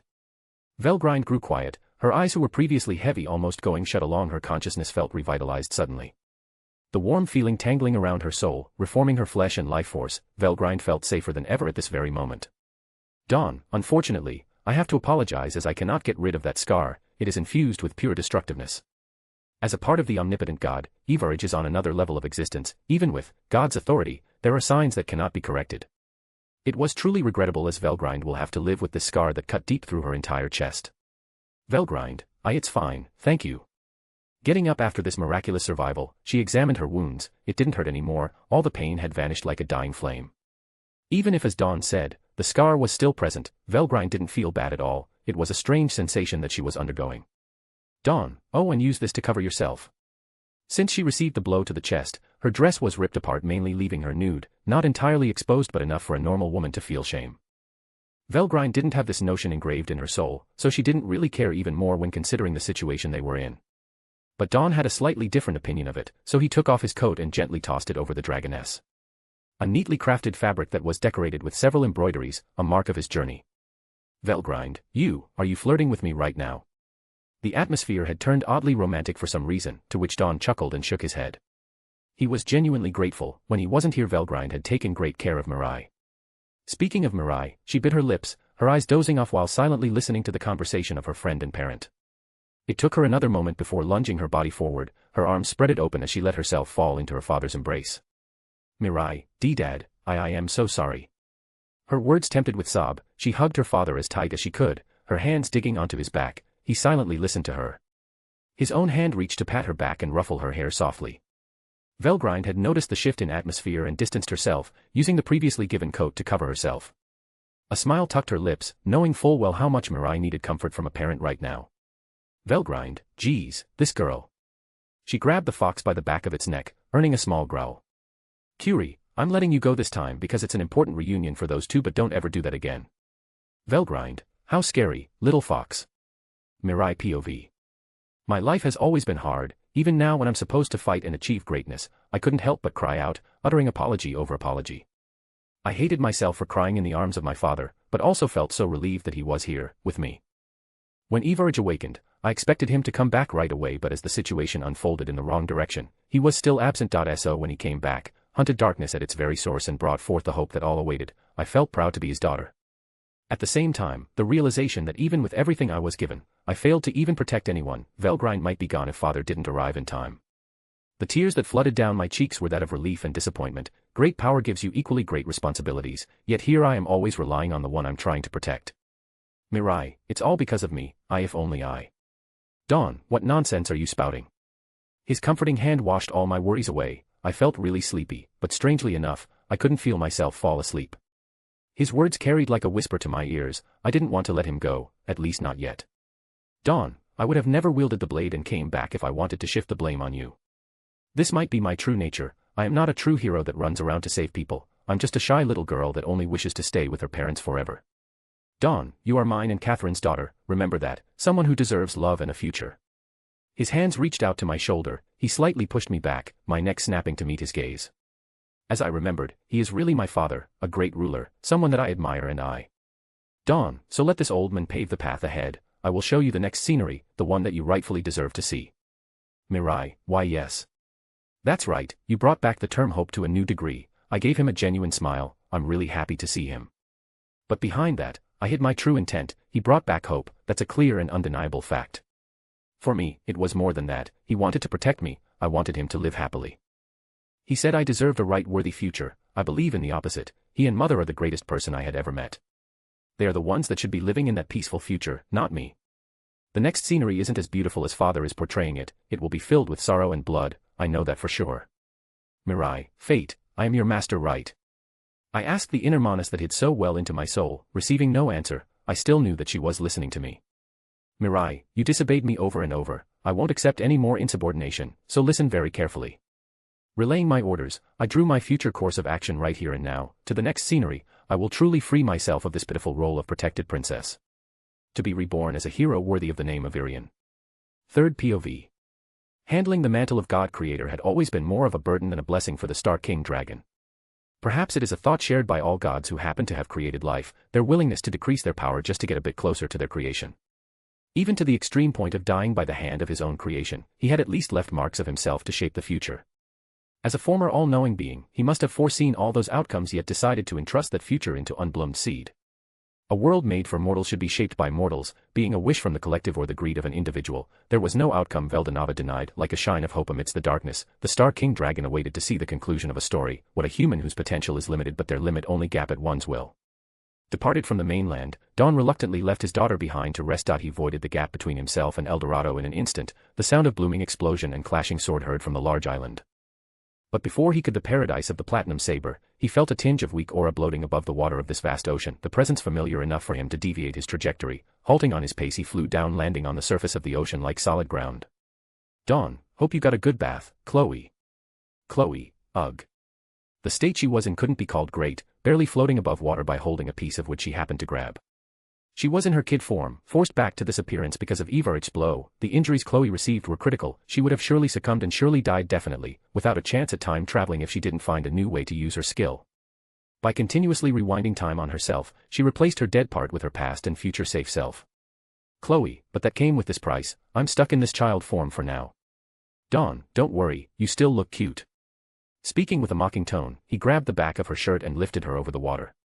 Calmly sending a breath of ice magic, he dried her using a surgical accurate use of frost to freeze her wet hair and attire.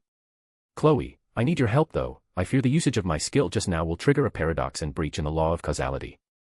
To heal herself, she mainly created countless alternate futures and past. This largely goes against the rule over time set by the world. It was risky and only a last-line option she could use. Dawn, I see, well I'll get to it on the way there. Chloe, where are you going? Dawn, El Dorado. Carefully settling her over his shoulder, he conjured a barrier around Chloe and departed again. Chloe, why there? Shouldn't you be focusing on that thing above? Dawn, I have already set my priority. Evarich is just not one of them. Chloe, there is really only you who can say that. Flashing a small smile, Dawn scoffed, his aura spreading around Chloe. Her blue eyes resonated with Dawn's power. Sharing his vision as fate overlapped time, a slight paradox naturally formed. The decay that created the alternative timeline closed one by one. Dawn, fate paradox. Chloe, so this is the world you see. It's astonishing. The change made was that instead of Chloe using her skill to heal herself, she was never injured to begin with. At the same time, that command couldn't truly happen because Evarich's effect negate the possibility of altering fate. But that isn't a problem because Chloe had already healed herself. Dawn didn't erase her action, rather than that he just changed the way it happened. The formula in head is the next one: injury, time manipulation, recovery, which then turns into injury, fate paradox, recovery. The proceeds and result are beyond naturally incompatible due to the nature of the injury. A paradox was forced, leading to Chloe being healed without the surplus of alternate timeline. Chloe, wait, doesn't that mean? Dawn, yes, by combining time and fate, we can actually hold Evarich at a primal degree, though I could have achieved it by using God's authority. This small experiment allowed me to grasp the limit of the current Evarich. Chloe, fate and time. Dawn, that would only work for the present instant, and with several conditions. Don't rely on this paradox. A uncertainty that could cost a result similarly high as its risk. The conditions mentioned could be bypassed due to Dawn's nature that shifted to godhood via the authority. But if it were him without that formidable instinctive computational power, he would have triggered something that will destroy both him and Chloe. Dawn, anyway, I will need you to take care of Leon once we get to El Dorado. Chloe, ugh, will I own you that much? She wanted to avoid dealing with that lolicon since Chloe knew to which length Leon had been searching for her.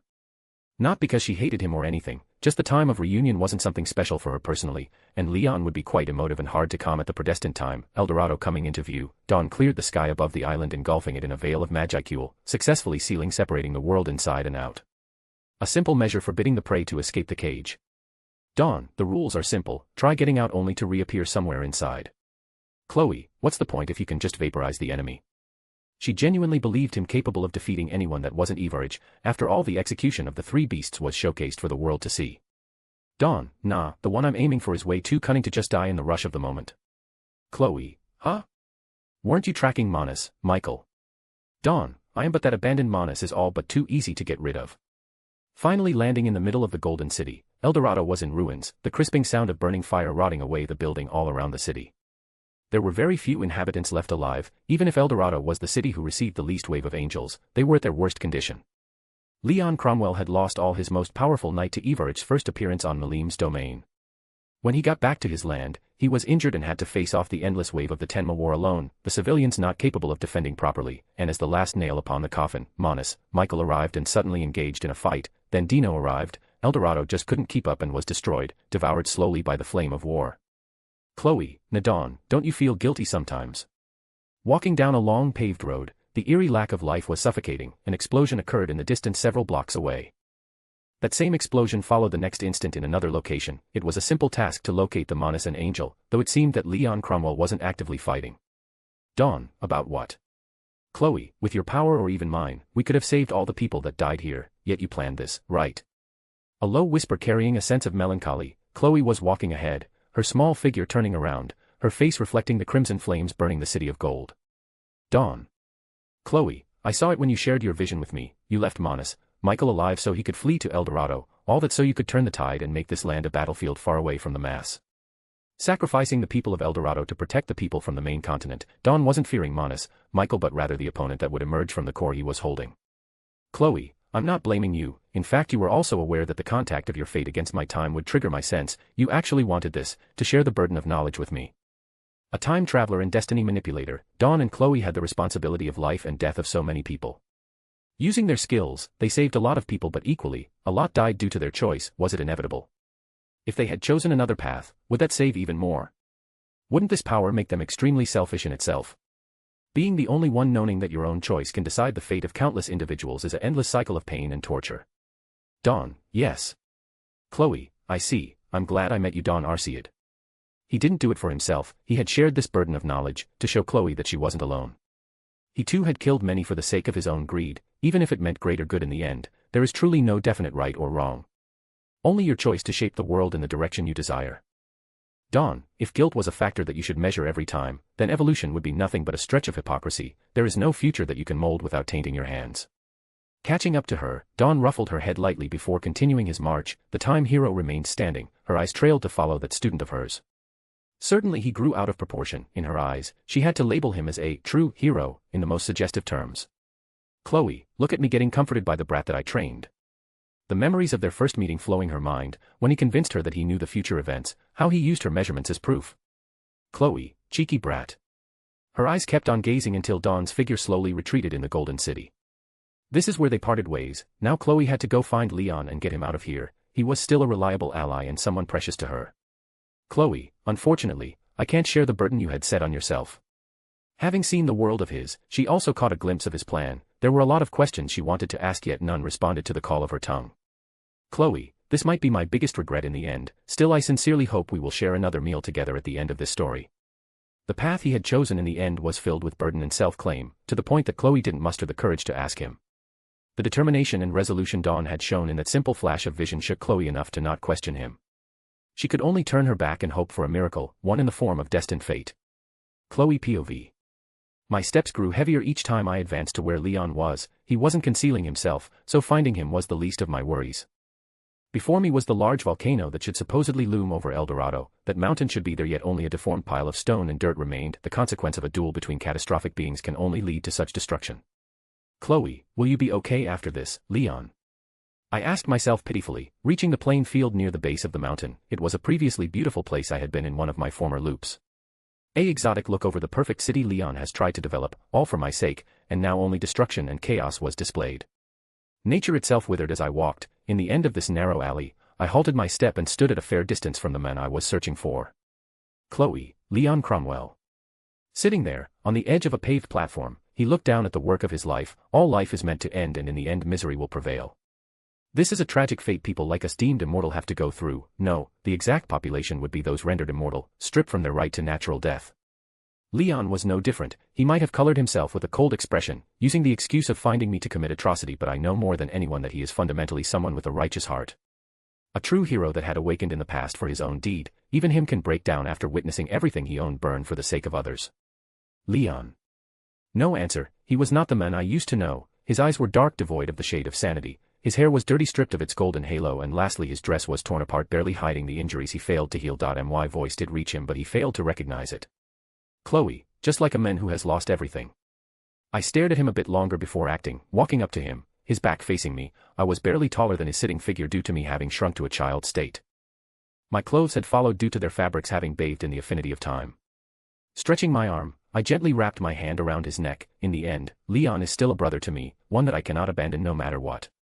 Leon. Chloe, you never ignored me that much before. You searched for me for so long, yet when I'm finally before you, you sit there broken. My voice warmed his heart. I tightened the hug. His hand slowly reached up to my elbow as if he tried to confirm that this wasn't a dream. Chloe, get up, Leon, and the time of your salvation has yet to come.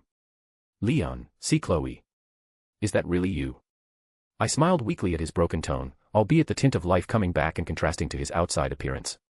I instantly knew that he would stand up again. Us true heroes are quite stubborn on that point. Hee. Chloe, let's go, Leon, and the war has yet to end. In the near future, we will have the need of all available hands. I can't guarantee who will survive or die anymore. All I can do is follow the flow set in motion by those destined to conceive the future. I guess we all got it wrong in the end. none of those titles given to Don Arcead were accurate. The sole true name he should harbor would be Architect of Fate, the hand of greed molding the future to fit his wishes, but considering what I saw from him, calling him greedy would be an insult to the term justice. Chloe, let's get out of here now. Pulling Leon and II out of his trance, yet another explosion graced this land. Third POV. A pit of hell brought to the overworld, the situation at the center of El Dorado was such fit to that description. Dino with his transcendental swordsmanship and Manus, Michael with the power of several ultimate skills. Destruction in such a setting is only natural as the flowing wind and the still water, an evenly matched fight that only edged toward one side when Dino lost focus of his stamina. As a born spiritual being, the notion of fatigue is normally non-existent, but that is only for physicality. Dino was running out of magicule and his mind was drowning after chaining up fights each harder than the previous one. Between Suimu and Michael, Dino would deem the fish as the greater threat, but the current fight was by far the most taxing on his endurance. Because Dino reached his limits and could only hold off as he was asked to. And after a dragged confrontation taking place all over El Dorado, Dino finally let go of his swords when a flash of light crashed right between him and his opponent. Dino, you took your sweet time.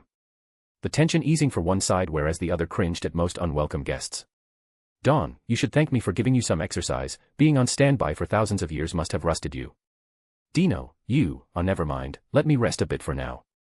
Falling back, Dino was having a headache. Even with his newfound memories, he still failed to properly get used to Don being so friendly. Don, yeah, let me take care of the rest.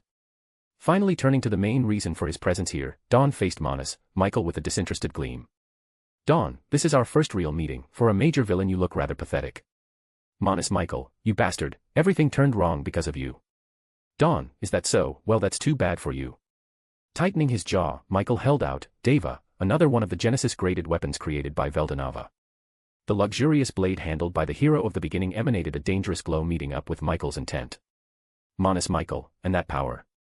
You dare usurp the power of God. Don, usurp, well you aren't wrong, but aren't you doing the same?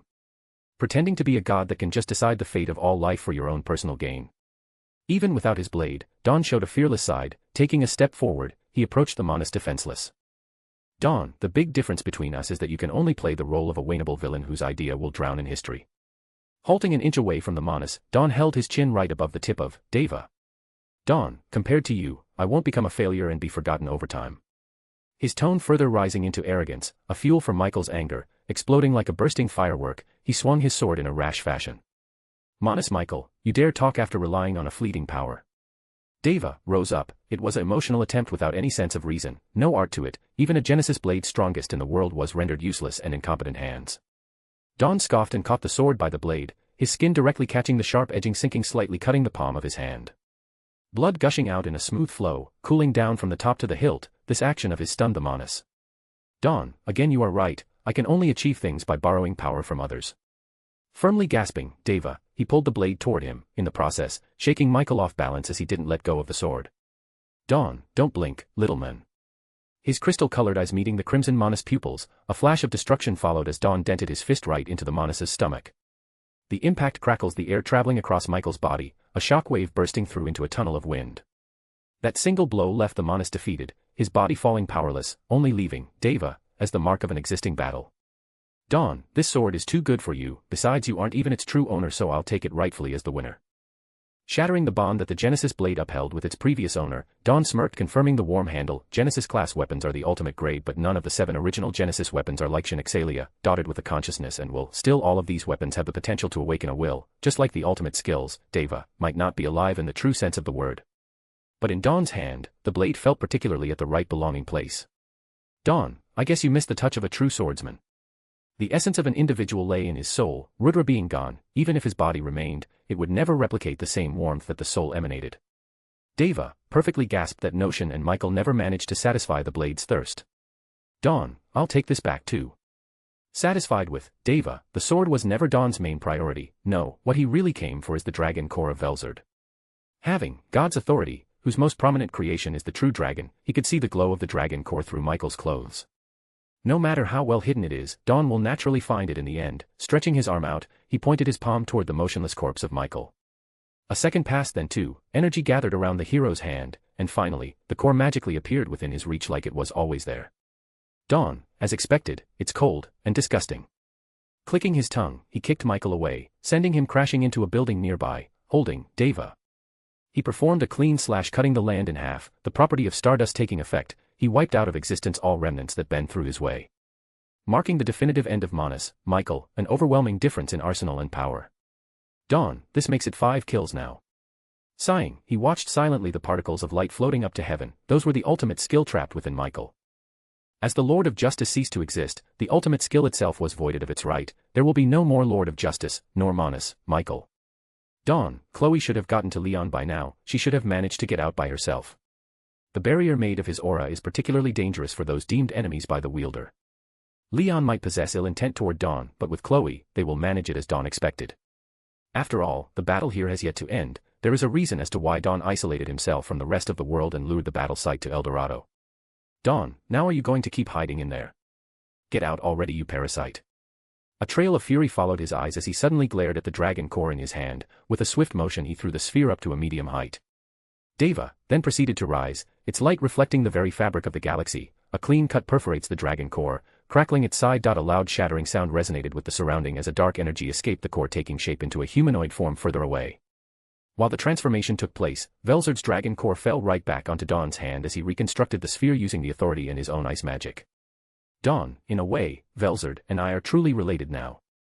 The most accurate term would be quarter-sibling at this point, a reason more for him to take care of this precious core. Holding it firmly, he glared at the newly emerged shadow. A man wavered through the pulse of darkness, standing tall in a classy suit. Silverish hair and heterochromatic eyes, blue and red just like Luminous, this man held himself proudly with his hands in his pocket. A cocky smirk as he floated down, the progenitor of all living race, the mad scientist, father of Luminous Valentine and last apostle of the author, Twilight Valentine. Twilight, impressive rightful hero, you successfully swiped everyone in your plan, truly formidable. Landing, his shoes turned the ground into a crimson liquid similar to blood. Twilight viciously held out his hand to clap. Exquisitely licking his lips, he had witnessed all through Velzard while hiding in her core, something that isn't normally possible. Only manageable by this crazy scientist that experimented on himself. The remnant of his soul after Luminous disintegrated him, those fragmented will emerge as one to become a life form similarly close to a Manus. Manus, Twilight Valentine, that would be the true name of the being standing before the hero. Dawn, yet you came out at the least opportune moment. Twilight, I wonder really how far the extent of your knowledge goes. Tell me, how far into the unknown have you deduced? Narrowing his eyes, Twilight didn't notice it at first, but even back then 2,000 years ago, this hero had known of his existence in Velzard. But he perfectly hid that knowledge. His acting was to the point of him actually being clueless, but that was answered later when he narrated his story to Velzard. A reincarnated being who had his memory sealed, but again how did he manage to know about Twilight? Looking back, he never explicitly told his plan to Velzard, who he trusted the most. Twilight, you were wary of me, but I failed to see where you caught my existence in your nest of knowledge. Perhaps I was also mentioned in that story of yours. Dawn, you are being way too curious. Does that even matter when your end is just right at the curve? Strange, the author didn't share the knowledge of the future with him. Twilight, fahaha. Unexpectedly, the creator of all races bursted into laughter, holding his stomach hysterically. He was truly crazy. Twilight, death. I have devoured the concept long ago. You are smart, I can give you that, but you aren't all-knowing. The sole mistake you made is to believe that your borrowed power is supreme. As expected of him, he had already assessed the nature of Dawn's new power, God's authority. And as a testament of luck and fortune, this just seems to align with Twilight's research and reason for hiding within Velzard's core. Dawn, what a heretic freak. Twilight, that's right. If you know me so well, then you should also be aware of my true goal. Here lies your mistake. His expression going borderline crazy, he appeared more of a drunk madman than a dignified progenitor. With a swing of Deva, Dawn readied himself to engage in a fight, whereas Twilight looked completely out. Dawn, well then show me that mistake of mine. Twilight. Gradually calming down, Twilight let out a snicker as a myriad of power manifested from his body, binding the air like invisible shackles. The power creeped forward to reach Dawn. The seemingly weak spell took the most malicious turn. Dino on the side far behind, who watched the situation unfold silently, he couldn't be more shocked. Even when Michael was basically one shot, Dino barely showed any surprise.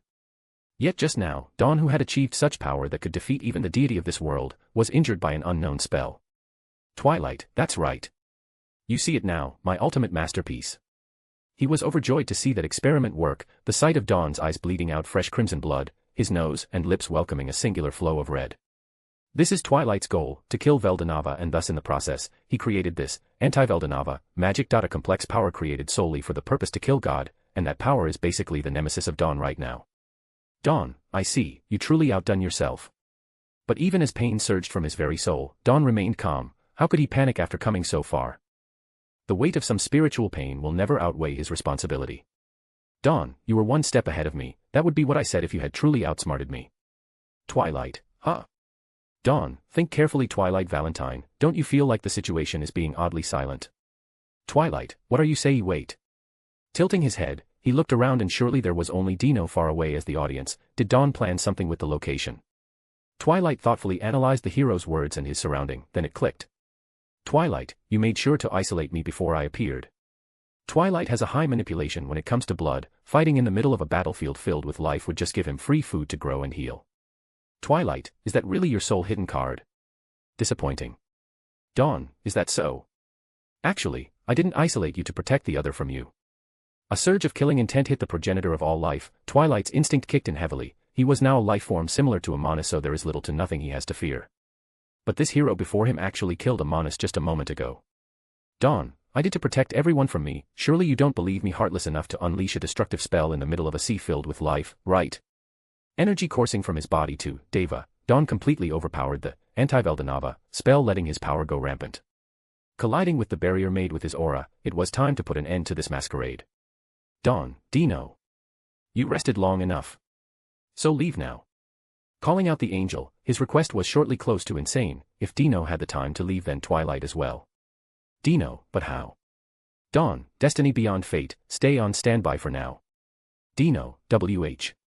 Sending him away before he could question anything. Now it was only Dawn and Twilight. Twilight, you are even crazier than me.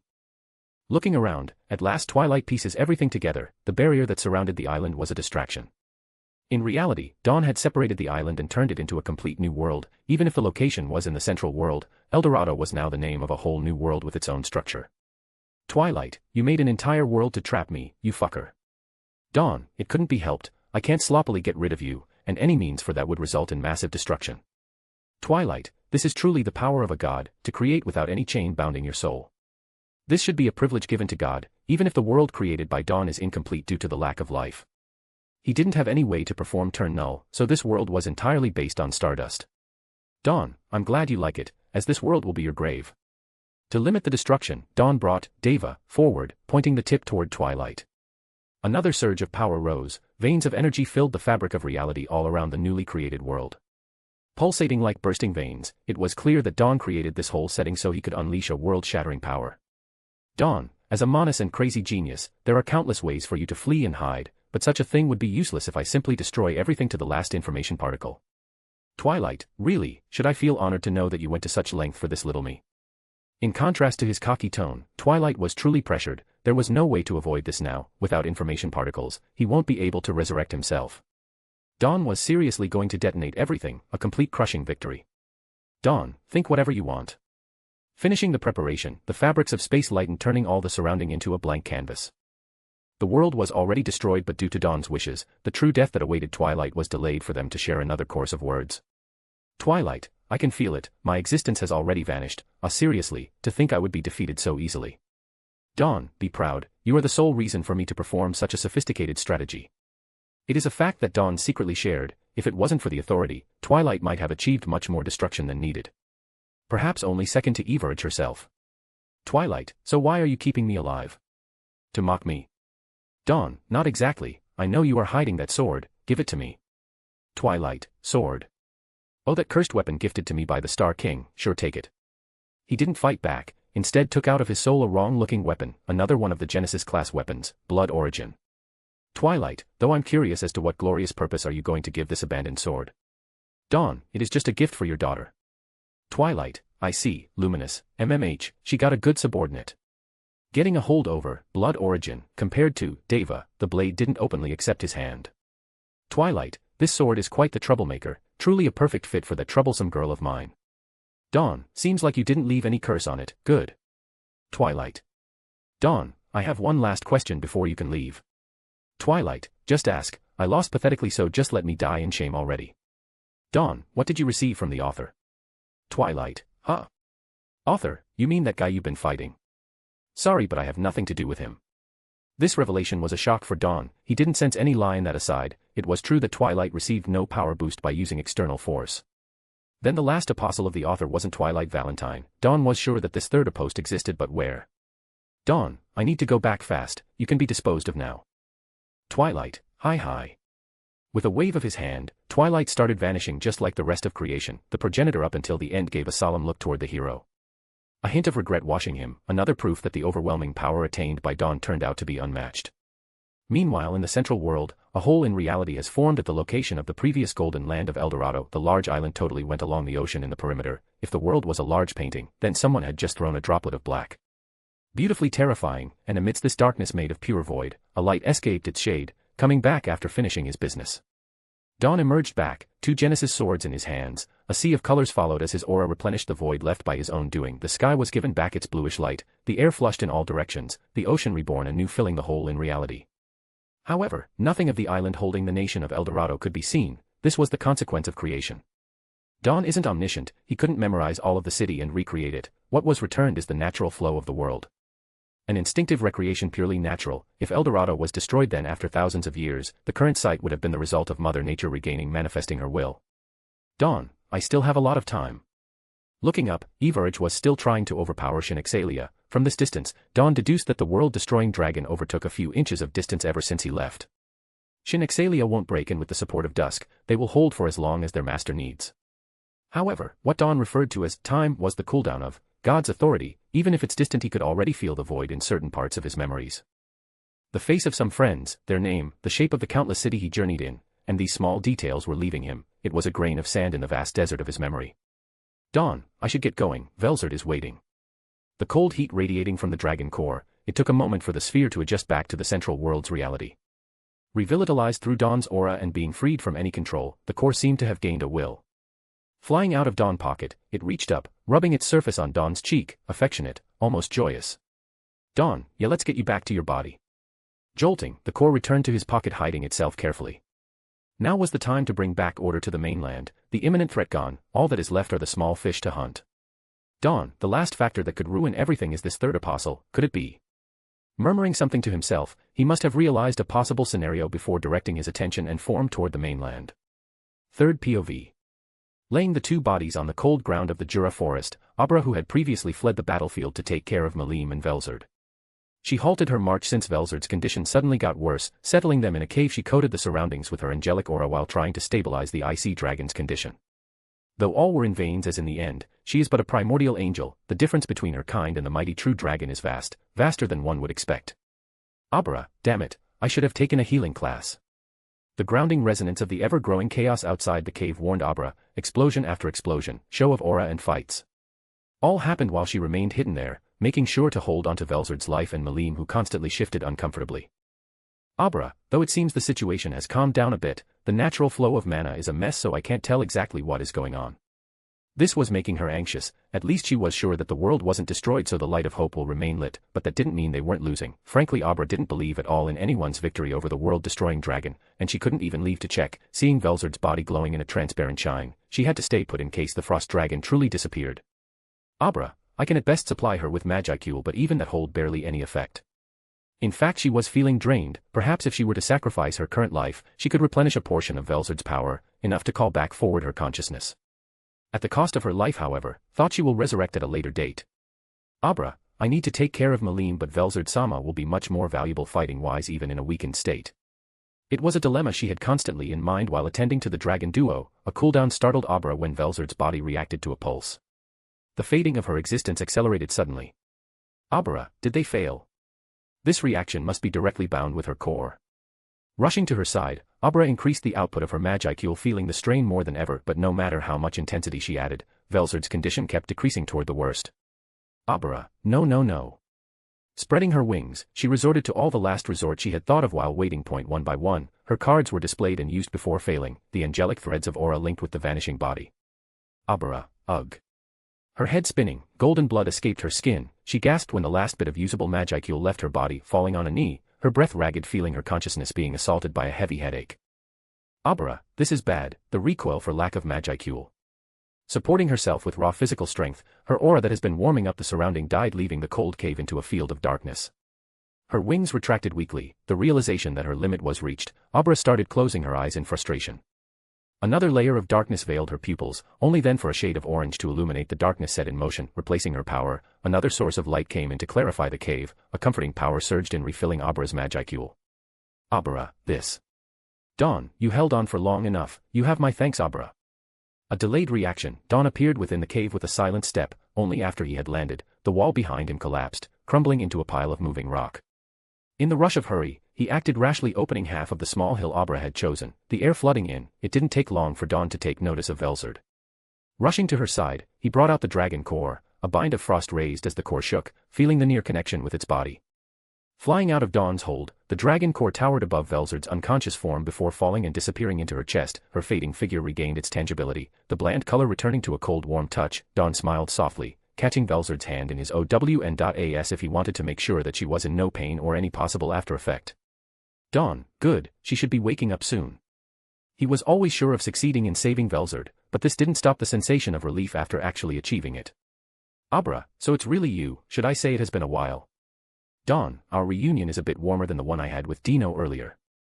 Another companion of his when he trained under Veldanava, Abra, in contrast to Dino, never forgot the individual origin of Irian, because compared to Dino, she wouldn't be present in the central world. She is much more emotionally stable and has a judgment of her own.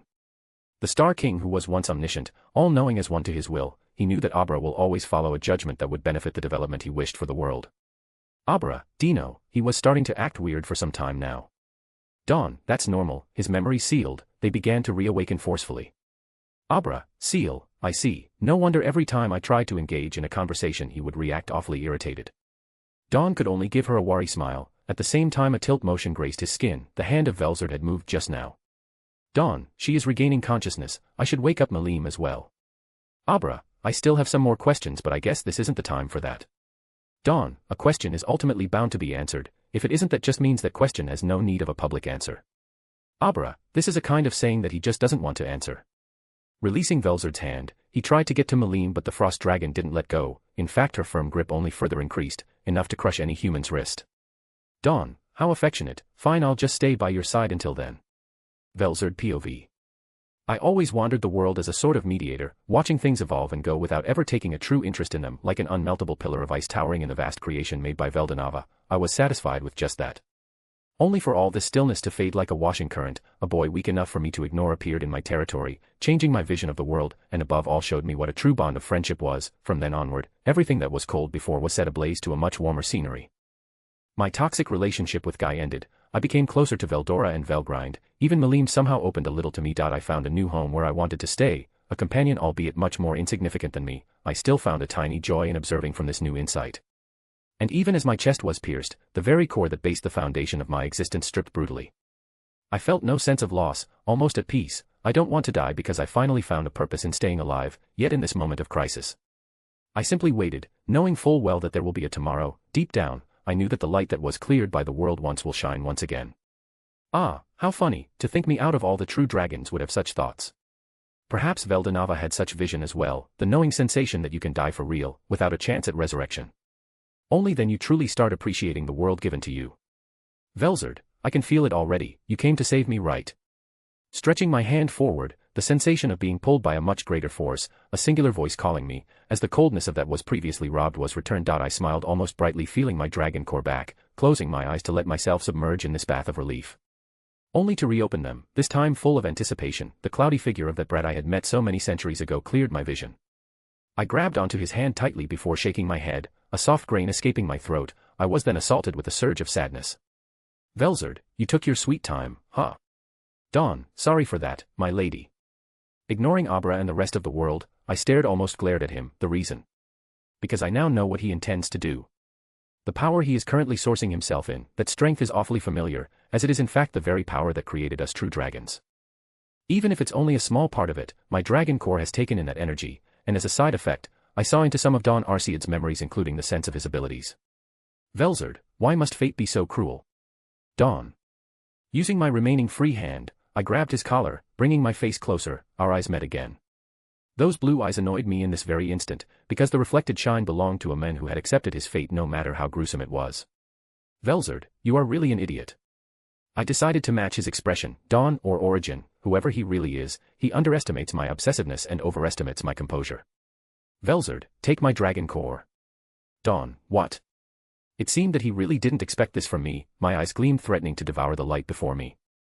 Velzard, you are planning to die on your own, with the pretext of saving others. I cannot accept that. And I also can't stop you. This is the first time I felt so powerless before destiny, when I said I could understand Veldanava more. I really mean it. Right now, if it's for this man I consider as a true family, then I'm ready to follow him to the end of the world. There is no romance involved, but I am indeed following what my heart truly wants. Velzard, so don't be fucking selfish and die alone. Don't you dare leave me behind. Dawn, what do you mean by that? Completely breaking my composure, he simply gave me a sympathetic smile, his hand reaching for my own. He freed himself from my grip. Standing up, he offered me a hand. For a moment, I thought he was going to ignore my pleas. Dawn, who said I will die? I won't leave so many cherished people behind. For as long as I will have a home to come back to, I will fight and win. My eyes widened for an instant. His words were devoid of lies. He was telling the truth. But I clearly saw the plan he had been following. Even the power that is eating his existence away, it cannot be stopped at will, a mortal borrowing the power of a god superior to even a true dragon. This is unheard of. Could it be that he had found a solution for all this, or was he simply lying? Dawn, let's get going. The world isn't waiting for us to get ready. Time is as cruel as fate. Velzard, at least mark my words, from this very moment my power is yours to exploit. Dawn, I can only accept if you look at me with such devotion. Ruffling his hair, he once again stretched his hand forward. The smile he displayed was bright. No, perhaps cold would be a better description. I couldn't get a read on him, but that still left me with only one option. I grabbed his hand, allowing myself to be pulled up standing. The previous atmosphere melting away, I grew silent when all the built tension in both body and mind were cleared. The overwhelming power of God's authority completely put me at ease. Velzard, what are you planning? I asked directly. I had seen through my core what he wanted to achieve, yet I was put in that spot where I knew nothing. Dawn, the actions of the present are influenced by the past and will build the future. There is no point in sharing my plan, as revealing them would simply make them not happen. Velzard, I'm not joking. Dawn, me neither. He declared in an aggravated tone. From this moment onward I knew I wouldn't get through him. If he doesn't die in battle, he will ultimately fall victim to his own power. But in that case, I'm sure by using my own existence, one that is of the closest standard to God's authority, he will surely find a solution. Dawn, there is no need of pushing it further. I told you already, I won't die. Velzard, still ouch. Hitting my forehead with a flick of his finger, he let out a dry chuckle before turning around, facing the open part of the cave. His gaze lightened up to the sky, his expression softening. He clearly wasn't much bothered by the ongoing war anymore. Dawn, Abara, I changed my mind. Rest here with Malim. Abara, why? Velzard, Abara, right, she and Malim were here too. I shifted my attention to my niece. Her sleeping form was honestly relaxing, so innocent, I could almost forget all the pain and suffering she experienced. Dawn, Remuru is currently out of the picture. If Malim wakes up now, she will most likely go on a rampage. I actually need Abra and Malim, but asking too much would be detrimental. Let's leave them at bay for now. Abra, I see, this makes sense. Then should I just guard her? Dawn, please do so. Right now the last remaining threat is the world-destroying dragons and that insector whore. Dawn POV. There is no need for Velzard to worry. Life is a previous thing gifted to all. You only realize how precious it is when you are facing with death. Just like you learn what true hope is before despair, those contradicting concepts are what make the world so perfectly imperfect. I have lived long enough to experience it all. Even if I were to disappear in the near future, I would only ever have a few regrets. Dawn. At the moment, I sat motionless on top of Velzard's back. Her dragon form exuded a powerful aura, shifting the natural flow of this already messed up world. The afterbirth of destruction is reconstruction. This scenery filled with chaos, death, and conflict will be reborn into a new world with newfound ideals after this war. I was serious when I announced that I will not die, but the word dying holds so much more meaning than simply one's lifespan being extinguished. Dawn, Velzard, you already met my daughter, right? Velzard, indeed, she is quite the lovely girl, I must say. I can surely tell from who she takes after. A flash of vision extended past my mind. People often say that there is no bond that surpasses that of the blood, but I beg to differ. Blood is meaningless if the intent behind it isn't pure. I had this experience several times, as Dawn Arcead and Origin Avirion. My family was never described as good. I had only one I could consider a parent in the duration of 2 lifetimes. The ratio was quite negative, I must say. That is also precisely why I am so adamant in saving the one I consider my successor. I don't want to be like that bastard. Dawn, I wonder how Catherine would react to see our daughter inheriting her impulsiveness from me. Velzard, is that the mother of your child? Dawn, yes. The fresh air swirling through my hair, I helped myself by laying down on my back. Sure enough, the scales of a dragon is hard and uncomfortable to sleep on. But as a natural cold user, I enjoy the freshness of the winter that is passively released from Velzard. Velzard, do you want to tell me more about your past? Sure enough, I noticed how her pace had suddenly slowed down. Our destination was the Holy Empire of Rubrios, where most of the world's power should be gathered by now. All the destruction around seemed to be gone in this very instant. There was just me and Velzard. Dawn, what would you like to know?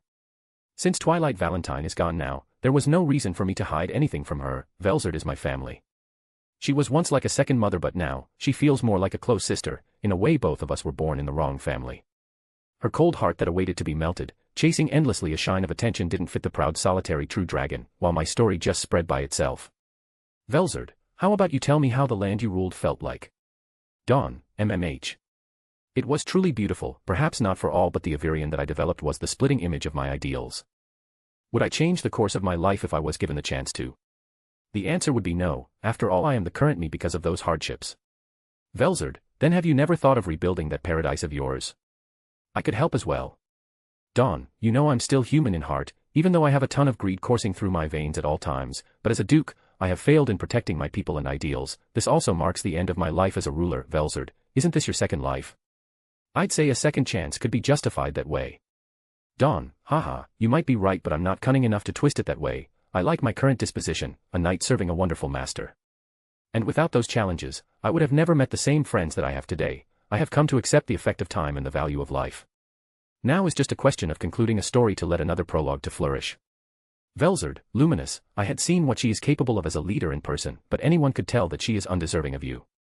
Dawn, you give me too much credit. I personally believe that I'm the one who is lucky to have such friends. Velzard, you are too modest. I guess that's the human part of you. Be proud, as I, the strongest true dragon alive, acknowledges you as really strong. Hey, acknowledging me now. I guess I should be proud. The number of people that the mighty frost dragon considered as strong might not even hold on a single hand. Dawn, and you sound much more human while conversing now. Velzard, is that so? Keeping her eyes forward, I could already feel the many familiar presence growing closer. Dawn, I honestly think you and Catherine would have hit it off. I muttered one last line before straightening my back, kicking my legs, and I stood up observing the nearing holy city. It seems like the number of insectors has decreased significantly. Peliad, who act as the main core of this endless army, should be in the clutch of the primordials by now. Velzard, it must be true if you say so. Responding, she lowered her stance, preparing herself to land gently. Her draconic form must have attracted a ton of attention since a crowd could be seen gathering below.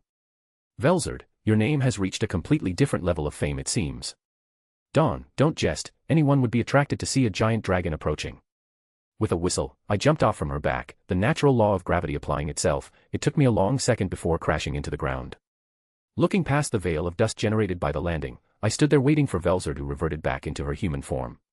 Her own entrance cleared the air of its impurity. She was in her teenager form, surely to save some energy even if I was constantly supplying her power through the authority. Dawn, I'm really getting used to dramatic entrances. Velzard, it's you who is being overdramatic for something like that. Dawn, haha.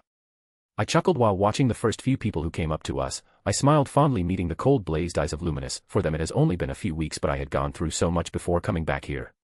Luminous, well, look at who's back. She wasn't injured, but I could easily tell how exhausted she was from spotting some minor details she tried to conceal.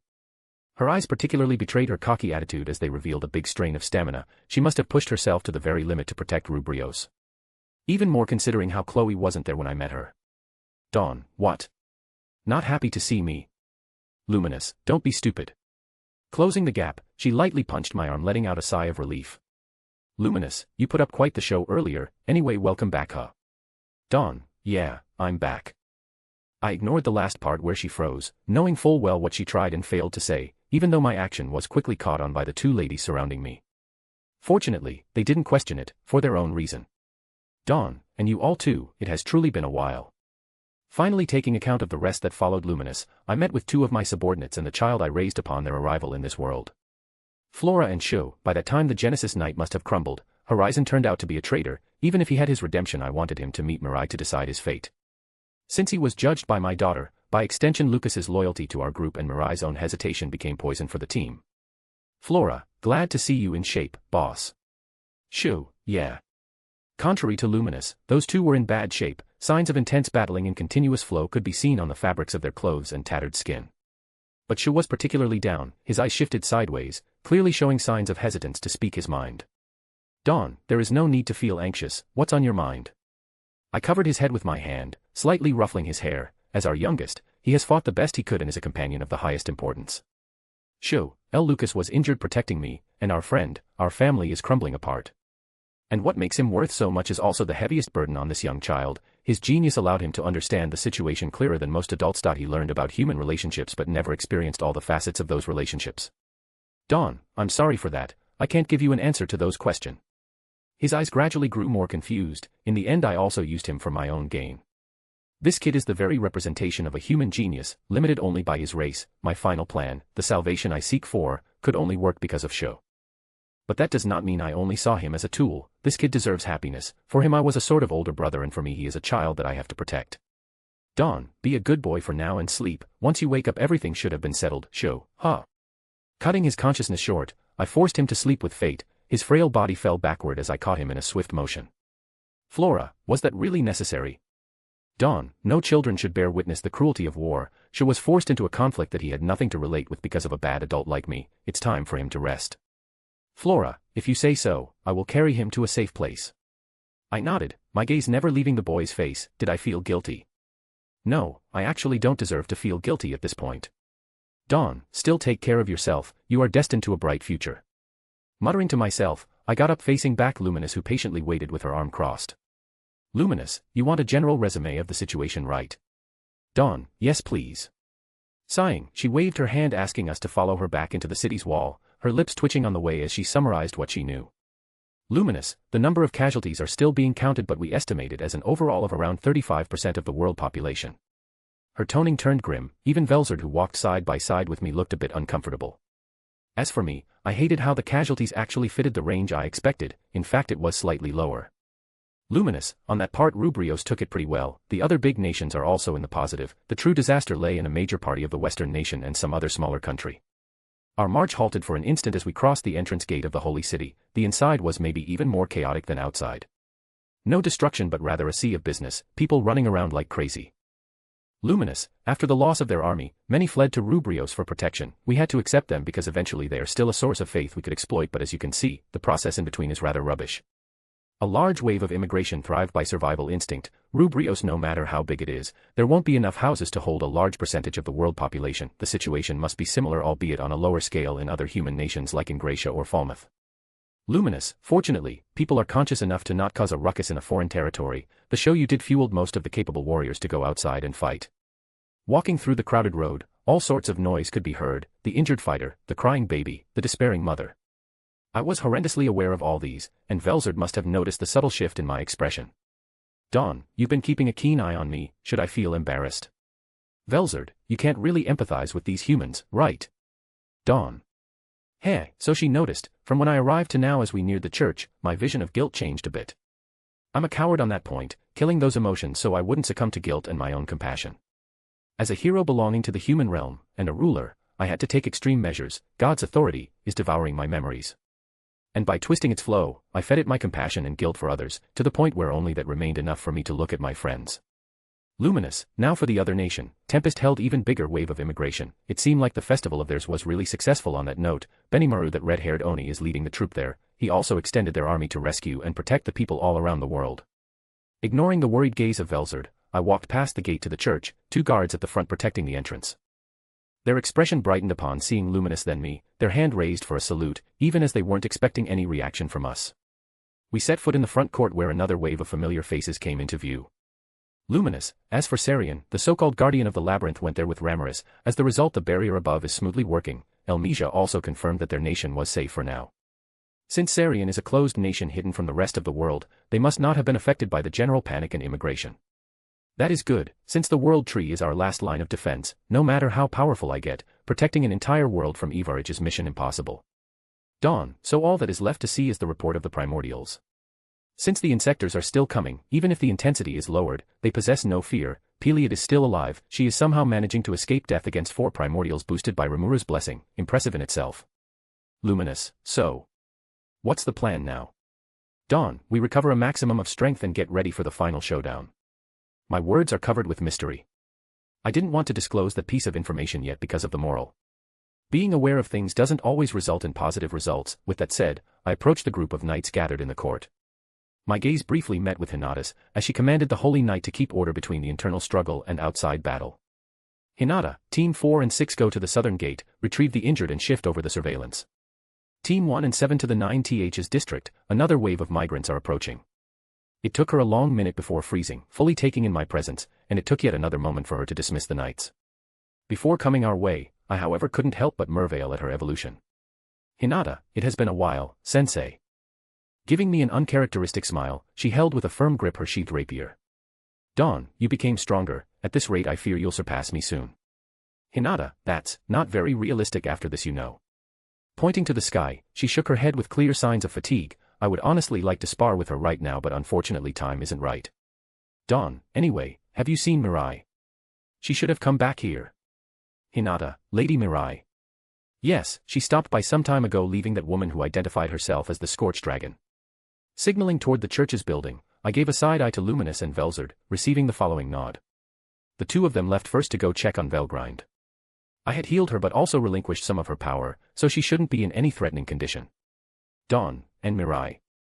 Hinata, she left soon after, saying that there was something that she must do. Dawn, I see, could you do me a favor then? Hinata, huh? A favor. Dawn, yes, gather a unit with the remaining elite and gather them to the plain on our east border, send this message to the other nation as well. The fight isn't over, this shall also be my last command as the supreme commander of Riberios's army. Hinata, if it's commanding the army, then you could do it yourself, why ask a favor? Dawn, well, it's a bit complicated but I'll leave my seat to you. Placing my hand over her shoulder, I feigned ignorance to her stiff expression while walking away. Dawn, do a good job carrying the mantle of command, my successor. Hinata, wait. What do you? Hinata POV. I watched Sensei's figure fading into the church completely bewildered, even my knee wouldn't bulge as if they were stuck telling me to pursue this matter further. What did he mean by that? Me his successor? Ever since I joined the Holy Knight, I had never once expected or wished for this seat of his. Because it rightfully belonged to him, the culmination of 300 years worth of history. Hinata, but he wants me to take over. My arm still stretched toward the church, I slowly started calming down trying to assess the situation. What would happen to Sensei then? Why does he feel so foreign now? Knight, Lady Hinata. Report from the West Front, we have 31 injured knights and over 70 civilians. Hinata, civilian. Yeah, I should focus on my duty first, the West Front, that's where the most enemy flooded toward.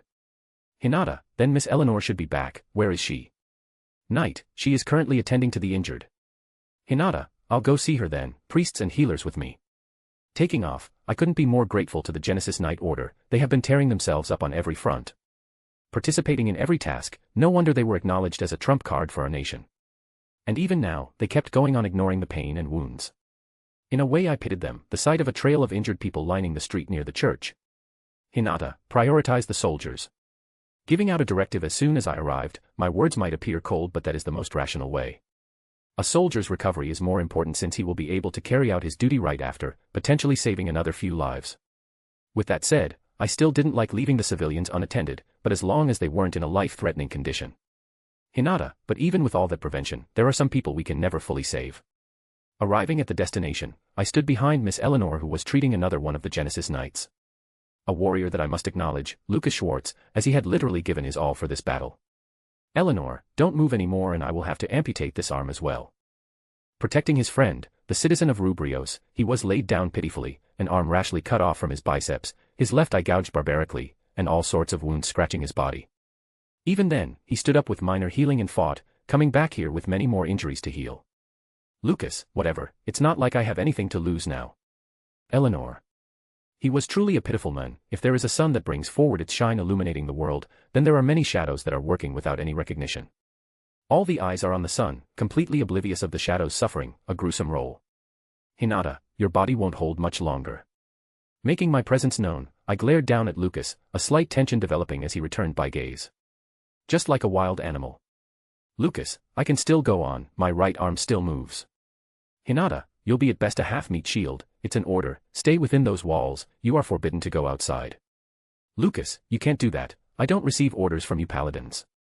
Hinata, Suddenly, I froze, my lips started moving on their own independently from my will, words that I didn't mean came out. Hinata, I received full authority over the army from your leader himself, my words are now your command so stop with this rebellious act. It felt so natural to sprout those lines, I found myself surprised by it. Hinata, Miss Eleanor, once you're done follow me. Eleanor, I understand.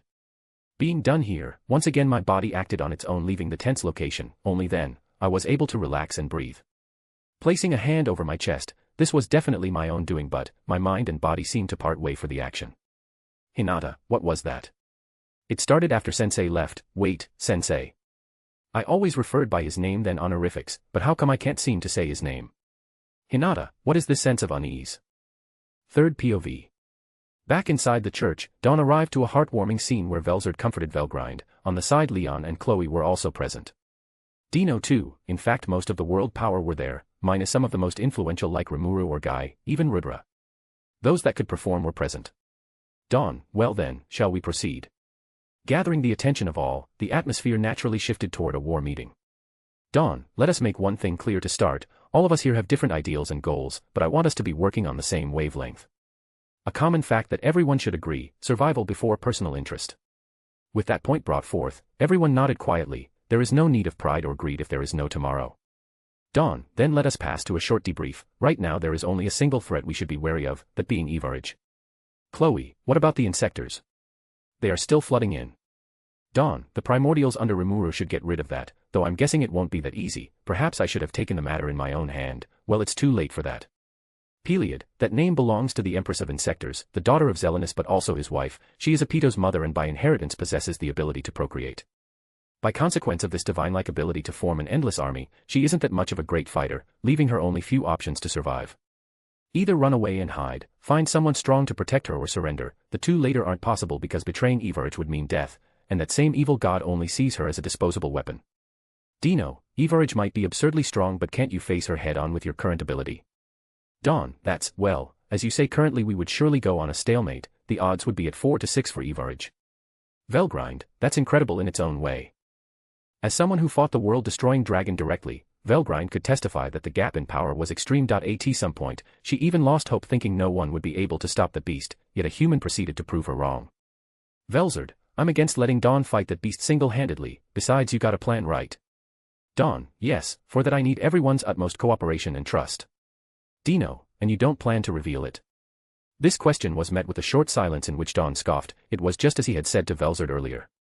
Dawn, if I were to tell you, then the outcome wanted wouldn't happen. Knowledge is a double-edged blade that could grant wisdom but also shatter fate. With that in mind all the people present here were carefully interacted with. The bond that Dawn created left really no room for distrust. Even without any memories, Dawn had always moved through fate to get the cards in place. Luminous, foo-foo, is there even a need to ask? What kind of person would that make me if I can't trust my most trustworthy knight? Breaking the forming tension, Luminous realized her role. In fact, she eyed Dawn with a hint of awe, fully catching his attention.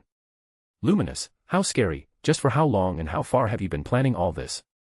The convenience where all the powerhouse that would side with him were present, the likes of Guy and Rudra are too prideful to properly cooperate. So they were disposed of. Then for the people present, all shared a connection or moment with Dawn. He had cut off all the bad weeds and gathered the fresh one to his side. Luminous, to think he would have manipulated all of us without anyone knowing. But even after discovering this slowly crafted over time, she didn't feel betrayed or anything, because those bonds are real. Relationships are meant to be used. One will make friends to not feel lonely, others would make connections to increase their influence. Dawn using everything at his disposal is just all that taking another form. Velzard, count me in. Dino, I guess I can only follow then. Chloe, yup, me and Leon and I are on the boat as well. Beside this was the decision I made after meeting you 2,000 years ago, that I shall follow your script this round. Confirming Leon's participation as well, he didn't have much choice and agreed quietly, following the only remaining person he had left in this world. Velgrind, I guess I don't have an opinion on this, I'll just follow the flow. Finally, Velgrind being the highest possibility for refusal had agreed to follow the unknown. But contrary to most expectations where she would make a fuss and demand at least an explanation, Velgrind portrayed a profound expression. Dawn, perfect, then everyone should get ready as Evarage will very soon exceed the current power balance and grow even stronger. Washing the room with another wave of coldness, a smirk tucked his lips as he viciously revealed the reason as to why he was trying to form an emergency army right now. Dino, what do you mean by that? Dawn, simply Evarage has been releasing that beam of hers for quite some time now. Do you really believe she would continue this masquerade giving so much free time for no reason? It was a reminder that Evarage was now a being with an ego and consciousness, someone with intellect and whose actions are totally unpredictable along her limitless potential. Velzard, so what is she doing? Dawn, granting herself a name. Varja and Curie, those two names are currently the interpretation of a minor percent of Evarage's power. Thus at the moment, Everage possessed no distinct name, but with her power, she can easily grant herself one. And in the process, she will completely shatter the remaining restriction she has, finally achieving a power equal to that of Veldanava's peak. Eventually, she would break into the realm of the will of God, and finally conclude by absorbing all remains of the Star King to return as all in one. Dawn, the most difficult fight has yet to come, so brace yourself, no one is safe from the embrace of absolute end now. Drifting his consciousness backward, Dawn ignored the surrounding reaction to focus his thought process on another matter. Even if everything were somehow going as expected, there are other facts that completely blew out his plan and could ruin his desired future. Mainly the third post of the author, another one would be Mirai's sudden departure and the fact that Dawn couldn't contact Curie, who was with her. Dawn, I see now, Curie, you betrayed me, huh? It is apparent that Mirai had a change of heart upon their reunion. Curie was also dispatched to watch over her but grew quiet after some time. Leaving only the possibility that she shut off their communication stream, Curie simply decided to side with Mirai instead of Dawn. Their plans. Dawn had a rough idea, and this didn't please him as it might actually involve this third post.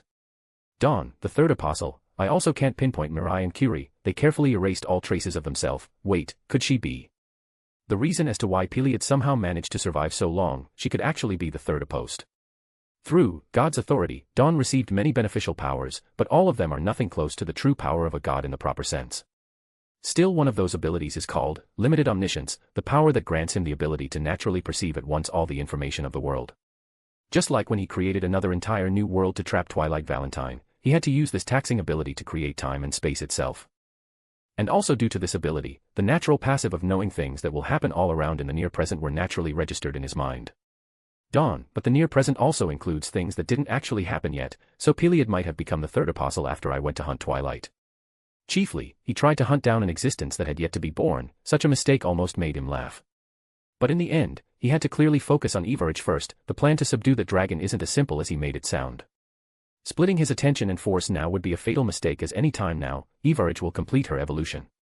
Shin Exalia, Master, I can't hold for much longer. The density of her attack increased tenfold. Dawn, I see, you did well until, just keep it at bay for another minute please. Shin Exalia, as your wishes.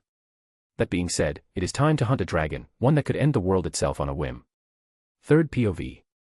A bright star exploding into an ecliptic motion, the Empress of Insectors struggled, feeling another part of herself being blown away. She has been in a constant state of flee ever since the Executioner's beast were destroyed, having two primordials constantly chasing her, being Carrera and Ultima.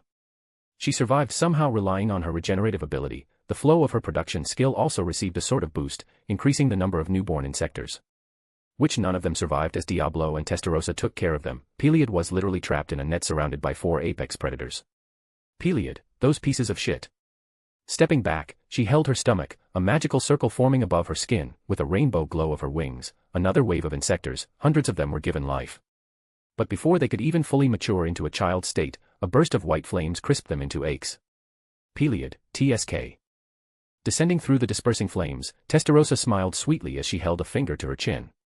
Testarossa, you have been running for quite a while now, to the point us progenitors are losing faces for taking so long. Peliad, crap, I'm surrounded. The reason as to why Peliad managed to evade death this whole time was due to the primordials' pride. They didn't know how to work together. When Carrera would directly blow Peliad away, Ultimate will somehow get in her way, constraining themselves. At last the 4 demons under Remuru Tempest decided to work together, leading to the current present, Peliad standing motionless with cramping fear growing into her stomach. In front of her, Testarossa, whose power mastery only grew as time passed by. Behind her, Diablo, perhaps the most fearsome demon. This man has been more observing than actually fighting. On her left and right were respectively Ultima and Carrera. The 2 chaotic girls were pissed and frustrated, barely containing themselves due to the accord they reached with each other. Carrera, I'm going to obliterate you. Ultima, death won't be enough for this trash. Diablo, now calm down you two. Wouldn't bringing her alive be more specific? I heard some gruesome news from Lord Veldora about insects. The fact that some species were cannibal, perhaps using this one as food for Miss Apito would be quite beneficial. A dark hidden filled with malice, with nowhere to run, Peliad could only sweet at her incoming fate, death or death. Peliad, I have no room for running. Contemplating her remaining option, she drew out her claw as a veil of dark aura leaked from her body. Preparing herself for a battle that reeked suicide, her courage slowly shrinked before the degrading gaze of those primal demons. Her slightest movement being observed, Carrera and Ultima were already ready to fire their magic, letting fate decide who will get the kill. Testarossa as well conjured a ball of white flames above the palm of her hand, anticipation rising. In the end, Peliad could only attempt the impossible. Or so she thought. As all the built-up tension dissipated, Peliad's form faded as she was sucked into a tiny hole that just formed in the air. Diablo, space distortion. And this magicule trace. A silence befalling the four primordials. Before Carrera or Ultima could snap, another presence came in to replace Peliot. Someone the four were actually familiar with. Testarossa, Era, would you mind explaining why you took away our prey, Mirai-chan? Despite their previous friendly interaction, Testarossa showed a cold smile. It took them so long for just one hunt, their pride was already at stake. In no possible world will the white primordial back down now without a good reason. Mirai, didn't we already make it clear that I will be the one to kill Peliot? Testarossa, that was before you left to help Remuru-sama and the others. Speaking of that, where is my lord? Since the situation all unveiled so chaotically, all of Remuru's subordinates felt the missing presence of their lord, yet the situation just didn't allow for an explanation, that only fueled the irritation felt by the Jura Tempest's army. Diablo, I'm also interested, neither do I feel the connection with Remuru-sama, but I can't even sense his presence anywhere around the central world. Mirai, don't worry about that, Remuru-san was sent away to a very far place by Feldway, he will eventually come back, just give him time. A short explanation that was enough to calm the rising fire of the primordials. They did instantly trust her words because she wasn't someone that would lie over such a thing. That aside, on the side two particularly loud demons were especially quiet after Mirai's arrival. This naturally didn't go unnoticed by Testarossa, who gave them dry side eyes. Carrera, what? Ultima, this girl really looks like that hero, it's giving me chills just staring at those white hair / blue eyes combo. Blank's crimson eyes studied the two with a hint of amusement. It was a famous tale in the underworld, the one of Violet's nemesis. The one that injected pure despair in one of the primordial demons, ruler of the demon realm, and Carrera wasn't much better after a fight with the hero of the West during the Founding Festival's tournament. Testarossa, PFF, anyway you still didn't properly answer my first question, what do you plan to do with that Insector Queen? Mirai, I have my own plan, you don't have to worry as it will turn out to be beneficial for everyone. Testarossa, you won't disclose it. With a shake of her head, Mirai stood firm and resolute, the radiant glow in her pupils made Testarossa sweet drop. Testarossa, like father like daughter, I can't win against either it seems, fine, I won't pray further. Mirai, I appreciate. Diablo, Kufufu, it seems Lady Testarossa really has a sweet spot for this particular family. Testarossa, shut it, you weirdo. With a shrug, she eased her shoulder and let out a tired sigh. Mirai, since we cleared that matter, I will take my leave now, oh and please keep my appearance here a secret. She didn't wait for an answer, her own shape dissipating into the hole in space/time, the pit also closed back on itself afterward. Leaving the primordials back into a hefty silence, broken by the collateral conjunction of a thought communication. Sui, Black Number Unit, we have received a direct request from Rubrios, namely from the hero Don Arcead, a direct battle force is required there. Diablo, I see, but Suidano allows me to ask a question. Sui, yes. Diablo, who is currently commanding Tempest in Remuru-sama's absence. Sui, Benimaru-sama has overtaken all the military function, as for the rest, it was collectively agreed that Lady Shizue take the temporal leadership. It was an odd choice since Shizue Izawa is technically part of Rubrios and not Tempest, but just like how Ultima's fears were public matter. All monsters close to Remuru knew about his particular attachment for the Conqueror of Flames. Diablo, very well, then we shall depart from the Holy Land as soon as possible. Sui, roger that. The communication ending, this conversation was heard by the remaining demons as well. Diablo, since you are all silent, I doubt any of you has an objection. Carrera, what is there to object, we just have to move already. Commanding the Black Numbers army, the greater demons under them quickly understood and started leaving the location for the Holy Land of Rubrios. This also included the Pegasus Knights, Dragonute and others that came to help in this large-scaled aerial battle. Ultima, does we really have? I mean, didn't one horned spy mention that hero's name? Testarossa, are you so scared of him that you can't even stand on the same battlefield as an ally? Ultima, yes I am. You wouldn't understand since you didn't get your ass wiped several times. The outburst was unexpected even for Testarossa, who flashed an awkward smile, feeling a bit sorry for her colleague actually. Testarossa, good luck, I guess. Ultima, rah. Fine, I'll do it. In the worst case I'll just die once more. Carrera, now you sound like a defeatist bitch. Ultima, fuck you. Their rambling restarting, it didn't feel like they were in a worldwide conflict with unimaginable stakes at hand. Testarossa shifted her gaze upward toward the large towering beam that collided with a mighty sword. It was a breathtaking sight honestly. Blanc watched the display of power with keen interest, a soft murmur escaping her lips. Testarossa, it seems like we'll finally fight together, I can't say I'm not excited, the pinnacle of mankind, Don Arcead. With a low grunt, she decided to leave first, bashing the thought of her colleagues away. Standing atop of a small cliff, Dawn waited patiently, his eyes trailing downward watching the hundreds of warriors gathered turning into thousands upon thousands. All the most powerful individuals in the center were rallying there after Dawn's call, most probably realized that the final fight had come. And the fact that their greatest hero has asked for help only meant that each and every available hand would be needed. Dawn, this is truly a dreamlike sight. There is no greed present, only a thirst for survival, to even the slightest chance at building a future. He smiled genuinely. If there was one thing Veldanava wanted to achieve, it would be such unity. Dawn, you are watching this as well, right, old friend? Luminous, you seem to be in a good mood compared to the situation. Approaching from behind, all those that assisted to the final meeting were scattered around with only the exception of Velzard, adamant in following Dawn around. Dino had left for Tempest to get his friends as fast as he could. Velgrind soared to the Sarian to get Remurus away from there and also help gather the elven kin. Chloe and Leon went to help manage the forming army with their experience and status. Dawn, I'm just thinking that humans are really a blunt creature, only when it's nearly too late that they finally realize what they lack and try coming up with a solution. Luminous, that isn't unique to humans only, most mortal races who are affected by the flaw of time think like that. Dawn, yeah, you may be right on that, but humans are in the end the species that live the shortest but liviest life. Closing his eyes, he then was reminded of something, a weapon that he had kept sealed in a pocket dimension. Dawn, by the way, I met Twilight Valentine right before coming back. The mention of her father made Luminous freeze, her heterochromatic eyes shook slightly as a surging memory of the past that lingered in the furthest back of her mind resurged. Luminous, what? Dawn, long short story, he survived that time when you went to kill him, hiding in Velzard's core, but don't worry, I completely got rid of him. Luminous, are you sure? I mean, if he managed to cheat death once, can't he do it twice? Dawn, I personally made sure he was gone, beside this should serve as a proof as well. Taking out the Genesis weapon, Origin Blood, a maniac-like sword having literal moving eyes in its handle. Luminous watched the weapon in fascination. It was clearly on a different level than her own legendary blade, Night Rose. But what's more is that the blade seemed to be calling for her. Luminous, this, Dawn, is a gift for you. I already have my own partner, and this sword is rejecting me with all its might. Even now, Dawn felt a sense of discomfort just by holding the sword. Sure enough, forcing control over it would be an easy task for him. But a force tool will never truly suit the user. In the end, an uncontrollable weapon is more dangerous than an unstoppable opponent. Luminous, are you sure? Dawn, yeah, take it, this sword rightfully belongs to you. Handling out the sword, Luminous hesitated for an instant before stretching her hand. The first touch was revealing, an overwhelming power coursing through her body. And when her grip tightened around the handle, Luminous felt herself like awakening. It was a completely new sensation. The eyes in the sword glowed before closing. It had fully accepted the Queen of Nightmare as its master. Dawn, as expected, with this sword she reached the highest level a true demon lord has ever achieved. He didn't count Remuru as he has evolved further beyond, but if he had to compare Luminous Valentine of now and Guy Crimson of the present, she might win in a battle of raw power. Well, that's also mainly because Guy didn't receive the same power-up as in the novel. Velzard, now that I think, one of the only reasons Twilight might have managed to survive so long in my core would be because of this sword. Dawn, is that so? Velzard, even I cannot break a weapon class Genesis, he must have used the durability of such a weapon to stay sane.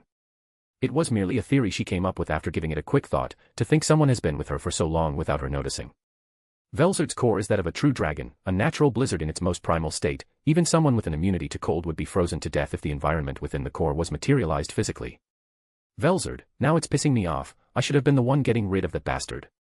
Dawn, well, there is no need to ponder about the past now. Changing the subject, Twilight was definitely gone and the Genesis blade now belonged to a rightful user. Dawn, the term Genesis is actually more than just a grade. They are specific weapons that were made by Veldanava himself, and their resonance with God's authority is very high. A knight once said that the sword chooses its owner. This is often referred to in legend with the acclamation of Chosen One. The Genesis-class weapons are just like that. Not anyone will be able to wield them, and even if you could force their hold, their true worth will be revealed. Luminous, this is beyond my expectation. I feel like a hole in my soul has been filled. Dawn, this must be destiny. One day, and somehow this blade would have reached your hand. I guess Veldanava gave it to Twilight but himself never managed to tame the sword, however it has accepted you obediently. Luminous, such a thing, I see, it's not a bad feeling. Looking down at her new weapon, she clearly won't abandon her, Night Rose, but certainly she won't deny this power boost. A fond smile flicked her lips. She was about to speak up again when a large magical circle formed in the sky, a large special transfer belonging to the Jura Tempest Federation. Following that, a distortion in space as the army of Tempest appeared. At the same time, the air was filled with thunderous sound rumbling the land. Dawn, they are here. From all over the world, people started flocking the area, the sky to the land, monsters and humans.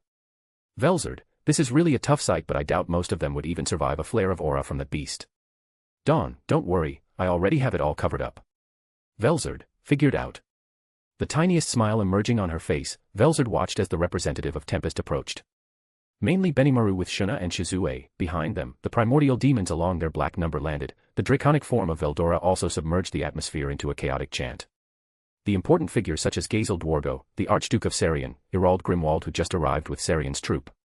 An intimidation flying squad of dragon announcing the empress of the Elven dynasty's entry, Elmesia El Rusarian. A tunnel of flames and light followed with Velgrind landing right next to Velzard, with her Ramaris gracefully blooming from a petals of light. Dawn, seems like you managed to convince them. Velgrind, the people of Sarian were more reasonable than I thought. Dawn, well that's a good thing, you came at the right time because I got something to give you. Velgrind tilted her head confused to what he could potentially mean, still he had yet another sword he had recovered that didn't belong to him. Taking out Deva, who was Rudra's, Dawn at first had other plans for it but then he decided to respectfully give it back to perhaps the one who deserves the most. Naturally, Velgrind instantly recognized the sword and accepted with trembling hands. Velgrind, I see, thank you. Leaving her down with her own emotional turmoil, Dawn nodded with a smile, one that remained as Ramaris approached with her own smirk. Ramaris, you really went on gathering such a cast, can I conclude this is the battle of conclusion? Dawn, yes, everything will end here and now. Meeting her gaze, Dawn was a bit relieved in seeing Ramaris sane, she has been maintaining the world barrier on her own, saving everyone at heavy cost. The glow in her wings was weak, any more, and she might revert back to a childlike form. Dawn, she wasn't even in her true prime this whole time, truly Ramaris is way too underestimated. Ramaris, why is this pitiful look? Dawn, nothing. Averting his eyes, he noticed Hinata quickly rushing up the hill to meet him, her expression confused, clearly as she was told to gather the most elite warriors, yet the scale of this gathering reached beyond any expectation. Hinata, what is happening, sensei? Dawn, no need to panic, I had asked you one thing but expected this outcome. The message he sent was to gather the most prominent fighters, it is merely a way to twist his words and intent. All the leaders worldwide will instantly realize that such a request will lead to this outcome, the final battle that will decide victory or defeat. Dawn gave them a choice but also an ultimatum, either fight or watch, coupled with his previous speech as the new Son of Hope. It was bound for all the remaining force alive to gather upon his call, instead of a small group, it was the entirety of the world that came. Hinata, but, what if no one understood the twist? Dawn, it was also a choice, everyone has the right to decide for their own future, and I just knew that all of them would come, right Elchan? Elmesia, naturally, I have known this cunning hero for too long to not catch on those double-edged sentences. Now gathered on top of this cliff-like hill, everyone seemed to acknowledge the other's presence. Sylvia, well it has been a while, Hiro-chan. I'm saddened that you didn't even bother to meet me in years. Dawn, even when I visited Elchan, you were away doing your own thing, blame yourself. Sylvia, who has finally come out of her isolation, gasped, she clutched her heart dramatically while turning toward her daughter. Sylvia, Elchan. Your friend blamed me. Elmesia, you are at fault, sorry. The former empress then started causing a scene, though most ignored her, particularly Gazel who did his best to fade in the surroundings. Having a bad past experience with Elmesia, Sylvia was just even worse, a childish old elf whose power exceeded most demon lords. Gazel, I feel like she is going to rip the soul out of me if I get involved.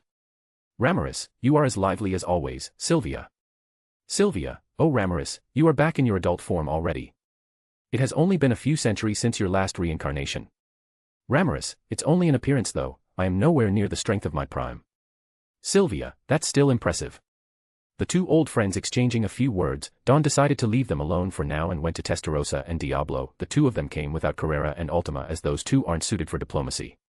Dawn, I suppose we won't hear from those on the ice continent. Diablo, Kufufu, Rain, and Misery have sworn loyalty to Rouge or Guy Crimson as they call, they won't leave his side even if the world is about to get destroyed. Dawn, well, their presence isn't necessary. Testarossa, so won't you tell us your plan?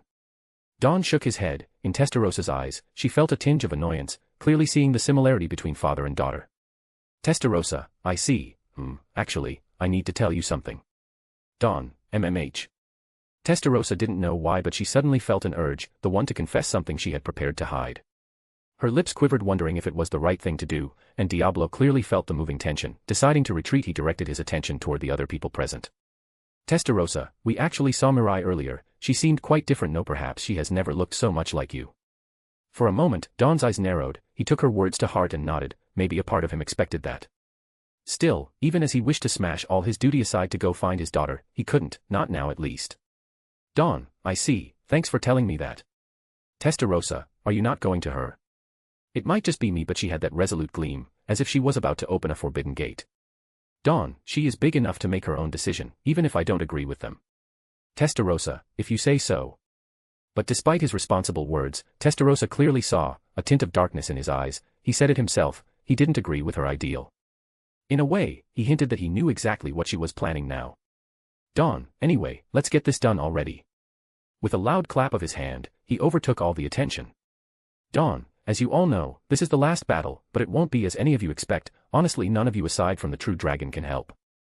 Harsh words backed by a cold reality. All have felt the difference between mortal and gods. Even the strongest mortal present wouldn't hold a candle before the weakest true dragon.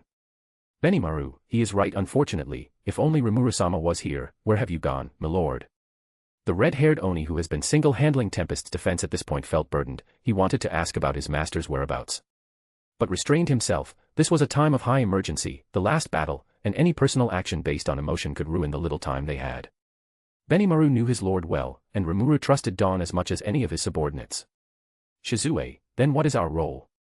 Dawn, to earn us a bit some more time. I'll be clear on one point, we can't win against that beast. Ramirez, even with your new power. Dawn, yes, the power that I source myself in is like a timed bomb, we can't rely ourselves on that. Velgrind, then the time we will be earning.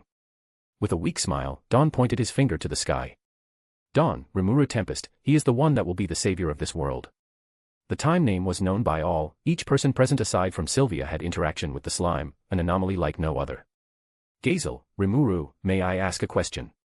Dawn, go ahead. Gazel, this statement, is that your personal opinion or a fact? Dawn, a fact. No hesitation whatsoever, this shut down any doubt anyone could have. It is also a show of authority, how much each of Dawn's words could weigh on the moral and influence the opinion.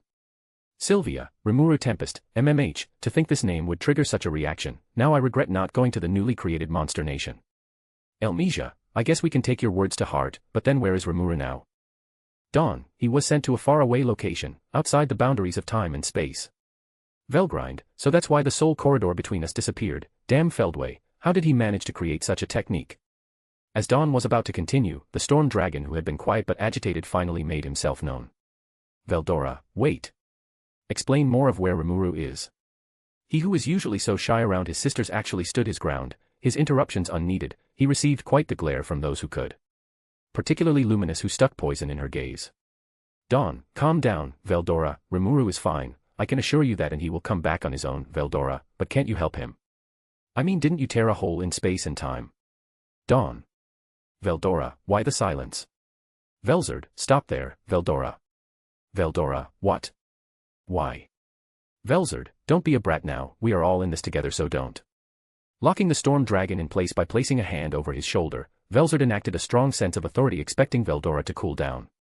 But betraying her expectation, Veldora raised his arm and swiped off his sister's hand. Veldora, what do you mean stop? This guy can't even answer. Remuru is my sworn friend, if your friend can save him, then why not now? Velzard, you. Velgrind, you are going too far, Veldora. Taking her sister's defense, Velgrind approached her siblings. This serious meeting has turned into a showdown between veritable dragons. Veldora, so what? I just want an answer. Velgrind, he already explained. Veldora, no he didn't. I don't trust him as much as any of you.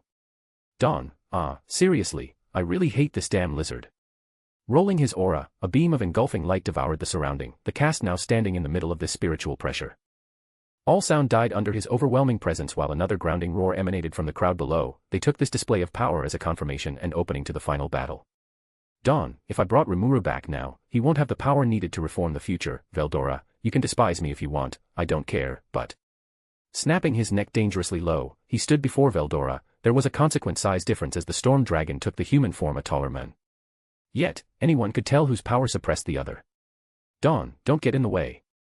This was enough for Veldora to look away with conflicted emotion. Fortunately there were a lot of mediating capable people in the area. Ramirez, now, Veldora is merely worried for Remuru. In fact, many of us harbor similar feelings, he just let them out physically. Dawn, I know, and that is why I'll let it slide this time. Suppressing his aura, he let go of Veldora and walked up to the edge of the cliff. An ocean of expectation-filled gaze swarmed him as he faced all these courageous warriors. Dawn, congratulations, because of your unnecessary arguing, all the remaining time was wasted. Stretching his hand toward the sky, he called back his partner's sword. His silent voice reached for Shinexalia, whose rotation has been constantly slowing down. Back to a corner, doing its best to act as a wall, a lift of relief washed the coldest sword after being recalled. Like a comet attracted toward the ground, Shinexalia fell at an unparalleled speed, its tip facing downward. Following behind her was the breath of destruction from Ivaraj's evolving corpse. The beam crashed into the world barrier, who was already weakened due to Ramras's absence near the world tree. A large crack appeared over the barrier, threatening to shatter it, but before it could, the beam dismissed into nothingness as Ivaraj finally completed the ritual to grant herself a new name. A low groan escaped the world-destroying dragon as she woke up once again, this time as an unrivaled force even to the one who had treated her as a mere child. Rushing down, Shinexalia soon pierced through the cloud and approached the ground where her master was standing. Dawn, standing there completely still, followed the freezing trail of ice and light, unaffected by the growing silence that surrounded him.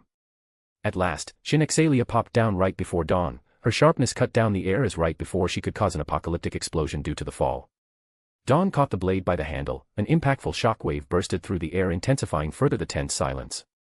Dawn, you did well. Shinexalia, can you hold it for a bit longer?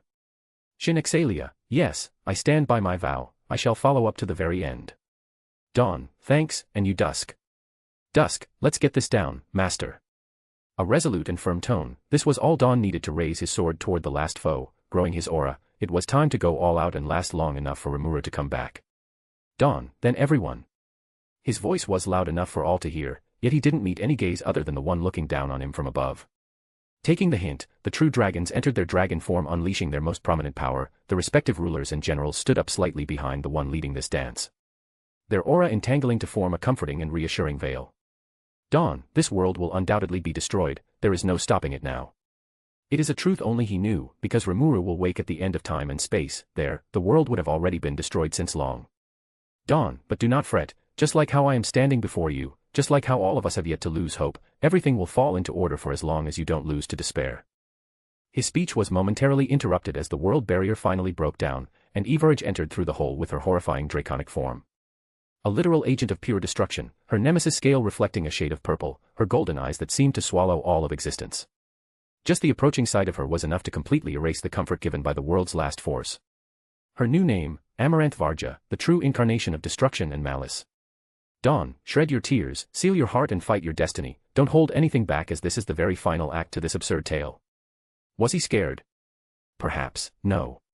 He had anticipated all this and took the necessary measure. Spreading his power through the entire world, all living beings gathered here to fight awakened on the spot. A glorious shade of light surrounded their body. Dawn had just shared part of God's authority, amplifying power to all, completely negating the terror that Amaranth Varja instilled in the heart of all. Dawn, set yourself free from all boundaries and follow me, the end of the road is near. For a moment, the world turned uniform as only Amaranth Varja and Dawn remained, both glaring at each other. Time wasn't stopped, it was just the two of them who communicated one last time before clashing. Amaranth Varja, is that all you got? Dawn, yeah, I can't do any better. Amaranth Varja, then drown along this pitiful world. Returning back to reality, Amaranth Varja roared, her cry shattering the very sky surrounding the world. A malicious power ignited millions of stars filling the vast void. In a swift motion of hatred, Amaranth Varja created a whole new army. Hundreds upon hundreds of beasts equaling the strength of her previously alive children emerged. They were mindless, but each possessed power equal to the executioners. Their appearance was monstrous in its truest sense, ice groping all around their skin. Yet no one dared even flinch at this horrendous sight. No, instead, everyone pumped their weapon in the air, followed by their own roar. Amaranth Varja, just rot down already. Dawn, let's all survive through this together. The two sides, destroying their shackles, rushed toward each other. The beast descended while the mortals rose up to the sky. Everyone managed to levitate into the air through their newfound power. The world-destroying dragon herself directly rushed into action, but before she could reach her target, being Dawn, she was stopped by all the world leaders, true dragon, and powerhouse that remained as shields. Dawn in the back remained still on spot. He didn't join the fight, rather he focused his eyes shut to maintain the constant usage of his power. Dawn, everything is going as planned for now. Meanwhile, in another dimension close to any other world, Mirai landed into an invisible platform. Right below her was Peliad being crushed under Kiri's weight.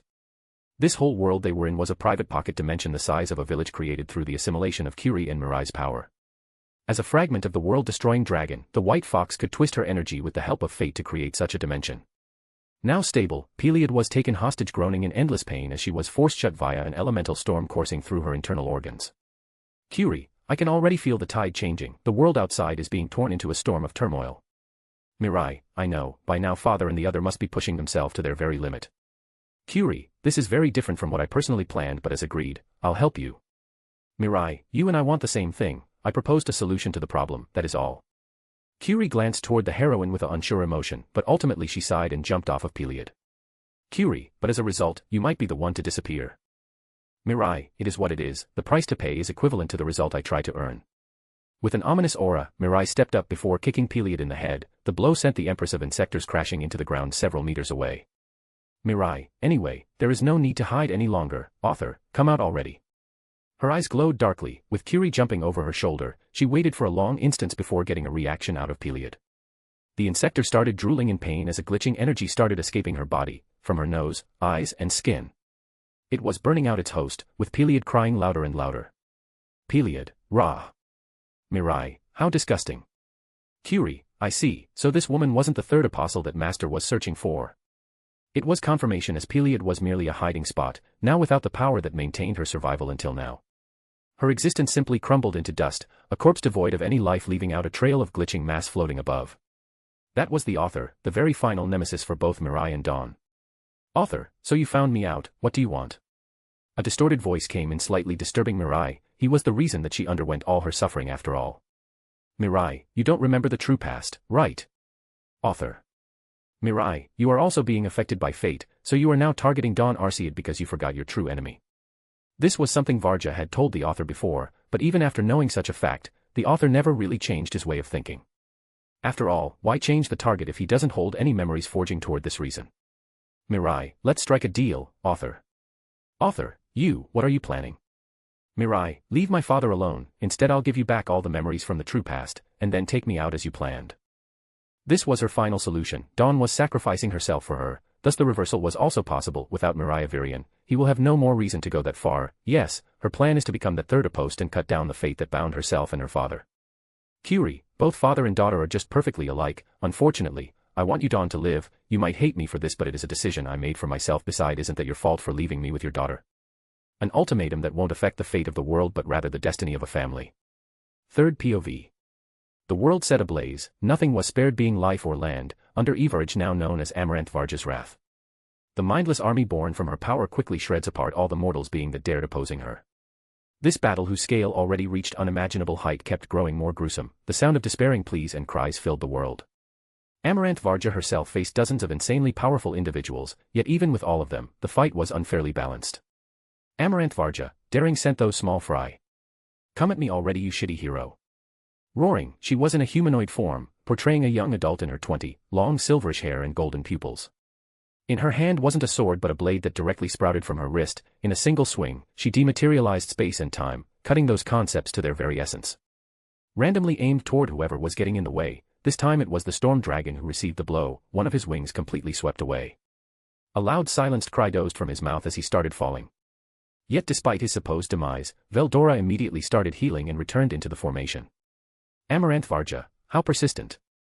Before her was the very elite of this world, the three living true dragons in their prime state, floating while their body covered in that mystic veil granted by the hero Dawn Arcead. Beside them were another wave of powerful warriors lined in a simple formation, from primordial angels to demons, former demon lords and true heroes. Elf and Magian, all kinds of people were gathered just for the single existence that Amaranth Varja is. Perhaps the only missing name would be Malim Nava. Amaranth Varja, what? Someone ripped your tongues.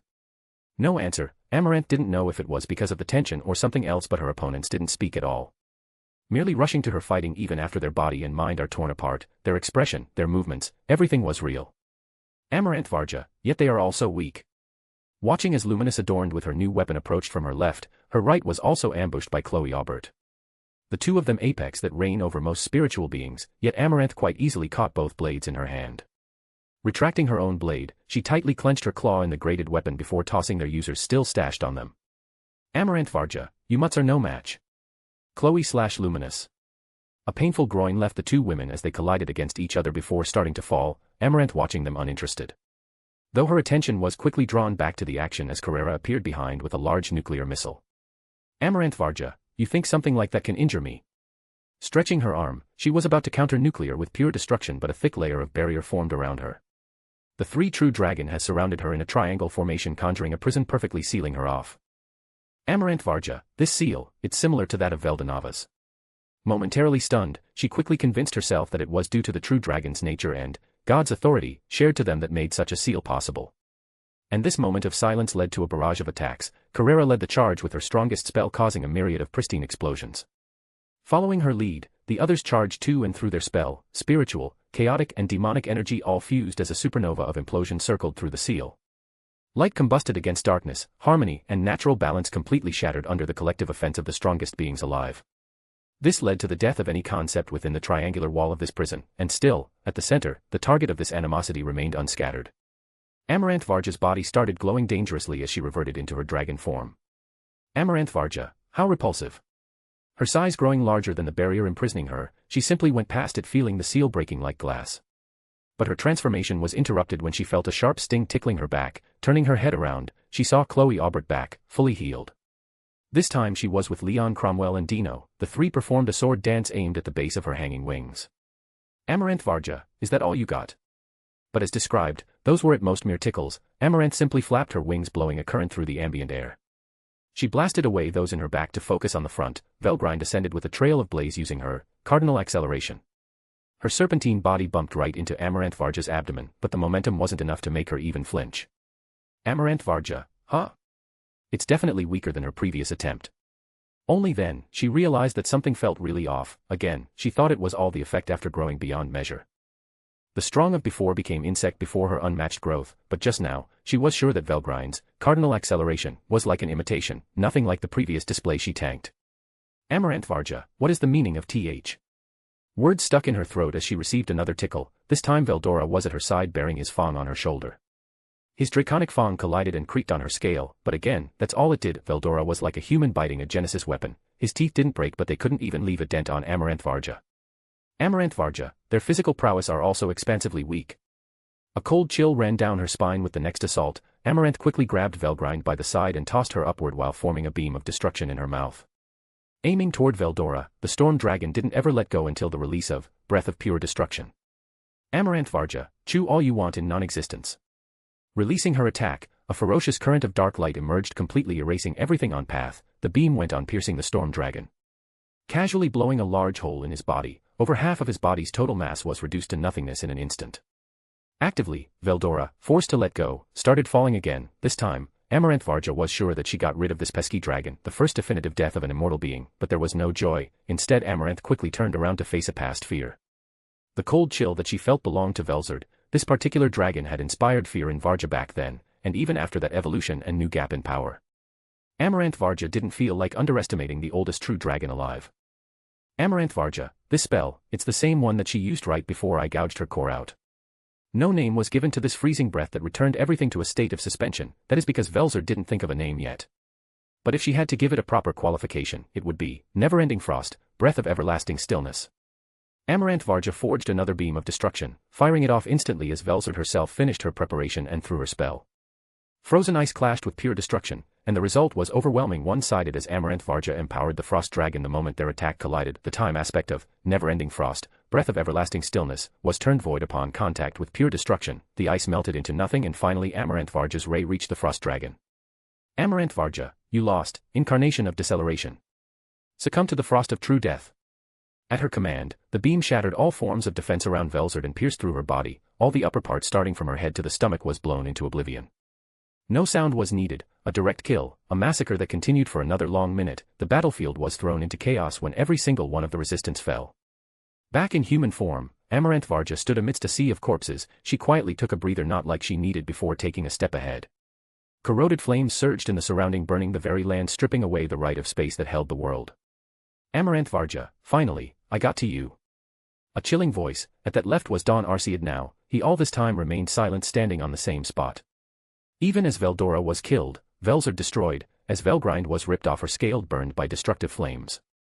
How Ramiris used every last bit of her shine to try and heal the other before getting herself impaled on a mass of destruction.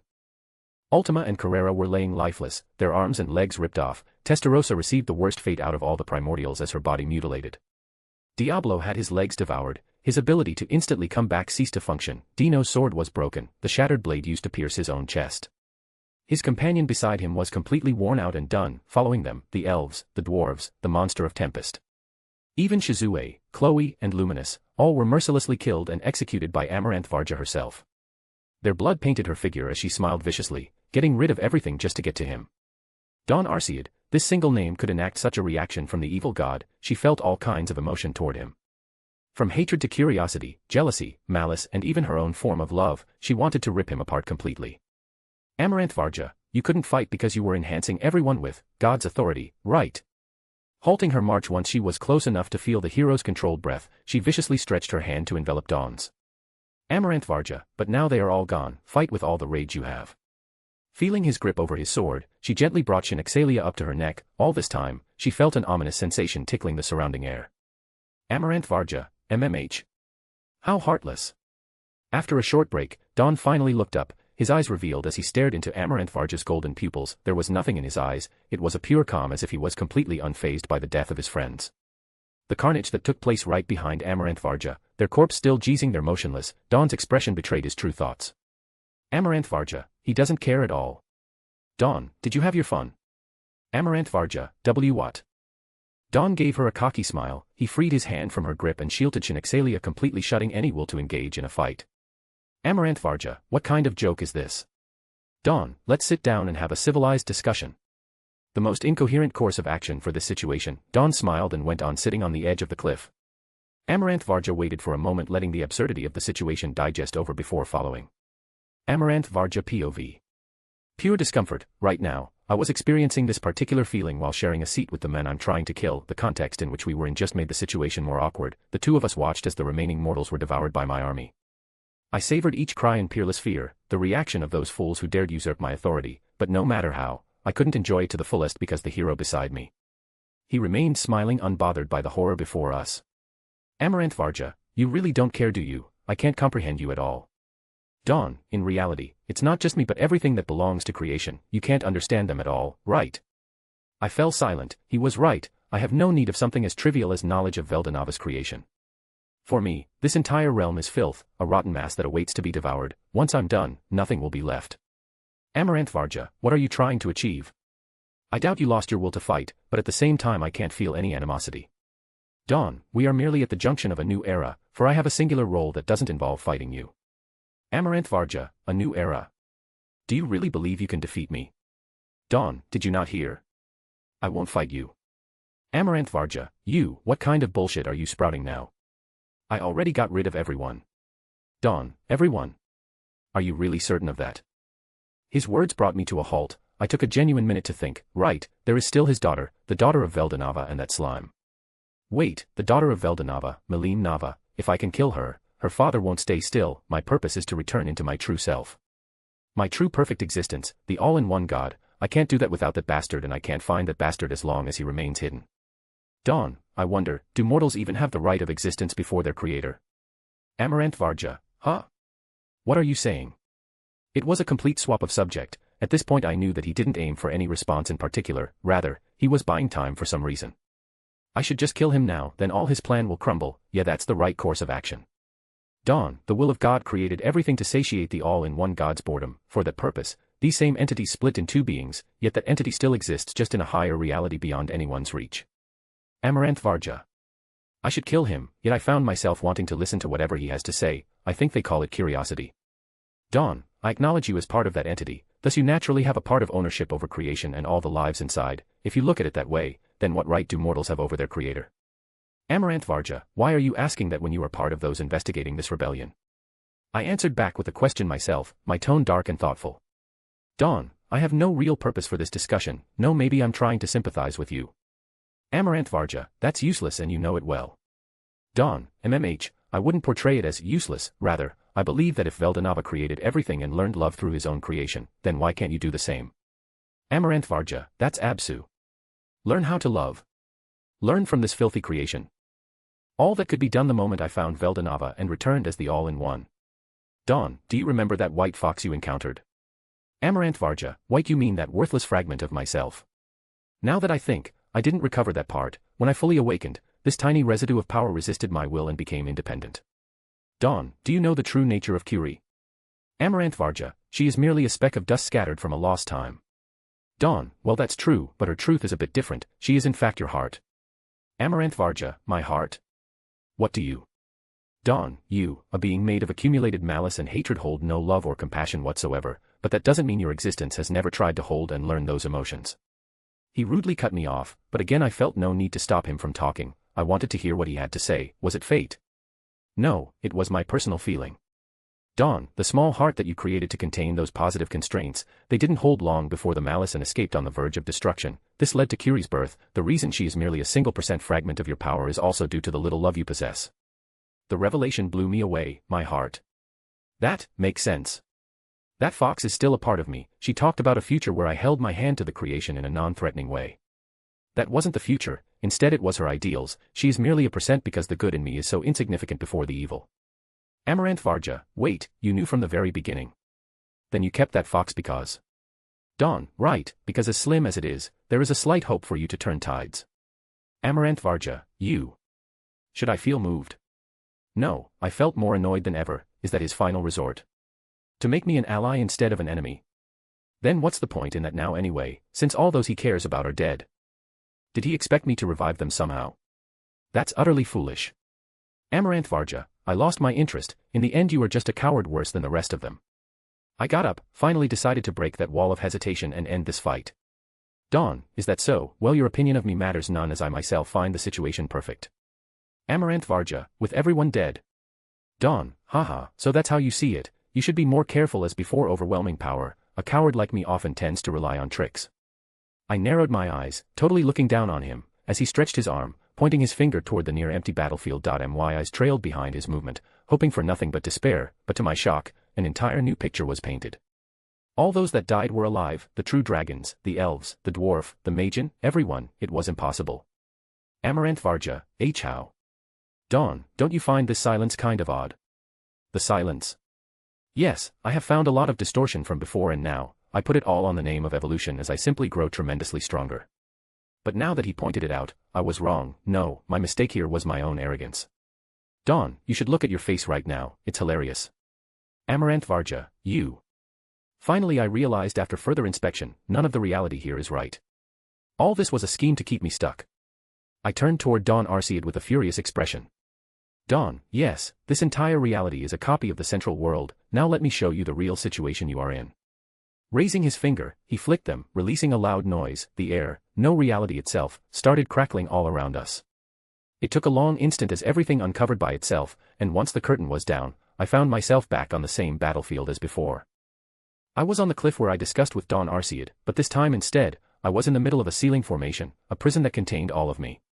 Surrounding the seal were all the people I had killed previously. Amaranth Varja, you. Dawn, well done everyone, I'll leave the rest to you all. Amaranth Varja, wait no. I instinctively reacted, my foot heavily imprinting the ground as I tried to reach for Dawn Arcead. His form disappeared in a blurry motion. All this for my hand to collide with the seal, a burning blaze heating my fingers. I was totally fooled, he never intended to fight me. Amaranth Varja, haha, you piece of shit. Third POV. A complete victory. Dawn had achieved the most perfect victory against the strongest being in the actual creation. Going back to right before the beginning of this final battle, when he began to make his speech, he used the instant where Amaranth Varja released her power to hide his own action. He created a carbon copy of the entire area and sent himself and Amaranth Varja there. The people that died inside were also creations made from God's authority. Dawn is limited by his mortality. His mind can't handle the flux of information to recreate an entire world and its living being inside. So instead of creating perfect copies of each person present, he made them mindless puppets with the sole command of fighting. Going as far as giving them expression and visible emotion, Dawn devised the perfect illusion through world creation. Finally, Dawn got into there himself because he had the strongest and most potent presence, so Amaranth Varja, as long as she felt his power, she didn't suspect a thing. Amaranth Varja failed to recognize it and walked right into the trap, all the while, outside in the true reality. The true dragons gathered around to form a seal, a prison that will definitely hold Amaranth Varja for a while. Right now, the world-destroying dragon was in the middle of that prison. Around her was a myriad of countless mortals. Their eyes were closed and their hands clutched in a praying fashion, a seal that is constantly boosted with the faith of everyone that remained alive and those whose souls have yet to reach salvation. Amaranth Varja, ha ha ha ha. Really, this seal will barely hold a few days at best. Once the first few start wavering out of fatigue, everything will follow and crumble. No one was ever boosted by God's authority. This was the work of mortals that are infinitely weaker. Amaranth Varja, fine, I'll consider this victory yours. Sighing in defeat, she just sat down and decided to wait, a few days at most, compared to the eternity she waited as a mindless beast, this much is nothing. A loud silence weighed in this separate dimension. Following Mirai's proposal, the author kept his mouth sealed, pondering. Curie on top of Mirai's head waited impatiently. She was naturally cheeky and proactive, but right now she felt like bursting. The reason being that she knew her master very well, Dawn, even with the threat known as the world-destroying dragon. He wouldn't take long to locate Mirai and reach her. Each second counted as precious right now. Author, then let's see this so-called past. I shall make a decision after witnessing them. Mirai, fine by me. There was no doubt in the heroine's mind. A memory is a catalyst for a story in itself. They contain countless forms of emotion, action, and ambition. One missing piece can fully alter a person's mindset. Mirai perfectly grasped this phenomenon and intended to exploit it. Mirai, then shall we begin? With a nod, Curie jumped off, bouncing to a fair distance as to not get caught in the incoming spell. Mirai standing before the pile of floating glitches, she raised her finger, allowing a silverish light to conjure by itself on her palm. The light soon shaped into a beautiful golden balance flowing with timeless particles. The entire realm was being overwhelmed by this engulfing light. Author, this power. Mirai's veins started pulsating in a brilliant silver mark appearing all over her body. A modernized yet ancient partner appeared over her pupils. At last, with a low murmur, she pridefully called out the spell's name out loud. Mirai, Fate Paradox. The ultimate ability in the Fate series is skill, the one that transcends all concepts beside fate itself. The command this time was that the author remembered everything that has been erased, all the history that was hidden for a singular purpose. And the response to this call was instantaneous. The author awakened all that was left behind. His glitching appearance wavered for a moment. While he recovered himself, the world around them shifted into a realm of whiteness. Fate being completely shut off by Mirai's power, they now stood in a whole closed dimension, distanced and hidden within the world they previously were in. Mirai, Curie, go outside and keep father at bay. Curie, he is already there, huh? That's right, if Dawn was already on his way, he had located his daughter and Curie while waiting for Amaranth Varja to massacre everyone and during their discussion. But with Mirai's use of Fate Paradox, she basically revealed her location, and a mere second after she did it, Dawn's presence could already be felt beside them. A moment later and he would have directly confronted them. Curie, but this world is. Mirai, Wheel of Fate, this is the world system skill belonging to Fate. The power that Dawn once tried to achieve but failed, merely gaining a speck insight into forming this domain. In reality, only the true holder of the power known as Fate can manifest this. A world of pure destiny, all fate is set blank, resetted completely, ignoring any law concerning life and death, time or space, the materialization of a blank canvas waiting for Mirai to paint it with new rules, a new destiny. Mirai, just keep father occupied for 10 minutes, I'll be done by then. Curie, you ask me a lot, well there is no need for hesitation now. Sure gang, Curie bumped into action, turning around and running off as a portal formed right before her. Crossing the gate, Mirai immediately closed it off, returning to the matter at all, her eyes trailing toward the bundle of glitching particles who slowly shifted from a purplish color to a crimson dark. Mirai, are you done now?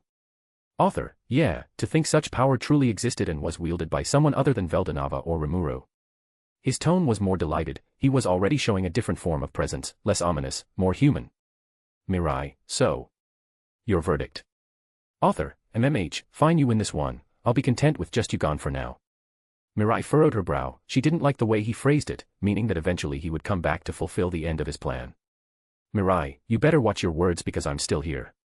They were currently in the Wheel of Fate. Mirai was particularly boundless here. Perhaps if it was someone unbound by fate like Ivarj or Veldanava, this realm would be useless. But the author is affected by fate. He has a destiny, admits blurry, but still he is bound by it. Author, so scary, should I remind you of how many times you failed before me? Yet the author didn't back down. His formless appearance approached Mirai menacingly.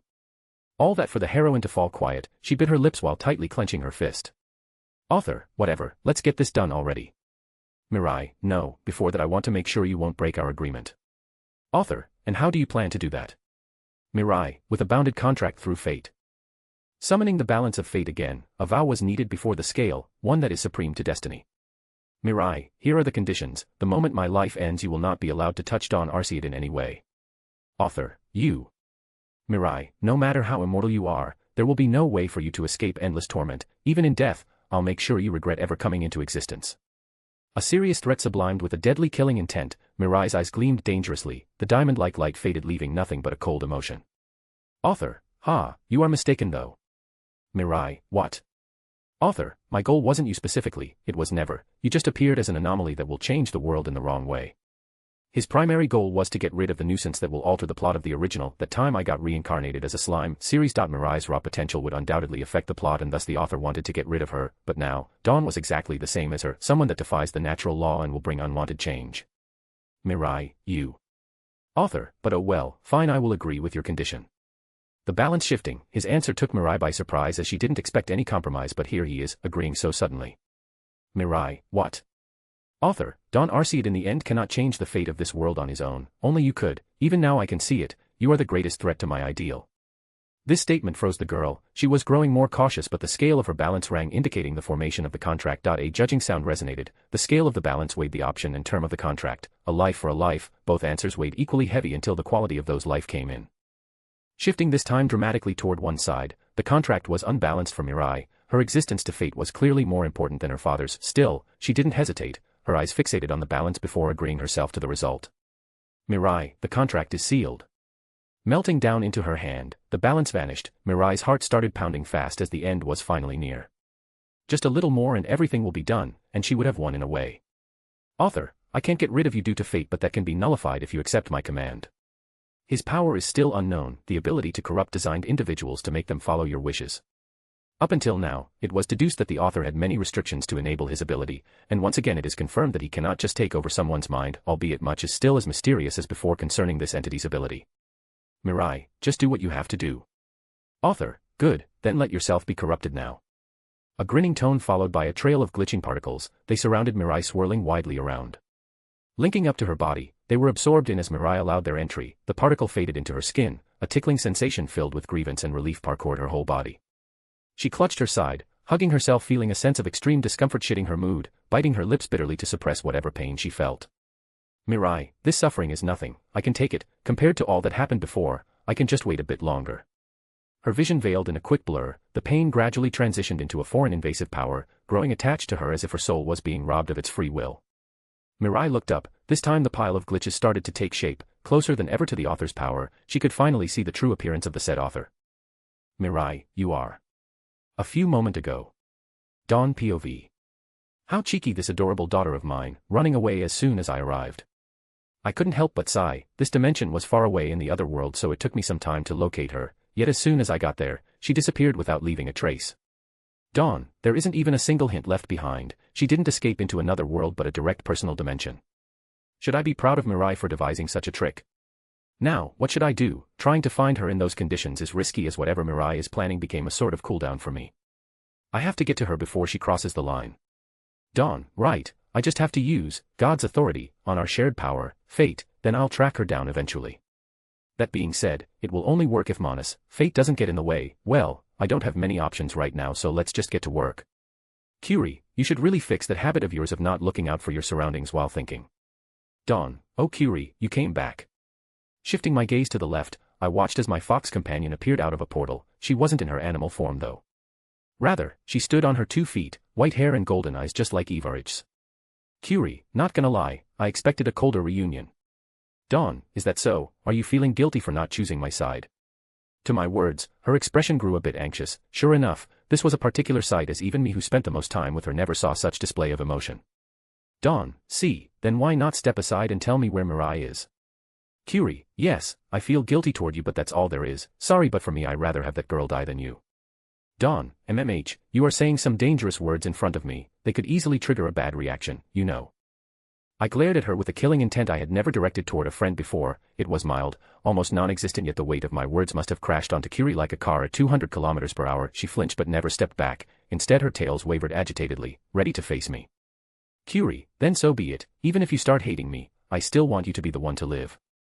Guarding herself in a battle stance similar to my own, I silently let out a grin, it seems like Curie made her choice after all, then it's only right for me to respond with my own sincerity.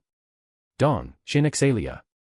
Drawing my sword, I enacted a heavy horizontal slash cutting through space, the shape of a perfectly still crescent moon integrated itself to the surroundings before blasting away into a loud shockwave. To her part Curie evaded the critical blow by returning into a smaller fox form. Dawn, oh. And she literally stepped onto my sword slash to jump at me, her figure grew instantly as she lunged her fang toward me. Dawn, this is quite the move, where did you learn that?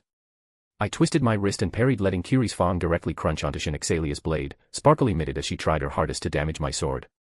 Dawn, a Genesis-grade weapon cannot be broken by anyone that isn't a true god. Raising my leg, I flexibly bent my knee to assess a direct blow, kicking her from below. Kiri's body flew into the air with a low groan. One that I quickly interrupted by sealing her into a block of ice. Dawn, this isn't your fight anymore. Clenching my hand into a firm fist, I punched the ground, allowing chains made of gold to sprout from the ground. They quickly flew into action, piercing the ice that I formerly conjured before smashing right into Kiri. The chain isolated my companion into a miniature star seal. The same as the one that trapped Everge in the spooky palace for so long. Kiri, Kuart. Dawn, don't worry, I said the same thing to Velzard, but I won't die. Kiri, liar. Her painful cry released an invisible force even greater than my engaging sword slash. Now immobilized on one spot, I could clearly see Kiri's expression. Kiri, I have been with you long enough to understand how you operate. You value your life as below the average. You think of yourself as a disposable pawn. Sadness filled with tears, she realized that the her of now cannot stop me. Furthermore, her despair grew when the ground I had just punched crackled into a moving portal. That's right, while neutralizing her I tracked down my foolish daughter and I formed a bridge to get there. All I had to do was jump into this purplish portal. Kiri, please don't go. Dawn, you were fine with my plan this whole time. Kiri, and never have I stopped my search in a way to stop you. Dawn, it was always too late for that. Closing my eyes, I took a step into the portal. Still, Kiri was wrong on a part. She misunderstood my true intent. Thinking that all I ever cared about was to allow Mirai to live, I also aim for all those that graced my journey as friends to live a better life. And that's including you, Kiri. There is a reason I didn't move in killing Everge, or as she called herself, Amaranth Varja. Dawn, thank you for everything, my friend. Kiri, no. Her agonizing pleas gradually faded when I jumped into the portal. My presence faded from the previous dimension so it could appear into the new one. I could still hear the echo of Kiri's voice for a short while, but at the same time I felt my body being pulled away like dragged by a current. I welcomed the darkness of the void that separated the world and dimension, swimming and racing through creation itself. At this very moment, I felt like I had become an information particle. The world is really big. Ultimately, I am only a single man trying to play as a savior. Dawn, right on time, it seems. And finally, as I arrived at my destination, I landed right between the development and conclusion. Before me was Mirai standing near the author. She planned to become his apostle and get herself killed, huh? I can also feel a heavy presence of fate particles in the air. No, this entire realm was that. Oh, I see. So this is the world system skill of Manus, fate. It's astonishing how incredible this place is. Unfortunately, I don't have the luxury to observe, as I had to act immediately. Bounding my leg, I rushed forward at a speed without decay. My arm swiped the air like scythes, catching the ceremony that unfolded before me off guard. Mirai. Author, oh. My hand firmly covered Mirai's eyes while hugging her closely from behind, ensuring any leaks. I just couldn't allow her to see more from this point onward. Dawn, the feast ends here. Mirai, Father. I smirked triumphantly while looking up at the author, his appearance revealing by itself. How kind of you, Manus, fate, to dissolve the curtain of mystery around his identity. At last I confirmed the author's true identity, one that I already suspected for a long time now. Dawn, the wall of deceit has finally fallen. We meet again. My voice tone growing colder. I really can't let Mirai see this man's face, because the moment she does, the thread of fate will shatter into oblivion. Dawn, author, or should I call you the true main character of this story, Elite 3532. Third POV. Endless darkness, that is all what the author felt in a buried past. The unwanted sensation of failure, to lose the sole passion you have and sinking into a pit of despair. It all started a long time ago, the first memories of a child being born and growing up into an ordinary boy who held no dream whatsoever. Someone like that was bound to have a bland life, not knowing what to do or what to study, walking down the path of life as the day passed while worrying about everything and nothing at the same time. This cycle of boredom changed drastically in a cold day during a winter of high school, where a certain world was presented to the boy. The story named That Time I Got Reincarnated as a Slime, or shortly called Tensura. Impressed, sublime, and finally a first spark of passion surged through the dreamless boy. It all started with a simple anime with 24 episodes, a single season that shifted into manga reading then novel. Successfully opening an endless realm of possibility within the countless stories in fiction. And this simple interest became a sort of obsession. Fascinated by the endless possibilities in fiction, a writer was born that day. Born from a simple chapter based on the form of a fanfiction, it was a single move that revealed a fascination for this art.at first 500 words on a blank page, compliments from newcomers, readers, and fans, then it grew up further and further to the point of being called a community. It was a slow but sure growth, an ignited passion that led the boy to finally awaken a dream, that of writing his own successful story one day. Finally, after a few years of writing, gaining small experience and earning himself a name within the community he dedicated himself to, he launched himself to a whole new world, neighboring his current one. It was the start of a fun journey, or so he thought. In reality, the world he set foot in was a minefield of competition. Everyone wants to be successful but only a few really achieve greatness. Most if not the majority are just falling into the abyss, unknown and their dream broken. Author, it was a world full of color in the beginning, with boundless affinity and inspiration. The first chapter came out, the second, the third, then it followed suit. People liked it, but as the book extended further up, more people picked the story and read it, their eyes trailing every point of the plots. Criticism and insults flowed in waves at a certain point. It was natural. After all, the more people appearing, the more opinions arising. Everyone can like or dislike a story, it's their right. But some simply want to ruin you, and the general opinion can easily sway up individuals into following the crowding malice. Author, each passing day, I felt those cheerful colors fade into a blandness. Standing in a field, the world couldn't be more uniform. Nothing was like before. The passion he fueled himself with became poison. Each comment removed a sparkle in his eyes, each mockery tore him apart until nothing was left, nothing but a blank page on top of a messy desk. A man who has lost his passion automatically lose everything he has, the people, his surroundings, the fans and family that supported him. Everything was just a stain of black and white in the eyes of an agonizing man. Failing to physically publish a book several times, wasting years upon years trying to achieve a single dream, a goal that just seemed further away as time passed. Author, devouring yourself until nothing is left. Dropping his head onto his keyboard, there was not even an ounce of passion left in his cold eyes, his body rigid, wanting everything to just end. The room furnished with a few figurines and a simple bed and desk with the materials needed to write was silent, only the sound of a buzzing phone tickled the ears of our protagonist.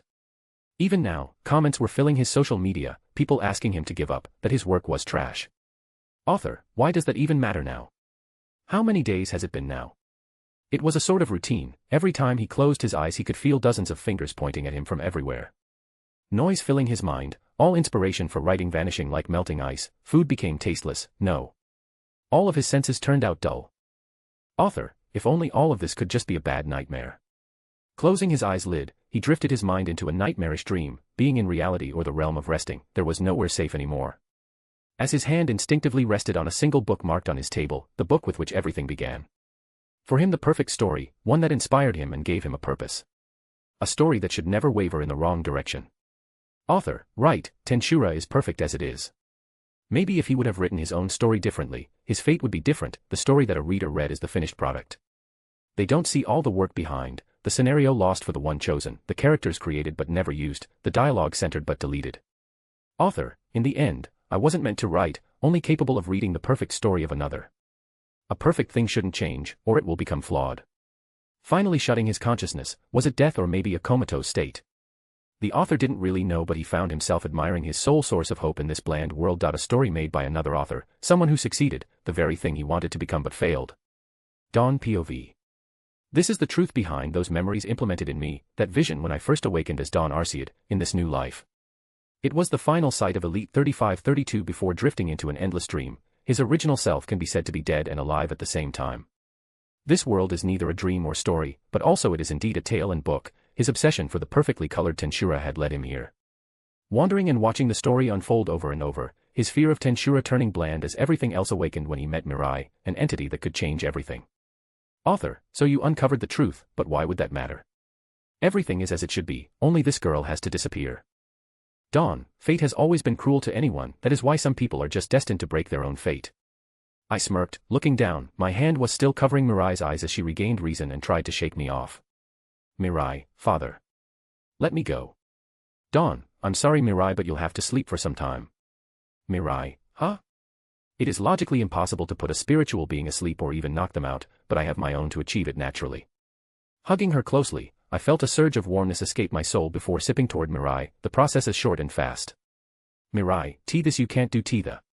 Her pupils shaking, she started to wear out slowly before shutting her eyes close. It was instantaneous as a voice rang into my head. Mona's fate, the contract has been fulfilled. Dawn, yeah, thank you for helping me all those years. I smiled sadly, feeling the connection I had with fate decreasing. What I just did was giving back the borrowed power I had. By returning the full authority to Mirai over fate and at the same time abandoning one of my hero eggs permanently to her. I forcibly triggered an evolutionary sleep. Now, Mirai is growing stronger to reach a new prime, and by the time she reawakens I would have dealt with everything here. Mona's fate, yeah, I will be forever grateful as well. This won't be our last interaction, but one of the final ones. As I felt my power being drained, I didn't feel bad at all. Knowing full well that the hero egg I have been fostering after getting it from Luna, this one in particular I gave to Mirai. She will awaken as a double hero egg bearer and return with full authority over fate. then my role would have been accomplished. Author, what have you done? Dawn, nothing much, just contributing to my daughter's development.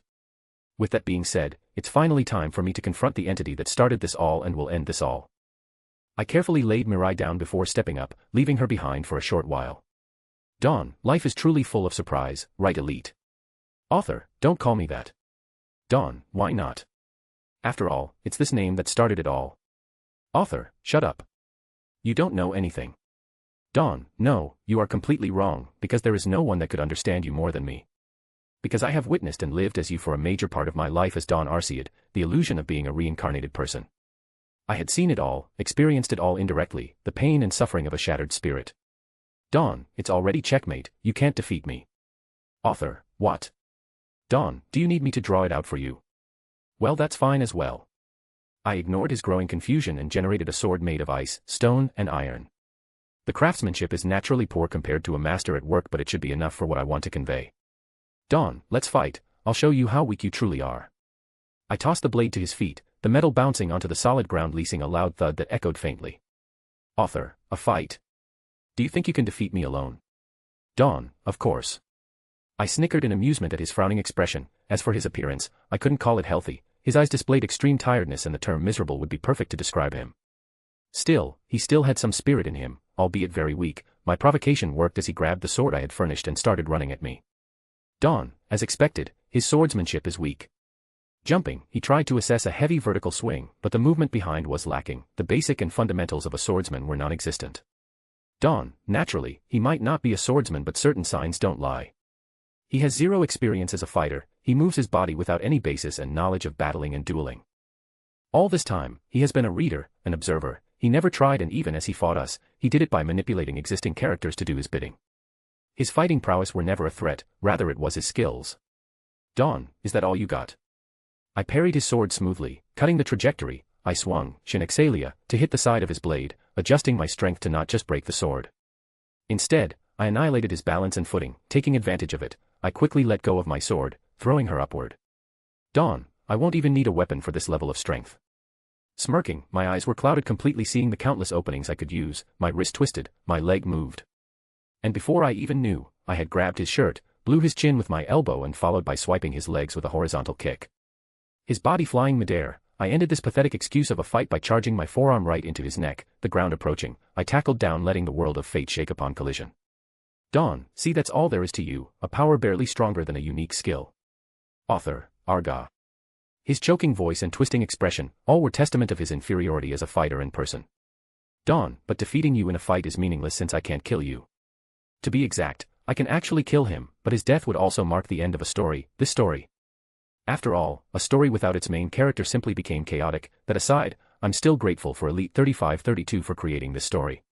Without a mark in everyone's mind, a reminder of your existence, then you simply don't exist. The trials I went through, the pain of Mirai's journey, all these serve as proof that we indeed existed. Dawn, I won. Letting him go, I got up, raising my arm at the same time, to catch Shinexalia, who had been tossed a moment ago. My opponent was trembling weakly, his own hands reaching for his neck, feeling the pain of the slam. It took him a long moment before regaining his spirit. Voiding eyes glared at me, his struggle as he got back on his two shaking feet. A venomous voice full of hatred then rang through the space. Author, if only I had a better weapon. I would have won. Dawn, that's just an excuse, but I guess it's fairly normal for you to react that way. After all, you haven't changed at all. Author, what? Dawn, always searching up for excuses. Well, that isn't just you, humans are just naturally negative. If only I had done things differently, if only I had confessed early, if only I had studied in the past. Regrets are born from mistakes, but those same mistakes are just curtains of reassurance for the one thinking. There is no guarantee that fixing those mistakes would make your future self better. This is also the principle of the butterfly effect. Dawn, you can still hear their voice, right, the tone of disdain that looms all around you. I was right, judging by his startled reaction, one that soon shifted into a menacing glare. Dawn, right on spot, MMH. My goal was to give all that are dear to me the future they deserve. I didn't discriminate between enemies and allies. That includes you as well, Elite. I can't allow you to die, but also I sympathize with you. Dawn, that is why, I will hold out my hand to you in this dire moment. Doing as I say, my hand stretched positively toward the enemy, a silence instilled between us, his glare against my stare. I waited and waited, but in the end, I received a slap, hitting my hand away. Author, don't bullshit me. Dawn, I really wish to be the one helping you, but I guess it can't be helped. I expected this, a part of me wanted the inverse, but that is fine because it was merely a personal wish. Author, you think you have one? What a delusional and arrogant bastard you are. Here comes the true threatening factor of this man, an ability I know quite well as I had used it for a long time as well. Ultimate skill, Lord of Stories, Author. Author, Stories Domain. My eyes darkened slightly when the world around us distorted to welcome a complete other form. It was that of a large endless library. The perfect form of Stories Domain that I couldn't achieve. This ability is the true main reason as to why Mirai was never capable of winning against Elite. Author, haha. This realm is outside any boundaries known. He is right, the influence of the voice of the world is very dim here. It still exists but just very weakly, a skill that nullifies the other skill, just like Yuki Kagurazaka's. Author, now raise. At his command, being made of flesh manifested from the present book, those were characters from anime/manga and stories in general. Even some of my friends were present. This was the true ability of the Lord of Stories, to generate characters known by Elite 3532, he who had read several thousands of stories with all kinds of themes could just create any character and use them to fight. Dawn, they are all mindless but their powers are real.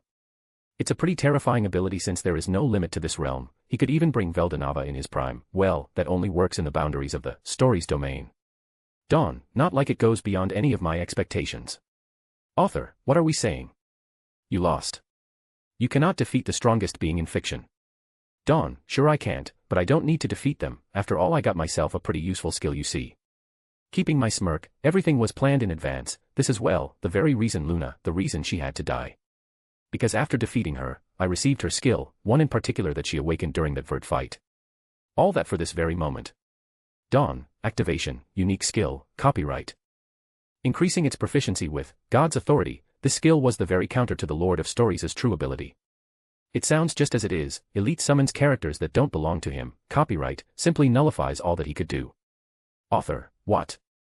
Colors being washed from his face, all the characters he had summoned were erased and returned to their book state as my ability shone brighter than ever. Dawn, terminal dais. Cracking the domain, a crimson glow coated my pupils as I directed my gaze to the surrounding library. A simple command was enough for the whole structure to crumble, allowing her to be in the world of fate again. Author, impossible. Dawn, with this, your soul win condition has been neutralized. With a decisive step, I walked up to him. Dawn, now shall I reiterate my offer? Offering a hand once again, I didn't expect him to accept it right away, but his reaction came out impromptu. Author, you really want me to live, huh? My whole body jolted hearing the unhealthy voice that rivalized with even Velzard's coldest spell. My neck snapped toward him before freezing. So that's how you want to play it, huh? Author, then if I die, it would just mean your defeat as well. Madness filled his eyes as he held the sword I had created with both hands, the sharpness of the blade right next to his face. A clear thread of self-harm, ready to slash down his own neck. It was an answer to the desperate situation he was in. Unable to win against me in a fight and argument, he reverted to humanity's most primal instinct, blackmail and self-harm. After all, the easiest way to inflict harm to someone who doesn't want you to die is your own flesh and blood. Dawn, do it if you can. I didn't wield. His eyes betrayed his resolve. If taking one's own life was this easy, he would have done it a long time ago. The human's body is weak and easy to harm, but the mind is a barrier that is much harder to bypass. Dawn, but before that, why not see your situation with another point of view? I couldn't wait for an answer, tapping my feet. I used God's authority to create yet another dimension, one that didn't overpower the one we were standing in, but rather overlapped it. This new world was based on my own memories, the memories given by Elite himself. We were not standing in the middle of a room, a place that was both familiar and foreign to me, but for Elite himself, it was the room he had lost it all in. Author, this. His hands shook, his whole body did, realizing where he was back to. Symptoms of post-trauma started fluctuating through him. The blade he was holding fell flat on the ground as he took several steps back. Dawn, scary, right, to face your past. I too experienced that before. Unfortunately, I couldn't recreate all the life forms in the world. Without the power of fate, my capabilities are even more weakened. Dawn, but that is why you have to face it. Only then can you get up and meet a better fate. Twisting my body toward the desk, my gaze fell on the closed computer. With a swift movement I opened it, lifting the upper screen and pushing down the turn-on button. Immediately, the screen lit up and a torrent of voices bursted out in high volume. Dawn, this is really dreadful. The nature of these voices were malicious. All of them were comments full of negativity. Thousands upon thousands were thrown in constant flux and mixed. The noise was even getting to me, but I could take it. However, the guy beside me was another story. Elite sat on the ground shaking violently, his two hands held upon his ears trying to cover even the slightest sound. But that was useless as no wall could protect you from this. Author, stop this. Crawling into a ball, he was completely overwhelmed by the intensity set by malice. Dawn, it's natural to react this way. I coldly reached for the back of his shirt, pulling him up. At the same time, I crossed his arms, locking them behind his back. Now fully exposed to the noise, I forced him to face the computer. Each voice was filled with words that materialized, physically dispersing in the ambient air. Dawn, face it and be reborn stronger than ever. Author, no. Stop. The malicious words flew around, piercing him one by one. I witnessed them all, the abuse of the internet and negativity of human nature. It was repulsive. Perhaps in creation as a whole, humans are the most evil by nature. Intelligence gives birth to greed and malice, they naturally rot away each individual's soul. Dawn, truly humans are the most complex but also the most flawed creation. I must have dozed off as several more minutes passed, and we were still standing there, looking back at Elite. He was now motionless. His body reacts every so often, but his eyes have finally lost it. Dawn, it's horrible, right? Letting him go, he dropped on the floor, barely moving. I ignored his state and went on to shut the computer down. My fist smashed it into pieces. With the noise fading, the effects were already encrypted into the one that suffered the most from it. Dawn, it's such a twist. The more popular you get, the more praise you receive, but also negativity arises. Facing Elite again, he really wasn't in a good state, his hand circling around his neck as he threw up. Strands of saliva splashed over the ground disgustingly. His head weakly rose to glare at me with a mix of helplessness and hatred. Author, W.Y. Dawn, is that all you have to say? Get up already. Humans are flawed, but at the same time, they are made that way, with the incredible function of getting back on their feet and fighting again. Failing was never a sin, existing was the greatest curse and gift for a human. True success can only come after losing several times and rising back over and over. Dawn, have you forgotten? The reason you kept writing even under those waterfalls of critics. Author, what? Dawn, listen and wake up from this nightmare. I gave him a smile full of sympathy. His confusion, however, didn't leave, but as he was about to snap again, a quiet whisper echoed through the space. A whisper that multiplied by 2, then 4, more and more whispers filled the room, just like how it did with the computer before. Author, what is this? Dawn, remember for what you were thriving by keeping this act for so long. The whisper tickling our ears, I closed my eyes and just let the moment flow. These new noises weren't anything like the previous wave. Instead of malice, it was the few buried positivity. If there is evil, then good also naturally exists.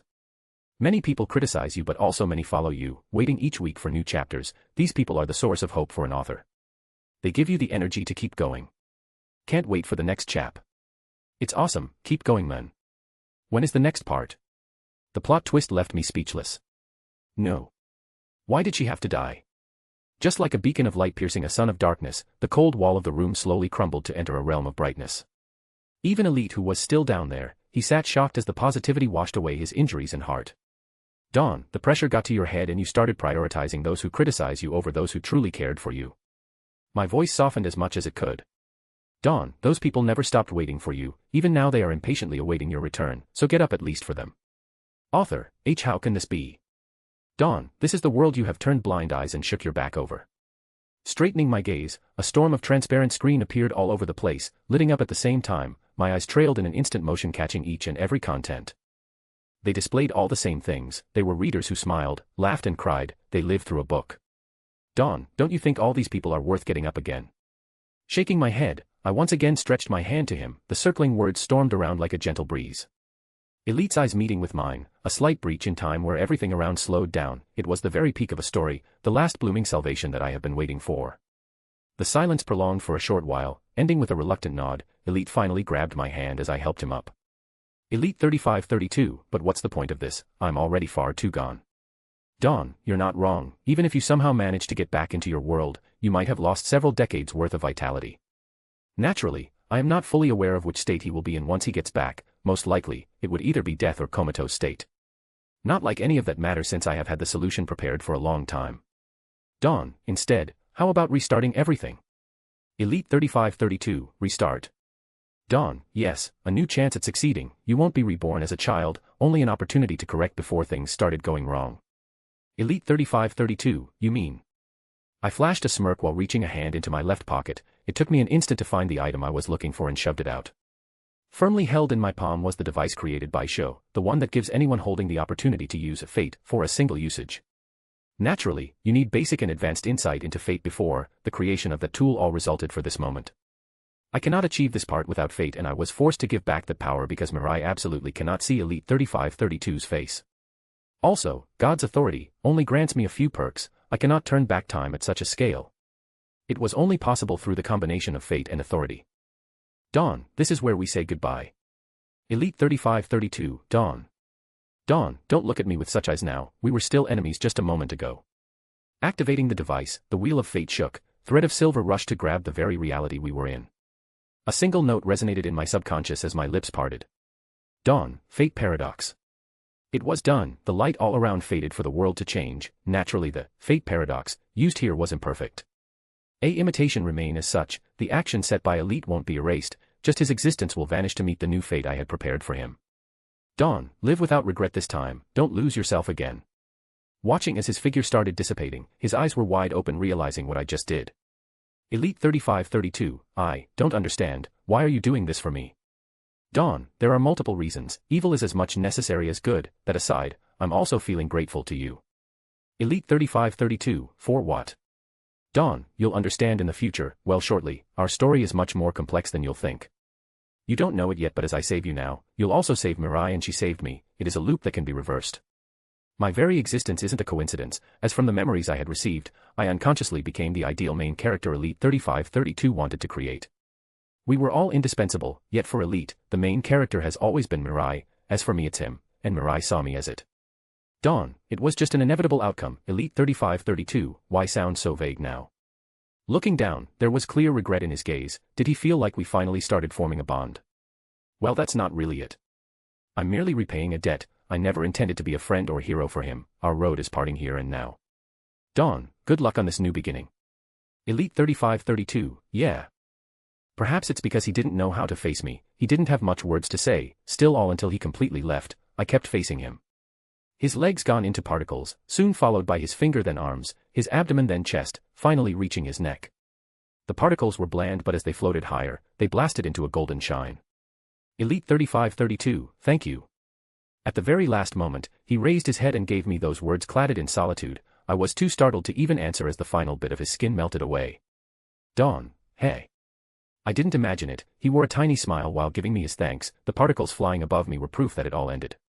Right now, I sent him back to before he tried to write his own novel, when he was still a fanfiction writer, when he truly had fun writing and exploring this world of infinite possibilities.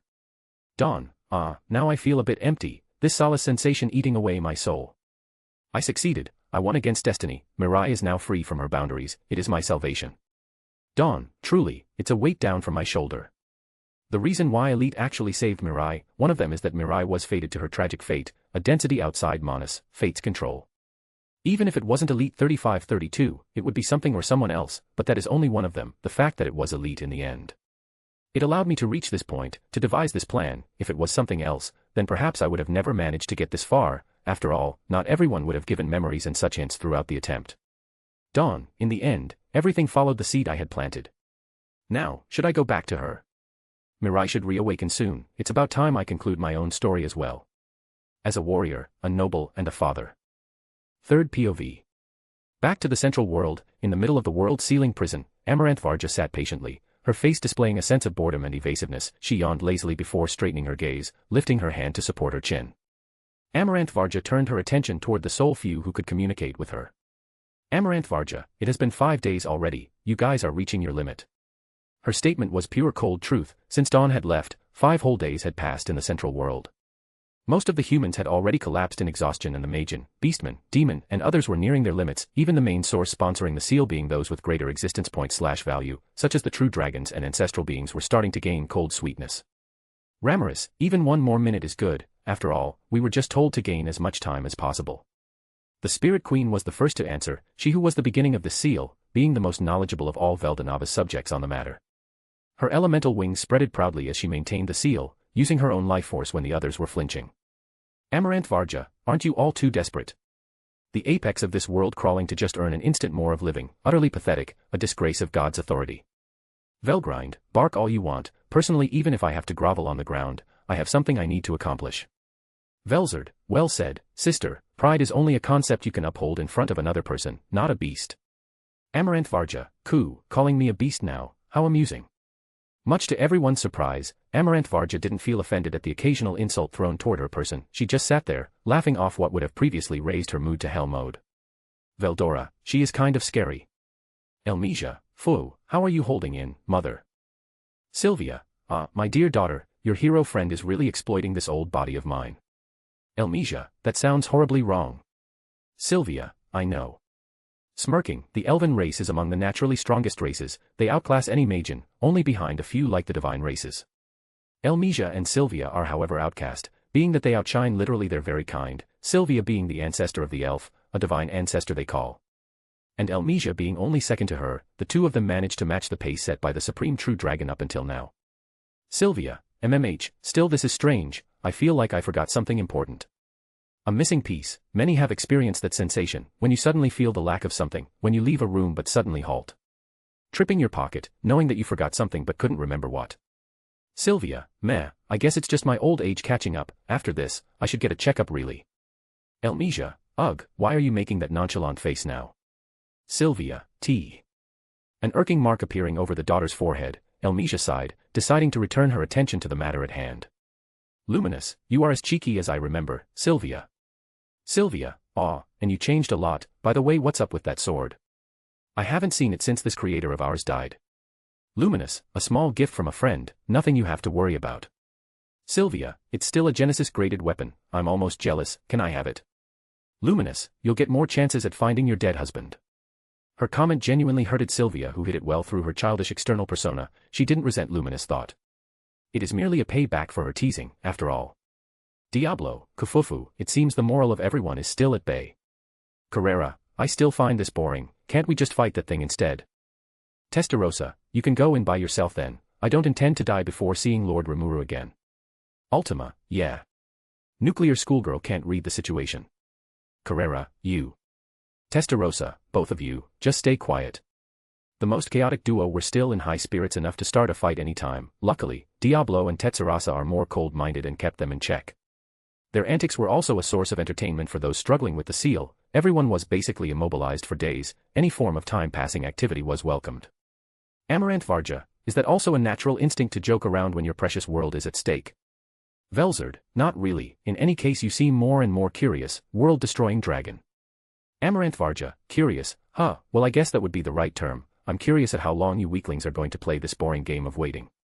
Ramirez, you say that but you are completely shut down. Amaranth Varja, shut down you say. Interesting, I guess I overestimated you Spirit Queen's foresight ability. Ramirez, what? A wicked smile growing onto the destroyer's face, Amaranth Varja slowly got up, raising all the attention and vigilance to her. Amaranth Varja, it has been exactly 5 days 7 hours and 21 minutes since I got trapped. The tension shifts into a deafening tone at each of her passing words. Amaranth Varja, and it has been over 13 hours and 53 minutes since I could break off the seal. Synchronizing her words with a swing of her hand, her aura spreaded across the seal, the wall shook violently before shattering like glass. This action was too sudden as no one was prepared for the incoming shockwave, the wind rapidly tangling into a thick storm. Amaranth Varja in an instant cleared the way, sending the major party of those present flying. Amaranth Varja, ha ha ha. I was just waiting out of curiosity as you deduced.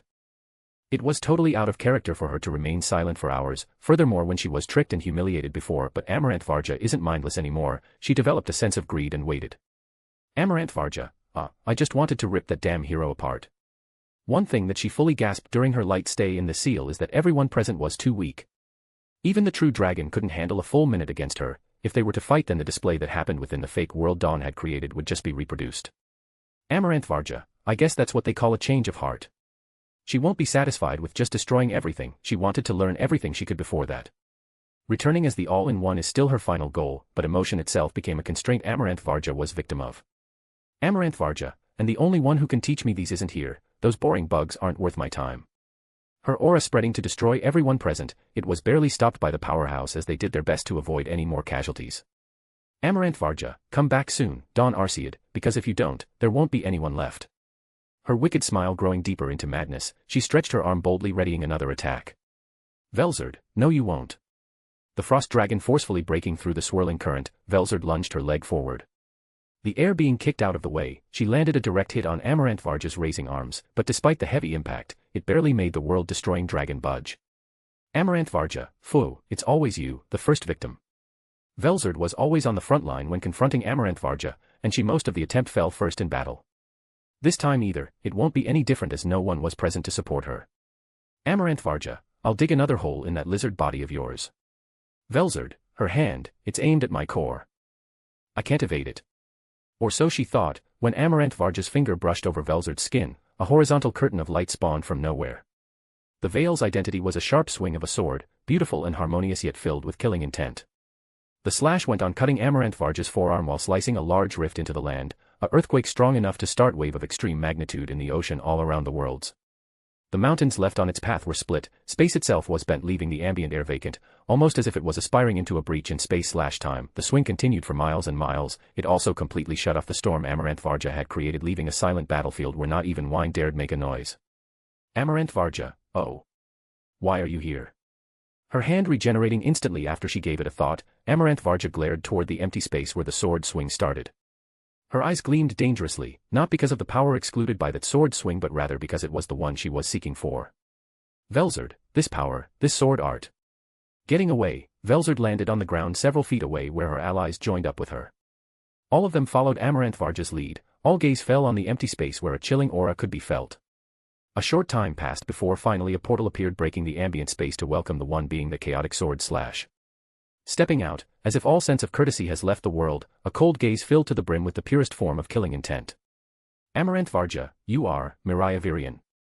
Revealing herself, she stood still as the portal behind her closed. Her appearance was rather strange, the battle clothes that had seen the horror of this war were gone. Instead, she wore a clean uniform adorned with a noble accent, embroidery stitched on the white silk, an ideally matching cape gently set above her shoulder. This was more of a ceremonial clothing rather than battling. But among all the details that held Mirai's current appearance, one particular factor was tickling everyone's curiosity and pondering. Velzard, Mirai, why do you have that sword? And the one to initiate contact was Velzard. She took a shaking step forward with a stuttering tone. Because the sword in Mirai's hand, albeit shielded, was easily recognizable by all that had seen it once. She held, Shinexalia, in hand, a weapon that didn't belong to her. Mirai, I came here to end things for real. Ignoring the question thrown at her, she pulled Shinexalia out of her scabbard while activating her skill. A completely new world was presented to her. Her white hair seemed to have grown slightly longer with shades of silver shimmering around the tips.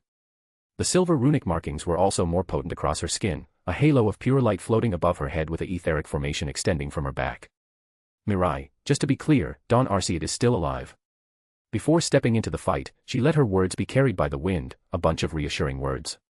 She didn't lie but her voice was cold, almost dead. Something did happen right before she arrived, something that grew her into this state. Mirai, fate is really a cruel concept. Amaranth Varja, stop flattering your bullshit and tell me where that hero went. I can still feel his pulsating presence. Mirai, Don has better things to do than wasting time on someone like you. Amaranth Varja, ah. You are really infuriating despite being his daughter.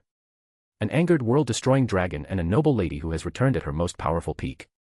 Another fight whose scale far exceeded what the cardinal world could uphold was about to begin.